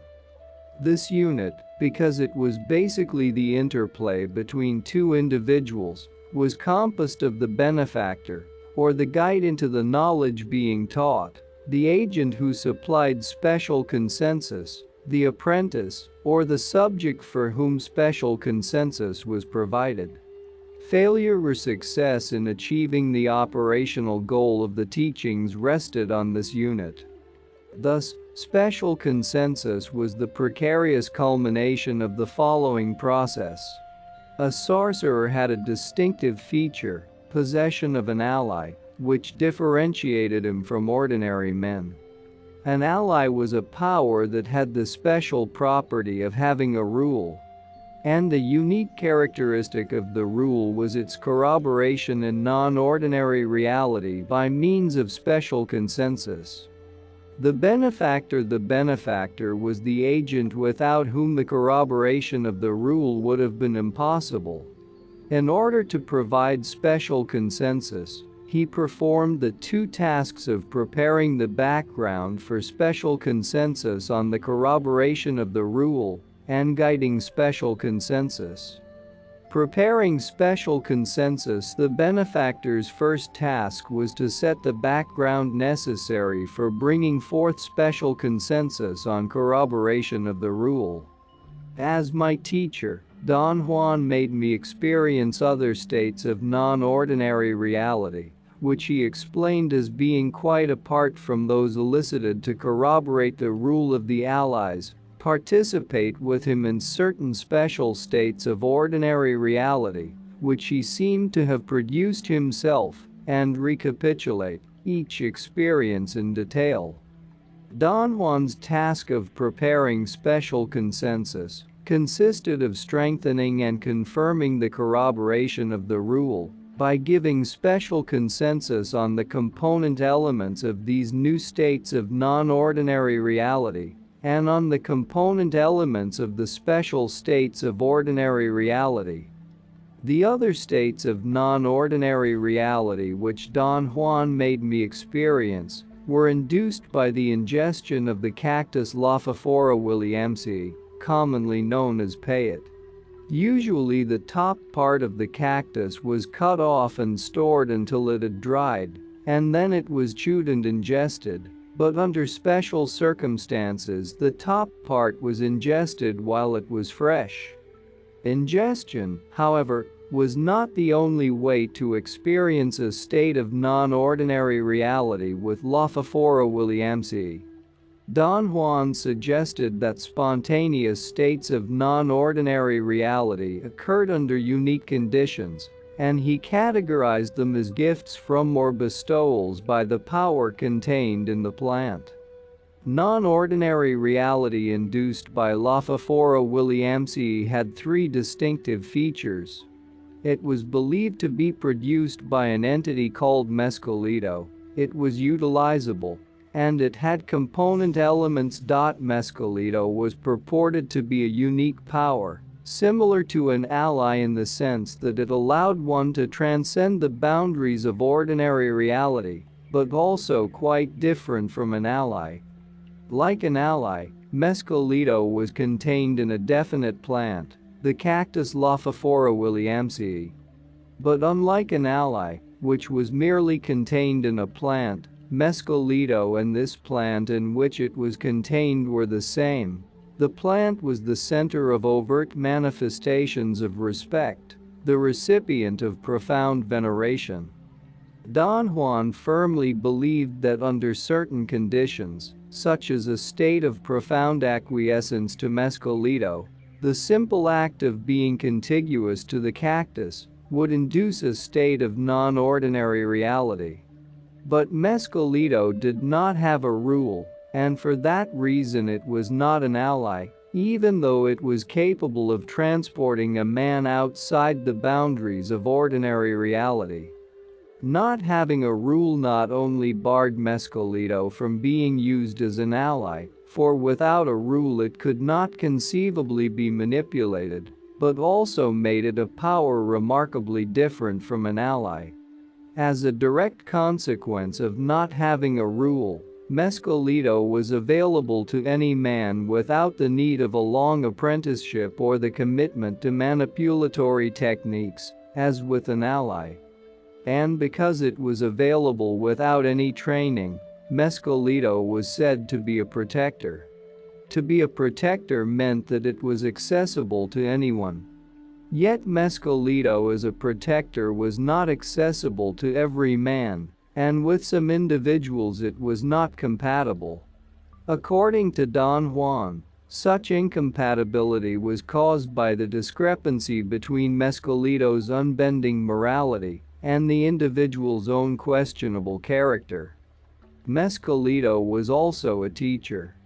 It was supposed to exercise didactic functions. It was a director, a guide to proper behavior. Mescalito taught the right way. Don Juan's idea of the right way seemed to be a sense of propriety, which consisted not of righteousness in terms of morality, but of a tendency to simplify behavioral patterns in terms of the efficacy promoted by his teachings. Don Juan believed mescalito taught simplification of behavior.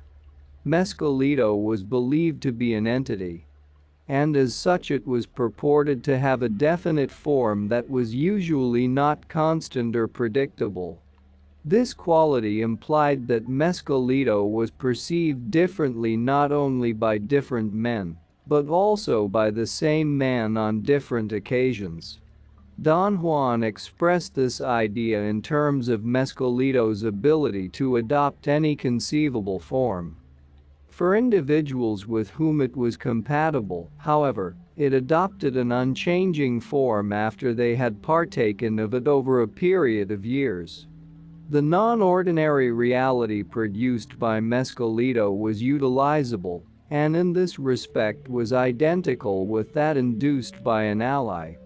The only difference was the rationale Don Juan used in his teachings for eliciting it.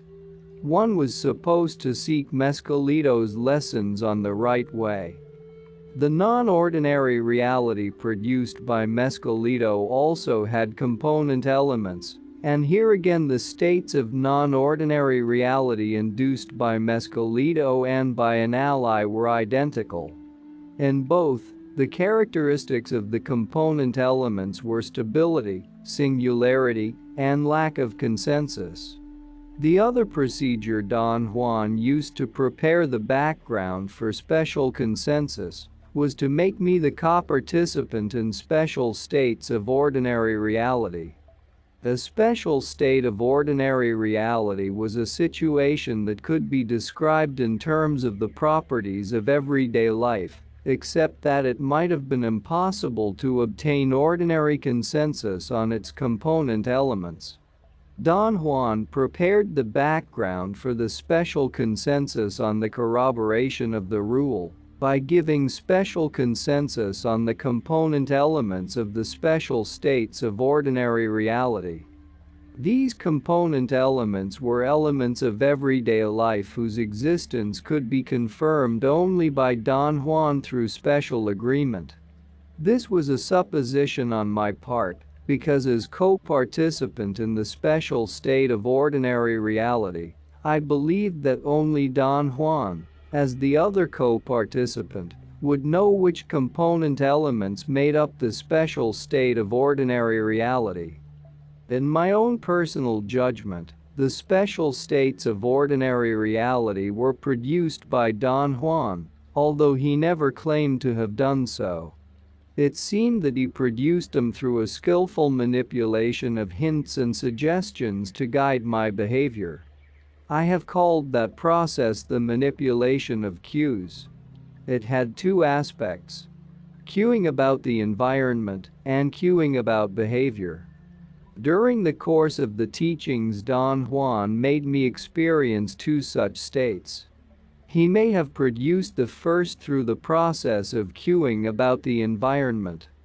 Don Juan's rationale for producing it was that I needed a test to prove my good intentions, and only after he had given me special consensus on its component elements did he consent to begin his teachings.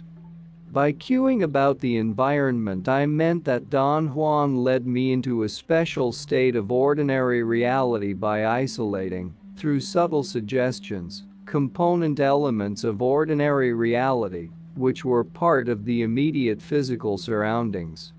Elements isolated in such a manner created in this instance a specific visual perception of color, which Don Juan tacitly verified. The second state of ordinary reality may have been produced by the process of cueing about behavior. Don Juan, through close association with me and through the exercise of a consistent way of behaving, had succeeded in creating an image of himself, an image that served me as an essential pattern by which I could recognize him. Then, by performing certain specific choice responses, which were irreconcilable with the image he had created, Don Juan was capable of distorting this essential pattern of recognition. The distortion may in turn have changed the normal configuration of elements associated with the pattern into a new and incongruous pattern, which could not be subjected to ordinary consensus. Don Juan, as the co-participant of that special state of ordinary reality, was the only person who knew which the component elements were, and thus he was the only person who could give me agreement on their existence. Don Juan set up the second special state of ordinary reality also as a test, as a sort of recapitulation of his teachings. It seemed that both special states of ordinary reality marked a transition in the teachings. They seemed to be points of articulation. And the second state may have marked my entrance into a new stage of learning, characterized by more direct co-participation between teacher and apprentice, for purposes of arriving at special consensus.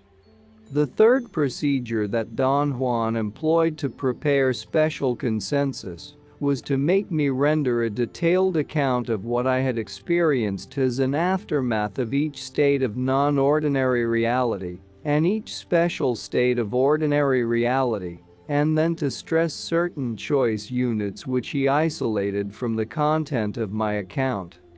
The essential factor was directing the outcome of the states of non-ordinary reality, and my implicit assumption here was that the characteristics of the component elements of non-ordinary reality, stability, singularity, and lack of ordinary consensus, were inherent in them and were not the result of Don Juan's guidance.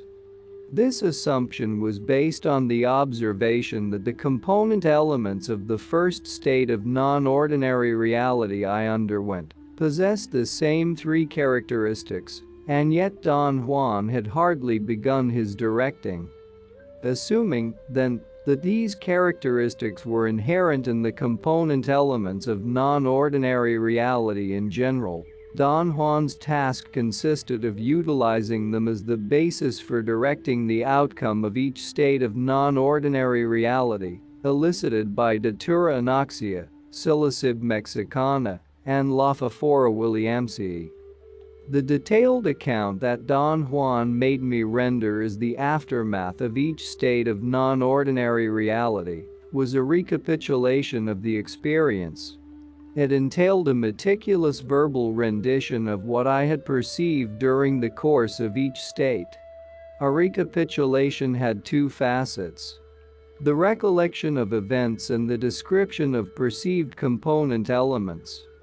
The recollection of events was concerned with the incidents I had seemingly perceived during the course of the experience I was narrating.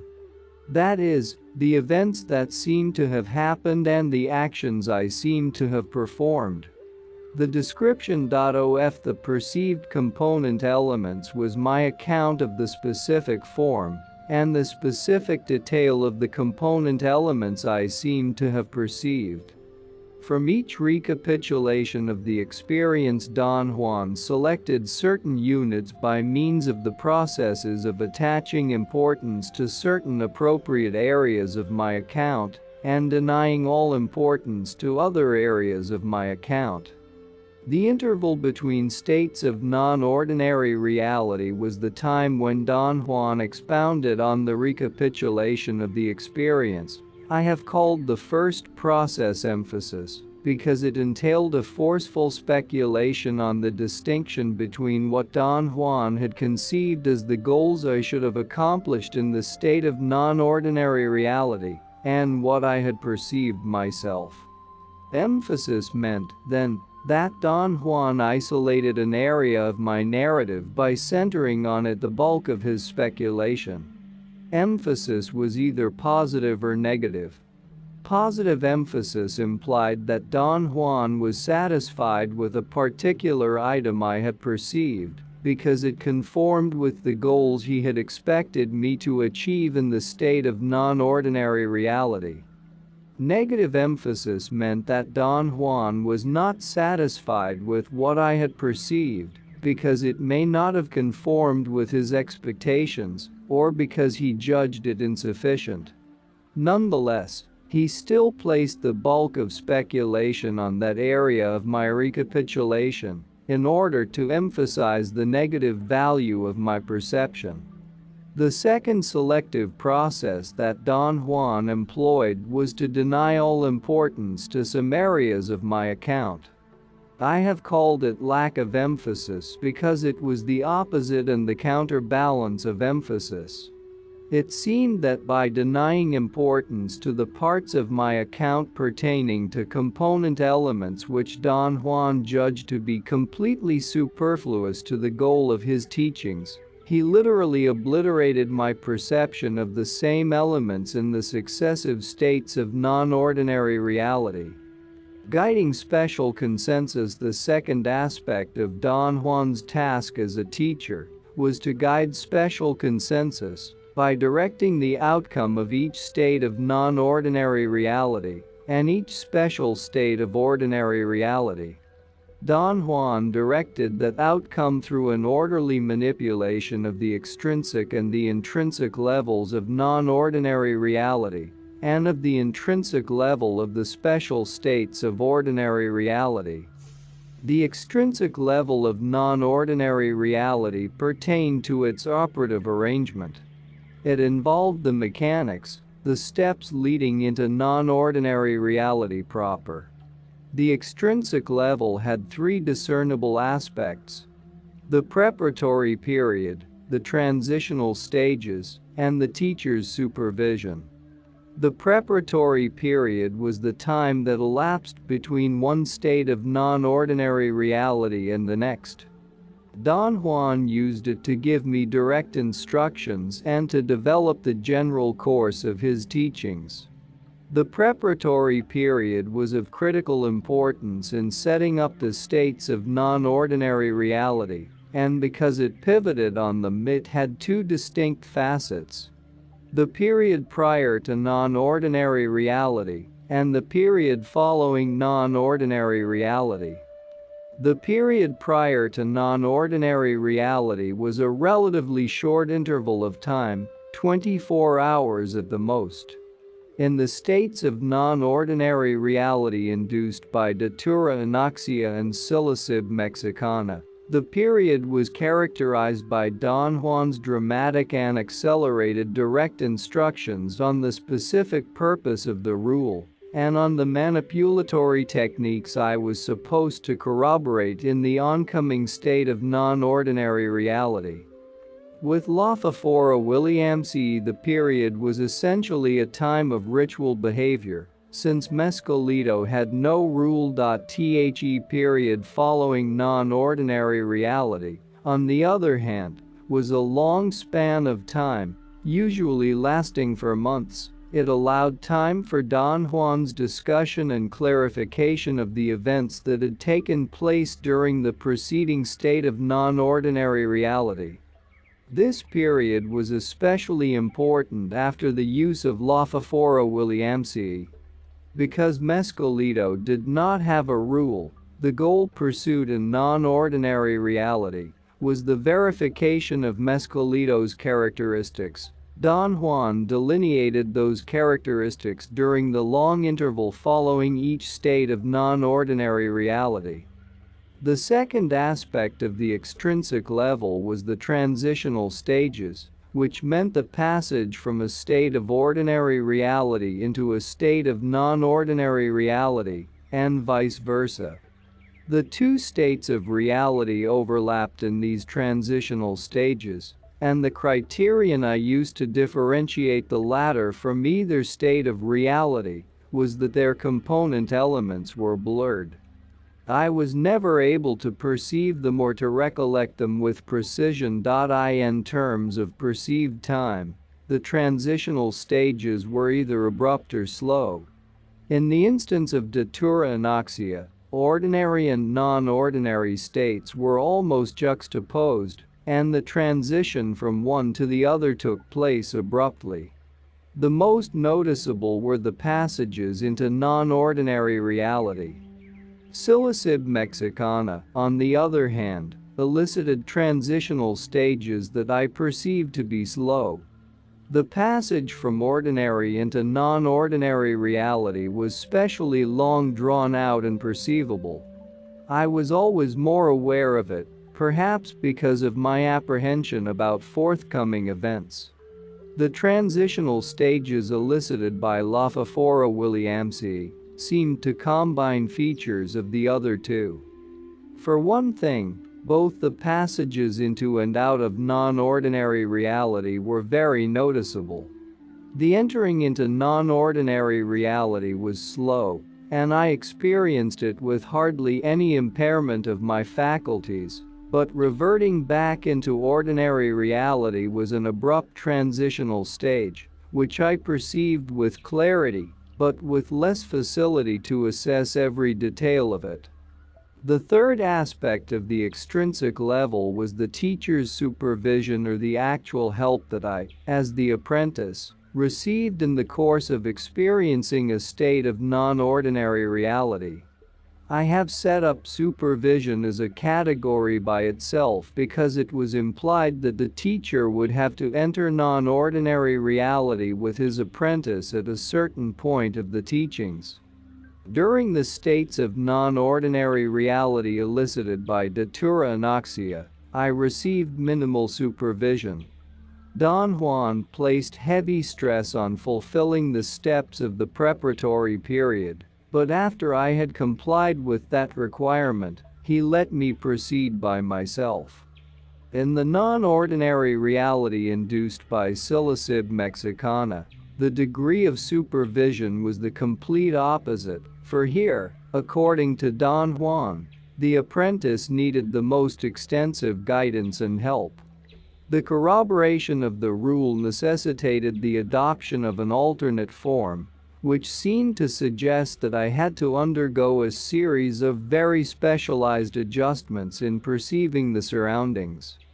Don Juan produced those necessary adjustments through verbal commands and suggestions during the transitional stages into non-ordinary reality. Another aspect of his supervision was to direct me during the early part of the states of non-ordinary reality, by commanding me to focus my attention on certain component elements of the preceding state of ordinary reality. The items he focused upon were apparently chosen at random, as the important issue was the act of perfecting the adopted alternate form. The final aspect of supervision was restoring me back to ordinary reality. It was implicit that this operation also required maximal supervision from Don Juan, although I could not recall the actual procedure. The supervision necessary for the states induced by Lafafora Williamsi was a blend of the other two. Don Juan remained at my side for as long as he could, yet he did not attempt in any way to direct me into or out of non-ordinary reality. The second level of differentiative order in non-ordinary reality was the seemingly internal standards or the seemingly internal arrangement of its component elements. I have called it the intrinsic level, and I have assumed here that the component elements were subject to three general processes, which seem to be the product of Don Juan's guidance. A progression towards the specific, a progression towards a more extensive range of appraisal, and a progression towards a more pragmatic use of non-ordinary reality. The progression towards the specific was the apparent advance of the component elements of each successive state of non-ordinary reality towards being more precise, more specific. It entailed two separate aspects: a progression towards specific single forms, and a progression towards specific total results. The progression towards specific single forms implied that the component elements were amorphously familiar in the early states of non-ordinary reality and became specific and unfamiliar in the late states. The progression seemed to encompass two levels of change in the component elements of non-ordinary reality: a progressive complexity of perceived detail and a progression from familiar to unfamiliar forms. Progressive complexity of detail meant that in each successive state of non-ordinary reality, the minute particulars I perceived as constituting the component elements became more complex. I assessed complexity in terms of my being aware that the structure of the component elements grew more complicated, yet the details did not become exceedingly or perplexingly entangled.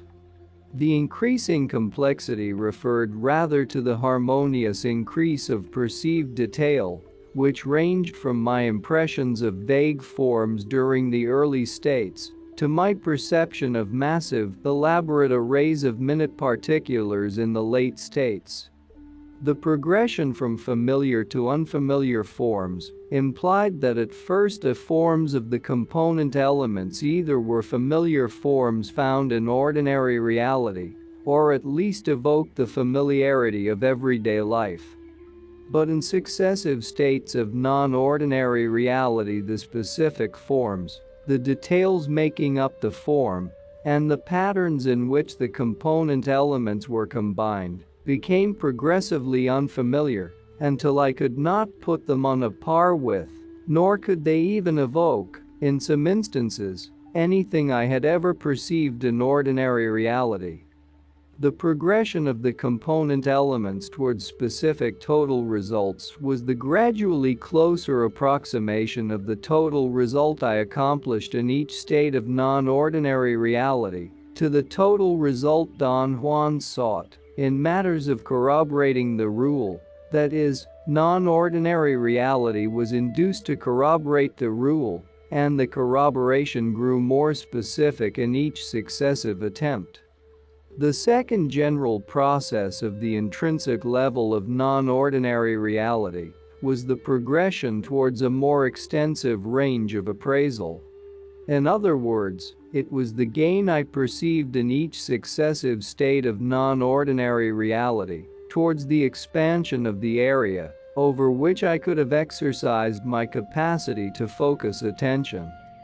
The point in question here was either that there existed a definite area that expanded, or that my capacity to perceive seemed to increase in each successive state. Don Juan's teachings fostered and reinforced the idea that there was an area that expanded, and I have called that alleged area the range of appraisal. Its progressive expansion consisted of a seemingly sensorial appraisal I made of the component elements of non-ordinary reality, which fell within a certain range. I evaluated and analyzed these component elements, it seemed, with my senses, and to all appearances I perceived the range in which they occurred as being more extensive, more encompassing, in each successive state. The range of appraisal was of two kinds: the dependent range and the independent range. The dependent range was an area in which the component elements were the items of the physical environment, which had been within my awareness in the preceding state of ordinary reality. The independent range, on the other hand, was the area in which the component elements of non-ordinary reality seemed to come into existence by themselves, free of the influence of the physical surroundings of the preceding ordinary reality. Don Juan's clear illusion in matters of the range of appraisal was that each of the two allies in Mescalito possessed the property of inducing both forms of perception. Yet it seemed to me that datura anoxia had a greater capacity to induce an independent range, although in the facet of bodily flight, which I did not perceive long enough to assess it, the range of appraisal was implicitly a dependent one. Psilocybin mexicana had the capacity to produce a dependent range, Lophophora williamsii had the capacity to produce both.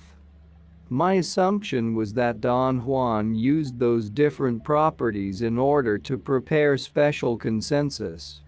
In other words, in the states produced by datura anoxia, the component elements lacking ordinary consensus existed independently of the preceding ordinary reality.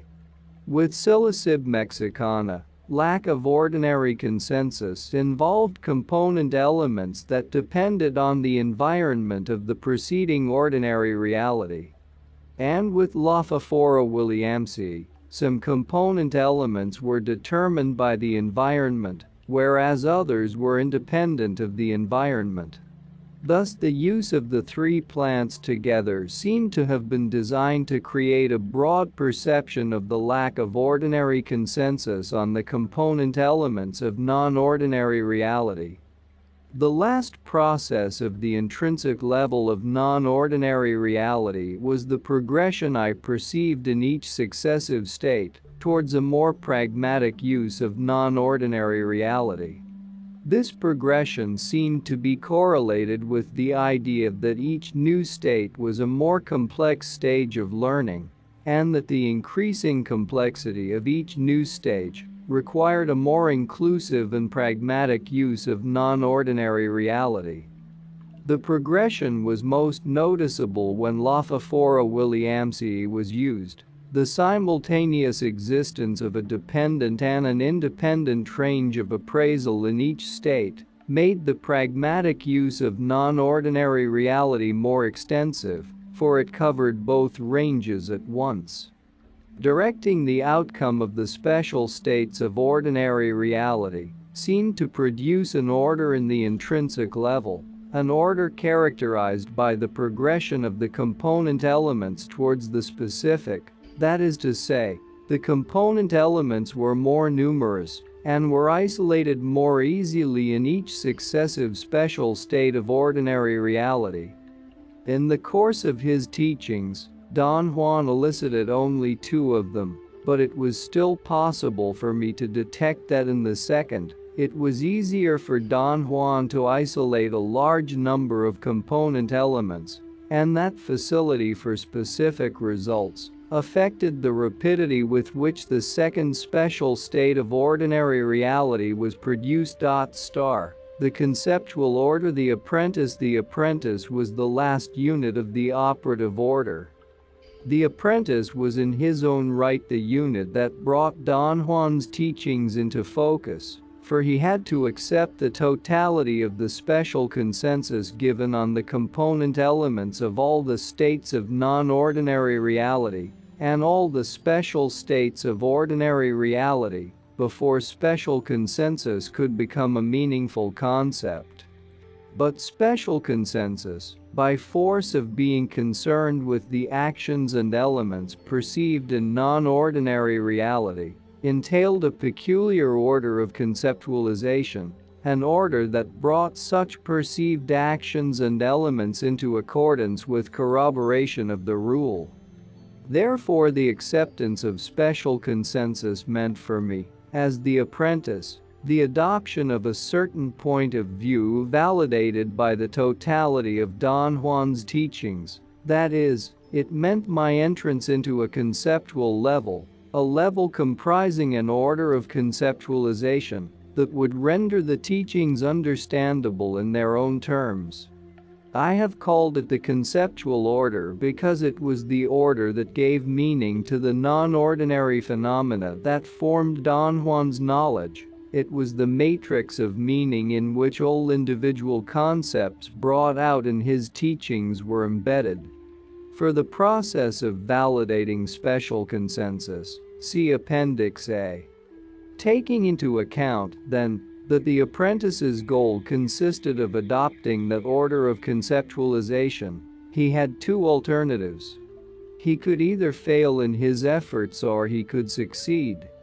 The first alternative, failure to adopt the conceptual order, meant also that the apprentice had failed to achieve the operational goal of the teachings. The idea of failure was explained in the theme of the four symbolic enemies of a man of knowledge. It was implicit that failure was not merely the act of discontinuing pursuit of the goal, but the act of abandoning the quest completely under the pressure created by any one of the four symbolic enemies.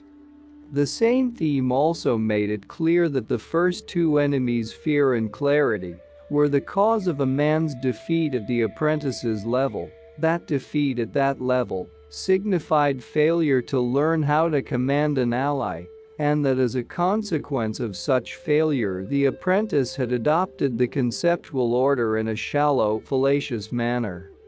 That is, his adoption of the conceptual order was fallacious in the sense of being a fraudulent affiliation with or commitment to the meaning propounded by the teachings.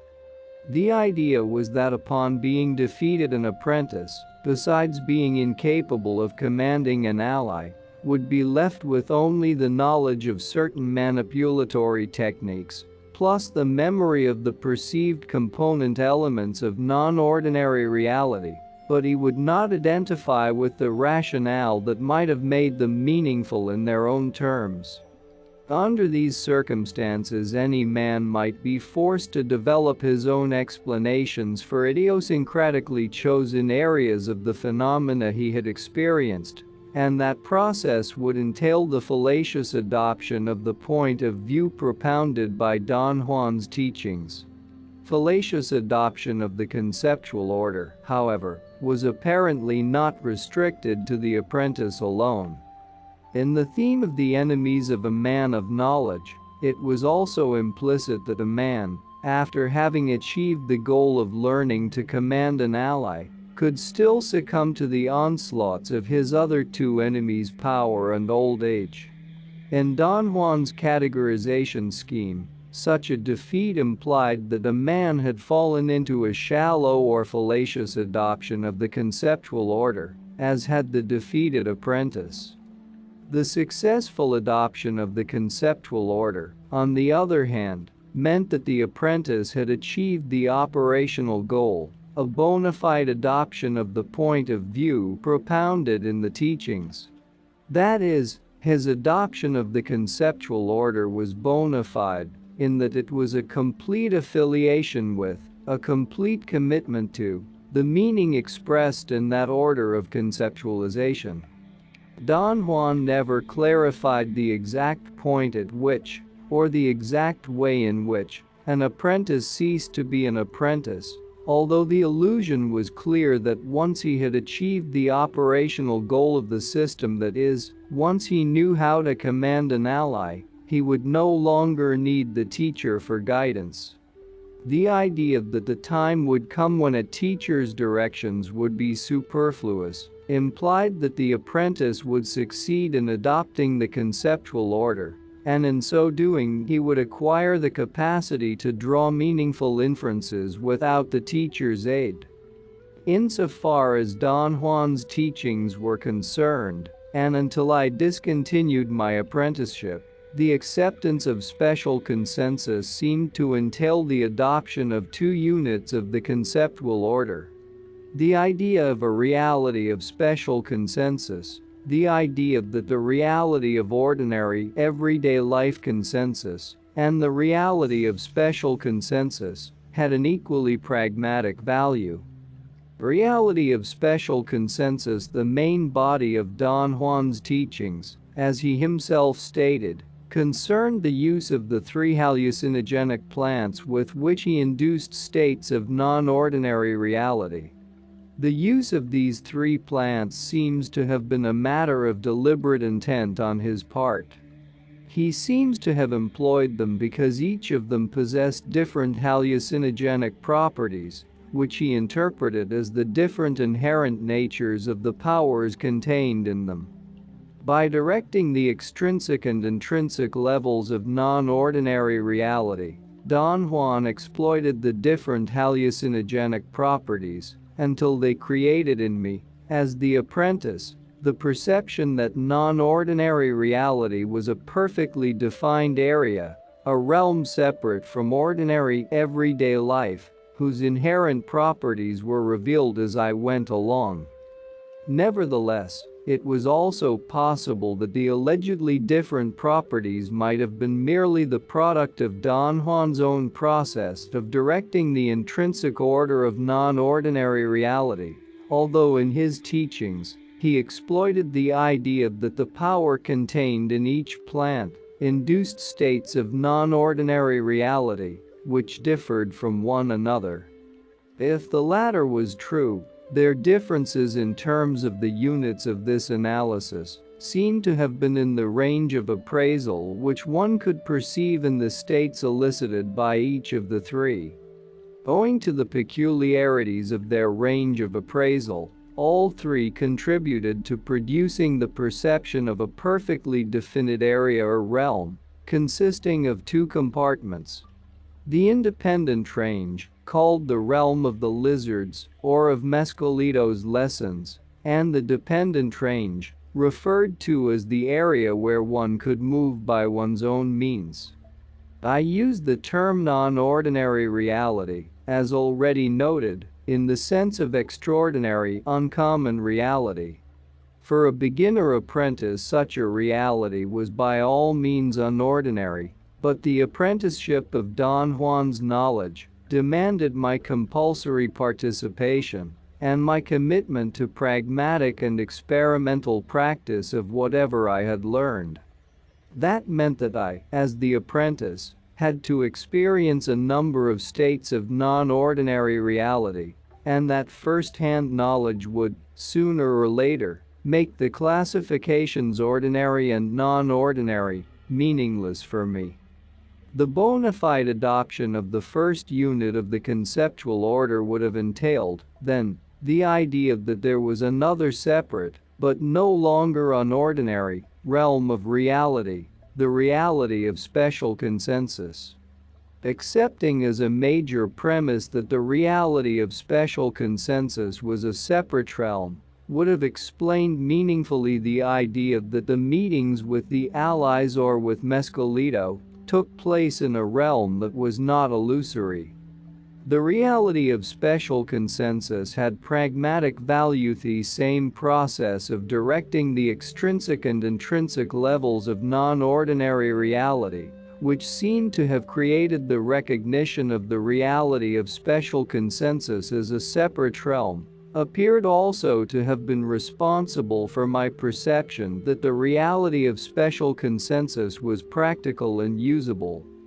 The acceptance of special consensus on all the states of non-ordinary reality, and on all the special states of ordinary reality, was designed to consolidate the awareness that it was equal to the reality of ordinary everyday life consensus.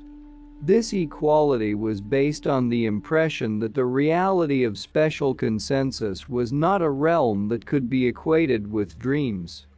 On the contrary, it had stable component elements that were subject to special agreement. It was actually a realm where one could perceive the surroundings in a deliberate manner. Its component elements were not idiosyncratic or whimsical, but concise items or events whose existence was attested to by the whole body of teachings.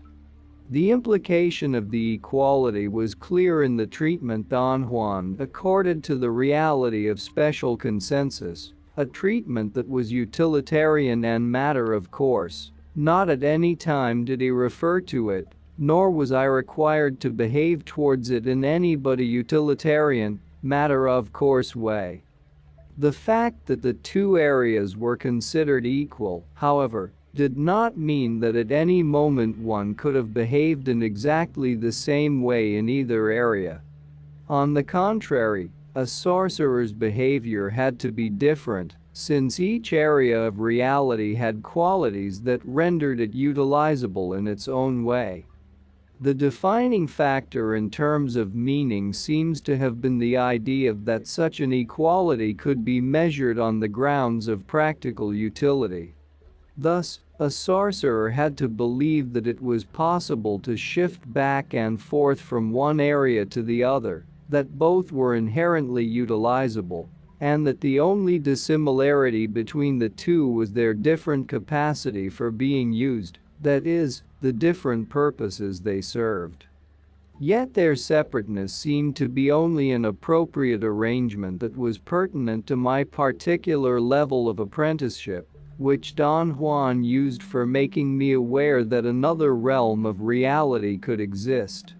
But from his acts, more than from his statements, I was led to believe that for a sorcerer, there was but one single continuum of reality which had two, or perhaps more than two, parts from which he drew inferences of pragmatic value.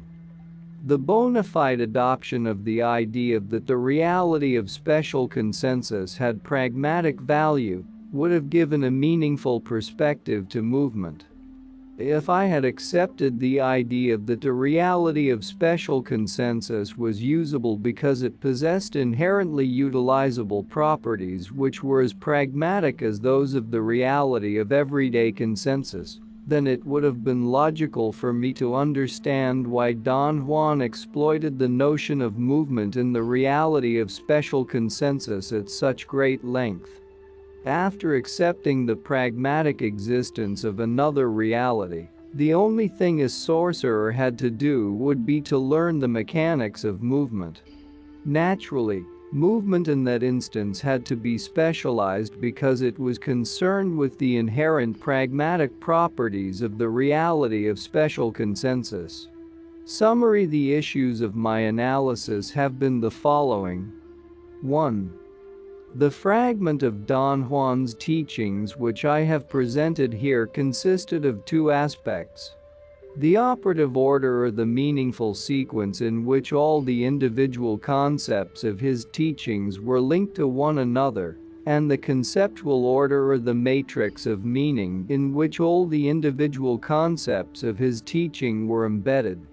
2. The operative order had four main units with their respective component ideas. The concept man of knowledge, the idea that a man of knowledge had the aid of a specialized power called an ally, the idea that an ally was governed by a body of regulations called the rule, and the idea that the corroboration of the rule was subject to special consensus. 3. These four units were related to one another in the following manner. The goal of the operative order was to teach one how to become a man of knowledge. A man of knowledge was different from ordinary men because he had an ally. An ally was a specialized power which had a rule.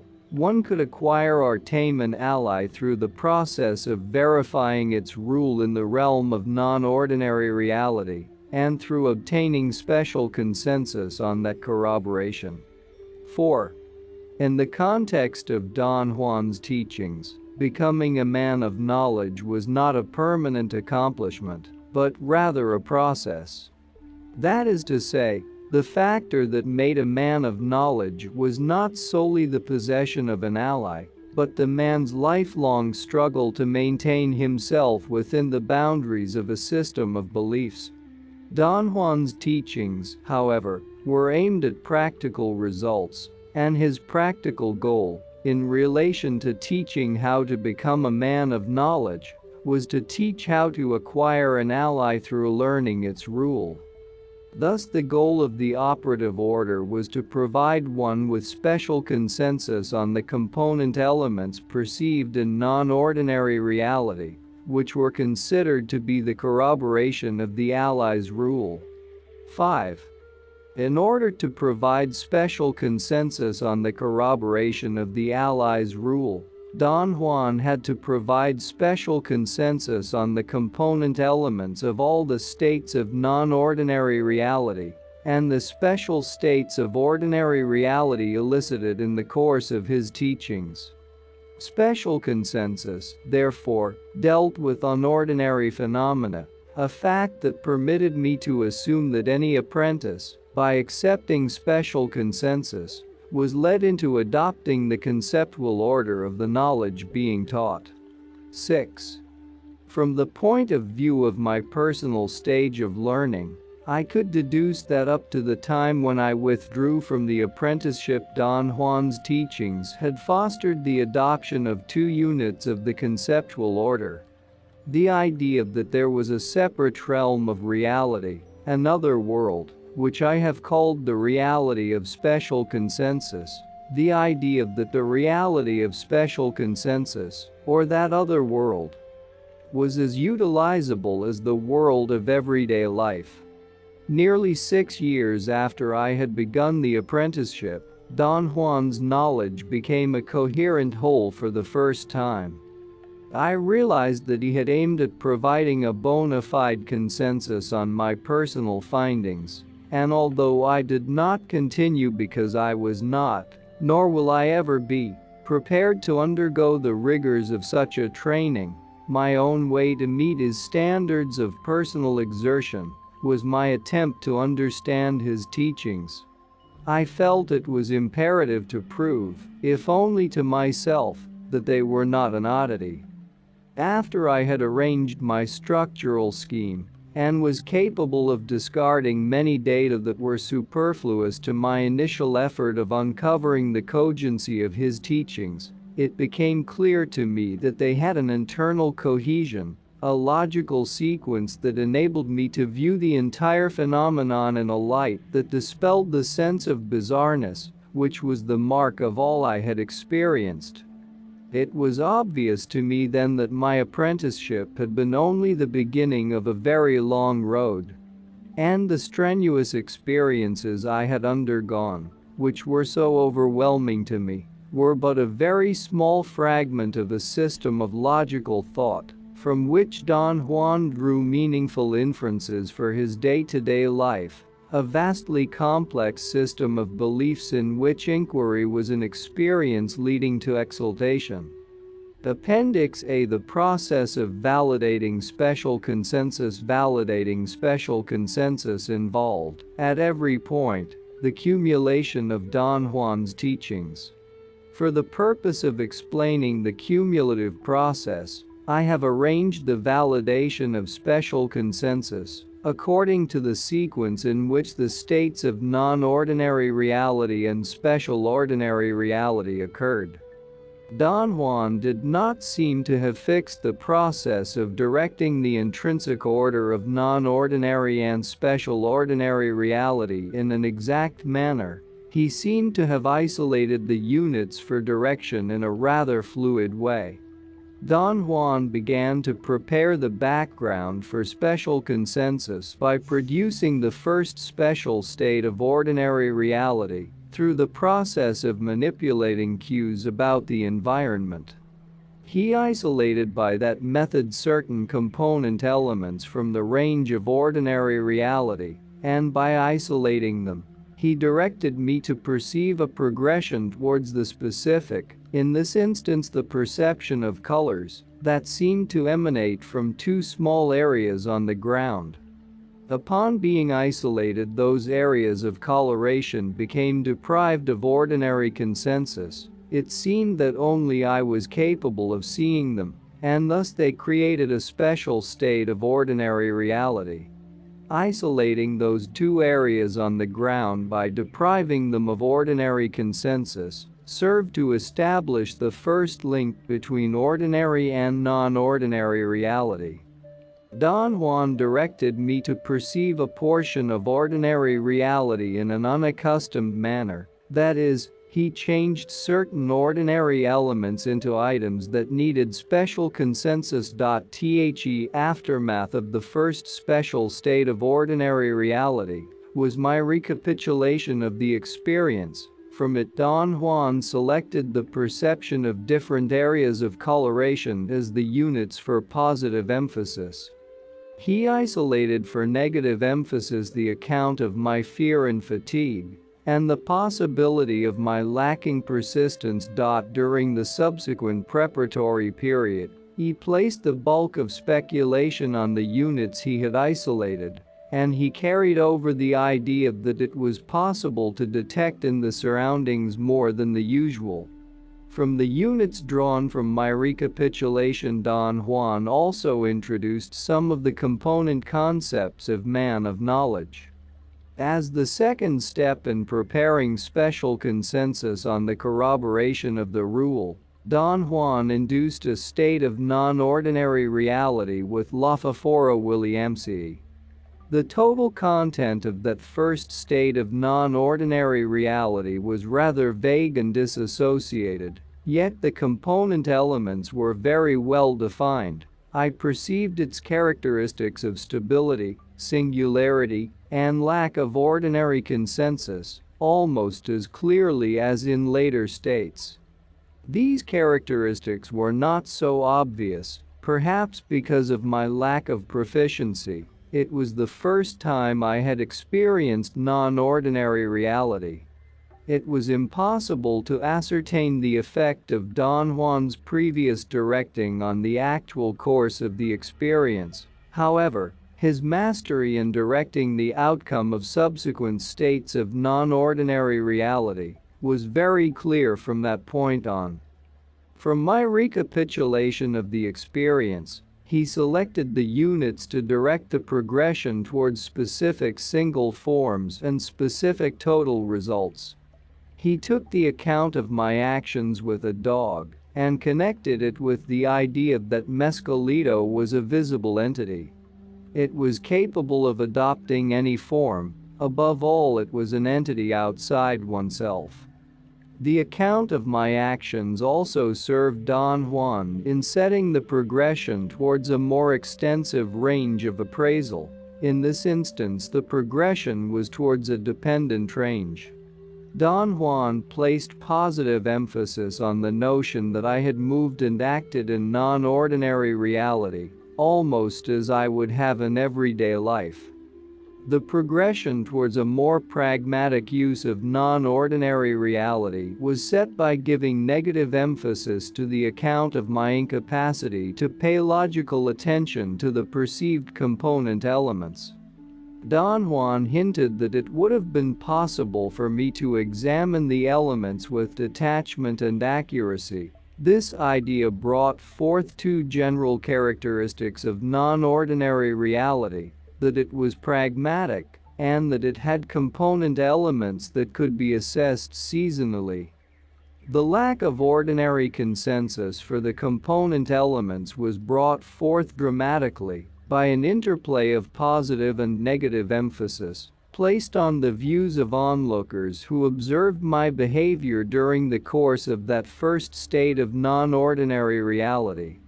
The preparatory period following the first state of non-ordinary reality lasted more than a year. Don Juan employed that time to introduce more component concepts of man of knowledge and to disclose some parts of the rule of the two allies. He elicited also a shallow state of non-ordinary reality in order to test my affinity with the ally contained in Datura, Inoxia. Don Juan used whatever vague sensations I had in the course of that shallow state to delineate the general characteristics of the ally by contrasting it with what he had isolated as Mescalito's perceivable characteristics.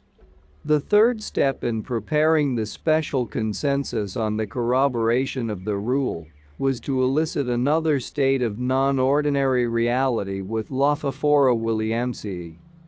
Don Juan's previous directing seems to have guided me to perceiving this second state of non-ordinary reality in the following manner. The progression towards the specific created the possibility of visualizing an entity whose form had changed remarkably from the familiar shape of a dog in the first state to the completely unfamiliar form of an anthropomorphic composite that existed, seemingly, outside myself. The progression towards a more extensive range of appraisal was evident in my perception of a journey. In the course of that journey, the range of appraisal was both dependent and independent, although a majority of the component elements depended on the environment of the preceding state of ordinary reality. The progression towards a more pragmatic use of non-ordinary reality was, perhaps, the most outstanding feature of my second state. It became evident to me, in a complex and detailed manner, that one could move around in non-ordinary reality. I also examined the component elements with detachment and accuracy. I perceived their stability, singularity, and lack of consensus very clearly. From my recapitulation of the experience, Don Juan emphasized the following.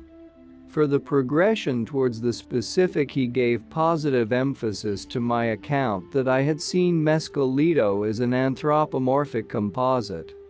The bulk of speculation on this area was centered on the idea that Mescalito was capable of being a teacher and also a protector.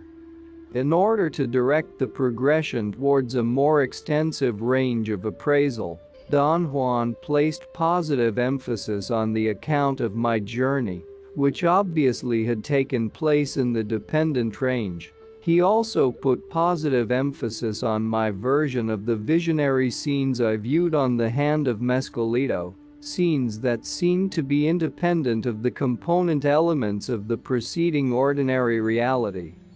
The account of my journey and the scenes viewed on Mescalito's hand also enabled Don Juan to direct the progression towards a more pragmatic use of non-ordinary reality. He first put forth the idea that it was possible to obtain direction. Second, he interpreted the scenes as lessons concerning the right way to live.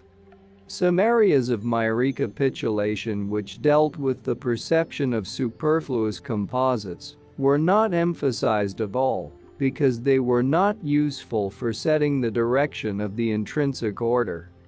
The next state of non-ordinary reality, the third one, was induced for the corroboration of the rule with the ally contained in Datura Inoxia. The preparatory period was important and noticeable for the first time.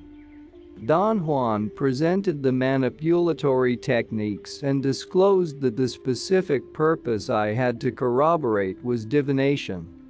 His previous directing of the three aspects of the intrinsic order seemed to have produced the following results.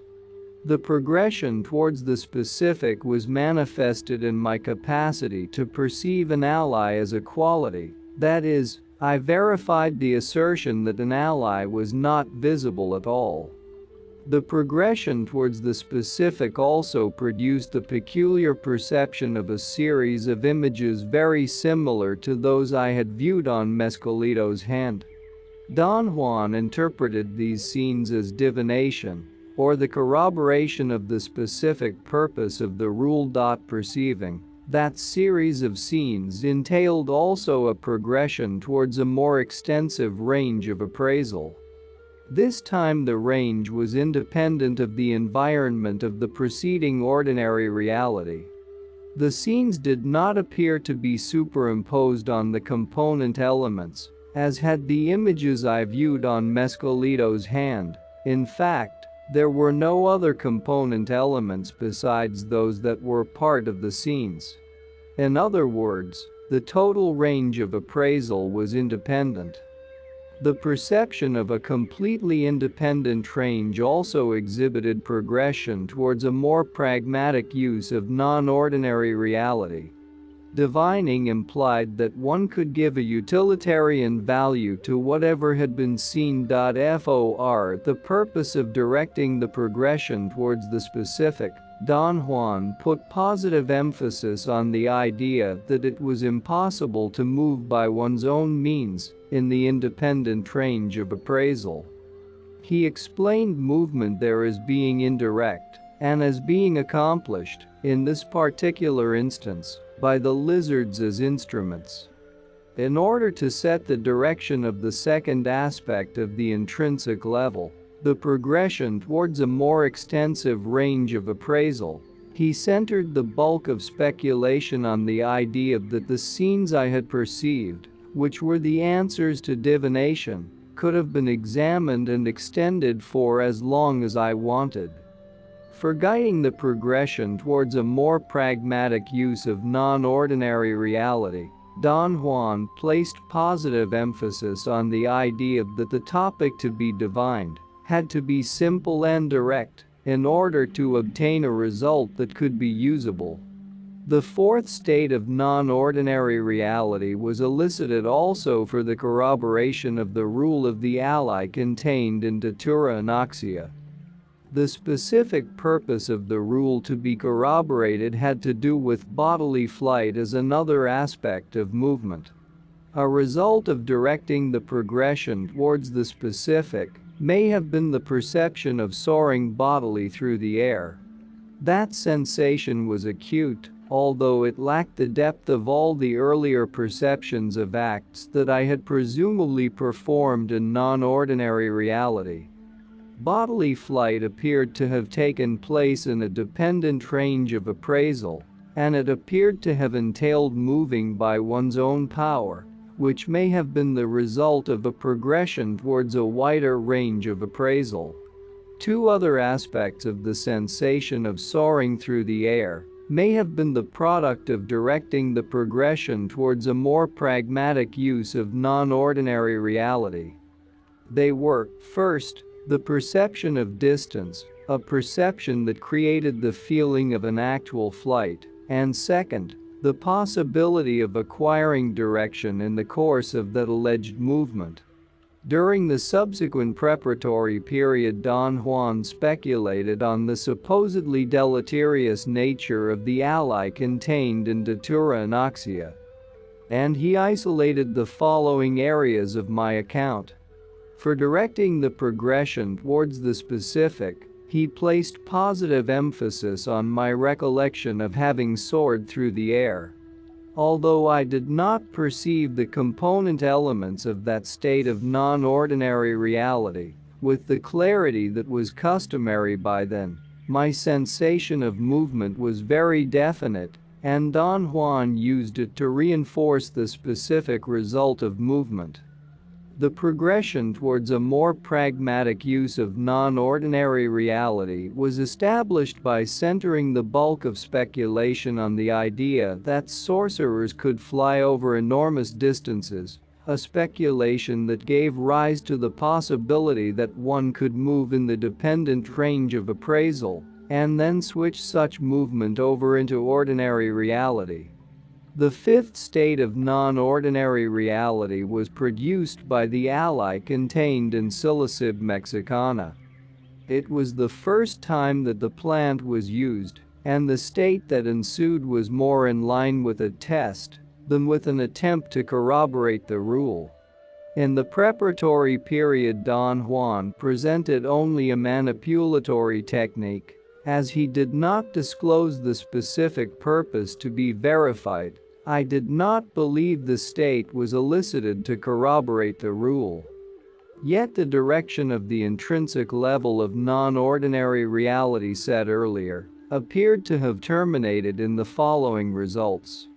Directing the progression towards specific total results produced in me the perception that the two allies were different from each other and that each was different from Mescalito.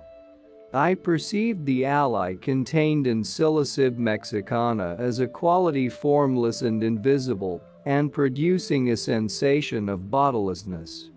The progression towards a more extensive range of appraisal resulted in the sensation that the total environment of the preceding ordinary reality, which remained within my awareness, was usable in non-ordinary reality. That is, the expansion of the dependent range seemed to have covered everything.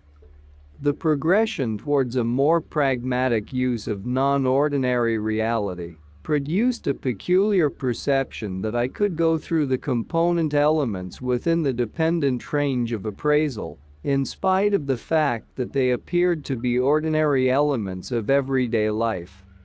Don Juan did not demand the usual recapitulation of the experience. It was as if the absence of a specific purpose had made this state of non-ordinary reality only a prolonged transitional stage. During the subsequent preparatory period, however, he speculated on certain observations he had made on my behavior during the course of the experience. He placed negative emphasis on the logical impasse that prevented my believing that one could go through things or beings.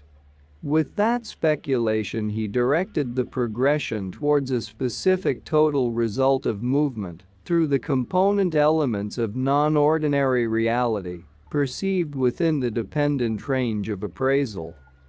Don Juan used those same observations to direct the second aspect of the intrinsic level, a more extensive range of appraisal.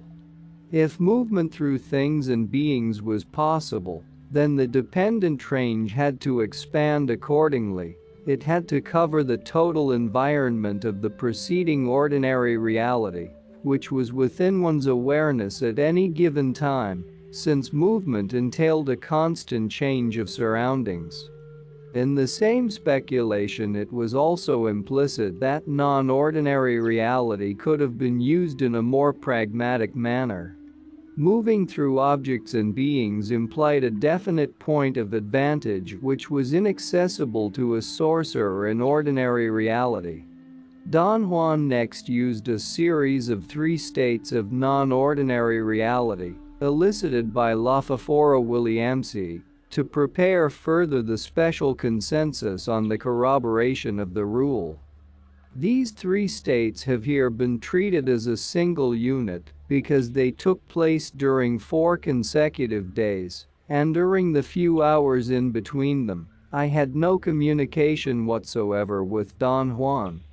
The intrinsic order of the 3 estates has also been considered a single unit with the following characteristics.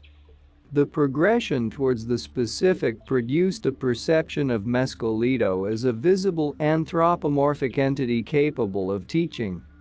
The ability to give lessons implied that Mescalito was capable of acting towards people. The progression towards a more extensive range of appraisal reached a point where I perceived both ranges at the same time, and I was incapable of establishing the difference between them, except in terms of movement. In the dependent range, it was possible for me to move by my own means and volition, but in the independent range, I was able to move only with the aid of Mescalito as an instrument. For example, Mescalito's lessons comprised a series of scenes that I could only watch. The progression towards a more pragmatic use of non-ordinary reality was implicit in the idea that Mescalito could actually deliver lessons on the right way to live. During the preparatory period that followed the last state of non-ordinary reality in this series, Don Juan selected the following units. For the progression towards the specific, he placed positive emphasis on the ideas that Mescalito was instrumental in moving one through the independent range of appraisal, and that Mescalito was a didactic entity capable of delivering lessons by allowing one to enter into a visionary world. He also speculated on the implication that Mescalito had voiced its name and had supposedly taught me some songs. Those two instances were constructed as examples of Mescalito's capacity to be a protector. And the fact that I had perceived Mescalito as a light was emphasized as the possibility that it might at last have adopted an abstract, permanent form for me. Stressing these same units also served Don Juan in directing the progression towards a more extensive range of appraisal. During the course of the three states of non-ordinary reality, I clearly perceived that the dependent range and the independent range were two separate aspects of non-ordinary reality which were equally important. The independent range was the area where Mescalito delivered its lessons, and since these states of non-ordinary reality were supposed to have been elicited only to seek such lessons, the independent range was, logically, an area of special importance. Mescalito was a protector and a teacher, which meant that it was visible, yet its form had nothing to do with the preceding state of ordinary reality. On the other hand, one was supposed to journey, to move in non-ordinary reality, in order to seek Mescalito's lessons, an idea that implied the importance of the dependent range. The progression towards a more pragmatic use of non-ordinary reality was set by devoting the bulk of speculation to Mescalito's lessons. Don Juan constructed these lessons as being indispensable to a man's life. It was a clear inference that non-ordinary reality could have been used in a more pragmatic manner to draw points of reference, which had value in ordinary reality. It was the first time Don Juan had verbalized such an implication. The subsequent state of non-ordinary reality, the ninth in the teachings, was induced in order to corroborate the rule of the ally contained in Datura Anaxia. The specific purpose to be corroborated in that state was concerned with divination, and the previous direction of the intrinsic level ended in the following points. The progression towards a specific total result created the perception of a coherent set of scenes, which were purported to be the voice of the lizard, narrating the events to be divined, and the sensation of a voice that actually described such scenes. The progression towards an independent range of appraisal resulted in the perception of an extensive and clear independent range that was free from the extraneous influence of ordinary reality. The progression towards a more pragmatic use of non-ordinary reality ended in the utilitarian possibilities of exploiting the independent range. That particular trend was set up by Don Juan's speculation on the possibility of drawing points of reference from the independent range and using them in ordinary reality.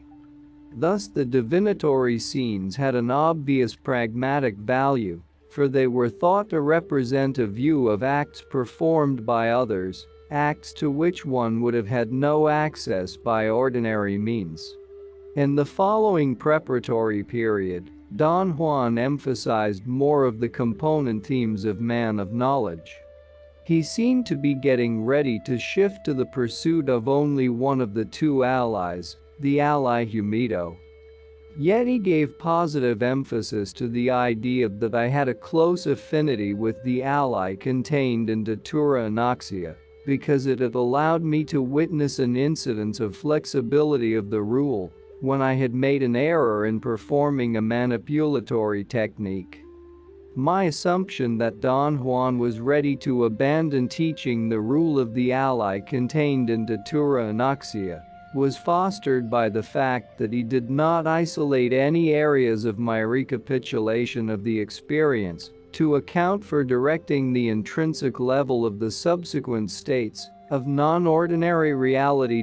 Next was a series of 3 states of non-ordinary reality elicited to corroborate the rule of the ally contained in Psilocybin mexicana. They have been treated here as a single unit. And although a considerable time elapsed in between them, during those intervals Don Juan made no attempt to speculate on any aspect of their intrinsic order. The first state of the series was vague, it ended rapidly, and its component elements were not precise. It had the appearance of being more like a transitional stage than like a state of non-ordinary reality proper. The second state had more depth. I perceived the transitional stage into non-ordinary reality separately for the first time. During the course of that first transitional stage, Don Juan revealed that the specific purpose of the rule, which I had to corroborate, dealt with another aspect of movement, an aspect requiring his exhaustive supervision. I have rendered it as moving by adopting an alternate form. As a consequence, 2 aspects of the extrinsic level of non-ordinary reality became evident for the first time: the transitional stages and the teacher's supervision. Don Juan used his supervision during that first transitional stage to pinpoint the subsequent direction of 3 aspects of the intrinsic level. His efforts were channeled, in the first place, to produce a specific total result by guiding me to experience the precise sensation of having adopted the shape of a crow. The possibility of adopting an alternate form in order to achieve movement in non-ordinary reality entailed in turn an expansion of the dependent range of appraisal, the only area where such movement could take place. The pragmatic use of non-ordinary reality was determined by directing me to focus my attention on certain component elements of the dependent range in order to use them as points of reference for moving. During the preparatory period that followed the second state of the series, Don Juan refused to speculate on any part of my experience. He treated the second state as if it had been merely another prolonged transitional stage. The third state of the series, however, was paramount in the teachings. It was a state in which the process of directing the intrinsic level culminated in the following results. The progression towards the specific created the easy perception that I had adopted an alternative form so completely that it even induced precise adjustments in the way I focused my eyes and in my way of seeing. A result of those adjustments was my perception of a new facet of the dependent range of appraisal, the minutiae that formed the component elements, and that perception definitely enlarged the range of appraisal. The progression towards a more pragmatic use of non-ordinary reality culminated in my awareness that it was possible to move in the dependent range as pragmatically as one walks in ordinary reality. In the preparatory period following the last state of non-ordinary reality, Don Juan introduced a different type of recapitulation. He selected the areas for recollection before he had heard my account, that is, he demanded to hear only the accounts that pertained to the pragmatic use of non-ordinary reality and to movement. From such accounts he set the progression towards the specific by giving positive emphasis to the version of how I had exploited the crow's form. Yet he attached importance only to the idea of moving after having adopted that form. Movement was the area of my recapitulation on which he placed an interplay of positive and negative emphasis. He gave the account positive emphasis when it enhanced the idea of the pragmatic nature of non-ordinary reality, or when it dealt with the perception of component elements which had permitted me to obtain a general sense of orientation, while seemingly moving in the dependent range of appraisal. He placed negative emphasis on my incapacity to recollect with precision the nature or the direction of such movement. In directing the progression towards a wider range of appraisal, Don Juan centered his speculation on my account of the peculiar way in which I had perceived the minutiae that formed the component elements that were within the dependent range. His speculation led me to the assumption that, if it were possible to see the world as a crow does, the dependent range of appraisal had to expand in depth and had to extend to cover the whole spectrum of ordinary reality. To direct the progression towards a more pragmatic use of non-ordinary reality, Don Juan explained my peculiar way of perceiving the component elements as being a crow's way of seeing the world. And, logically, that way of seeing presupposed entrance into a range of phenomena beyond normal possibilities in ordinary reality. The last experience recorded in my field notes was a special state of ordinary reality. Don Juan produced it by isolating component elements of ordinary reality through the process of cueing about his own behavior. The general processes used in directing the intrinsic level of non-ordinary reality produced the following results during the course of the second special state of ordinary reality. The progression towards the specific resulted in the easy isolation of many elements of ordinary reality. In the first special state of ordinary reality, the very few component elements that were isolated through the process of cueing about the environment were also transformed into unfamiliar forms deprived of ordinary consensus. However, in the second special state of ordinary reality, its component elements were numerous and, although they did not lose their quality of being familiar elements, they may have lost their capacity for ordinary consensus. Such component elements covered, perhaps, the total environment that was within my awareness. Don Juan may have produced this second special state in order to strengthen the link between ordinary and non-ordinary reality by developing the possibility that most, if not all, of the component elements of ordinary reality could lose their capacity to have ordinary consensus. From my own point of view, however, that last special state was the final summation of my apprenticeship.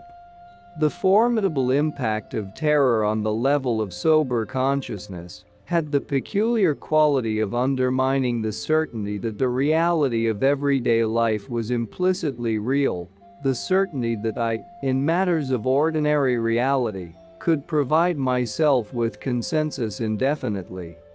Up to that point, the course of my apprenticeship seemed to have been a continuous building towards the collapse of that certainty.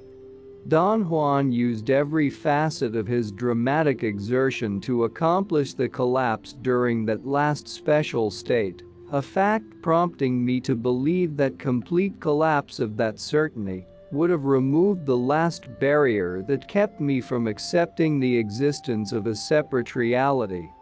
The reality of special consensus. Appendix B, outline for structural analysis. The operative order. The first unit. Man of knowledge. To become a man of knowledge was a matter of learning. There were no overt requirements. There were some covert requirements. An apprentice was selected by an impersonal power. The one that was chosen, escogido. The power's decisions were indicated through omens. A man of knowledge had unbending intent, frugality, soundness of judgment, lack of freedom to innovate.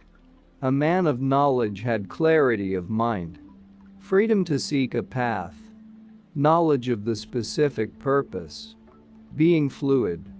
To become a man of knowledge was a matter of strenuous labor, dramatic exertion, efficacy, challenge. A man of knowledge was a warrior. He had to have respect. He had to have fear. He had to be wide awake. Awareness of intent. Awareness of the expected flux. He had to be self-confident. To become a man of knowledge was an unceasing process. He had to renew the quest of becoming a man of knowledge. He was impermanent. He had to follow the path with heart. The second unit. A man of knowledge had an ally. An ally was formless. An ally was perceived as a quality. The ally contained in datura anoxia. It was womanlike. It was possessive. It was violent. It was unpredictable. It had a deleterious effect on the character of its followers. It was a giver of superfluous power. The ally contained in Psilocybin mexicana. It was male-like. It was dispassionate. It was gentle. It was predictable. It was beneficial to the character of its followers. It was a giver of ecstasy. An ally was tameable. An ally was a vehicle. The ally contained in datura anoxia was unpredictable. The ally contained in Psilocybin mexicana was predictable. An ally was a helper. The third unit. An ally had a rule. The rule was inflexible. Exception due to allies' direct intervention. The rule was non-cumulative. The rule was corroborated in ordinary reality. The rule was corroborated in non-ordinary reality. The states of non-ordinary reality. Non-ordinary reality was utilizable. Non-ordinary reality had component elements. The component elements had stability. They had singularity. They lacked ordinary consensus. The specific purposes of the rule. First specific purpose, testing, datura anoxia. Manipulatory technique, ingestion. Second specific purpose, divination, datura anoxia. Manipulatory technique, ingestion absorption. Third specific purpose, bodily flight, datura anoxia. Manipulatory technique, ingestion absorption. Fourth specific purpose, testing, Psilocybin mexicana. Manipulatory technique, ingestion inhalation. Fifth specific purpose, movement, Psilocybin mexicana. Manipulatory technique, ingestion inhalation. Sixth specific purpose, movement by adopting an alternate form, Psilocybin mexicana. Manipulatory technique, ingestion inhalation. The fourth unit. The rule was corroborated by special consensus. The benefactor. Preparing special consensus. The other states of non-ordinary reality. They were produced by Mescalito. It was contained. The container was the power itself. It did not have a rule. It did not need apprenticeship. It was a protector. It was a teacher. It had a definite form. Non-ordinary reality was utilizable. Non-ordinary reality had component elements. The special states of ordinary reality. They were produced by the teacher. Cueing about the environment. Cueing about behavior. The recapitulation of the experience. The recollection of events. The description of the component elements. Emphasis. Positive emphasis. Negative emphasis. Lack of emphasis. Guiding special consensus. The extrinsic level of non-ordinary reality. The preparatory period. The period prior to non-ordinary reality. The period following non-ordinary reality. The transitional stages. The teacher's supervision. The intrinsic level of non-ordinary reality. Progression towards the specific single forms. Progressive complexity of perceived detail. Progression from familiar to unfamiliar forms. Specific total results. Progression towards a more extensive range of appraisal. Dependent range. Independent range. Progression towards a more pragmatic use of non-ordinary reality. Progression towards the specific and special states of ordinary reality. The conceptual order. The apprentice. The fallacious adoption of the conceptual order. The bona fide adoption of the conceptual order. Reality of special consensus. The reality of special consensus had pragmatic value,